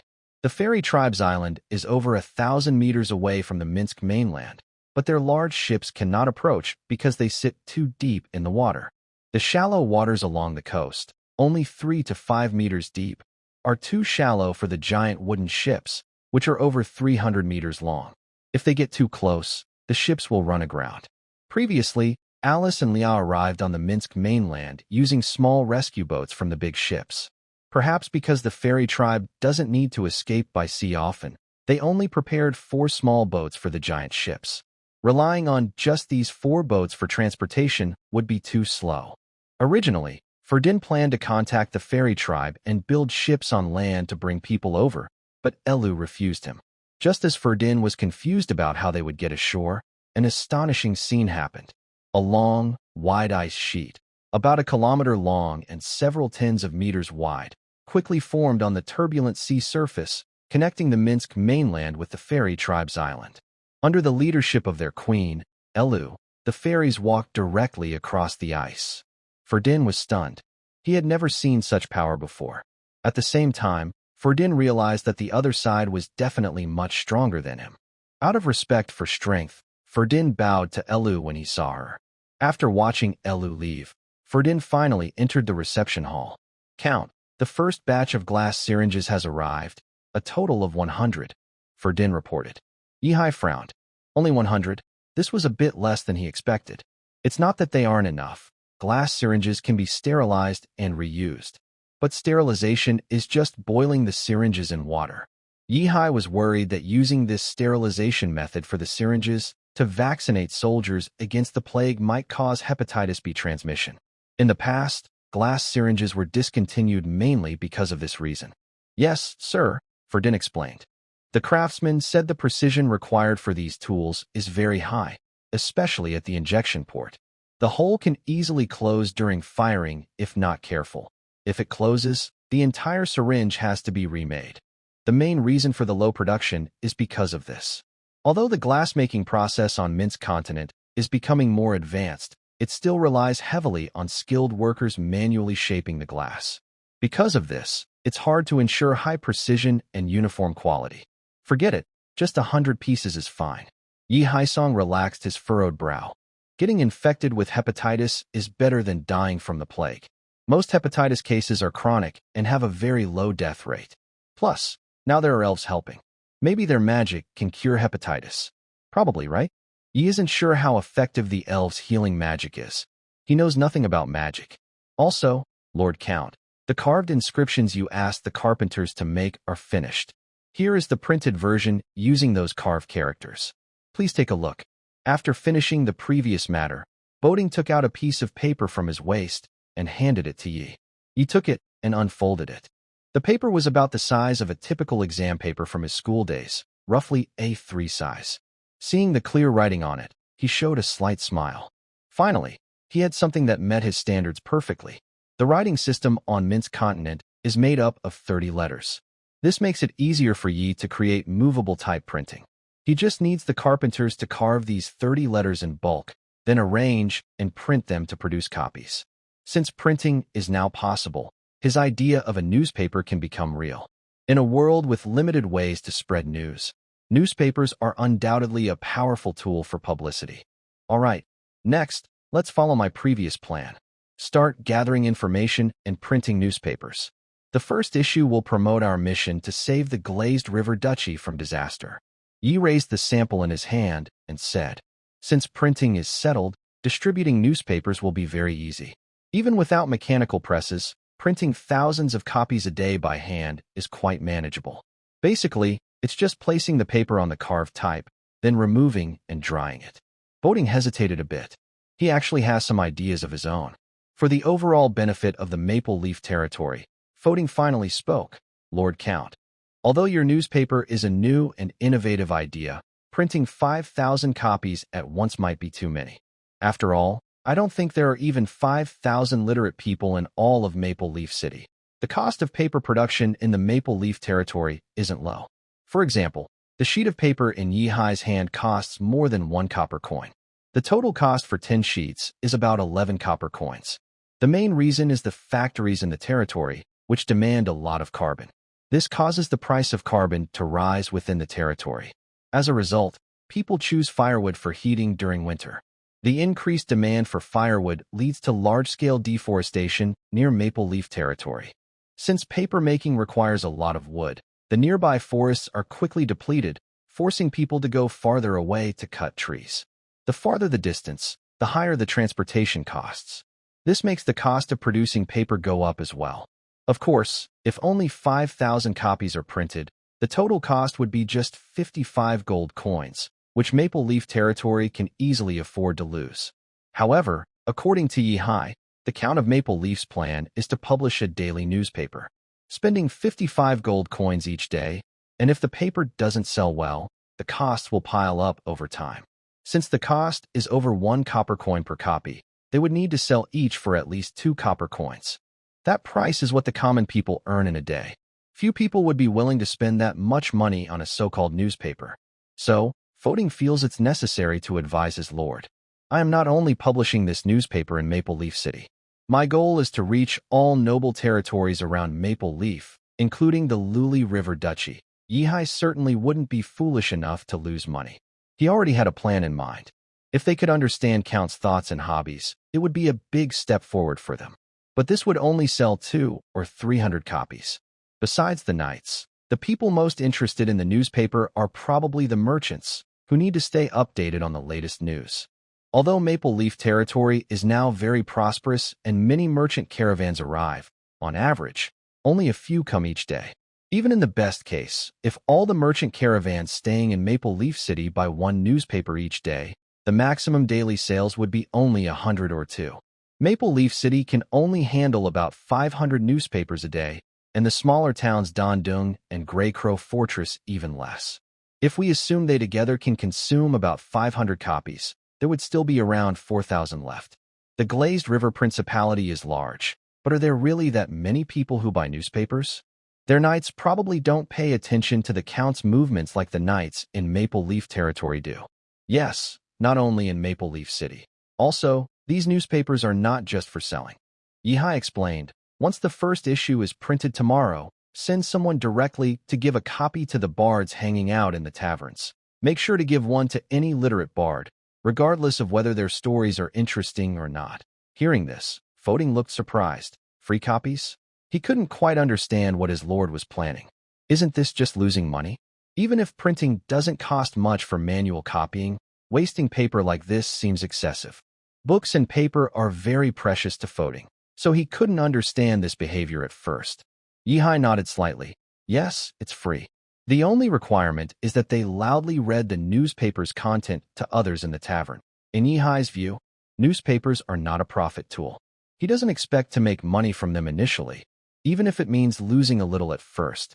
As long as they stabilize later and earn back the costs, it's fine. The main purpose of the newspaper is its ability to promote and influence public opinion. Also, when you have someone write the copy, never mind, I'll write the first issue myself. Yihai originally planned to have his subordinates help him write a report, but he was worried they might not be familiar with newspapers or know how to design one. So, he decided to do it himself. Since the situation had reached this point, Buddha Ding had nothing more to say. He bowed and said, "As you wish, Lord Count. The First Legion has been fully prepared, and the forward troops have arrived at Grey Crow Fortress. Grey Crow Fortress has also sent scouting teams into the territory of the Luminous River Duchy. Do you want to depart as planned tomorrow?" Yihai thought for a moment and rolled up the sample printing paper in his hand. "Let's proceed as planned. It won't take me long. It's not like the large, multi-page newspapers from his past life. Just a single A3 sheet is enough. An afternoon is enough for him to finish the writing and layout." Alu did not leave Maple Leaf Castle directly. Instead, she followed the maid to Alice's room. "Miss Alu, Miss Alice is inside this room. I will wait at the door. If you need any help, just let me know." The maid reached the door, slightly bowed, clasped her hands in front, and spoke to Alu. Yihai hadn't told them Alu's identity, so they only knew she was a very important guest and needed to be treated well. Alu smiled slightly and nodded. "Thank you for guiding me. Sorry for the trouble." Then she reached out and knocked on the door. "Alice, it's me." Alu didn't say much. She trusted Alice could recognize her voice. Sure enough, as her voice sounded, light footsteps came from inside the room. "Mother." When the door opened, Alice happily threw herself into Alu's arms. She didn't expect her mother to come so quickly. "All right, let's go inside and talk." Alu affectionately hugged Alice and patted her head. "Yes," Alice nodded excitedly. After they entered the room and closed the door, Alu finally took off her black hood, revealing her silver golden hair. Even inside the castle, she kept her hood on to cover her ears. Her and Yihai's idea was the same, to delay revealing their elven heritage as long as possible. Although exposure is inevitable because living together will eventually reveal the truth, it's better to reveal it later rather than sooner. "I heard from Leia that you have made a contract with Count Yihaiba. Although she misses her daughter very much, Alu doesn't have time to chat with Ailey now and directly asks the most important question. Although she calls her daughter, they are not directly related by blood. Every 800 years, the elf mother tree gives birth to a special bloodline and gifted elf princess. If the previous elf princess is still alive at that time, she will take on the responsibility of teaching the next generation of princesses. The next generation often considers the previous princess as their mother, creating a non-blood-related mother-daughter relationship. It's about halfway done, Ailey nods in response. Because some things can't be fully shared with Leia, the message Ailey passes to Alu isn't complete. Then, Ailey explains the full story to her mother.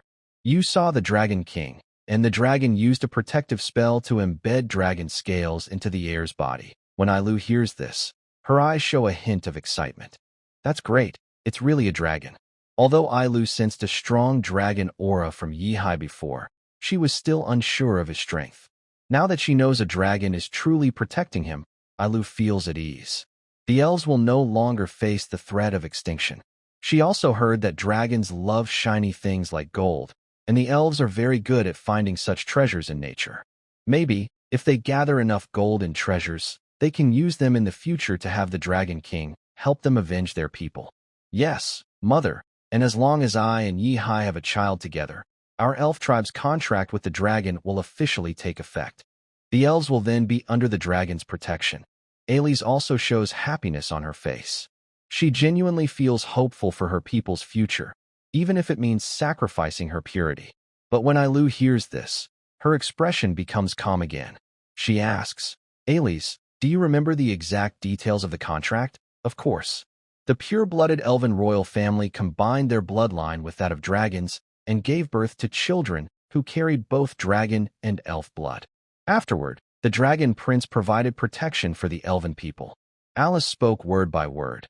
The contract was simple, and she could not possibly forget it. Yes, the pure-blooded elven royal family.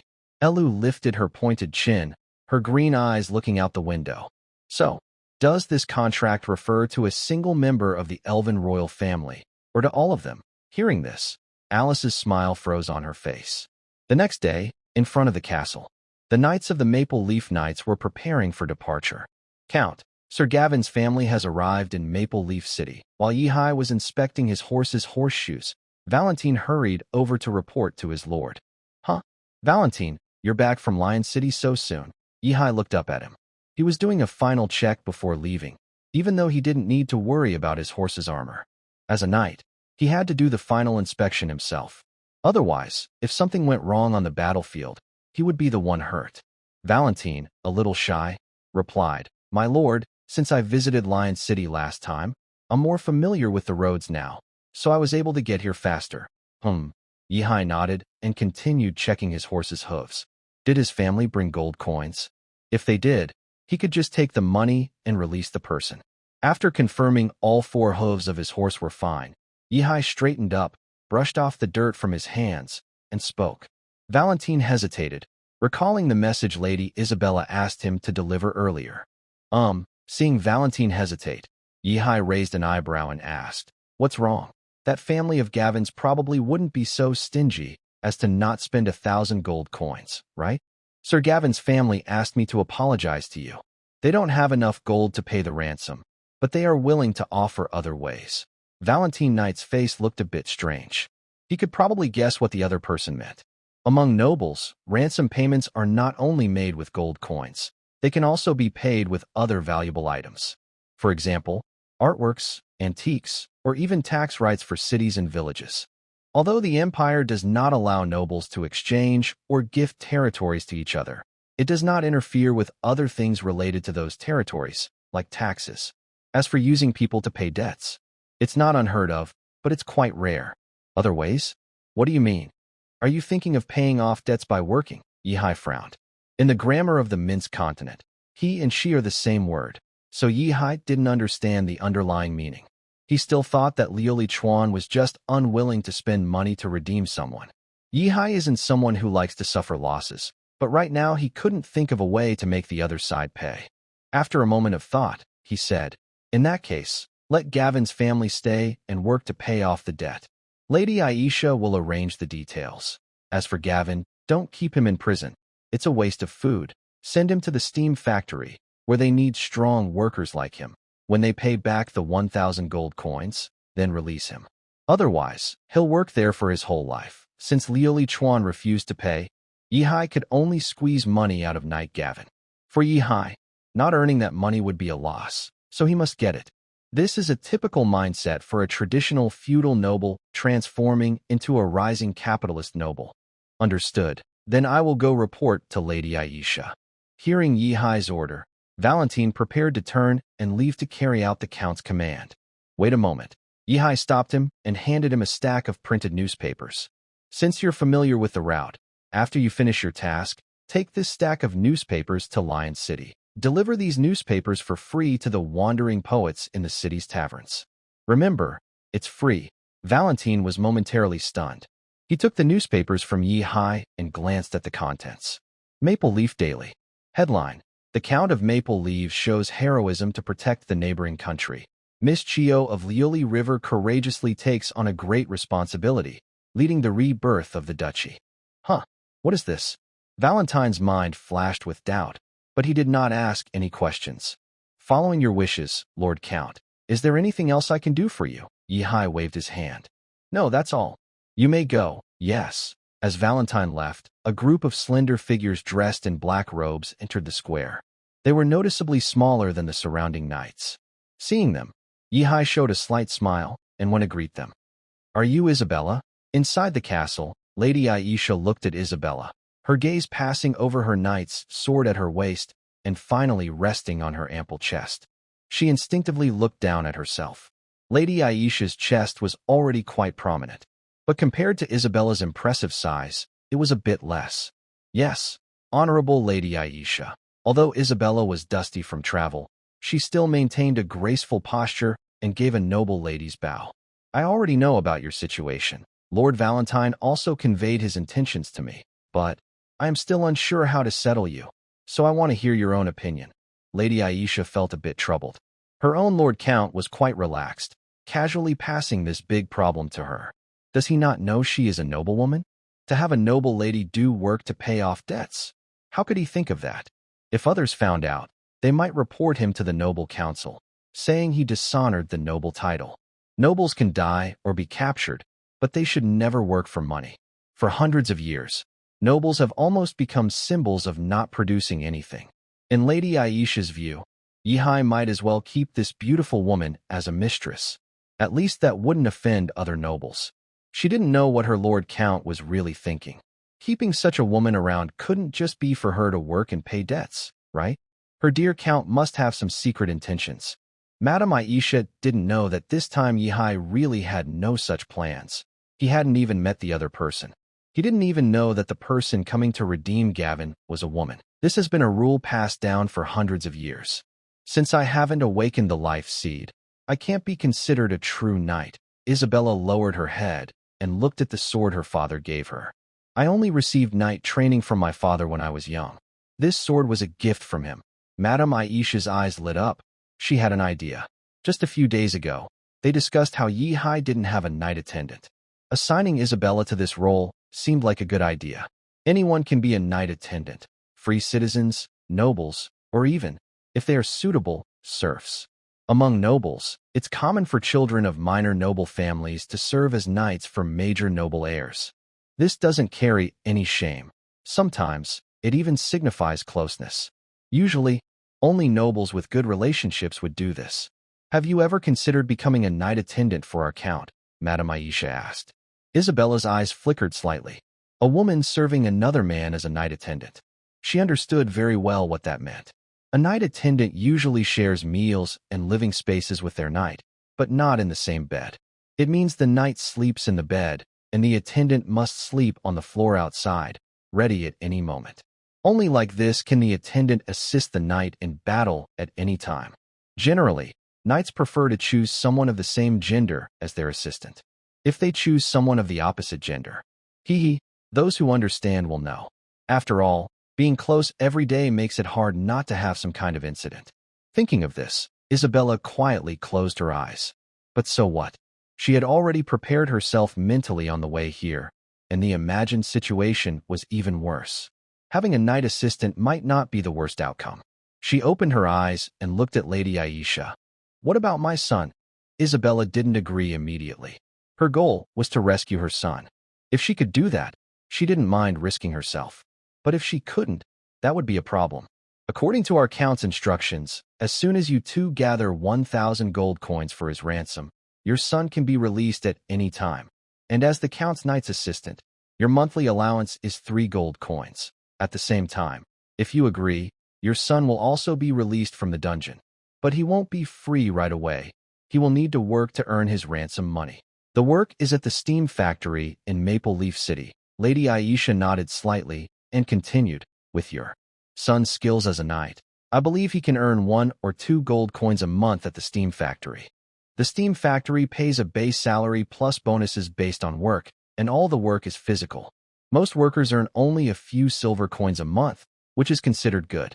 But with the strength of a real knight, capable of 10 times the effort, he should achieve quite a bit at the factory. Though, it might be a bit of an overkill. Isabella quickly calculated in her mind and sadly realized that even if they earned 5 gold coins a month, it would take at least 10 years to pay off Gavin's ransom. The only thing that slightly eased Isabella's worries was that the other side didn't seem to intend to kill her son. This made her feel a lot more at ease. Isabella made up her mind, closed her eyes, and knelt down on one knee, saying, "It's an honor to serve the Count. I will become a qualified knight's assistant." "That's good." Lady Aisha nodded, feeling somewhat relieved.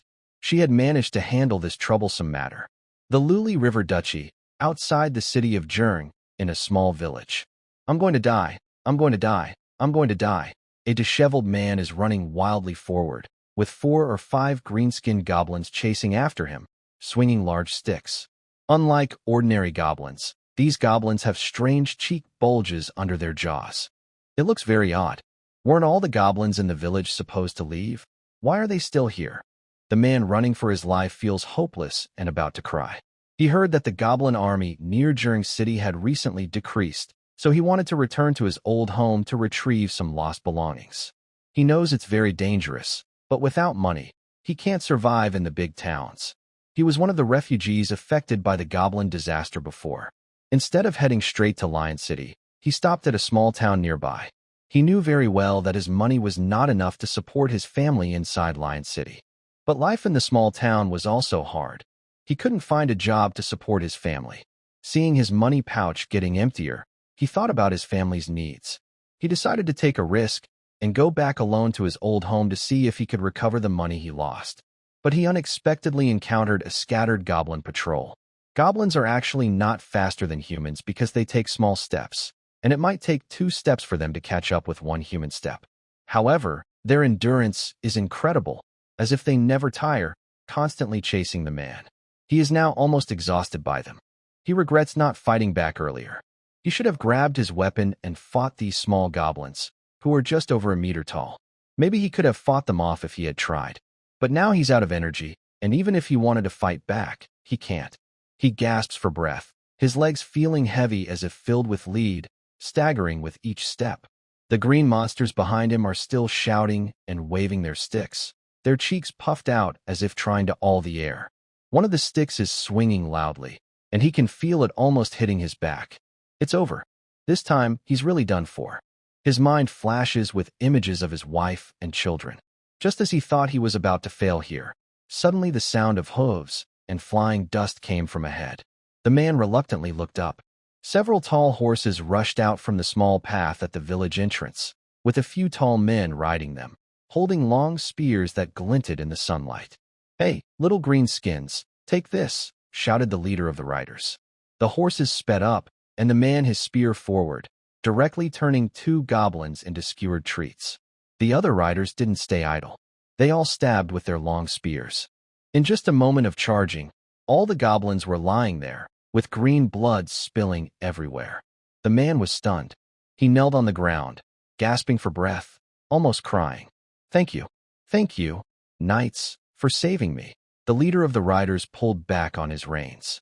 His dull-colored armor was embroidered with a maple leaf symbol. "No need to thank us, brother. But I'm not really a knight. I'm just a soldier." They were a small scouting team sent out by Grey Raven Fortress, only 3 people. Richard's dream in life was to become a noble knight, but the reality was that he was already over 30 and hadn't even learned a single knight's breathing technique. No knight was willing to accept a 30-something old man as a squire. What? You ask what he did when he was young? Richard could only tell you that he didn't know back then that becoming a knight's lord required first being a knight's squire. He also didn't know about the existence of the knight's breathing method.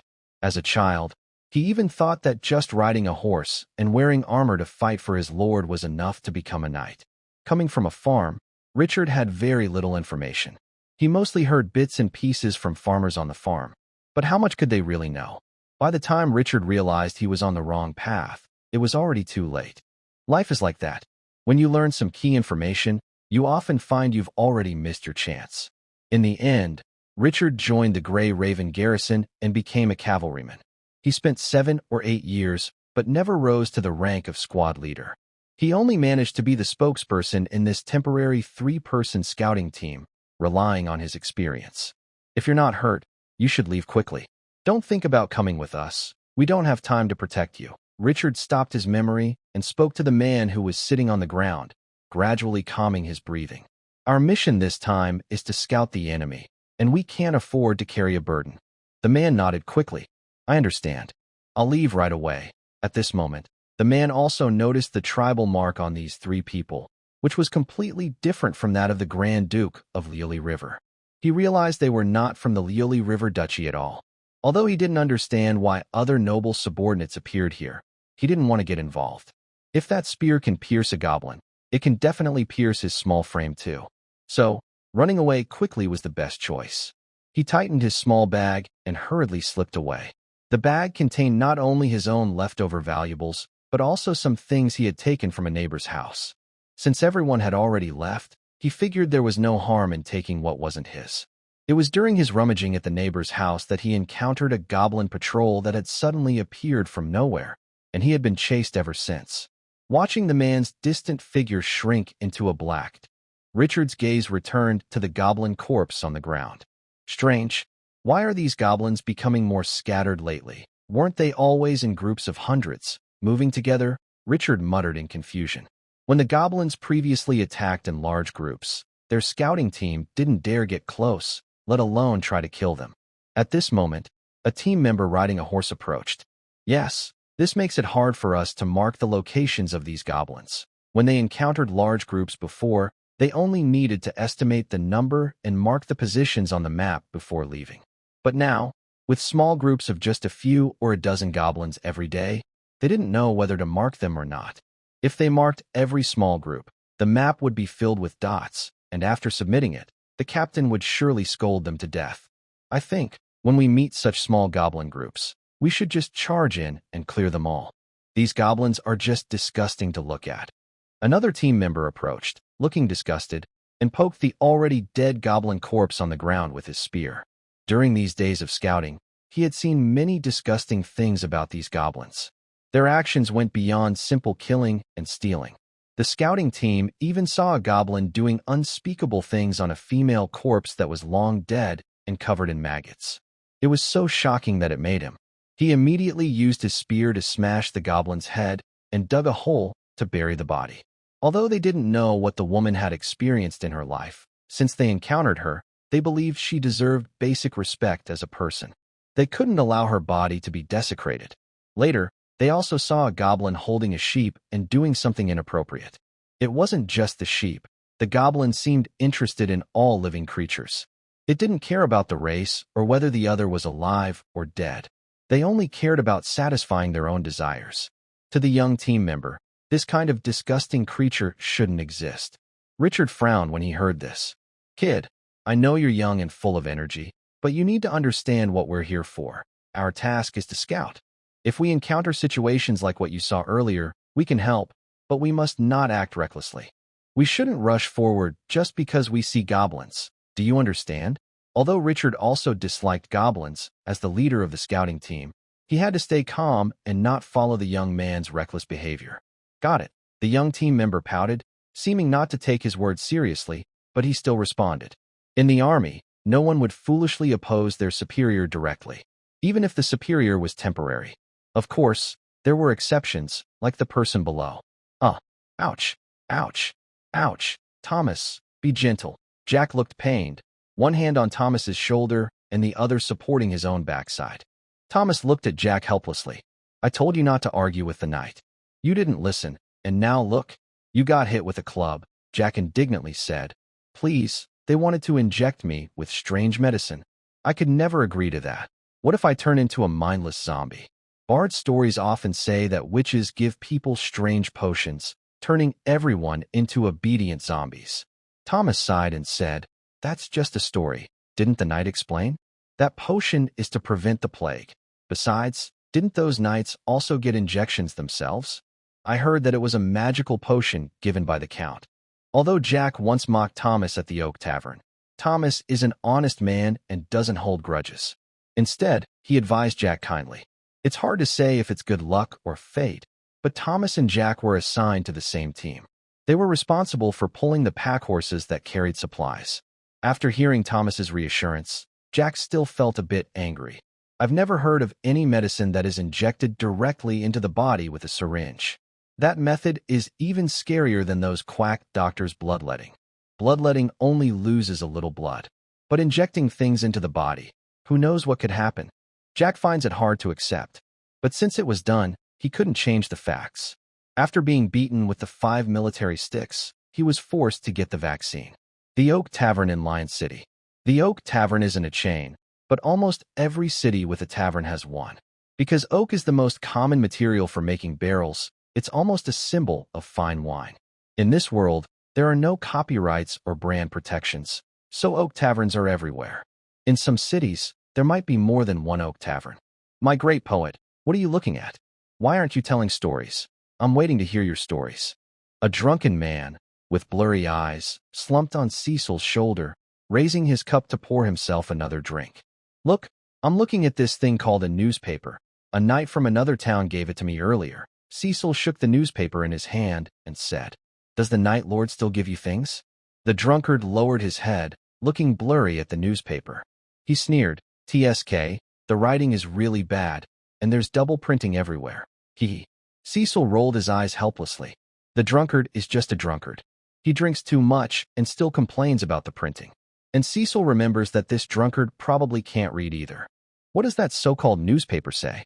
Is there another news story about a witch? Tell us about it. The drunkard leaned on Cecil's shoulder, his breath mixed with alcohol and bad breath, hitting Cecil's nose. Cecil frowned and waved his hand twice. All right, don't get so close. I'll read it to you. Can't you brush your teeth? Your mouth smells terrible. The drunkard chuckled. Brush my teeth? I'm not a noble lord. Why would I brush my teeth? I think, Cecil, you shouldn't be so particular. Being a noble descendant is something your grandfather's generation used to do. Now you're just an ordinary free citizen like us.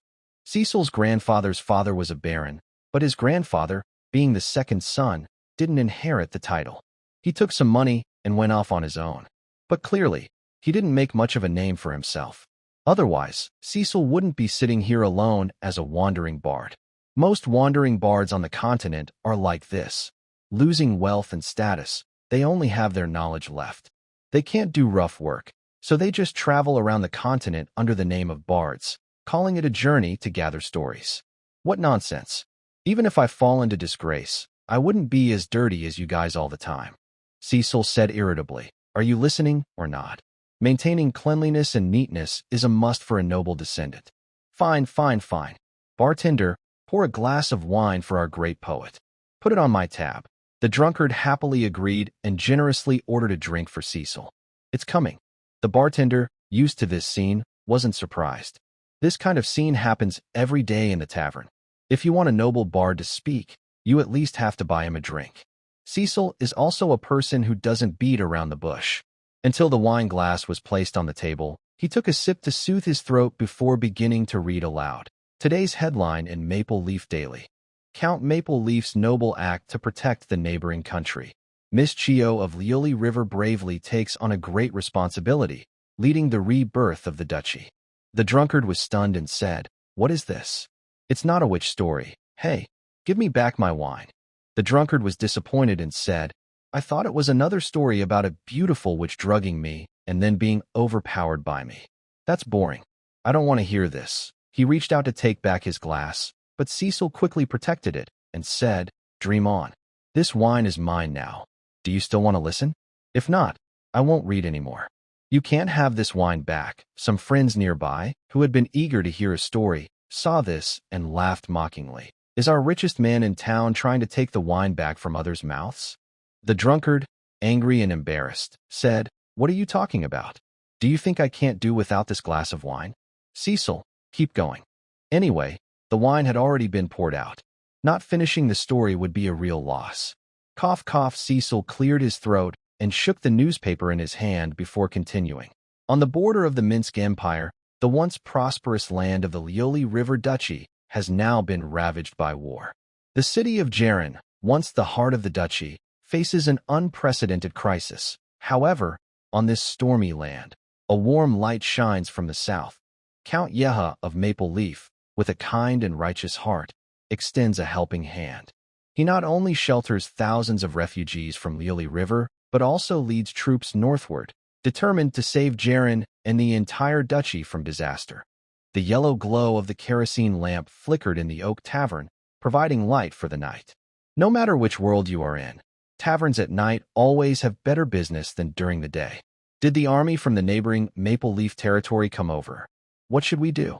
Can our remaining troops hold out? The drunkard asked nervously, even a little sober from the shock. His assets were all in Lion City. If something happened, what would he do? Cecil rolled his eyes and said impatiently, "Can you understand human speech? The meaning is that they came to help us. Help us? Can the noble lord be so kind?" The drunkard looked suspicious. In his eyes, although nobles are important people, he clearly understood their true nature. They are just a bunch of selfish folks who only care about profit. "Just keep listening," said Cecil with a hint of impatience. These simple-minded people are annoying because they start talking nonsense before hearing the full story.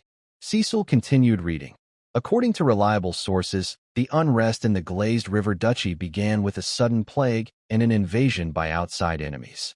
After the former duke tragically died in battle, the duchy was left without a leader. At this moment, the only daughter of the Grand Duke of Glazed River, Miss Chio, stepped forward.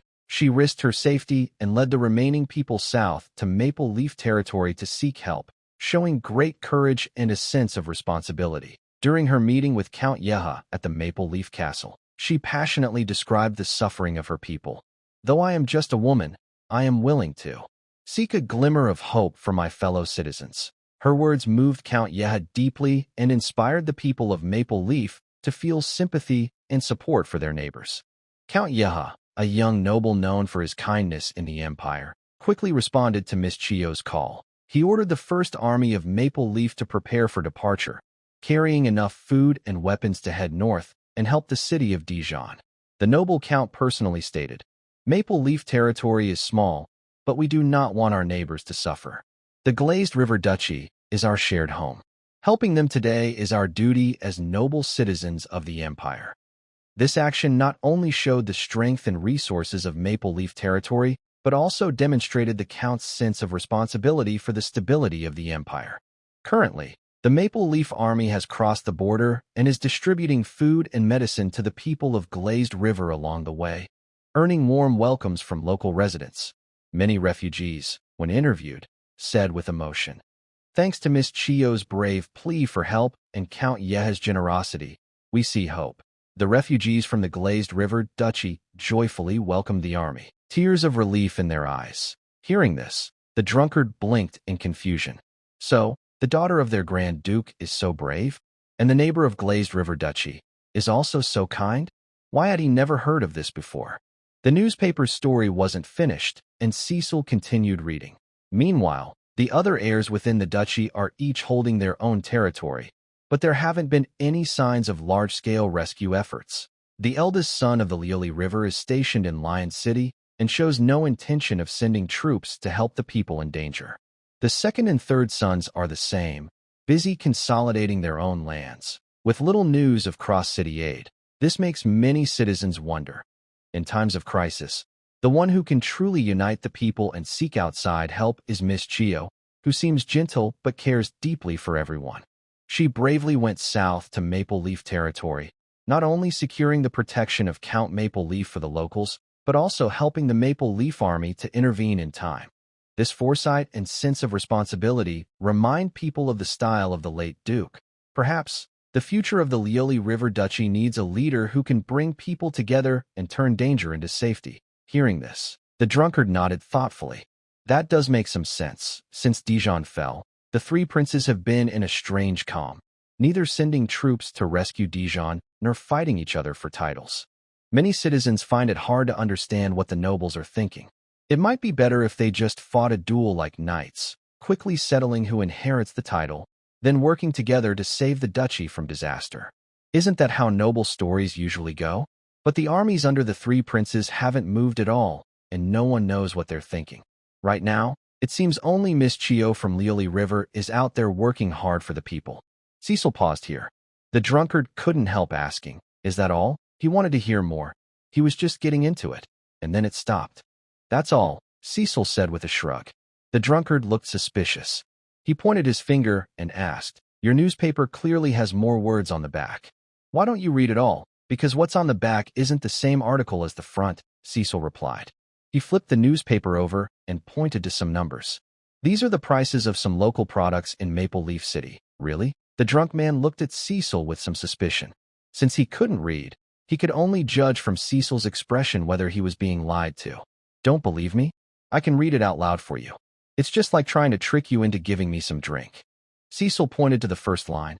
"I can't read the words, but I can understand the numbers.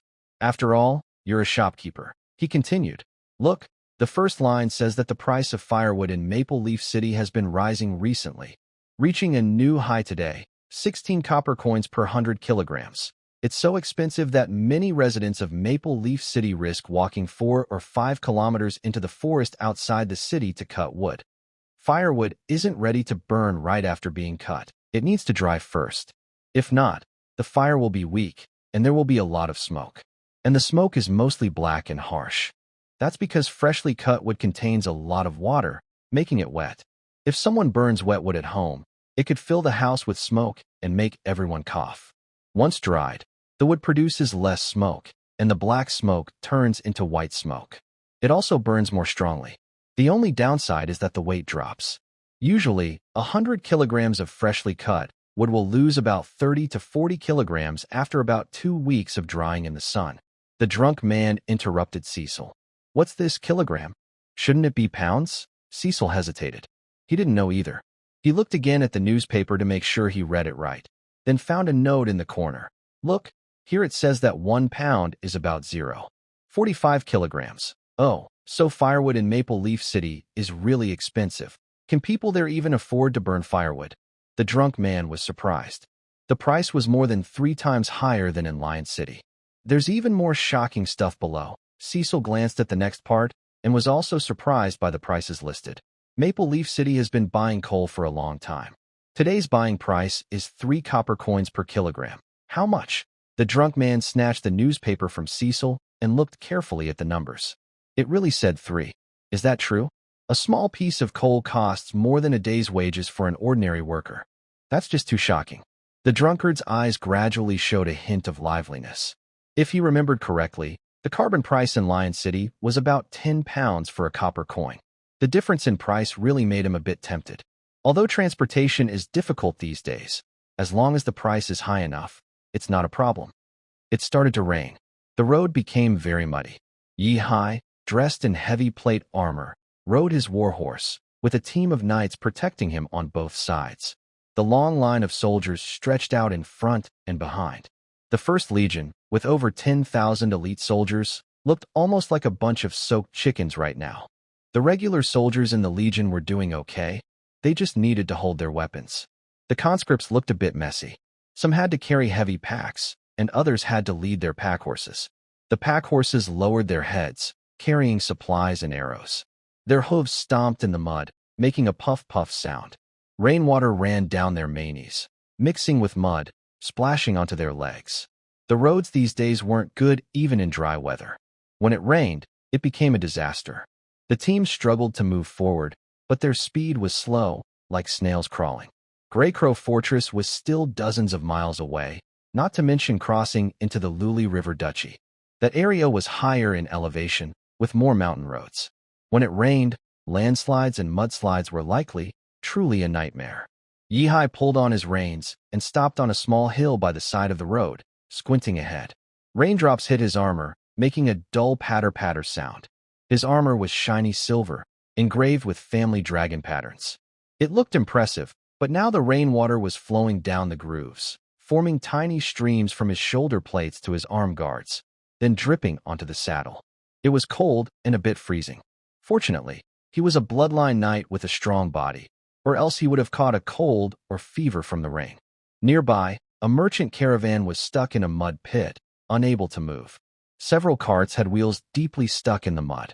The drivers shouted and whipped the oxen, but no matter how hard they pulled, they couldn't move. The carts were loaded with cloth, bought from Maple Leaf City to be sold elsewhere. They were covered with oilcloth, but with such heavy rain, the contents inside were probably wet too. The drivers, shirtless and covered in mud, pushed the carts with red faces and strained necks. The wheels turned twice, then sank even deeper. Yihai shook his head. That is why he didn't consider using a carriage before setting out. He relied entirely on people and pack horses to carry things. Although the soldiers were a bit tired, they could still move. Carriages become a burden when it rains. The wheels get stuck in the mud, which can cause them to break down. The army isn't a trading caravan. They can't wait for the weather to clear. Waiting a day on the battlefield might cost them their lives. However, it seems they are quite good at handling such situations. Yihai's gaze shifted to the nearby advancing black-robed elf team. Or rather, he was looking at their feet. Don't get me wrong, Yihai is definitely not a foot fetishist. Watching those 12 elves walk on muddy roads in simple grass shoes, yet still having clean, white feet, Yihai suddenly felt that maybe he isn't entirely uninterested in feet. Of course, mainly he was curious about how the elves managed to keep rain and mud from sticking to their bodies. Although, in theory, Yihai could control his internal energy to do the same, it would be very tiring. Not physically tiring, but mentally exhausting. Maintaining precise control of internal energy for a long time consumes a lot of mental effort. Oh, by the way, the word, internal energy, suddenly appeared in Yihai's mind recently. It is a term from ancient times used to describe the energy within the Bloodline Knights. As their bloodlines awaken, Yihai finally begins to enjoy the benefits of his bloodline. One of these benefits is the inheritance of knowledge from his bloodline. Recently, fragments of knowledge keep appearing in Yihai's mind, as if they are essential everyday facts, and he remembers them very clearly. The internal energy of Bloodline Knights is a combination of life energy and magic power. At this stage, training speed is affected by the concentration of magic power in the environment. Earlier, novice, intermediate, advanced, or grand knights all released energy from their life seeds. The speed of cultivation depends on the individual's innate talent. This talent is essentially the natural foundation of the cultivator's life. Yihai also learned something rarely discussed on the continent from the bloodline inheritance. Using too much of this life energy can shorten one's lifespan. Most people don't develop their life seeds deeply, and since they don't fight often, they don't notice this effect. I thought I was just aging a bit faster myself. Only when reaching the Bloodline Knight realm do I feel much better. At this stage, the fighting energy contains more magic from the world rather than just my life force. Life energy is only a small part of it. The elf leader seemed to notice Yihai's gaze, so he led his people over to him. Lord Count, is there something you need? A clear, bright voice came from under the hood, and it was clear the speaker was quite young. At least, from an elf's point of view, they seemed very young. Yihai was sitting high on his horse, so from his angle, he could only see the pointed chin under the hood. Another delicate, oval face. Yihai noticed that these elves always seemed to match human beauty standards. None of them looked ugly. Alicia lowered her head, waiting quietly for Yihai's orders. She is the captain of the elf guard. According to the queen's orders, she will follow Yihai's commands throughout this campaign. In the elves' eyes, Yihai's human noble status is unimportant. Only his identity as a descendant of the great dragon commands their respect and attention. But now, to stay low-key, they still call Yihai Lord Count, just like everyone else. Oh, nothing much. I was just curious how you managed to stay clean while walking on muddy roads, Yihai said with a smile. Although Ailu said the elf guard would obey his orders completely, Yihai knew he shouldn't act overly commanding toward them. After all, each member of the elf guard is a second-tier mage. While second-tier mages on the ancient continent find it hard to cast even first-tier magic, that doesn't mean Yihai can't show them respect. Alicia was surprised and suddenly noticed how clean and tidy her group looked compared to others around them. This was completely different from the low profile she was told to maintain before leaving. She apologized sincerely. Sorry, Lord Count.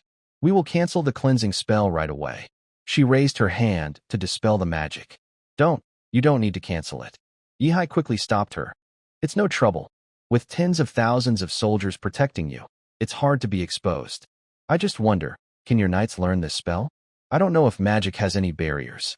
But Yihai thinks that the essence of extraordinary paths seems to be controlling energy. Although the energies are different, they probably all lead to the same goal. Maybe knights can also become magic users. Alicia was stunned for a moment when she heard this. She had never considered this question before. Isn't it true that only mages can cast spells? Alicia fell into deep thought. In theory, it doesn't seem impossible. As long as someone can control magic power, they should be able to cast spells based on the basic logic. After hesitating for a moment, Alicia took out a thick book from under her black robe and handed it to Yihai. Count. Although I'm not sure if knights can cast spells, maybe you can try. Yihai was a bit surprised as he took the book Alicia handed him. It was quite heavy. Wow, why did she bring such a heavy book when she went out? His eyes fell on the book. The cover read, Introduction to Basic Magic. Yihai's mouth twitched slightly.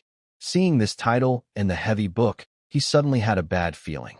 Alicia continued, This is a teaching material our Elven race specially created to guide newcomers in learning magic. Maybe you can learn how to use magic from it.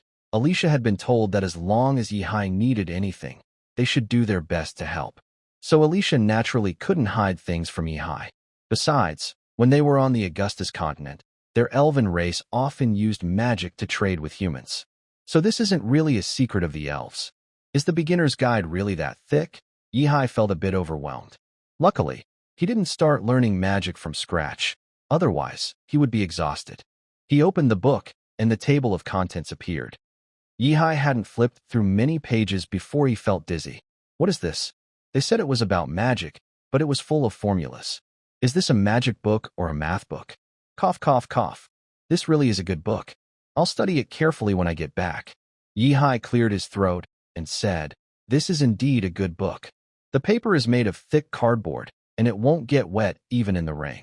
The water droplets just slide right off the surface. Alicia tilted her head in confusion and looked at Yihai. Was he looking so quickly? A genuine sense of admiration rose in Alicia's heart. She knew it took her several days to understand such things. This Lord Yihai could tell at a glance that it was a good book. Yes, truly worthy of being a great dragonair. So impressive. The gates of Dijon City were wide open. The goblins there hadn't even bothered to close them. Maybe they simply couldn't understand these things. After all, goblins are known for their large numbers and incredible breeding ability. They have never been known for their intelligence. A slaughter had taken place inside Dijon City. Of course, it was Yihai's subordinates who had single-handedly killed the goblins. Yihai rode his horse into Dijon City, full of doubt, and looked at the many goblin corpses everywhere. They had encountered many goblins along the way. Based on the reports, they had killed about 30,000. But they never saw a proper goblin army. At most, 1,000 or 2,000 goblins in a group. Where was the 10,000-strong goblin army? And the wizards? Why hadn't they seen any? While Yihai was pondering this, Foding arrived. Lord Count, most of the goblins inside the city have been cleared out. However, many jumped into the moat and escaped by swimming along the river. Should we pursue them? Foding was covered in green liquid, indicating he had also fought and killed many goblins himself. Yihai thought for a moment, then looked up and said, Pursue them, but organize the chase. Plan it carefully. Do you understand what I mean? Foding hesitated slightly and asked uncertainly, Should we drive the goblins toward the territory of the three princes of the Glazed River Kingdom? After all this time, Foding had begun to understand what his lord was planning. A faint smile appeared on Yihai's face. Foding, you understand me well? Foding nodded. I understand. I'll go right away. Wait a moment. Yihai stopped boating and said, You don't need to go personally. Let your men handle it. First, tell me how many casualties we had during this expedition. Boating replied quickly and clearly. The first army lost 12 soldiers, 83 seriously injured, and 214 lightly injured. More conscripts died, with a total of 102 dead and over 600 wounded or injured. Yihai was surprised. Such few casualties? Boating showed a hint of respect. That's thanks to the Earl's great effort. He equipped all members of the first army with plate armor. Only a few large goblin giants caused some injuries with blunt weapons. Other small goblins posed no real threat to our troops. The improved productivity from industrialization was clearly shown in this war. The goblin giants are called giants, but they are about the same height as normal adults. Among goblins, they are considered giants. What kind of weapons do these goblins have? Mostly just a piece of wood with a stone tied to it, like a makeshift axe. The stronger ones use a stone club to hit. Goblins like these cause almost no damage to fully armored soldiers. Besides blunt weapons, only a few regular soldiers died from goblin poison arrows hitting their faces. As for the conscripts, they died in many ways. Yihai didn't equip them with plate armor. He also didn't send them into battle. When clearing goblins, he kept them behind to watch the horses and logistics supplies. Still, they were overwhelmed by scattered goblins, crying and screaming. Many didn't die from goblins, but were trampled by frightened horses or their own people. It shows that untrained conscripts are not very useful even as auxiliary troops. If Boating hadn't sent knights back in time to stabilize the situation and cut down some shouting, running auxiliary soldiers, these conscripts might have even caused the camp to explode. Is the castle at Lioli River cleared? Yihai asked. Boating hesitated. The goblins are cleared. But, Yihai raised an eyebrow and asked, could there be other creatures? Right now, the goblin waste is everywhere inside the Lioli River castle. I suggest you don't go in for now. Such a dirty place probably isn't suitable for you to stay, but I've already ordered the knights and their assistants to clean it up. In a day or two, it should be clear. Voting looked a bit strange. Although it is a noble tradition to take over a castle after conquering a city, this castle is really not fit for living. Yihai fell silent. He looked at the messy city of Dijon. Since he entered the city until now, he hadn't dismounted. Why? Because there was simply nowhere to step down. This is really disgusting. The goblins have no concept of hygiene. They defecate everywhere. The buildings inside the city are damaged to varying degrees. The goblins don't usually destroy buildings intentionally, but they would from the structures to make fires. Fortunately, the Lioli River Castle is made of stone. Otherwise, they might have set the whole castle on fire. Rebuilding this city will probably be a big project. Yihai looked at Dijon and muttered to himself. Since he has already taken the city, he naturally won't give it back. Although the Empire's laws say he can't occupy the territory of the Lioli River Duchy, Yihai just needs to control Chiyu Lioli River, who is the future Duke-in-waiting. When Chiyu Lioli River inherits the Duke title, and she remains under his control, it's almost like he's secretly controlling the entire duchy. When he and Chiyu Lioli River have children, their kids will be the next generation of the duchy's rulers. The only problem is that the child's name in the noble registry must be Lioli River. This isn't uncommon in the Empire. History shows many such cases. But maybe there are other ways. A glint appeared in Yihai's eyes. They say that a person's ambition grows with their strength, and Yihai is no exception. He's not someone who settles for small gains. If that's the case, he never needed to plan for the Lioli River Duchy from the start. Yihai silently thought. Open the panel. Name. Yihai rank. First level Bloodline Knight. 1.12%. Bloodline. Dragon Bloodline lifespan. 21/480 years territory.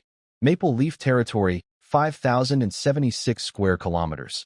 Dijon City and surrounding areas, 1343 square kilometers. Population, 1.01 million. Army. Maple Leaf Knights, 112 soldiers. Maple Leaf Garrison, 9,680 soldiers. Maple Leaf First Army, 11,268 soldiers. Grey Crow Fortress Garrison, 11,280 soldiers. Dondung Garrison, 3,120 soldiers. Tavern Town Guard, 68 soldiers, and other small town guards. A hint of satisfaction flickered in Yihai's eyes. As expected, the panel includes the areas he has actually conquered. He wondered if, after expanding his territory, the daily updates would bring him some new benefits. Yihai always felt that since the panel tracks this information, it shouldn't just be for viewing. Yihai closed the panel and asked, "How's the treasury in Dijon City? Have you checked it?" He heard there are millions of gold coins and countless treasures inside. He didn't want to miss out on that wealth. Voting replied, "We found it, but it seems the people inside activated some mechanism before they evacuated. Now the entrance to the treasury is blocked by a huge stone. Our people are trying to break the stone." Yihai was a bit surprised. "Even you, the Great Knight, can't move it?" In terms of strength, a Great Knight is like a human crane, easily moving objects weighing over 10 tons. Yihai always thought that once industrialization advanced enough, everyone should practice night breathing techniques.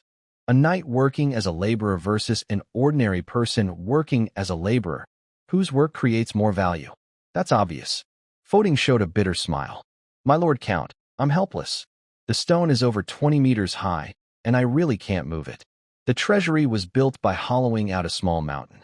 Only the entrance is accessible, the rest is blocked. He truly wondered how the treasury of the Lioli River Duchy was built. The blocking stone is enormous. According to Foting's estimate, the stone probably weighs over 1,000 tons. Even a dozen knights working together might not be able to move it. Yihiro nodded thoughtfully. The Glazed River Duchy had bloodline knights in earlier years, probably when the treasury was built. Otherwise, it couldn't have such a large treasury. All right, take me to see it, Yihiro said with a slight nod. He wanted to see what was going on. Now that he was a bloodline knight himself, he shouldn't be stopped by a huge stone gate. Yihiro followed Foting toward the back of Dijon Castle. The place was hidden deep.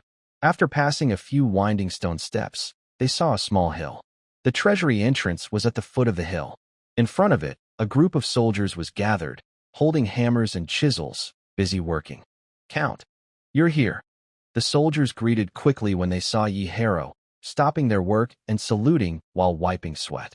Yihiro waved his hand, not wasting words, and walked straight toward the giant stone. Foting was right. The stone was indeed terrifyingly tall, over 20 meters, blocking the entrance like a wall. The surface of the stone was rough, covered with moss and cracks, looking like it had rolled down directly from the mountain. Yihiro reached out and touched it. The stone was cold and piercing. He looked inside the cracks, estimating its thickness. It didn't seem very thick, only a few meters. He didn't rush to speak. Instead, he circled the stone twice, then found an angle and gently poked the edge with his spear. As the spear tip touched, a soft sounded, and some debris fell from the surface. It was just ordinary stone, not made of any special material. All right, everyone step back, Yihiro suddenly shouted. The soldiers hesitated briefly but quickly obeyed, retreating about 10 meters. Foting also stepped back, eyes filled with confusion, not understanding what their lord was about to do. Yihiro himself retreated about 100 steps to an open area. The rain had just stopped, and the ground was still slippery. He took a deep breath and steadied himself. His spear was made of iron, with a sharp tip, usually easy to handle. But it wasn't a divine weapon. He closed his eyes for a moment, and his internal fighting energy surged like a tide, rushing from his dantian to his arm. He poured his fighting energy into the spear, causing it to hum and vibrate, with a faint red glow appearing on its surface. The red light grew brighter, and the air around it warmed up. The surrounding wind seemed to be drawn in, and a faint humming sound came from the gun. Yihai suddenly opened his eyes, his gaze sharp as a blade. He shouted loudly, "Break!" He lunged forward, swinging his right arm in a wide arc, and threw his spear like a shooting star. The spear was wrapped in red light, leaving a fiery red trail in the air, tearing through the atmosphere with a whistling sound. The tip of the spear aimed straight at the center of the giant rock, moving so fast that the eye could hardly follow. Only a flash of red light was visible. Boom! A deafening explosion shook the ground. The spear hit the stone, and the red light burst out instantly, as if a volcano was erupting, releasing a surge of fiery energy. The surface of the stone first cracked like a spider web, then a large hole exploded in the middle, with fragments flying everywhere and dust filling the air. The shockwave from the explosion pushed outward, causing nearby branches to shed leaves. The soldiers nearby staggered back several steps, unable to keep their balance. The giant stone door was blown open, revealing the dark entrance to the treasury inside. Yihai took a deep breath and stepped forward. Where was his spear? It was gone, only a pile of iron dust scattered on the ground, drifting away with the wind. The intense energy had been too much for the spear, causing it to turn into powder. The soldiers were stunned, their mouths open wide as if they could fit eggs inside. Foting was the first to react, his eyes wide with surprise. Count, your bloodline power has awakened, his voice trembled. He knew Yihai was a genius before, but this was just too incredible. One shot to break a 1,000-ton giant stone? What level of power was that? It had to be bloodline power. But when did their Lord Count become a bloodline knight? He didn't even know. Wasn't he just promoted to Grand Knight not long ago? Foting was completely stunned. The other soldiers snapped out of their shock and started whispering excitedly. My God, I must be seeing things. The Count just blew up that stone with one shot. This is a miracle, even more powerful than the legends of knights. What miracle? This is divine. It's like a god is here. One soldier couldn't help but curse out loud. How could an ordinary person do this? Even a seasoned knight wouldn't be able to. Yihai dusted off the dirt from his hands and smiled calmly. All right, stop staring. Go inside and check the treasury. Foting, take some people to guard the entrance. Don't let anyone else get close. After awakening his bloodline, the fighting energy indeed became different. The explosive power was much stronger than before. In the past, a full-powered sword energy attack from a great knight could cut a two-story wooden house in half. But honestly, it just looked impressive. However, it would be much harder to do the same against stone buildings. Everyone responded with admiration and shock, looking at their Count with awe. Clearly, after revealing this skill, our Count's reputation in the army has risen to a new level. Count, has your bloodline awakened? Although Foting was already quite sure of the answer, he still wanted to hear it confirmed directly from the Count. Yihai nodded. Yes, even though he didn't awaken his bloodline through his own training. As long as he didn't say anything, no one would know. Count, you are not just a genius, but a genius among geniuses. You can activate your bloodline without the need for beast blood, Foting sincerely exclaimed in amazement. Hee, stay humble, stay humble. Yihai showed a sweet smile, accepting the praise without shame. He said he was humble, but his expression was quite proud. Yes, this time he successfully showed off in front of his subordinates. Indeed, occasionally showing off is very good for mental health. Yihai's mood was now very happy. Have you ever seen a pile of gold coins stacked into a small mountain? Yihai hadn't seen it before, but today he finally did. Everyone, form groups of 3. No one is allowed to act alone. Talim, you and your people guard the entrance. No one is allowed to enter or leave without permission. Except for the Count. Everyone else must be searched before going out. After inspecting the situation inside the cave, Foting immediately issued the order, then cast a cold glance over the soldiers. You all know the rules of the army. I hope I won't have to enforce military discipline myself. Talim also drew his sword and stood at the gate, scanning the soldiers present. Yes, the soldiers quickly responded with a serious look, lowering their heads. Yihai showed a gentle smile. Foting, don't be so serious. I believe my soldiers are good brothers who follow the rules and won't do anything shameful. After Foting finished acting as the calm, white-faced figure, Yihai naturally stepped forward to play the warm, red-faced role and comfort the soldiers below. This time, our first army group has fought hard. Well done. Later, pass on my orders to distribute the gold coins in this box according to each soldier's contribution. As he spoke, Yihai kicked the box of gold coins beside him, which was full and contained at least 20 to 30,000 coins.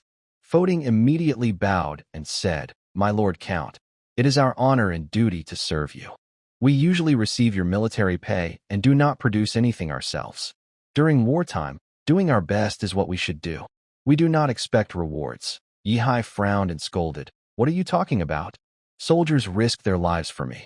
Now that they have earned new merits, they should be rewarded. If we don't reward those who have earned credit, then the idea of punishing those who don't is pointless. Enough. Just do as I say. Carry this box of gold down. Seeing this, Foting didn't argue further. He said, Understood. I will take care of it right away. He called 2 soldiers over. You 2, bring this box of gold to the entrance first. Remember, this is a gift from the Count to all members of the first army group. Be grateful, understand? Other lords wouldn't give such good treatment. The 2 soldiers' eyes lit up at these words. Yes. They quickly bent down and lifted the heavy box together. The sound of coins clinking inside the box was tempting and made people eager to see more. Other soldiers around, who had been lowering their heads, straightened up when Foting's cold gaze swept over them. They all looked serious, standing straight, afraid that if they showed the wrong expression, they might be noticed. But after hearing Yihai's words, they all looked up at their lord with a flicker of enthusiasm in their eyes. Clearly, Yihai's actions and words had worked well. After finishing the act with Foting, Yihai then carefully examined the inside of the cave. Besides the gold coins, there were many other items piled near the entrance.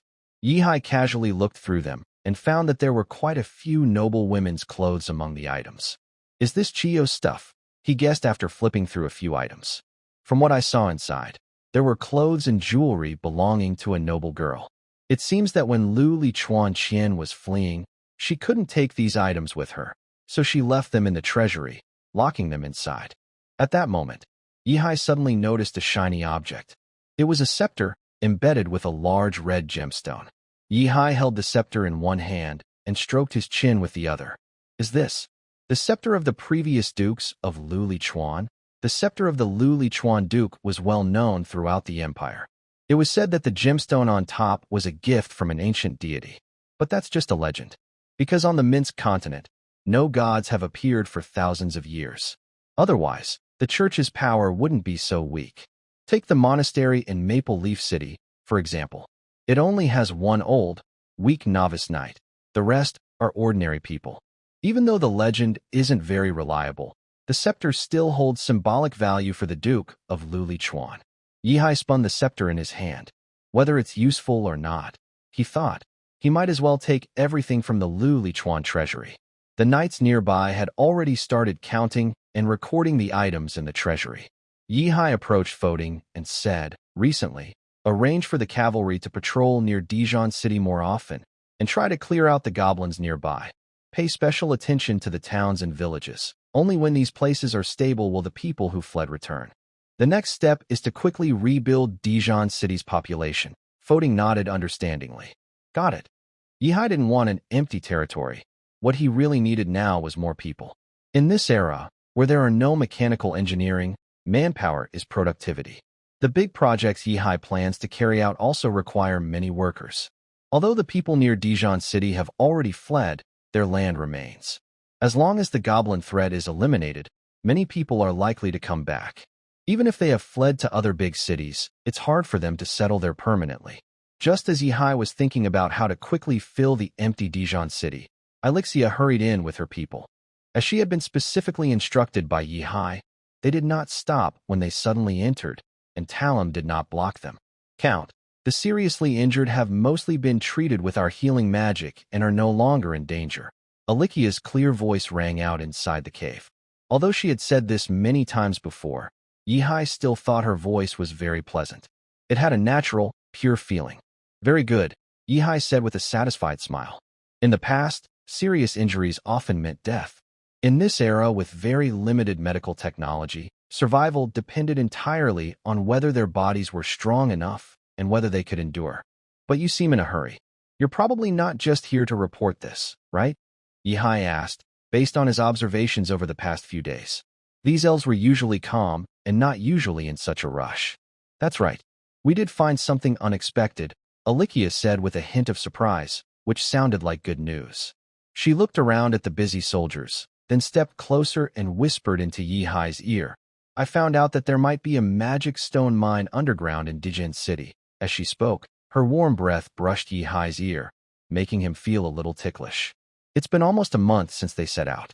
During this time, he hadn't been with a woman. He was feeling quite eager and restless. Yihai calmed his mind and pushed aside those messy thoughts. Why was he acting so impatient?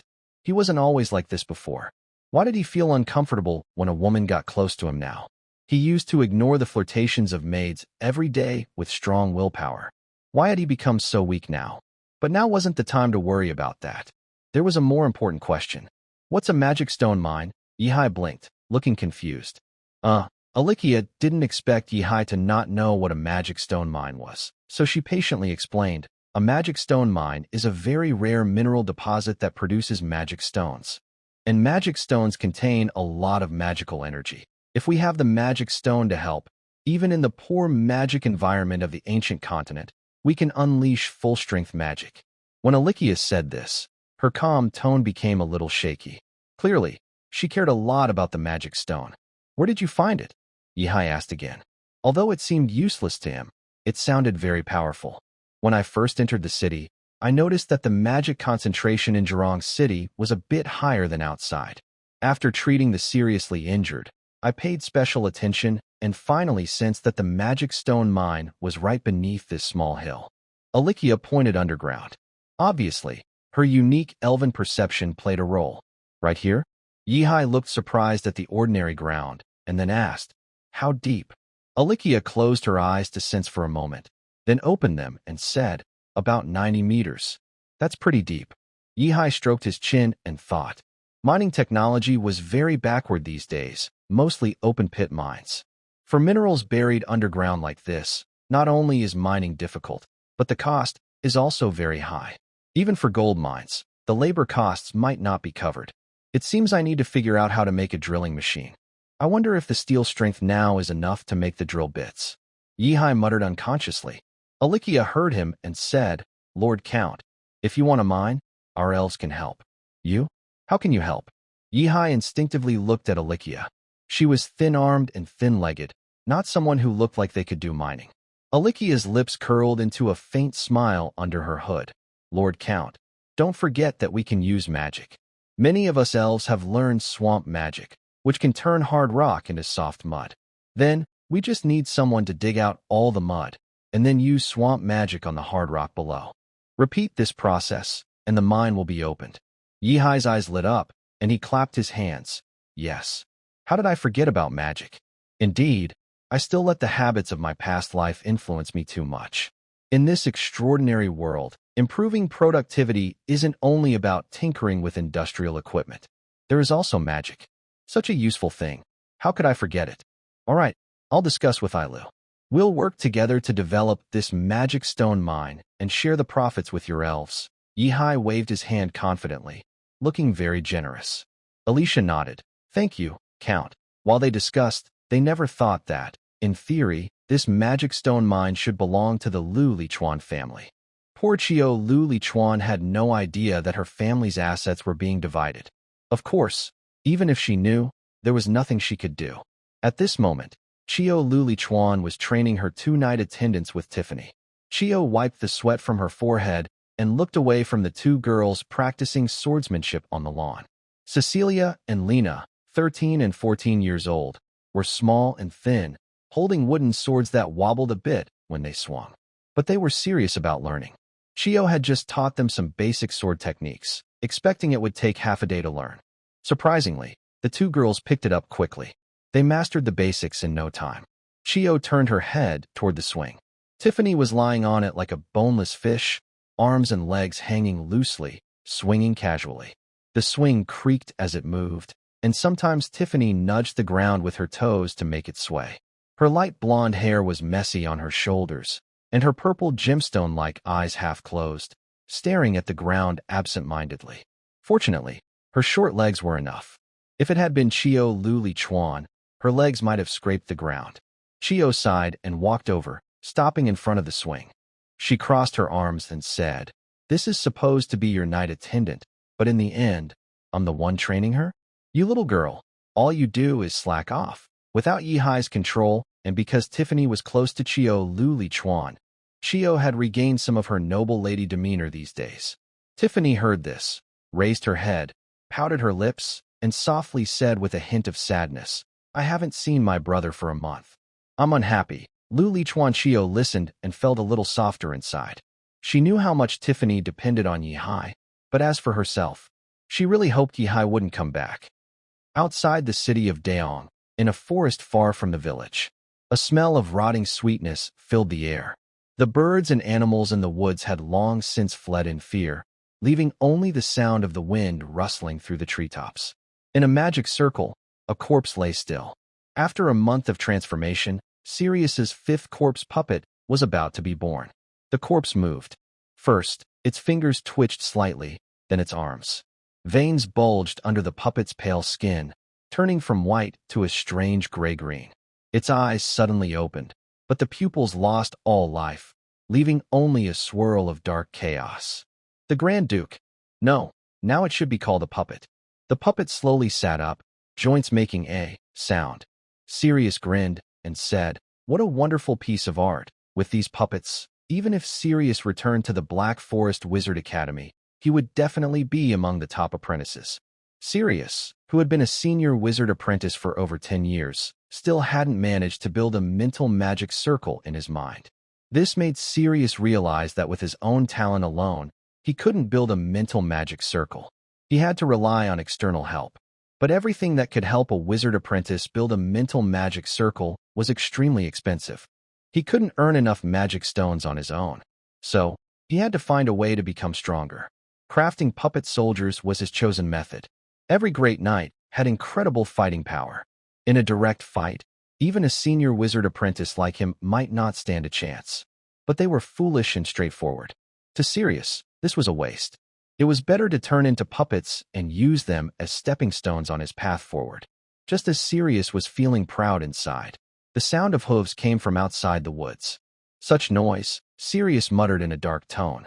Recently, small cavalry teams often pass near the woods, and some even go into the forest to explore. This makes Sirius very annoyed. In the past, because the zombie puppets were not yet fully prepared, he had no time to deal with them. But now, go, eliminate them, Sirius said with a cold smile. The 5 large zombie knights behind him immediately charged out. The Liuli River Castle in Daeong City has finally been cleaned up. Luckily, the river near Daeong is wide enough, or else all the dirt and waste would have nowhere to go. Before the Goblin invasion, Daeong City remained relatively clean mainly because of this nearby river. Most of the waste was directly dumped into the river and washed away by the current. It's hard to say how the people downstream feel about this. Usually, when the water flow is strong enough, people downstream don't notice much, as the fish and shrimp in the river tend to handle most of the waste. The remaining debris either sinks to the bottom or gets diluted by the large volume of water. Yihai looked up at the Liuli River Castle in front of him, which was much larger than his Maple Leaf Castle. To compare, Maple Leaf Castle is only about 1/3 the size of Liuli River Castle. Inside the castle, a strong floral scent filled the air. It was probably sprayed to cover up bad smells while people cleaned the castle. Perfume isn't rare on the Minsk continent. It's been around for a long time, though it's usually expensive. Using so much at once was a bit wasteful. Foding, why does the castle smell so strongly of flowers? Yihai asked Foding, who was seriously reviewing today's report. Foding snapped out of his thoughts and realized that the count had already come over. He quickly stood straight and replied, "My lord, this was found in an abandoned workshop inside the city. We took the stock from there and brought it into the castle." He assured him, "It didn't cost us anything extra, so please rest assured." Since no one was guarding it, it was clearly an abandoned workshop. As for how the owner of the workshop would feel when they return, that's not something Foding needed to worry about. Perhaps the perfume was spoiled by goblins. You agree, right? The only thing Lord Foding needs to worry about is the feelings of the Count. If the Count ends up living in a stinky castle, that would be a failure on the part of his leadership. Oh, Yihai nodded. What were you just looking at? Why are you frowning? Foding handed Yihai the daily report. 2 patrol cavalry squads haven't returned yet, and they are heading in the same direction. I'm worried something might have happened there. Yihai looked at the report and furrowed his brow, just like Foding. Both patrols were led by a knight with 10 soldiers. Normally, even if they encounter a large goblin group, they can run away without trouble. Goblins don't have mounts, and their short legs can't catch up with the knights. In this situation, Yihai could only think of one possibility. It's the wizard who previously killed several great knights of the Liuli River Duchy, and he might have appeared again. Just as Yihai was considering whether to lead a team to find this wizard himself, a loud noise suddenly came from the city gate. Yihai and Foding exchanged a quick look. Their faces changed at the same time. Foding drew his sword, and Yihai grabbed Foding's spear. They both rushed to the window, looking down toward the gate. Thick smoke and dust billowed. The well-trained knights and guards were now scattered on the ground. Screams and cries of pain filled the air. The archers on the wall hurriedly drew their bows, but couldn't aim properly, missing their targets entirely. The attackers moved too fast. The intruder was a thin figure wrapped in a black robe, followed by 5 burly things.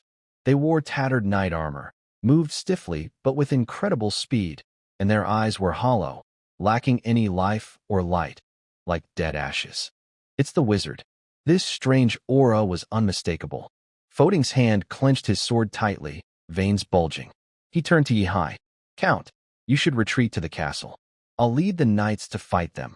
Foding had seen the intelligence reports from Maple Leaf Territory before, so he knew about the wizard's existence. But Yihai didn't move. He kept his eyes fixed on the black-robed figure.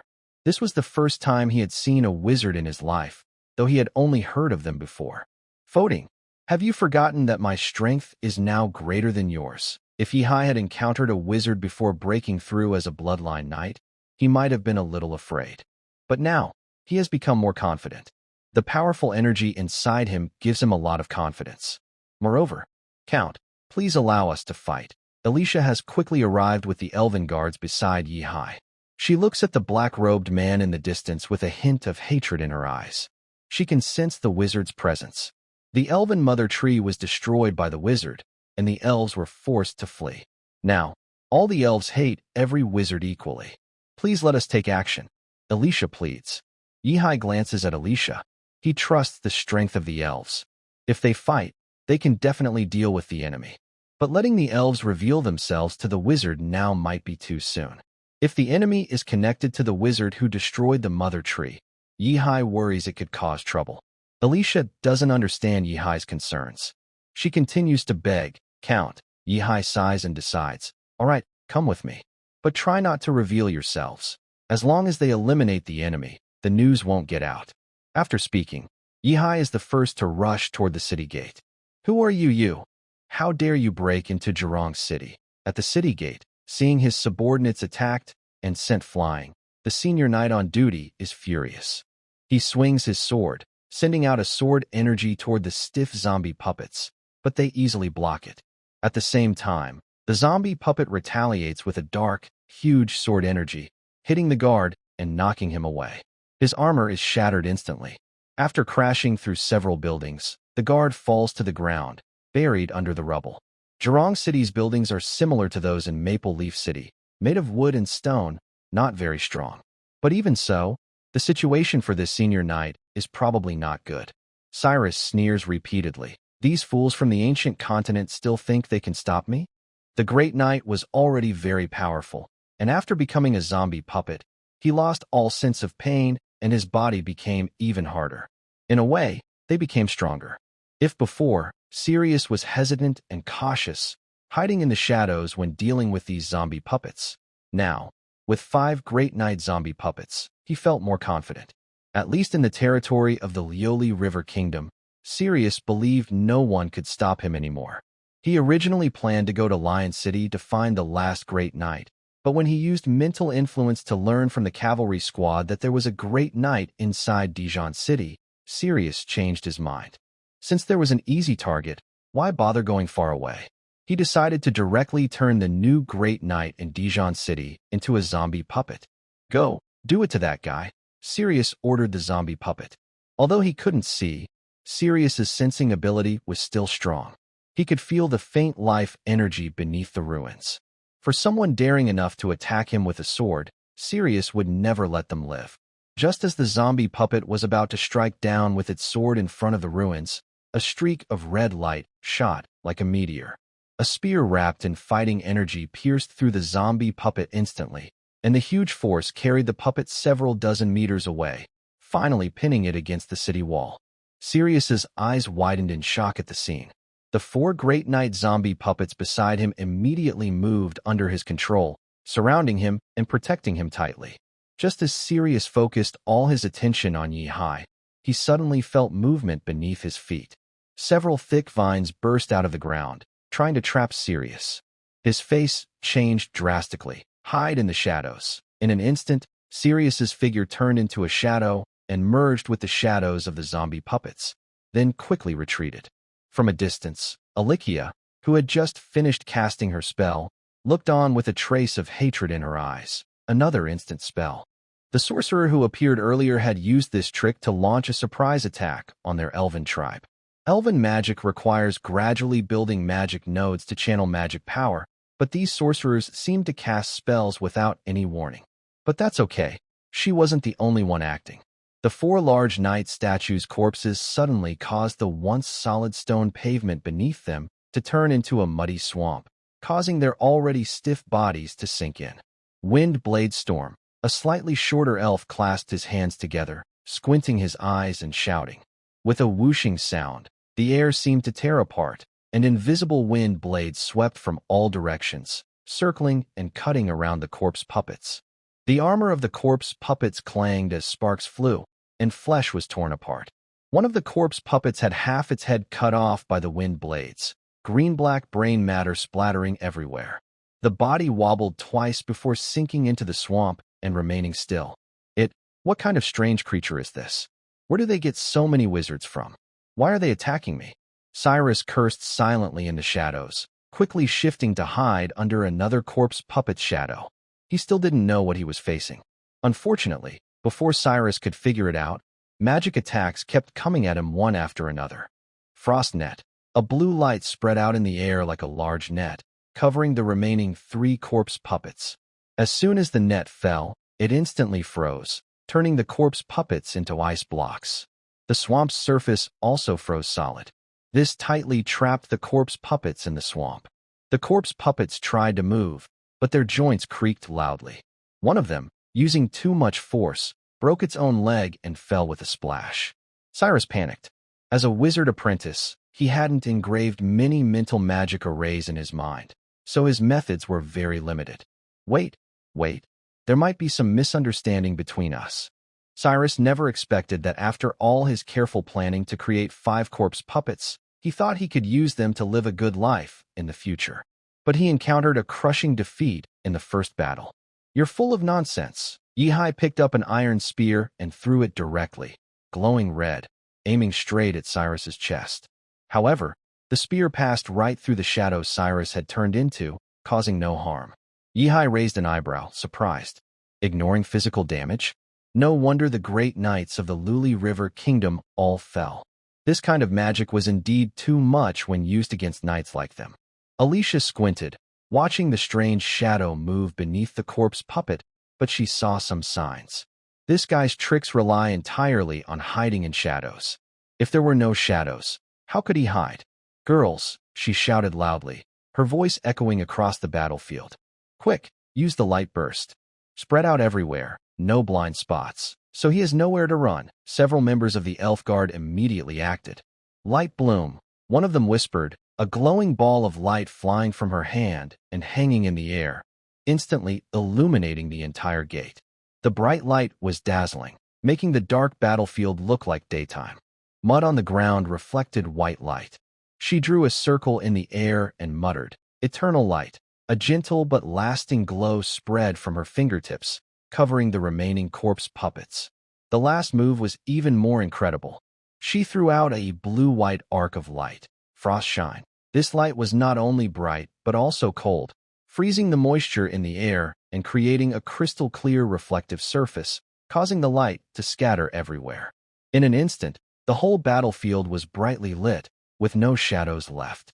The shadows of the corpse puppets were erased by the strong light, leaving only blurry outlines that quickly disappeared. Cyrus was stunned.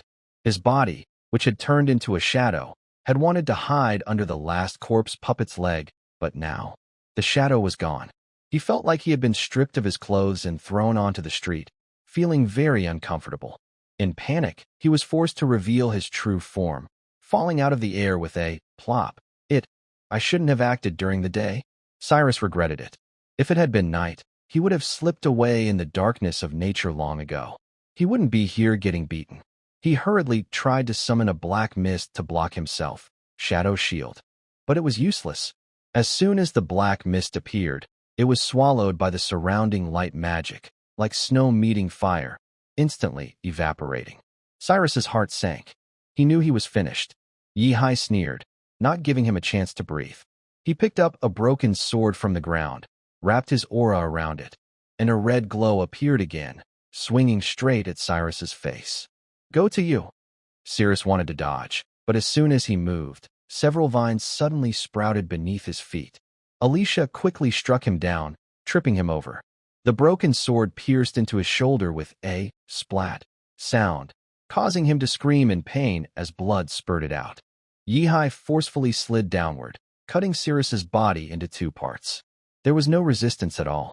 His body was no different from that of an ordinary person, even less tough than a trained soldier. Minsk Empire, the imperial capital.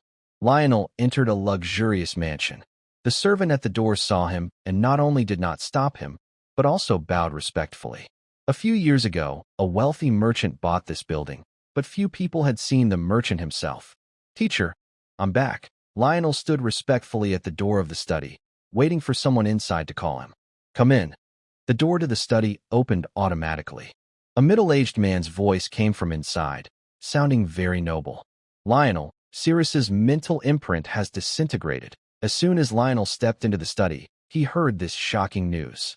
Moreover, Sirius also engraved the shadow spell in his mind. This is a very valuable apprentice-level magic even among all the spells at the Black Forest Wizard Academy. Forget about other things for now. When it comes to escapability, Sirius is definitely top-notch. "All right, don't bother with that guy. If he dies, he dies." The middle-aged man didn't care whether Sirius lived or died. He had many apprentices. If one died, another would take their place. Although Sirius was a high-level apprentice wizard, in his eyes, he was just a high-level expendable resource. "Did you find the Phoenix in the Luminous River province?" The man turned his head and looked at Lionel. The Phoenix is a royal bloodline of the Minsk Empire. On this ancient continent, where magic power is almost exhausted, most magical beasts have lost their inheritance, making it impossible for many bloodline knight families to activate their bloodlines. Only the royal family, with the Phoenix's ability to reborn endlessly, can pass down their bloodline generation after generation, always having magical beast blood to activate their powers. "No," Lionel snapped out of his thoughts and shook his head.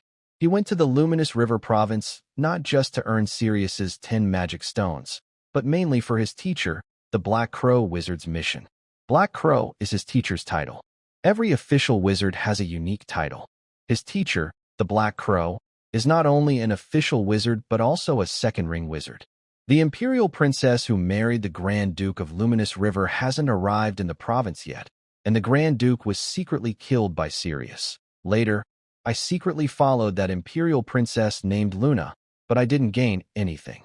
I never saw any trace of the Phoenix, and the compass you gave me showed no signs either. Lionel took out a compass from his pocket. It was given to him by the Black Crow Wizard and could guide him when sensing the Phoenix's aura. But during this trip to the Luminous River province, the compass didn't react at all. If it weren't for the fact that this was a gift from his teacher, Lionel would have doubted whether this thing even worked. Strange. Where could Reinhardt, that old guy, be hiding the Phoenix? The middle-aged man, or rather, the Black Crow Wizard, narrowed his eyes and fell into deep thought. Reinhardt is a second-stage undead bird bloodline knight. His combat strength is considered average by the Black Crow sorcerers, but he is very difficult to deal with. This is because his healing ability is extremely impressive. When they first met, the Black Crow planned to kill him directly and forcibly search his soul to find the undead bird. He even successfully used poison fog to corrode most of Reinhardt's body. However, Reinhardt simply cut off his own corroded half with a sword, and within a few seconds, he grew a new body. The speed was simply incredible. After multiple failed attempts, the Black Crow finally gave up on defeating him directly. But he also became determined to capture the undead bird and use it to help himself break through to the third stage. The effects of a second-stage bloodline are already so powerful. Imagine how strong a third stage would be. Ancient texts say that knights with the undead bird bloodline can directly reincarnate after reaching the third stage, without needing to borrow someone else's body. After reincarnation, because the body remains exactly the same, they don't need to separate their soul core to start practicing again. This truly excites the Black Crow.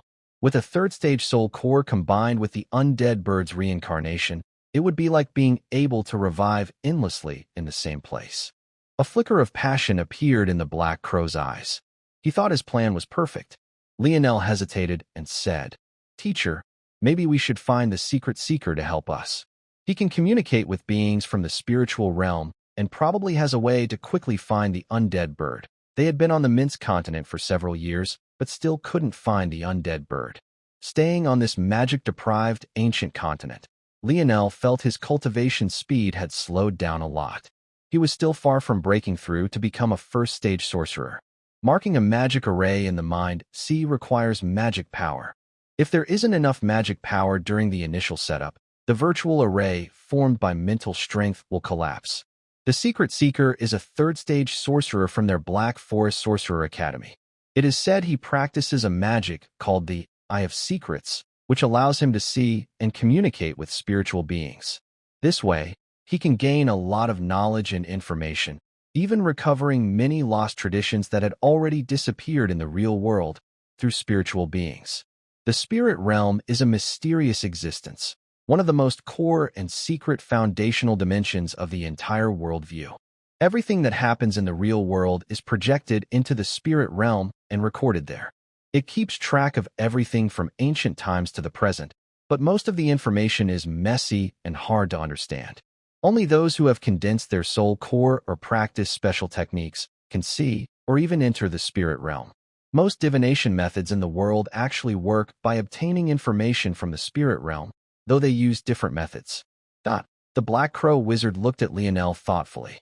Are you willing to pay the price? If there really was an easy shortcut, wouldn't the Black Crow Wizard know how to take it? The gap between each level of extraordinary beings is like a huge chasm. Even if the Black Crow Wizard used all his resources, he might not be able to persuade a third-level wizard to help. Lionel immediately choked, realizing he had said something foolish, and quickly lowered his head. Father, why did you send my brothers all over the country? Even Aunt Luna was married off. Is something wrong? Sophia sat in a wheelchair, looking up at her father, Reinhardt, and asked. Her wheelchair was parked by the palace window, with the sunset's glow shining through the tall archways, reflecting on her pale face. Although Sophia usually didn't understand much about national affairs, she had noticed something unusual as the familiar people around her one by one left the capital. Reinhardt looked out the window at the scenery, smiling as he patted Sophia's head. There's no real problem. Your brothers are grown up now, and it's time for them to go out and gain experience. Besides, the empire is so big, I can't manage everything alone. I need your brother's help. As for your aunt, isn't that normal? You can't expect her to stay unmarried forever. Sophia's thin lips pressed together slightly, her brow furrowing in confusion. Is that so? She always felt her father was being a bit insincere. Her lips, already pale, looked even more fragile when she pressed them together, giving her a sickly, delicate appearance. Reinhardt looked out the window, gazing at a few scattered crows on the palace walls, and spoke calmly. Yes, that's right. Why didn't you send me out to help? Is it because I'm useless? Sophia said sadly. She looked down at her hands, which were pale and slender, but always cold, with no warmth. Her legs, covered by a blanket, were soft and weak, and she had never been able to stand up. Reinhardt's eyes showed a hint of surprise. He gently patted Sophia's head and smiled, saying, You're not useless. You're the most precious gem of our entire empire. Sophia felt like her father was just giving her empty words. She was a bit upset and shook her head, pulling away his hand. She controlled her wheelchair and headed to her bedroom. Watching Sophia's back as she left, Reinhardt didn't stop her. He just looked on absent-mindedly. Time is running out, he said softly, turning to look at the crows on the wall outside the window. Suddenly, he spoke again. There are more crows in the palace lately. They look unlucky. Tell the people to watch out and chase these crows away. Yes. A servant stepped out of the shadows and left to carry out the order. Crows on the continent of Minsk are also called mourning birds, and people generally don't like them. They are omnivorous birds with a keen sense of smell, especially sensitive to the smell of rotting flesh. After wars, plagues, or natural deaths, if bodies are not quickly taken care of, crows gather to feed. Seeing crows circling often makes people think there is a death nearby. So, Reinhardt's dislike of crows is quite normal. Count, we have news from Lion City. Foding hurried into the dungeon of Liuli Chuan Castle and reported to Yi Hai, who was studying the zombie puppets. At this moment, the 4 nearly complete zombie puppets were chained through their shoulder blades and locked on 4 iron frames. Since the wizard died, these uncontrollable puppets had been motionless. Yi Hai didn't know what to do with them, so he decided to lock them in the dungeon for now. He withdrew his hand from poking the puppets and looked up, asking, What did the guy from Liuli Chuan say? When will he start dealing with his brother? They had previously agreed that once Yi Hai took over Dijon City, they would merge and work together to deal with his rebellious brother. Foding looked a bit strange as he reported, Lord Count, he probably can't make a move for now. Yihai raised an eyebrow. What's going on? He had planned to gather his troops around Liuli River to attack the 10th generation of Liuli River, then secretly send soldiers to steal from their home. He even specially took some soldiers from the Grey Crow Fortress, Maple Leaf City, and Dondung's garrison to form a new army. They had already started preparing siege ladders and other equipment. Now he's told that the 10th generation of Liuli River won't send troops? That would ruin his plans and waste all his arrangements. Although it was a bit dishonest, since both sides had signed a secret treaty, there's a saying that war is full of tricks. They had only a secret letter agreement, and no one knew what was really going on between them. Moreover, even if the other side wanted to reveal Yihai's dishonest actions, it wouldn't matter. The letter wasn't written by Yihai. It was written by Chio Liuli River, who stole Count Maple Leaf's official seal and forged his letter. This whole matter had nothing to do with the noble, honest Count Maple Leaf. Just do a handwriting test if you don't believe us.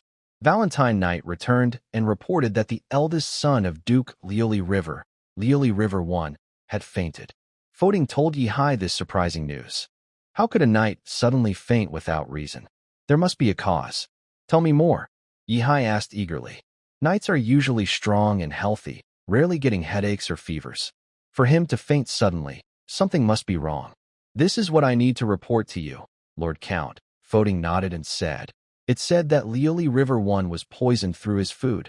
But Liuli River I is a high-ranking knight, strong and resistant to poisons. The initial poison didn't cause him to faint. It was only after the doctor performed 3 bloodletting treatments that he collapsed. Yihai fell silent. He had always thought doctors in this world were unreliable. Any news from the 10th generation of Liuli River? We sent someone to negotiate with him, but he hasn't responded.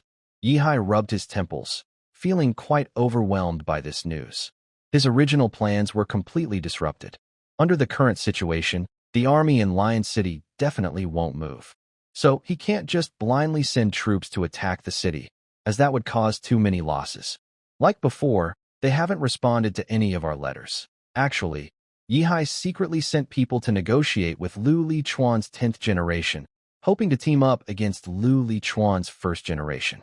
Yes, he wanted to play both sides.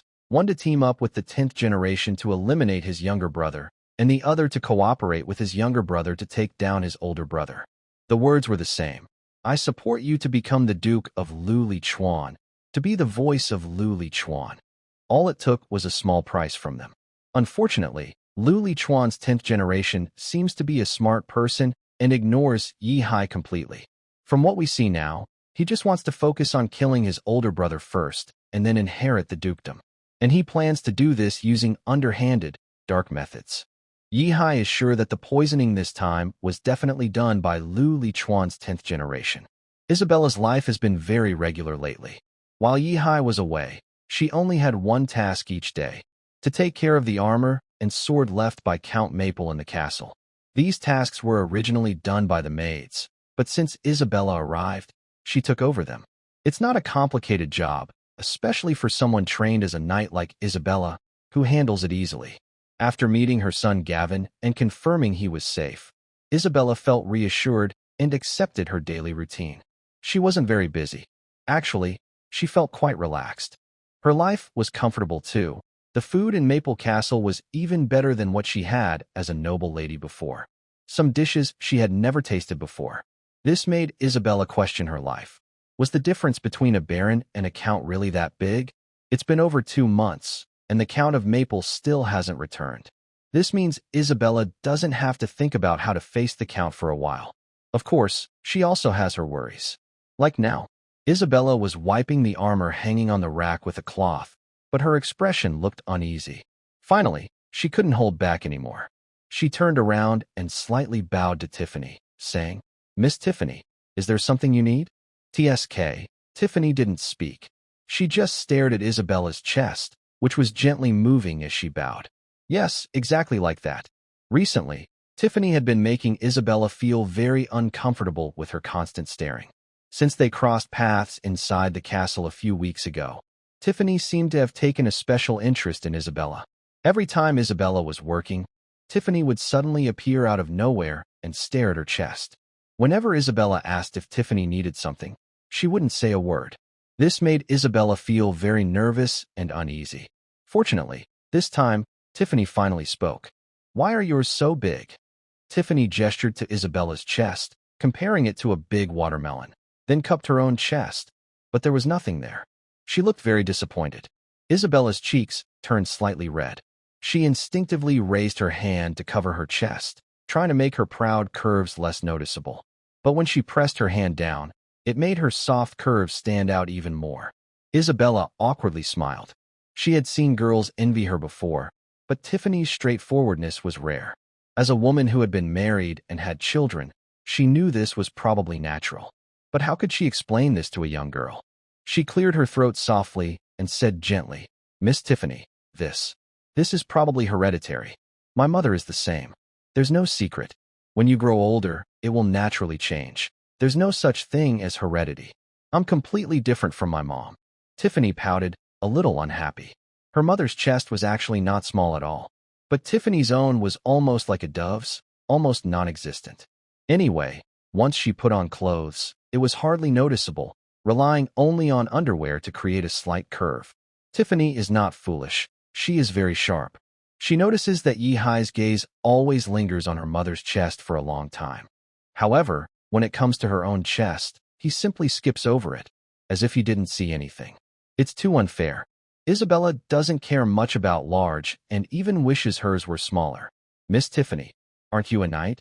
For knights, having smaller is a big advantage. Not only does it reduce weight, but it also won't block your sword techniques. As she speaks, Isabella gently adjusts her own chest, frustrated that even with a binding garment, she can't make them smaller. This has been a source of frustration for her for many years. That might be true for a knight like Tiffany. Tiffany lowers her head sadly. "But I still want to be Countess Maple Leaf in the future." She feels upset that she can't attract all of her brother's attention, especially since she noticed that Yi-Hai has been spending more time with her mother lately, which makes her even more anxious. "Luna lady, you seem very interested in this newspaper. You always have it in hand when you come here for tea." Mrs. Aisha, holding a steaming cup of red tea, looks up slightly and glances at Luna sitting opposite her. Aisha and Luna are about the same age and share some common topics. Since entering Maple Leaf Castle, Luna has kept to herself and rarely appears in public. In fact, during her long stay, she hasn't even met the castle's owner, Count Maple Leaf. Lily Riverchio also seems uninterested in her stepmother and has never sought her out.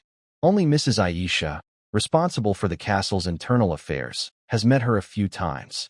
After Yi-Hai went on a campaign, Aisha, free from interference, handled the territory's affairs more quickly, which allowed her to invite Lady Luna for tea. Hearing this, Luna smiles slightly, gently folds the newspaper, and places it on her lap. People are always interested in new things, aren't they? Moreover, this is currently the only way Luna can access information from the outside world. Lady Luna's gaze instinctively glanced at the magazine issue number on the newspaper, 77th issue. The Maple Leaf Daily publishes new content every day, and this is already its 77th edition. The newspaper has grown from a single sheet to 3 stacked sheets. There are 2 reasons for this. First, as frontline activities become more frequent, there is more news to share. Second, Lady Aisha's business sense played a role. She hadn't even mentioned it to Yi-Hai, but she quickly realized the commercial value of the Maple Leaf Daily. She took the initiative to place an advertisement space for rent in the newspaper, using the ad revenue to cover the printing costs. As the newspaper spread to nearby areas, the information about Maple Leaf City's prices attracted many trading caravans from outside, making local trade more lively. With more caravans, the demand for advertising space naturally increased. One caravan, called the Golden Guild, even bought a whole page and only printed one large line. Golden Guild. This made many people think the newspaper was called Golden Guild. At first, Lady Aisha didn't want to agree, but the offer was too high. They paid 100 gold coins a day, which not only covered the printing costs, but also gave the new newspaper a profit. After consulting Yi-Hai through a letter, Lady Aisha finally agreed to the extravagant ad from the Golden Guild. Luna's beauty was already outstanding. Even though her days of fleeing made her look a bit worn, her noble aura from her royal bloodline still shone through. Moreover, she had been resting in Maple Leaf Castle for several months, enough time to regain her former grace. Her skin was as white as porcelain, and her long hair was a light gold, simply tied at the back with a silver hairpin. Today, she wore a deep blue long dress, embroidered with elegant bird-shaped patterns on the hem. Lady Aisha had seen this bird pattern before. It was on the first page of the Noble Portraits, the royal crest of the empire. "Are you very interested in what's happening outside?" Lady Aisha asked. This was different from most noble women. While Lady Aisha was also very sensitive to external news, most ordinary noble women in this era were not particularly interested in current political affairs. They prefer to talk about gossip. This was something Lady Elsa experienced many times at the ball hosted by Rose Hall. They either discussed which noble was involved with their stepmother or talked about a noble's child eloping. Yes, you guessed it, it's that kind of scandal. In short, the most common and fastest spreading news at these balls are always rumors like these. Every noble ball becomes a big place for such gossip to spread. So much so that these noble ladies don't even have time to pay attention to other news. They're too busy gossiping. No wonder people say the noble circle is really chaotic, and that noble circle just means the aristocratic world. Sometimes, the more formal and proper a circle appears, the more likely it is to have such shocking surprises. "I'm a bit interested." Lady Elsa's voice sounded calm and gentle, but only she knew what she was really feeling inside. Luna really wanted to understand one thing. What could make her brother, the Emperor, scatter his children all over the empire and force her, his sister, into marriage? He had promised long ago that as long as she didn't want to marry, he wouldn't force her. But her brother, Reinhard, broke that promise. And more importantly, this marriage was a tragedy for her. Before she even set foot on the land of Glazed River, the Grand Duke of Glazed River hurried off to fight goblins that had crawled out of the sea. The wedding ceremony didn't even happen before the Grand Duke died in battle, leaving her a widow in name. She had no choice but to run away with Miss Chio, eventually settling in this small castle in Maple Leaf territory. Lady Elsa handed her a cup of black tea, the aroma rising gently. "Maybe there's some news you'll find interesting." She then stood up and took a letter from her desk, handing it to Lady Luna. Luna took it and looked at the maple leaf mark on it, hesitating slightly. "Is this a secret message from your family? Is it appropriate for me to see it?" "It's nothing inappropriate. The news inside will be published in the newspaper tomorrow." Lady Elsa shook her head slightly.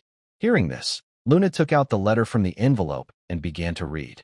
Immediately, her face showed a look of surprise.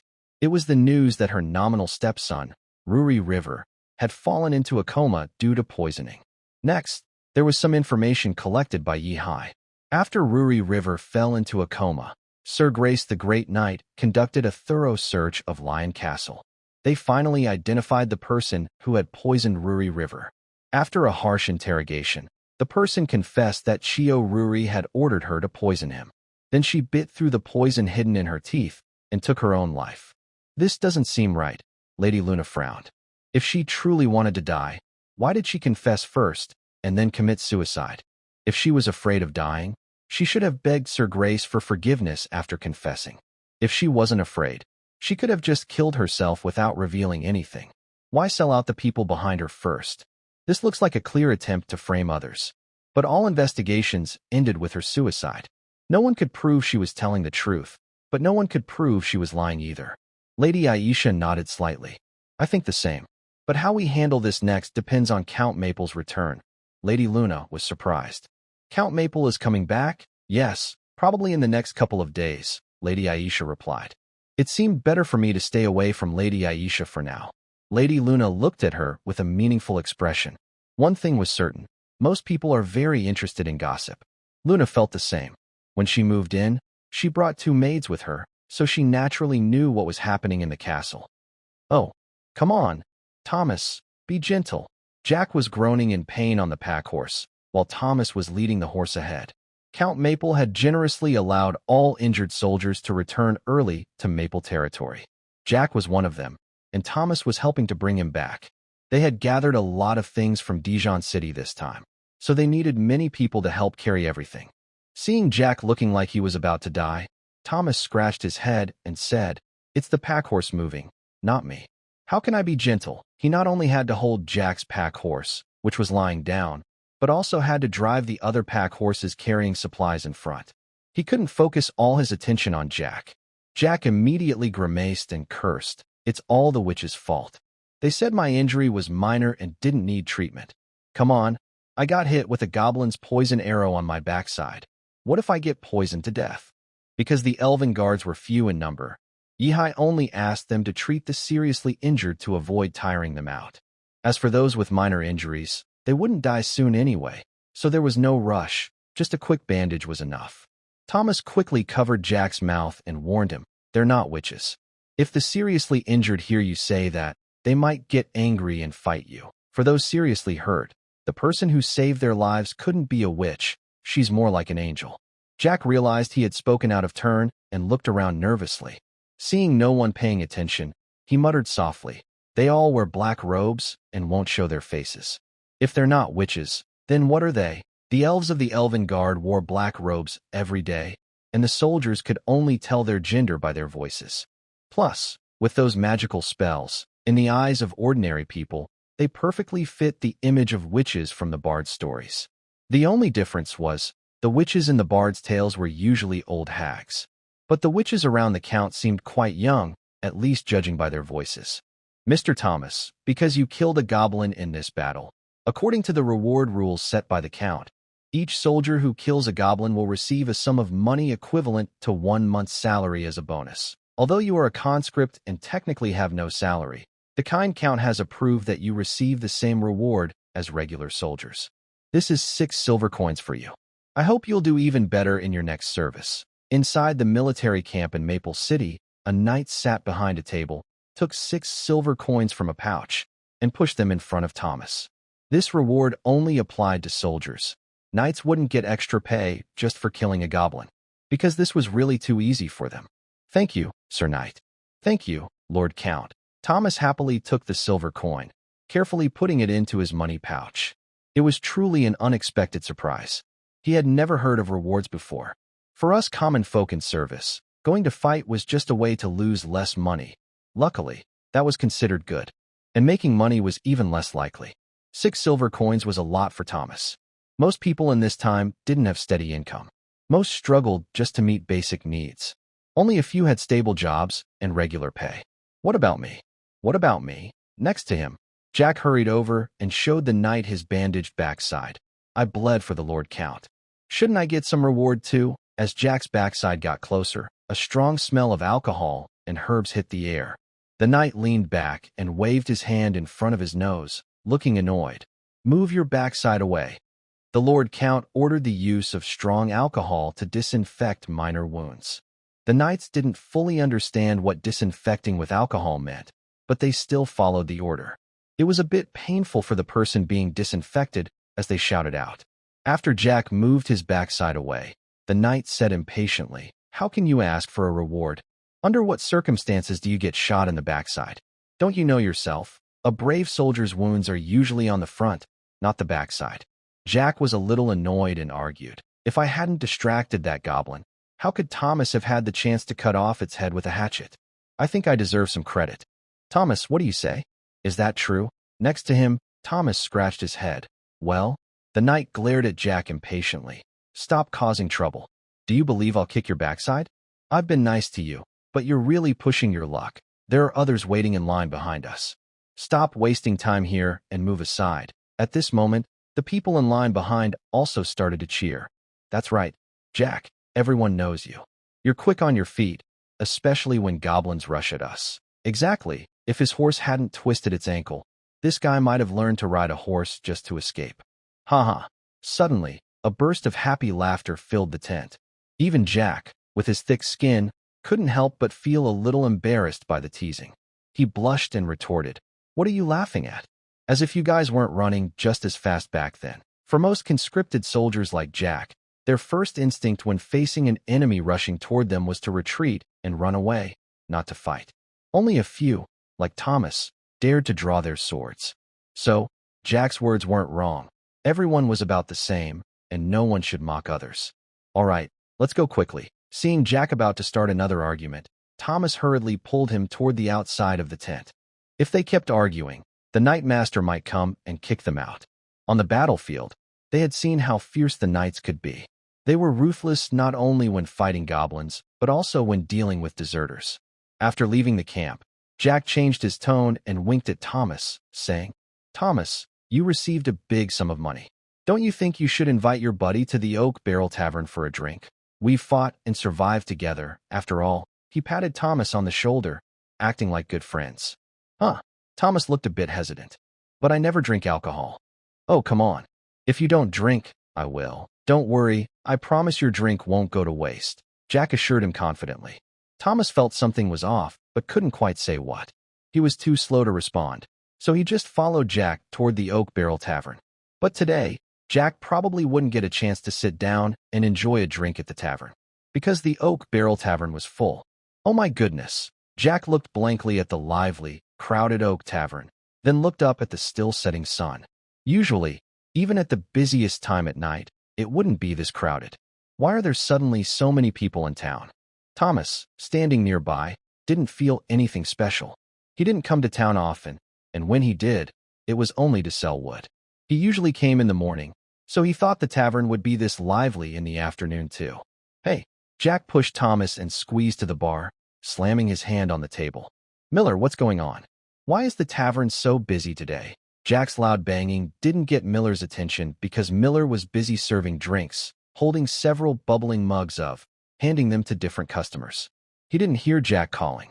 Jack shouted a few more times, "Miller, come over here." Finally, Miller glanced at him, finished with another customer, and then came over. "Oh, you're back. I knew you, Jack. Even if you get drafted, you won't die." Jack rolled his eyes. "What nonsense. It makes me seem like I only cheat and sneak around. Anyway, tell me, why is the tavern so lively today?" Miller wiped his sweat and said, "Not just today. It's been busy lately. Over the past 2 months, the merchant caravans in Maple Leaf City have been especially numerous. I heard they saw on the newspaper that the prices in Maple Leaf City have risen sharply, so they all came to sell their goods. For merchants, as long as there's profit, they will transport goods even if the journey is long or difficult. But before, news spread slowly, and their understanding of local prices was based on past experience and word of mouth. Merchants rarely went to new places without a plan. They mostly stuck to fixed routes. That's because only then could they keep their profits and keep the caravan running with low risk. If they suddenly went to a new place and the selling price was lower than the cost, they could lose everything. Now, with newspapers gradually spreading around, these merchant caravans have a new way to get information. Many caravans, after comparing the prices listed on the back of the newspaper for Maple Leaf City, found it profitable and headed there with their goods. This is naturally good news for Maple Leaf City.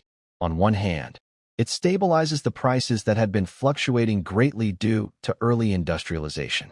On the other hand, it helps sell the fabrics and other goods that were piling up because of overproduction.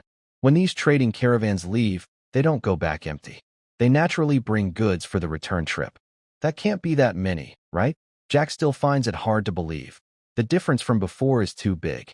Miller shrugs, takes out a rag from his apron to wipe his hands, and lowers his voice. "You really don't know much, kid. In the past 2 months, the trading caravans in Maple Leaf City have been as numerous as locusts. I heard they all saw in the newspapers that our prices are soaring, and they're all eager to sell their goods here. Coal, firewood, iron ore, prices have doubled or tripled. Just the other day, a guy from Lion City brought 3 carts of coal, and he made a huge profit in no time." Thomas stands behind Jack, listening with wide eyes. He usually just chops wood and sells it, so he doesn't understand these big deals. He scratches his head and asks, "Newspapers? What newspapers?" "Miller, are you talking about those paper sheets with words? Can they even tell people where things are expensive?" Miller laughs and waves his cloth. "Exactly. The Maple Leaf Daily, a new thing the Count made. It's distributed all over the city. When the traders see it, they think, here's an opportunity. They bring coal, dry wood, grain, anything that's going up in price to sell. I heard the Count is expanding the army, and the factories are busier. The coal-burning stoves are smoking every day, and the little they bring isn't enough to meet the demand. More and more trading caravans will come in the future. Jack, you won't have a seat today. If you want a drink, you'll have to stand at the bar. And, Miller nods toward a wealthy middle-aged merchant nearby. Today, I can't buy you a drink. The boss is here. Jack frowns and says, "What are you talking about? Am I the kind of person who always freeloads? Today is to celebrate Thomas and me coming back alive from the battlefield. I pay, and he covers the bill." He then pats Thomas firmly, signaling he has his wallet. 2 glasses or a whole barrel, Miller shrugs. As long as someone pays, I don't care who. Thomas raised a finger and said, 1. Before he finished, Jack interrupted, "Just 1 barrel is enough?" Miller understood immediately and took a small barrel of wine and 2 glasses from behind the liquor cabinet, placing them in front of Jack and Thomas. "All right, you can start drinking. I don't have time to chat. I'm busy." Then Miller turned to greet other guests. Thomas looked stiffly at the glasses in front of him. "Jack, I don't drink alcohol. Just order one for yourself." "Oh, how do you know you don't like it if you haven't tried?" Jack replied. He then forcefully handed a glass to Thomas and pulled out the cork from the oak barrel, pouring wine into Thomas's glass. After pouring himself a glass, Jack clinked glasses with Thomas and said, "Cheers." Jack immediately tilted his head back and started drinking without caring about his injuries. Thomas looked helpless and took a small sip from his glass. This was the first time in his life he had drunk alcohol. The taste is a bit strange. Thomas carefully tasted it and found it average. He didn't understand why people liked drinking this stuff. It seemed it might be better to pick some fruit in the woods during autumn and make juice. Meanwhile, inside the tavern, some businessmen sitting around a newspaper frowned in disgust. Some of these businessmen could read. Wealthy people wouldn't let their children grow up illiterate. One businessman looked at the words on the newspaper and said uncertainly, "It seems like the Lord is offering free land rental." "Exactly, that's what it means." Inside the castle, Yihai was talking confidently to Lady Aisha. "As long as that merchant's shop is open, they can use the land for free." Lady Aisha frowned slightly. "We have plenty of unused land, but isn't this too cheap for the merchants?" "Don't worry." A sly smile appeared on Yihai's face. "Before we start taking wool from the sheep, we need to first lure the sheep into the pen. I plan to reform the tax system, cancel the old gate tax, and replace it with a merchant tax. In Maple Leaf City, or rather, throughout the entire empire, there are basically only a few types of taxes: head tax, land tax, city tax, inheritance tax, customs duties, and so on. Among these, the customs duty in inland areas is also called the city gate tax. Usually, major cities collect taxes at the city gates from incoming carriages and pedestrians. The common fee is 1 copper coin per person entering the city. However, this tax has long been abolished in Maple Leaf City. Yihai is eager to have more people come in to work in the city and factories, so it's unlikely they would set obstacles for those wanting to enter. The only remaining tax is on merchant carriages passing through the city gate. This tax is charged directly per vehicle: 2 silver coins for 4-wheeled carts, and 1 silver coin for 2-wheeled hand carts. Transport animals like pack horses are also taxed based on small carts. But this method of taxation has big flaws. For small but valuable goods, this fee is a loss for the seller. Conversely, for large but cheap items like firewood, it seems to charge too much. Maple Leaf City is short of firewood and hopes others will bring it into the city. Therefore, Yihai believes it's time to reform this tax system. Coincidentally, upon returning to Maple Leaf City and seeing the thriving commerce, he saw a good opportunity to try out his reform ideas. Trade tax? Lady Aisha leaned on the sofa, supporting her chin with one hand, her bright eyes sparkling as she looked at Yihai. "How do you plan to collect it?" "Ah, you are right. This is exactly the effect I want." A sly smile flashed in Yihai's eyes. For him, increasing the flow of goods was much more important than collecting taxes. As industrialization gradually advanced, the number of industrial products produced in Maple Leaf City would only increase. All these factories belonged solely to Yihai, the Count of Maple Leaf. Selling goods brought in money just as quickly as taxes, and as long as the factory's products could be sold, the factory could keep running, even expanding and hiring more workers. If the factory kept operating, workers would earn wages. With wages, they would spend money. More consumers meant more profit for merchants, which naturally encouraged them to come back to Maple Leaf City. When they arrived, to avoid paying taxes on their earnings, they would buy locally and sell elsewhere, then cash out after leaving. This way, the local flow of gold, silver, and copper coins was preserved, and commerce thrived. At the same time, Yi-hai, the behind-the-scenes noble capitalist, could profit from the price difference. Not to mention, the power looms in the cotton spinning factories were over 20 times more efficient than manual work. Machines eliminated fatigue and skill differences, making the fabric quality more stable and uniform. Most importantly, this directly reduced the most expensive part of cotton fabric production, manual labor costs. Currently, a 9-meter-long, 1.2-meter-wide piece of cotton fabric costs only 3 copper coins to produce, while the market price is 24 copper coins. The profit is a whopping 21 copper coins per piece. These factories are producing thousands of such pieces every day. The kind-hearted Count of Maple Leaf didn't choose to sell the cotton fabric directly within the city because there were too many women weaving by hand. He worried that flooding the market might bankrupt his own people. So, he maintained a relatively stable market price. However, this caused a large stockpile of unsold cotton fabric in the warehouse, which is why Yi-hai is eager to reform and boost commerce. If he keeps stockpiling, the warehouse will overflow. The goods must be sold. Because of the excess cotton fabric, this year, each maid in the castle received dozens of pieces from Yi-hai. The maids all felt grateful to their Count Lord, which also strengthened some people's determination to climb into his bed. If being a maid has such good treatment, then becoming the Count Lord's lover would surely make life even more comfortable. Lady Aisha gently tapped her delicate fingers on her smooth chin, momentarily confused by the underlying meaning of this situation. But since it was the Count Lord's idea, she decided to go along with it. All right, what do you plan to do about the Glazed River province? Lady Aisha blinked her gemstone blue eyes, which looked calm but carried a hint of worry. Although Yi-hai had returned this time, Foding still had the First Legion stationed in Dijon City, and their daily expenses were quite high. Fortunately, with gold coins taken from Dijon's treasury, the Maple Leaf territory wouldn't run out of money for a while. But constantly supplying the front lines was still a problem. Don't worry. Yi-hai waved his hand to reassure Lady Aisha. That group of goblins doesn't seem to like wheat, so Dijon's granaries are still full. Even if we don't send grain, Dijon's food reserves can feed the First Legion for more than half a year. I'm a bit worried about the situation in the Glazed River area.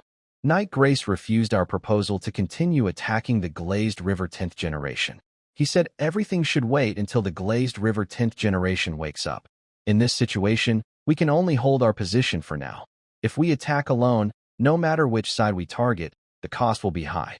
Yi-hai also felt a bit helpless. He had to admit that the Glazed River Duchy was very powerful, with high walls and many soldiers in the cities where the 2 sons of the Grand Duke of Glazed River lived. Relying solely on the First Legion to attack was very difficult. Maybe once Yi-hai breaks through to the 2nd level, he can try to take the city alone with force? That might work now. Yi-hai assessed his strength and felt that no one in Lion City could stop him. But for safety, he decided to give up on that idea. Besides, Yi-hai didn't even have a suitable weapon right now. If his sword broke, would he have to go and tear apart the enemy soldiers with his hands? That would be too ridiculous. As Yi-hai awakened his bloodline, he had already shattered several spears and knight swords.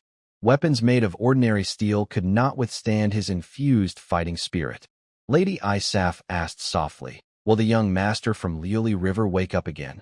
The merchants from Lion said he still hadn't woken up. It's been more than half a month since he fainted. Yi-hai thought for a moment and said, "If the doctors in the city stop treating him, maybe he will wake up, but if they keep bleeding him, it might not end well." Although the knight is strong and has the energy from the seed of life to stay alive, he can't withstand frequent bloodletting by the doctors. Lady Isaf chuckled softly and covered her mouth, saying, "It seems our count has some bias against doctors." Yi-hai sighed. "It's not that I dislike doctors, I just have a problem with these butchers who only know how to bleed people. No matter what illness they face, their first idea is to bleed. That won't cure anything. It's just crazy." Lady Isaf tidied her loose-side ponytail and thought about the doctors she had seen before. It really seems to be like that. Whenever someone has an illness, besides giving herbal medicine, their only other trick is bloodletting. Seeing Lady Isaf gently arranging her light golden hair, Yi-hai couldn't help but feel moved. Usually, Lady Isaf wears her hair in a bun, fixed with a hairpin. It's rare to see her with a loose side ponytail like today. He couldn't help but step forward and wrap his arms around her slender waist. Lady Isaf's eyes widened instantly. Her body stiffened, but she soon relaxed again. Her beautiful, shimmering eyes looked at Yi-Hai with a charming glare. Can't you be more honest? Coming back like this. Yi-Hai pressed his forehead gently against hers and whispered, That's because you're too tempting. Lady Isaf's face was porcelain white, with a pearl-like glow typical of coastal nobility, almost without visible pores. Yi-Hai couldn't resist rubbing his face against hers. His nose lightly brushed her cheek, and her skin was smooth and silky, like fine silk, with a faint jasmine scent that made his heart flutter slightly. He looked down at her, his eyes seeming to hold gentle water, sparkling and captivating, making it hard to look away. Mrs. Aisha slightly lifted her head, her breathing a little uneven, her chest rising and falling. The thin silk dress clung to her, outlining her mature and attractive curves. Count, she said softly, her voice gentle like a tease, but with no intention of pushing him away. Her hand unconsciously reached up to his shoulder, her fingertips lightly touching his collar. Yi-Hai felt warm inside. He lowered his head and gently brushed his lips against her earlobe, whispering softly, Madam, do you know? Every time I see you like this, I can't help but want to. His hand slid up from her waist, feeling the warmth through the fabric. A shiver ran through Mrs. Aisha, and her cheeks turned red instantly. She closed her eyes, her eyelashes trembling slightly. Yi-Hai's heartbeat quickened. His fingers gently unbuttoned her neckline, revealing smooth, white skin. A faint scent of powder lingered, making his throat tighten. He was about to go further. Suddenly, Yi-Hai stopped. He frowned slightly. Sensing his change, Mrs. Aisha opened her eyes and looked at him with confusion. Her lips parted slightly, asking, What's wrong? Hasn't the Count been wanting this all along? Over the past 2 months, Mrs. Aisha had worked hard to prepare herself emotionally. She didn't expect him to suddenly stop himself now. Yi-Hai didn't speak. Instead, he raised a finger to his lips in a shoo gesture, signaling her to be quiet. Then, he quietly walked to the door and suddenly pulled it open. Oh! With a surprised cry, a small figure tumbled forward, falling to the ground with a thud. Tiffany rubbed her bottom and looked up. First, she saw Yi-Hai's half-smiling face, then caught sight of her mother's slightly awkward expression inside. Her face turned red, showing a bit of embarrassment. But she was quick-witted. In an instant, she changed to a pitiful look, her big eyes looking at Yi-Hai. Brother, I fell. Yi-Hai sighed helplessly. The girl was playing her usual tricks again. He bent down, placing his hands under Tiffany's armpits, and easily lifted her up. Tiffany naturally leaned into his neck, resting her small head on his shoulder, acting cute as she rubbed against him. Big brother, please hug me more, she begged softly. Yi-Hai playfully patted Tiffany's bottom with a crisp, clear slap. You little girl, what are you doing lying at the door? He was so close to winning over her mother, but then you interrupted again. This feeling of being caught in the middle was really uncomfortable. Tiffany covered her bottom, tears welling up in her eyes. Big brother, you're mean. When you come back, you don't come to see Tiffany first, but go to see Mom instead. As she spoke, her tears grew thicker, and she looked like she would cry if Yi-Hai didn't comfort her. Seeing her big, watery eyes, Yi-Hai's heart softened instantly. He gently wiped away her tears and spoke softly, like comforting a child. Next time I come back, I'll come see you first, okay? Tiffany sniffled and forced a small smile, though she still looked upset. Really? Big brother, you can't lie to me. Of course it's true. Yi-Hai chuckled and ruffled her hair. And I didn't forget about you this time. I even brought you a gift. Come on, get down. I want to show you. He carefully lowered Tiffany, then turned around and picked up 2 small items from the table nearby. One was a delicate gold and jade headband, with thin gold wires winding around a few translucent jade leaves, shining softly in the candlelight. The other was a small music box, decorated with intricate patterns on its surface. Yi-Hai smiled as he opened the music box.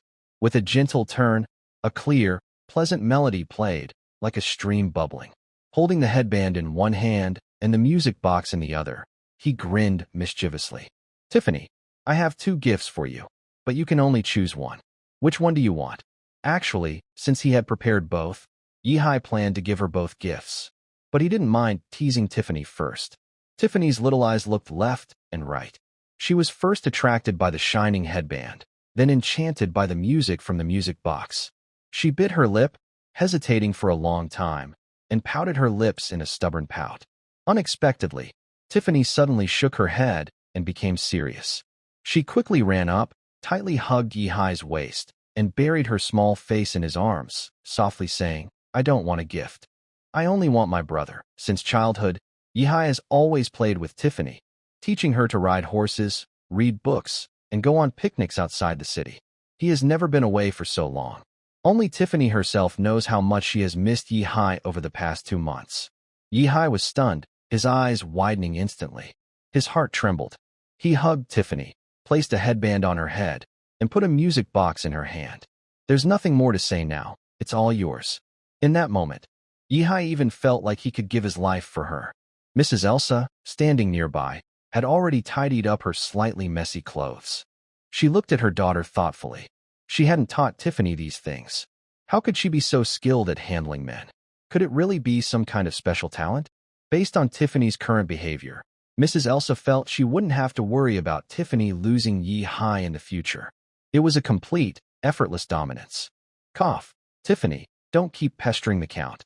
He just returned from a long journey and needs rest." Mrs. Elsa cleared her throat softly, glancing at Yihai with a hint of unspoken resentment in her eyes. Some people, she thought, gave Tiffany 2 gifts, and she received none.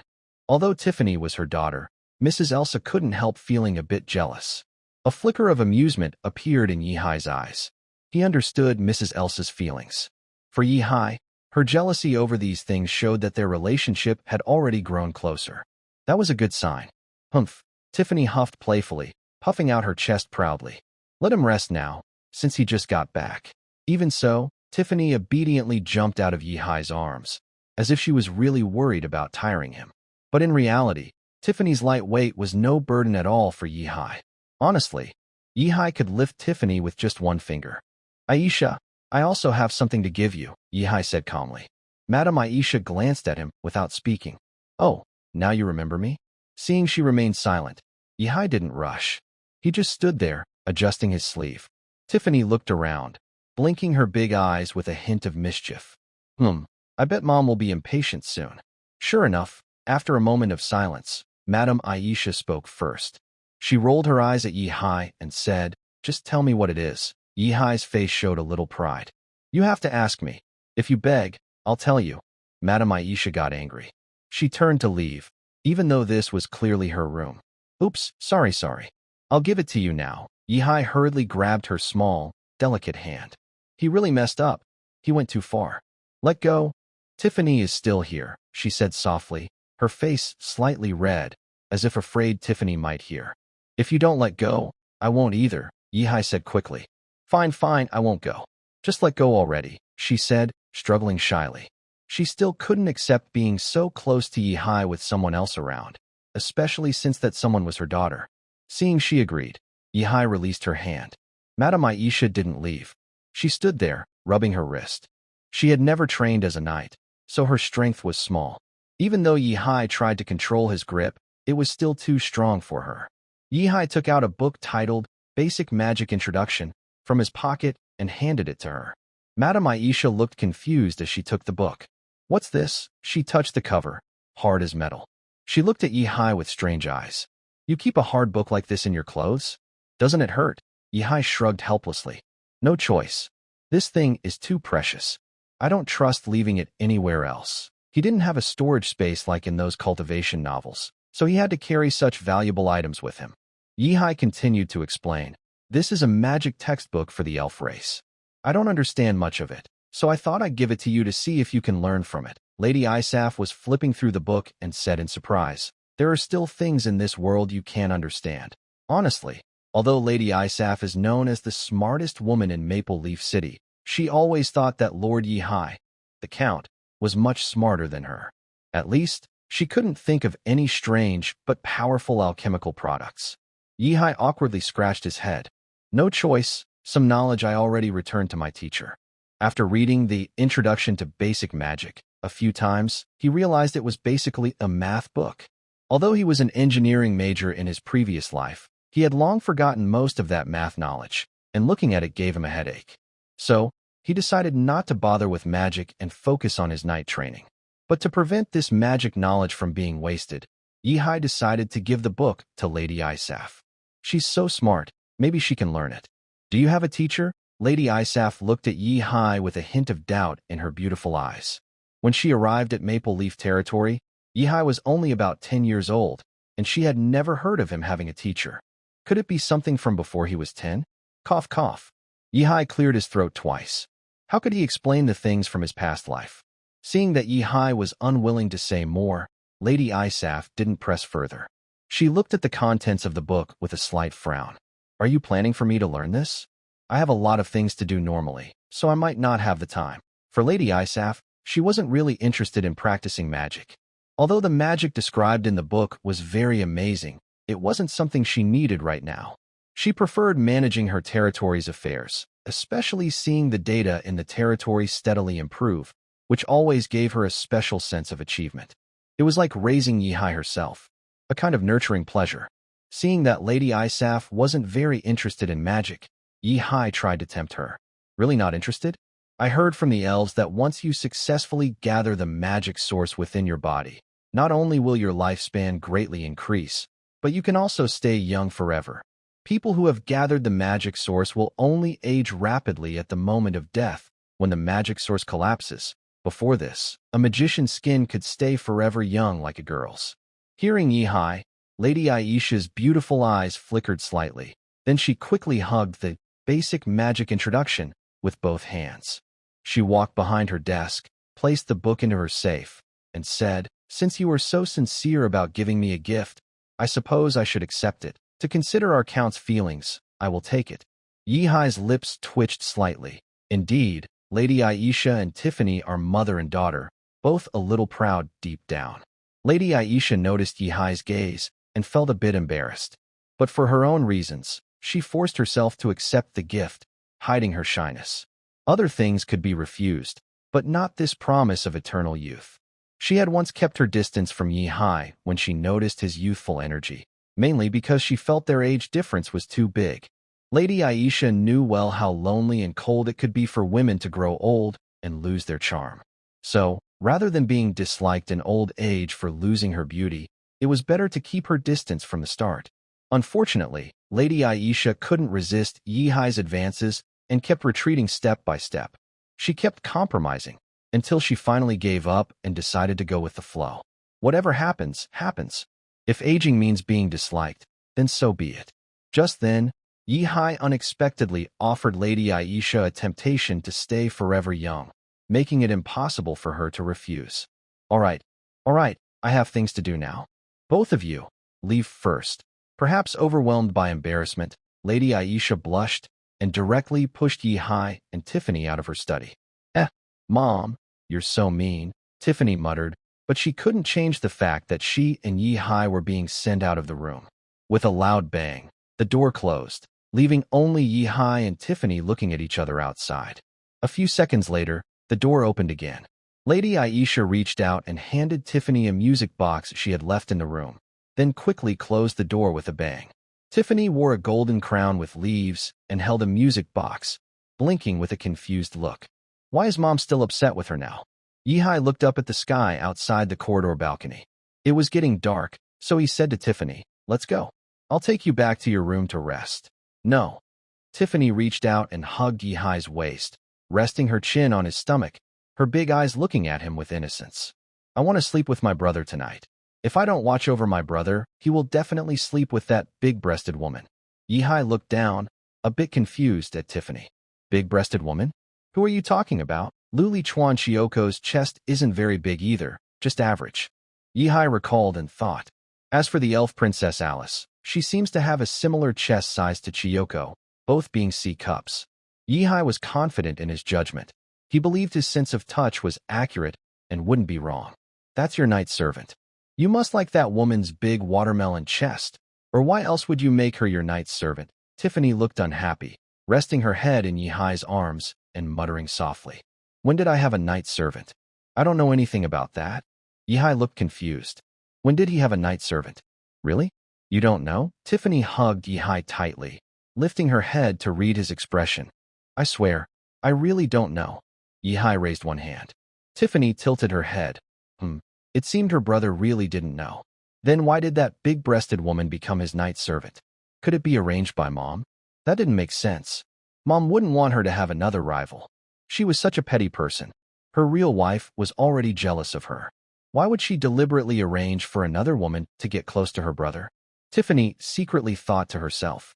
All right, I believe you, brother, but tonight you still have to sleep holding me, because you left me alone and ran off for 77 days. Tiffany pouted. Yihai sighed. Fine, I'll do as you say. He hug me, brother. Tiffany opened her arms happily and invited Yihai. Yihai picked her up in a princess carry and headed to his room. Tiffany naturally wrapped her arms around Yihai's neck, rubbing her face against his neck. Count, someone called. Count, another voice echoed. As soon as Yihai stepped into his study, he was greeted by two people, Ruri Riverchio and Isabella. Wow, Big G. The first thing Yihai saw left him stunned. Isabella was tall and well-shaped, with a slim waist like a willow branch. She had full curves in the right places, especially her high, prominent chest, which stretched her clothes tight. Yihai swallowed hard. Those weren't just big watermelons. They looked like ripe, full cantaloupes, round, plump, and slightly bouncing, making it hard to look away. Isabella gave a perfect knight's bow to Yihai, and her chest moved more noticeably with the gesture.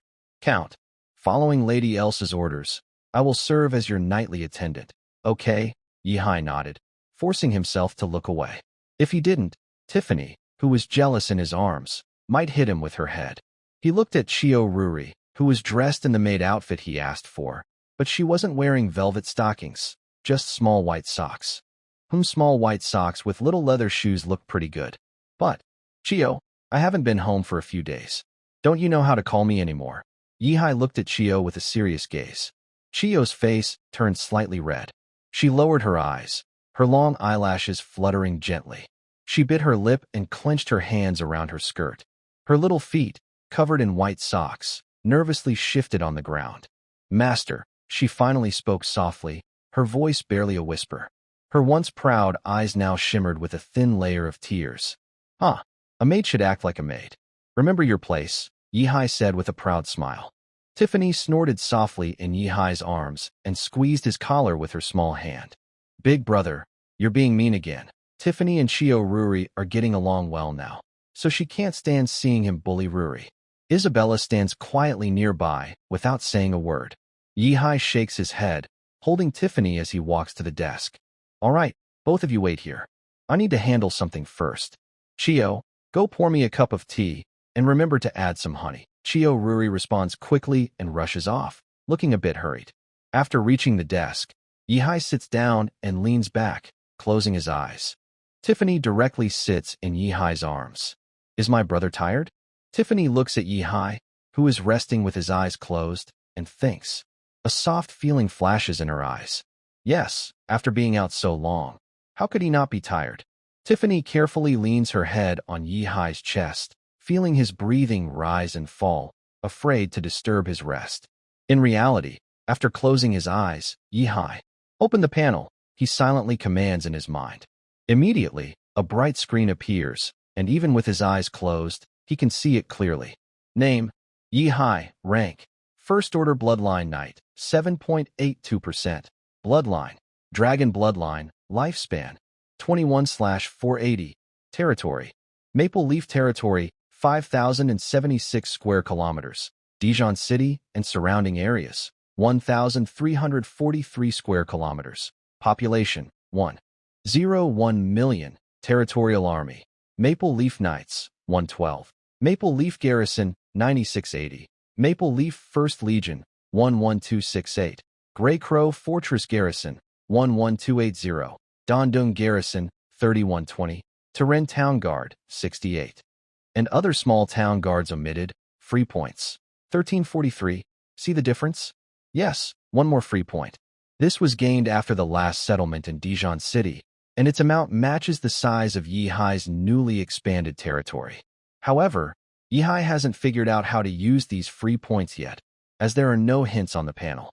Plus, he was busy dealing with matters in Dijon City at the time, so he had no time to look into the panel, and he's been delaying until now. Yi Haining looked at the panel, thinking about how to use this device. Just as he focused on the cultivation progress bar, it suddenly jumped. At the same time, his free points decreased by 1. He watched the progress jump from 7.82% to 7.83%. His bloodline inside also felt a slight warmth.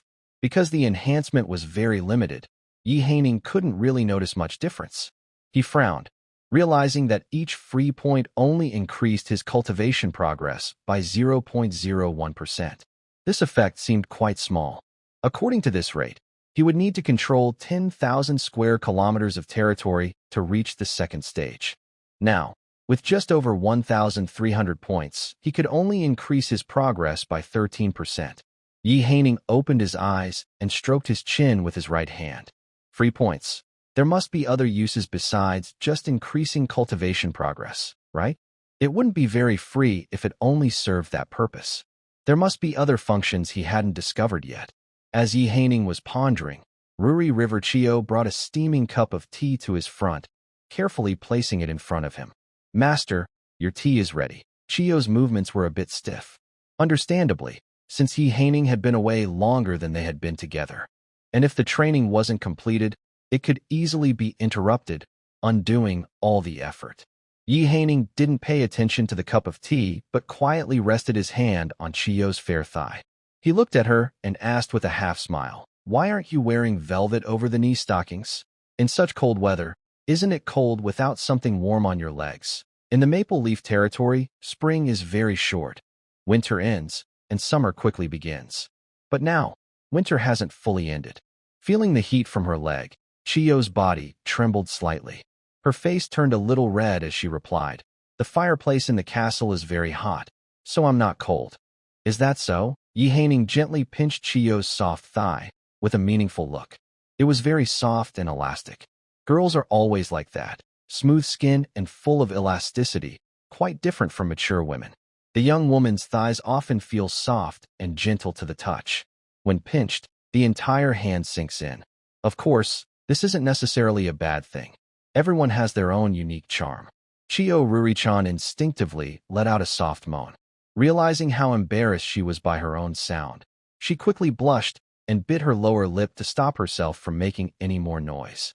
"Big brother, pinch me," Tiffany said possessively, pulling Yihai's hand away from Ruri-chan's leg. Then she held Yihai's hand and placed it on her own leg, which was wrapped in white silk stockings. Yihai smiled helplessly. While the silk felt nice, his real goal wasn't to touch her thigh, but to continue training Ruri-chan, the little girl. Tiffany's stockings were made of velvet, thick and warm, probably at least 80D, suitable for winter. Yihai glanced down and thought, not see-through, so it's probably more than 80D, maybe 100D or higher. The D refers to the denier number, which indicates the thickness and transparency of stockings. The lower the number, the thinner and more transparent they are. The higher the number, the thicker and less see-through.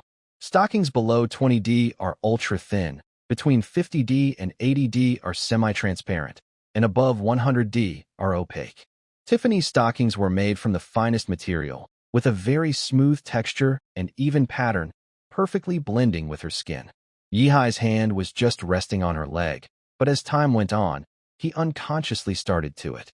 Tiffany's face gradually turned red, but she didn't shy away. Instead, she adjusted her leg position to make it easier for Yihai to touch. Seeing that Yihai's attention was fully on Tiffany, Ruri-chan finally let out a sigh of relief. As for Isabella, she stood silently at the door, watching quietly as if she wasn't there at all. Although she was now Yihai's knight and attendant, some things were better left avoided, and it was best not to get involved. Otherwise, it's very easy to get involved in trouble. Wait, Isabella's nose seems unable to see her own heart. She can only see her big chest. No, that's not right. The heart is inside the chest. Viewing the chest is like viewing the heart. I don't know how much time has passed, but Tiffany's cheeks are flushed, and her eyes are a bit moist as she leans close to Yihai's ear and says, "Big brother, I can be ready anytime. Yihai's movements suddenly freeze. He looks down at the small Tiffany. Oh no, he got too carried away just now. No, he must hold back. Tiffany is still too young. Yihai pulls back his hand, clenches his fist, and coughs twice in front of his mouth. Cough, cough. Let's talk about it another time. Huh. Why does it feel like my fingertips are a bit wet? Tiffany looks a little annoyed and says, come on, big brother. Even mom says I'm already grown up. You'd rather sleep with someone else than with me. Don't you like me? Seeing Tiffany about to cry again, Yihai quickly comforts her. Of course I like you the most, Tiffany. It's just that the timing isn't right yet. Tiffany, can you wait a little longer?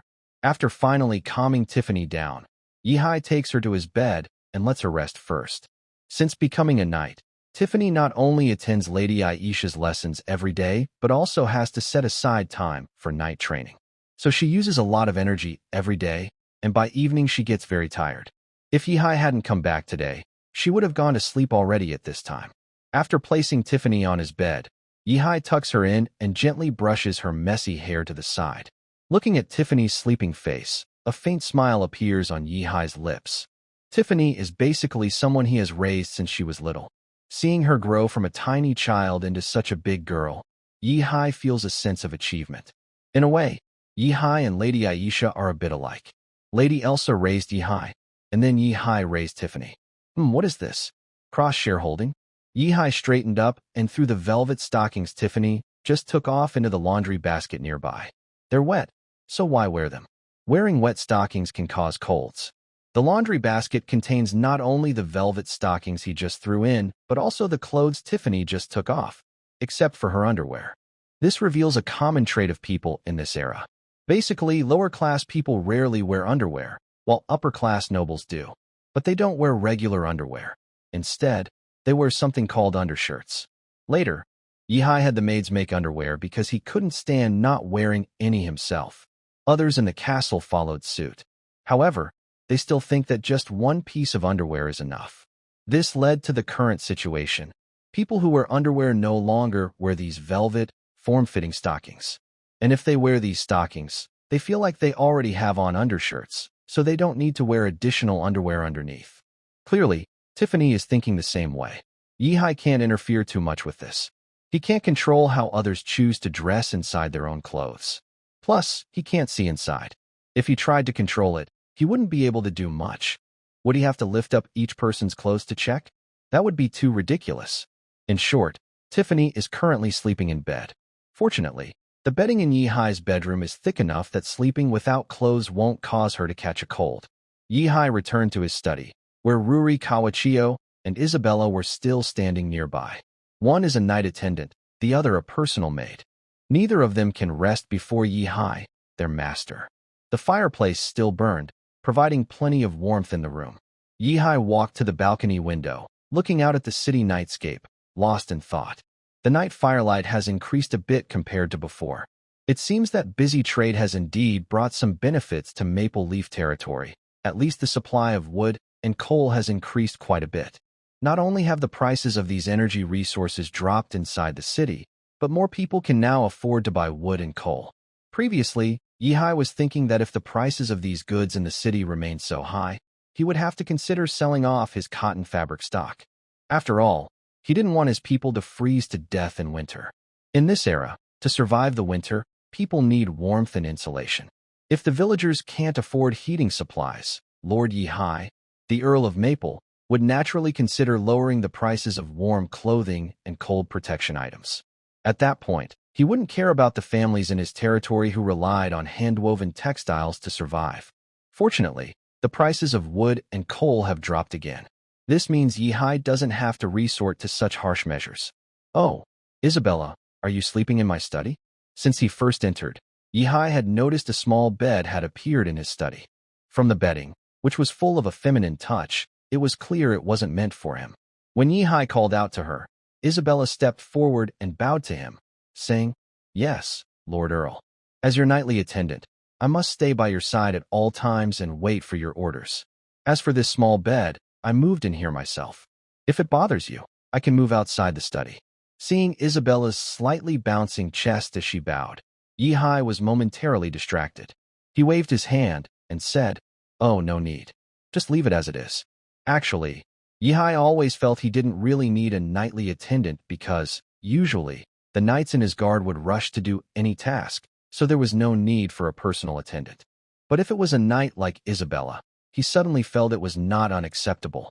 She was truly eye-catching. Lady Aisha was so thoughtful, and he wondered where she found someone like her. Yihai's expression showed nothing, but inside he felt quite pleased. However, as someone who usually considered himself proper, Yihai didn't want to reveal his flirtatious thoughts to Isabella on their first meeting. Still, the feelings stirred up earlier by Tiffany needed some release. So he glanced at Chio Ruri, who was quietly retreating to the corner of the room, and beckoned her over, saying, "You, come here." A hint of disappointment flashed in Ruri River Chio's eyes. She had hidden herself in the corner, yet he still saw her. So, she reluctantly approached Yihai. "Master," she called out unwillingly. "Turn around and look out the window," Yihai said with a sly smile. Chio looked confused. She didn't understand what Yihai was trying to do, but she obeyed his command, turned her back to him, and gazed outside. Yihai took a step forward and wrapped his arms around her slender waist from behind. Chio's body stiffened instantly. Yihai, a bit annoyed, muttered, "Why are you so stiff?" "Relax." Chio took a deep breath, closed her eyes slowly, and her body relaxed. Yihai's face showed a hint of satisfaction. "That's more like it. Didn't you say you weren't cold earlier?" He whispered into her ear, his warm breath brushing her earlobe. A blush appeared on Chio's face. "I'm not cold," she forced herself to answer with a stiff face. Yihai smiled slightly, and then opened the window in front of him. Instantly, cold wind rushed into the room through the open window. The warm air from the fireplace and the cold outside created a convection current. The curtains, which had been hanging still on the ground, started to sway with the breeze. The cold wind made Chio, who was wearing thin clothes, shiver immediately. Her exposed, fair thighs also began to tremble slightly. "How about now? Are you cold?" Yihai asked, one arm around her waist and the other gently stroking her smooth chin. "I'm not cold, no matter how many times you ask," she replied stubbornly, despite trembling from the cold. Yihai turned her face toward him, forcing her to look at him. "Huh, I want to see if your stubbornness is real. I'm sorry, but I can't assist with that request. There is no owner who would put their finger into a maid's mouth or poke her throat." Lu Lichuan Xinya felt deeply humiliated. Tears rolled down her cheeks and clung to her eyelashes. Her tearful yet defiant look only made Yihai more excited. He gently squeezed her small buttocks and whispered into her ear, "What makes you so stubborn? Just admit you're cold, and I won't spank you. You should know. Outside the wind is freezing. Not everyone can handle it." Perhaps by coincidence, at that moment, snow began to fall from the sky. "Whether I'm cold or not is my own business. Even if I freeze to death, it's my own choice. I disrespect my body, but what does that have to do with you?" Lu Lichuan Xinya responded in a choked voice. "What? Are you a reincarnation of Lin Daiyu?" Hearing her resentful reply, Yihai looked at her in surprise. They hadn't seen each other for 2 months. How did this young girl change from a noble young lady into someone as self-pitying as Lin Daiyu? Yihai thought to himself that these two are not from the same world. Who is Lin Daiyu? Suddenly hearing this unfamiliar name, Lu Lichuan Xinya forgot her current situation and asked instinctively. She replied, "She's in a similar situation, a young lady living in another noble family." Yihai recalled and said, "But I just remembered I have something to do." I glare at her fiercely and say, "Tell me, are you cold or not? If you're not cold, admit your mistake now. I'll tell you, I can do more than just poke your throat." Then, he deliberately patted Lu Lichuan Xinya's. Her young, elastic buttocks trembled slightly under his touch. Not just her throat.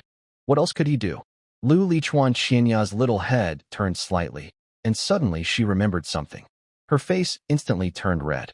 When she sensed Yihai's hand moving over her hips, she panicked and blurted out, "I was wrong. I was wrong. I'm cold. I'm cold."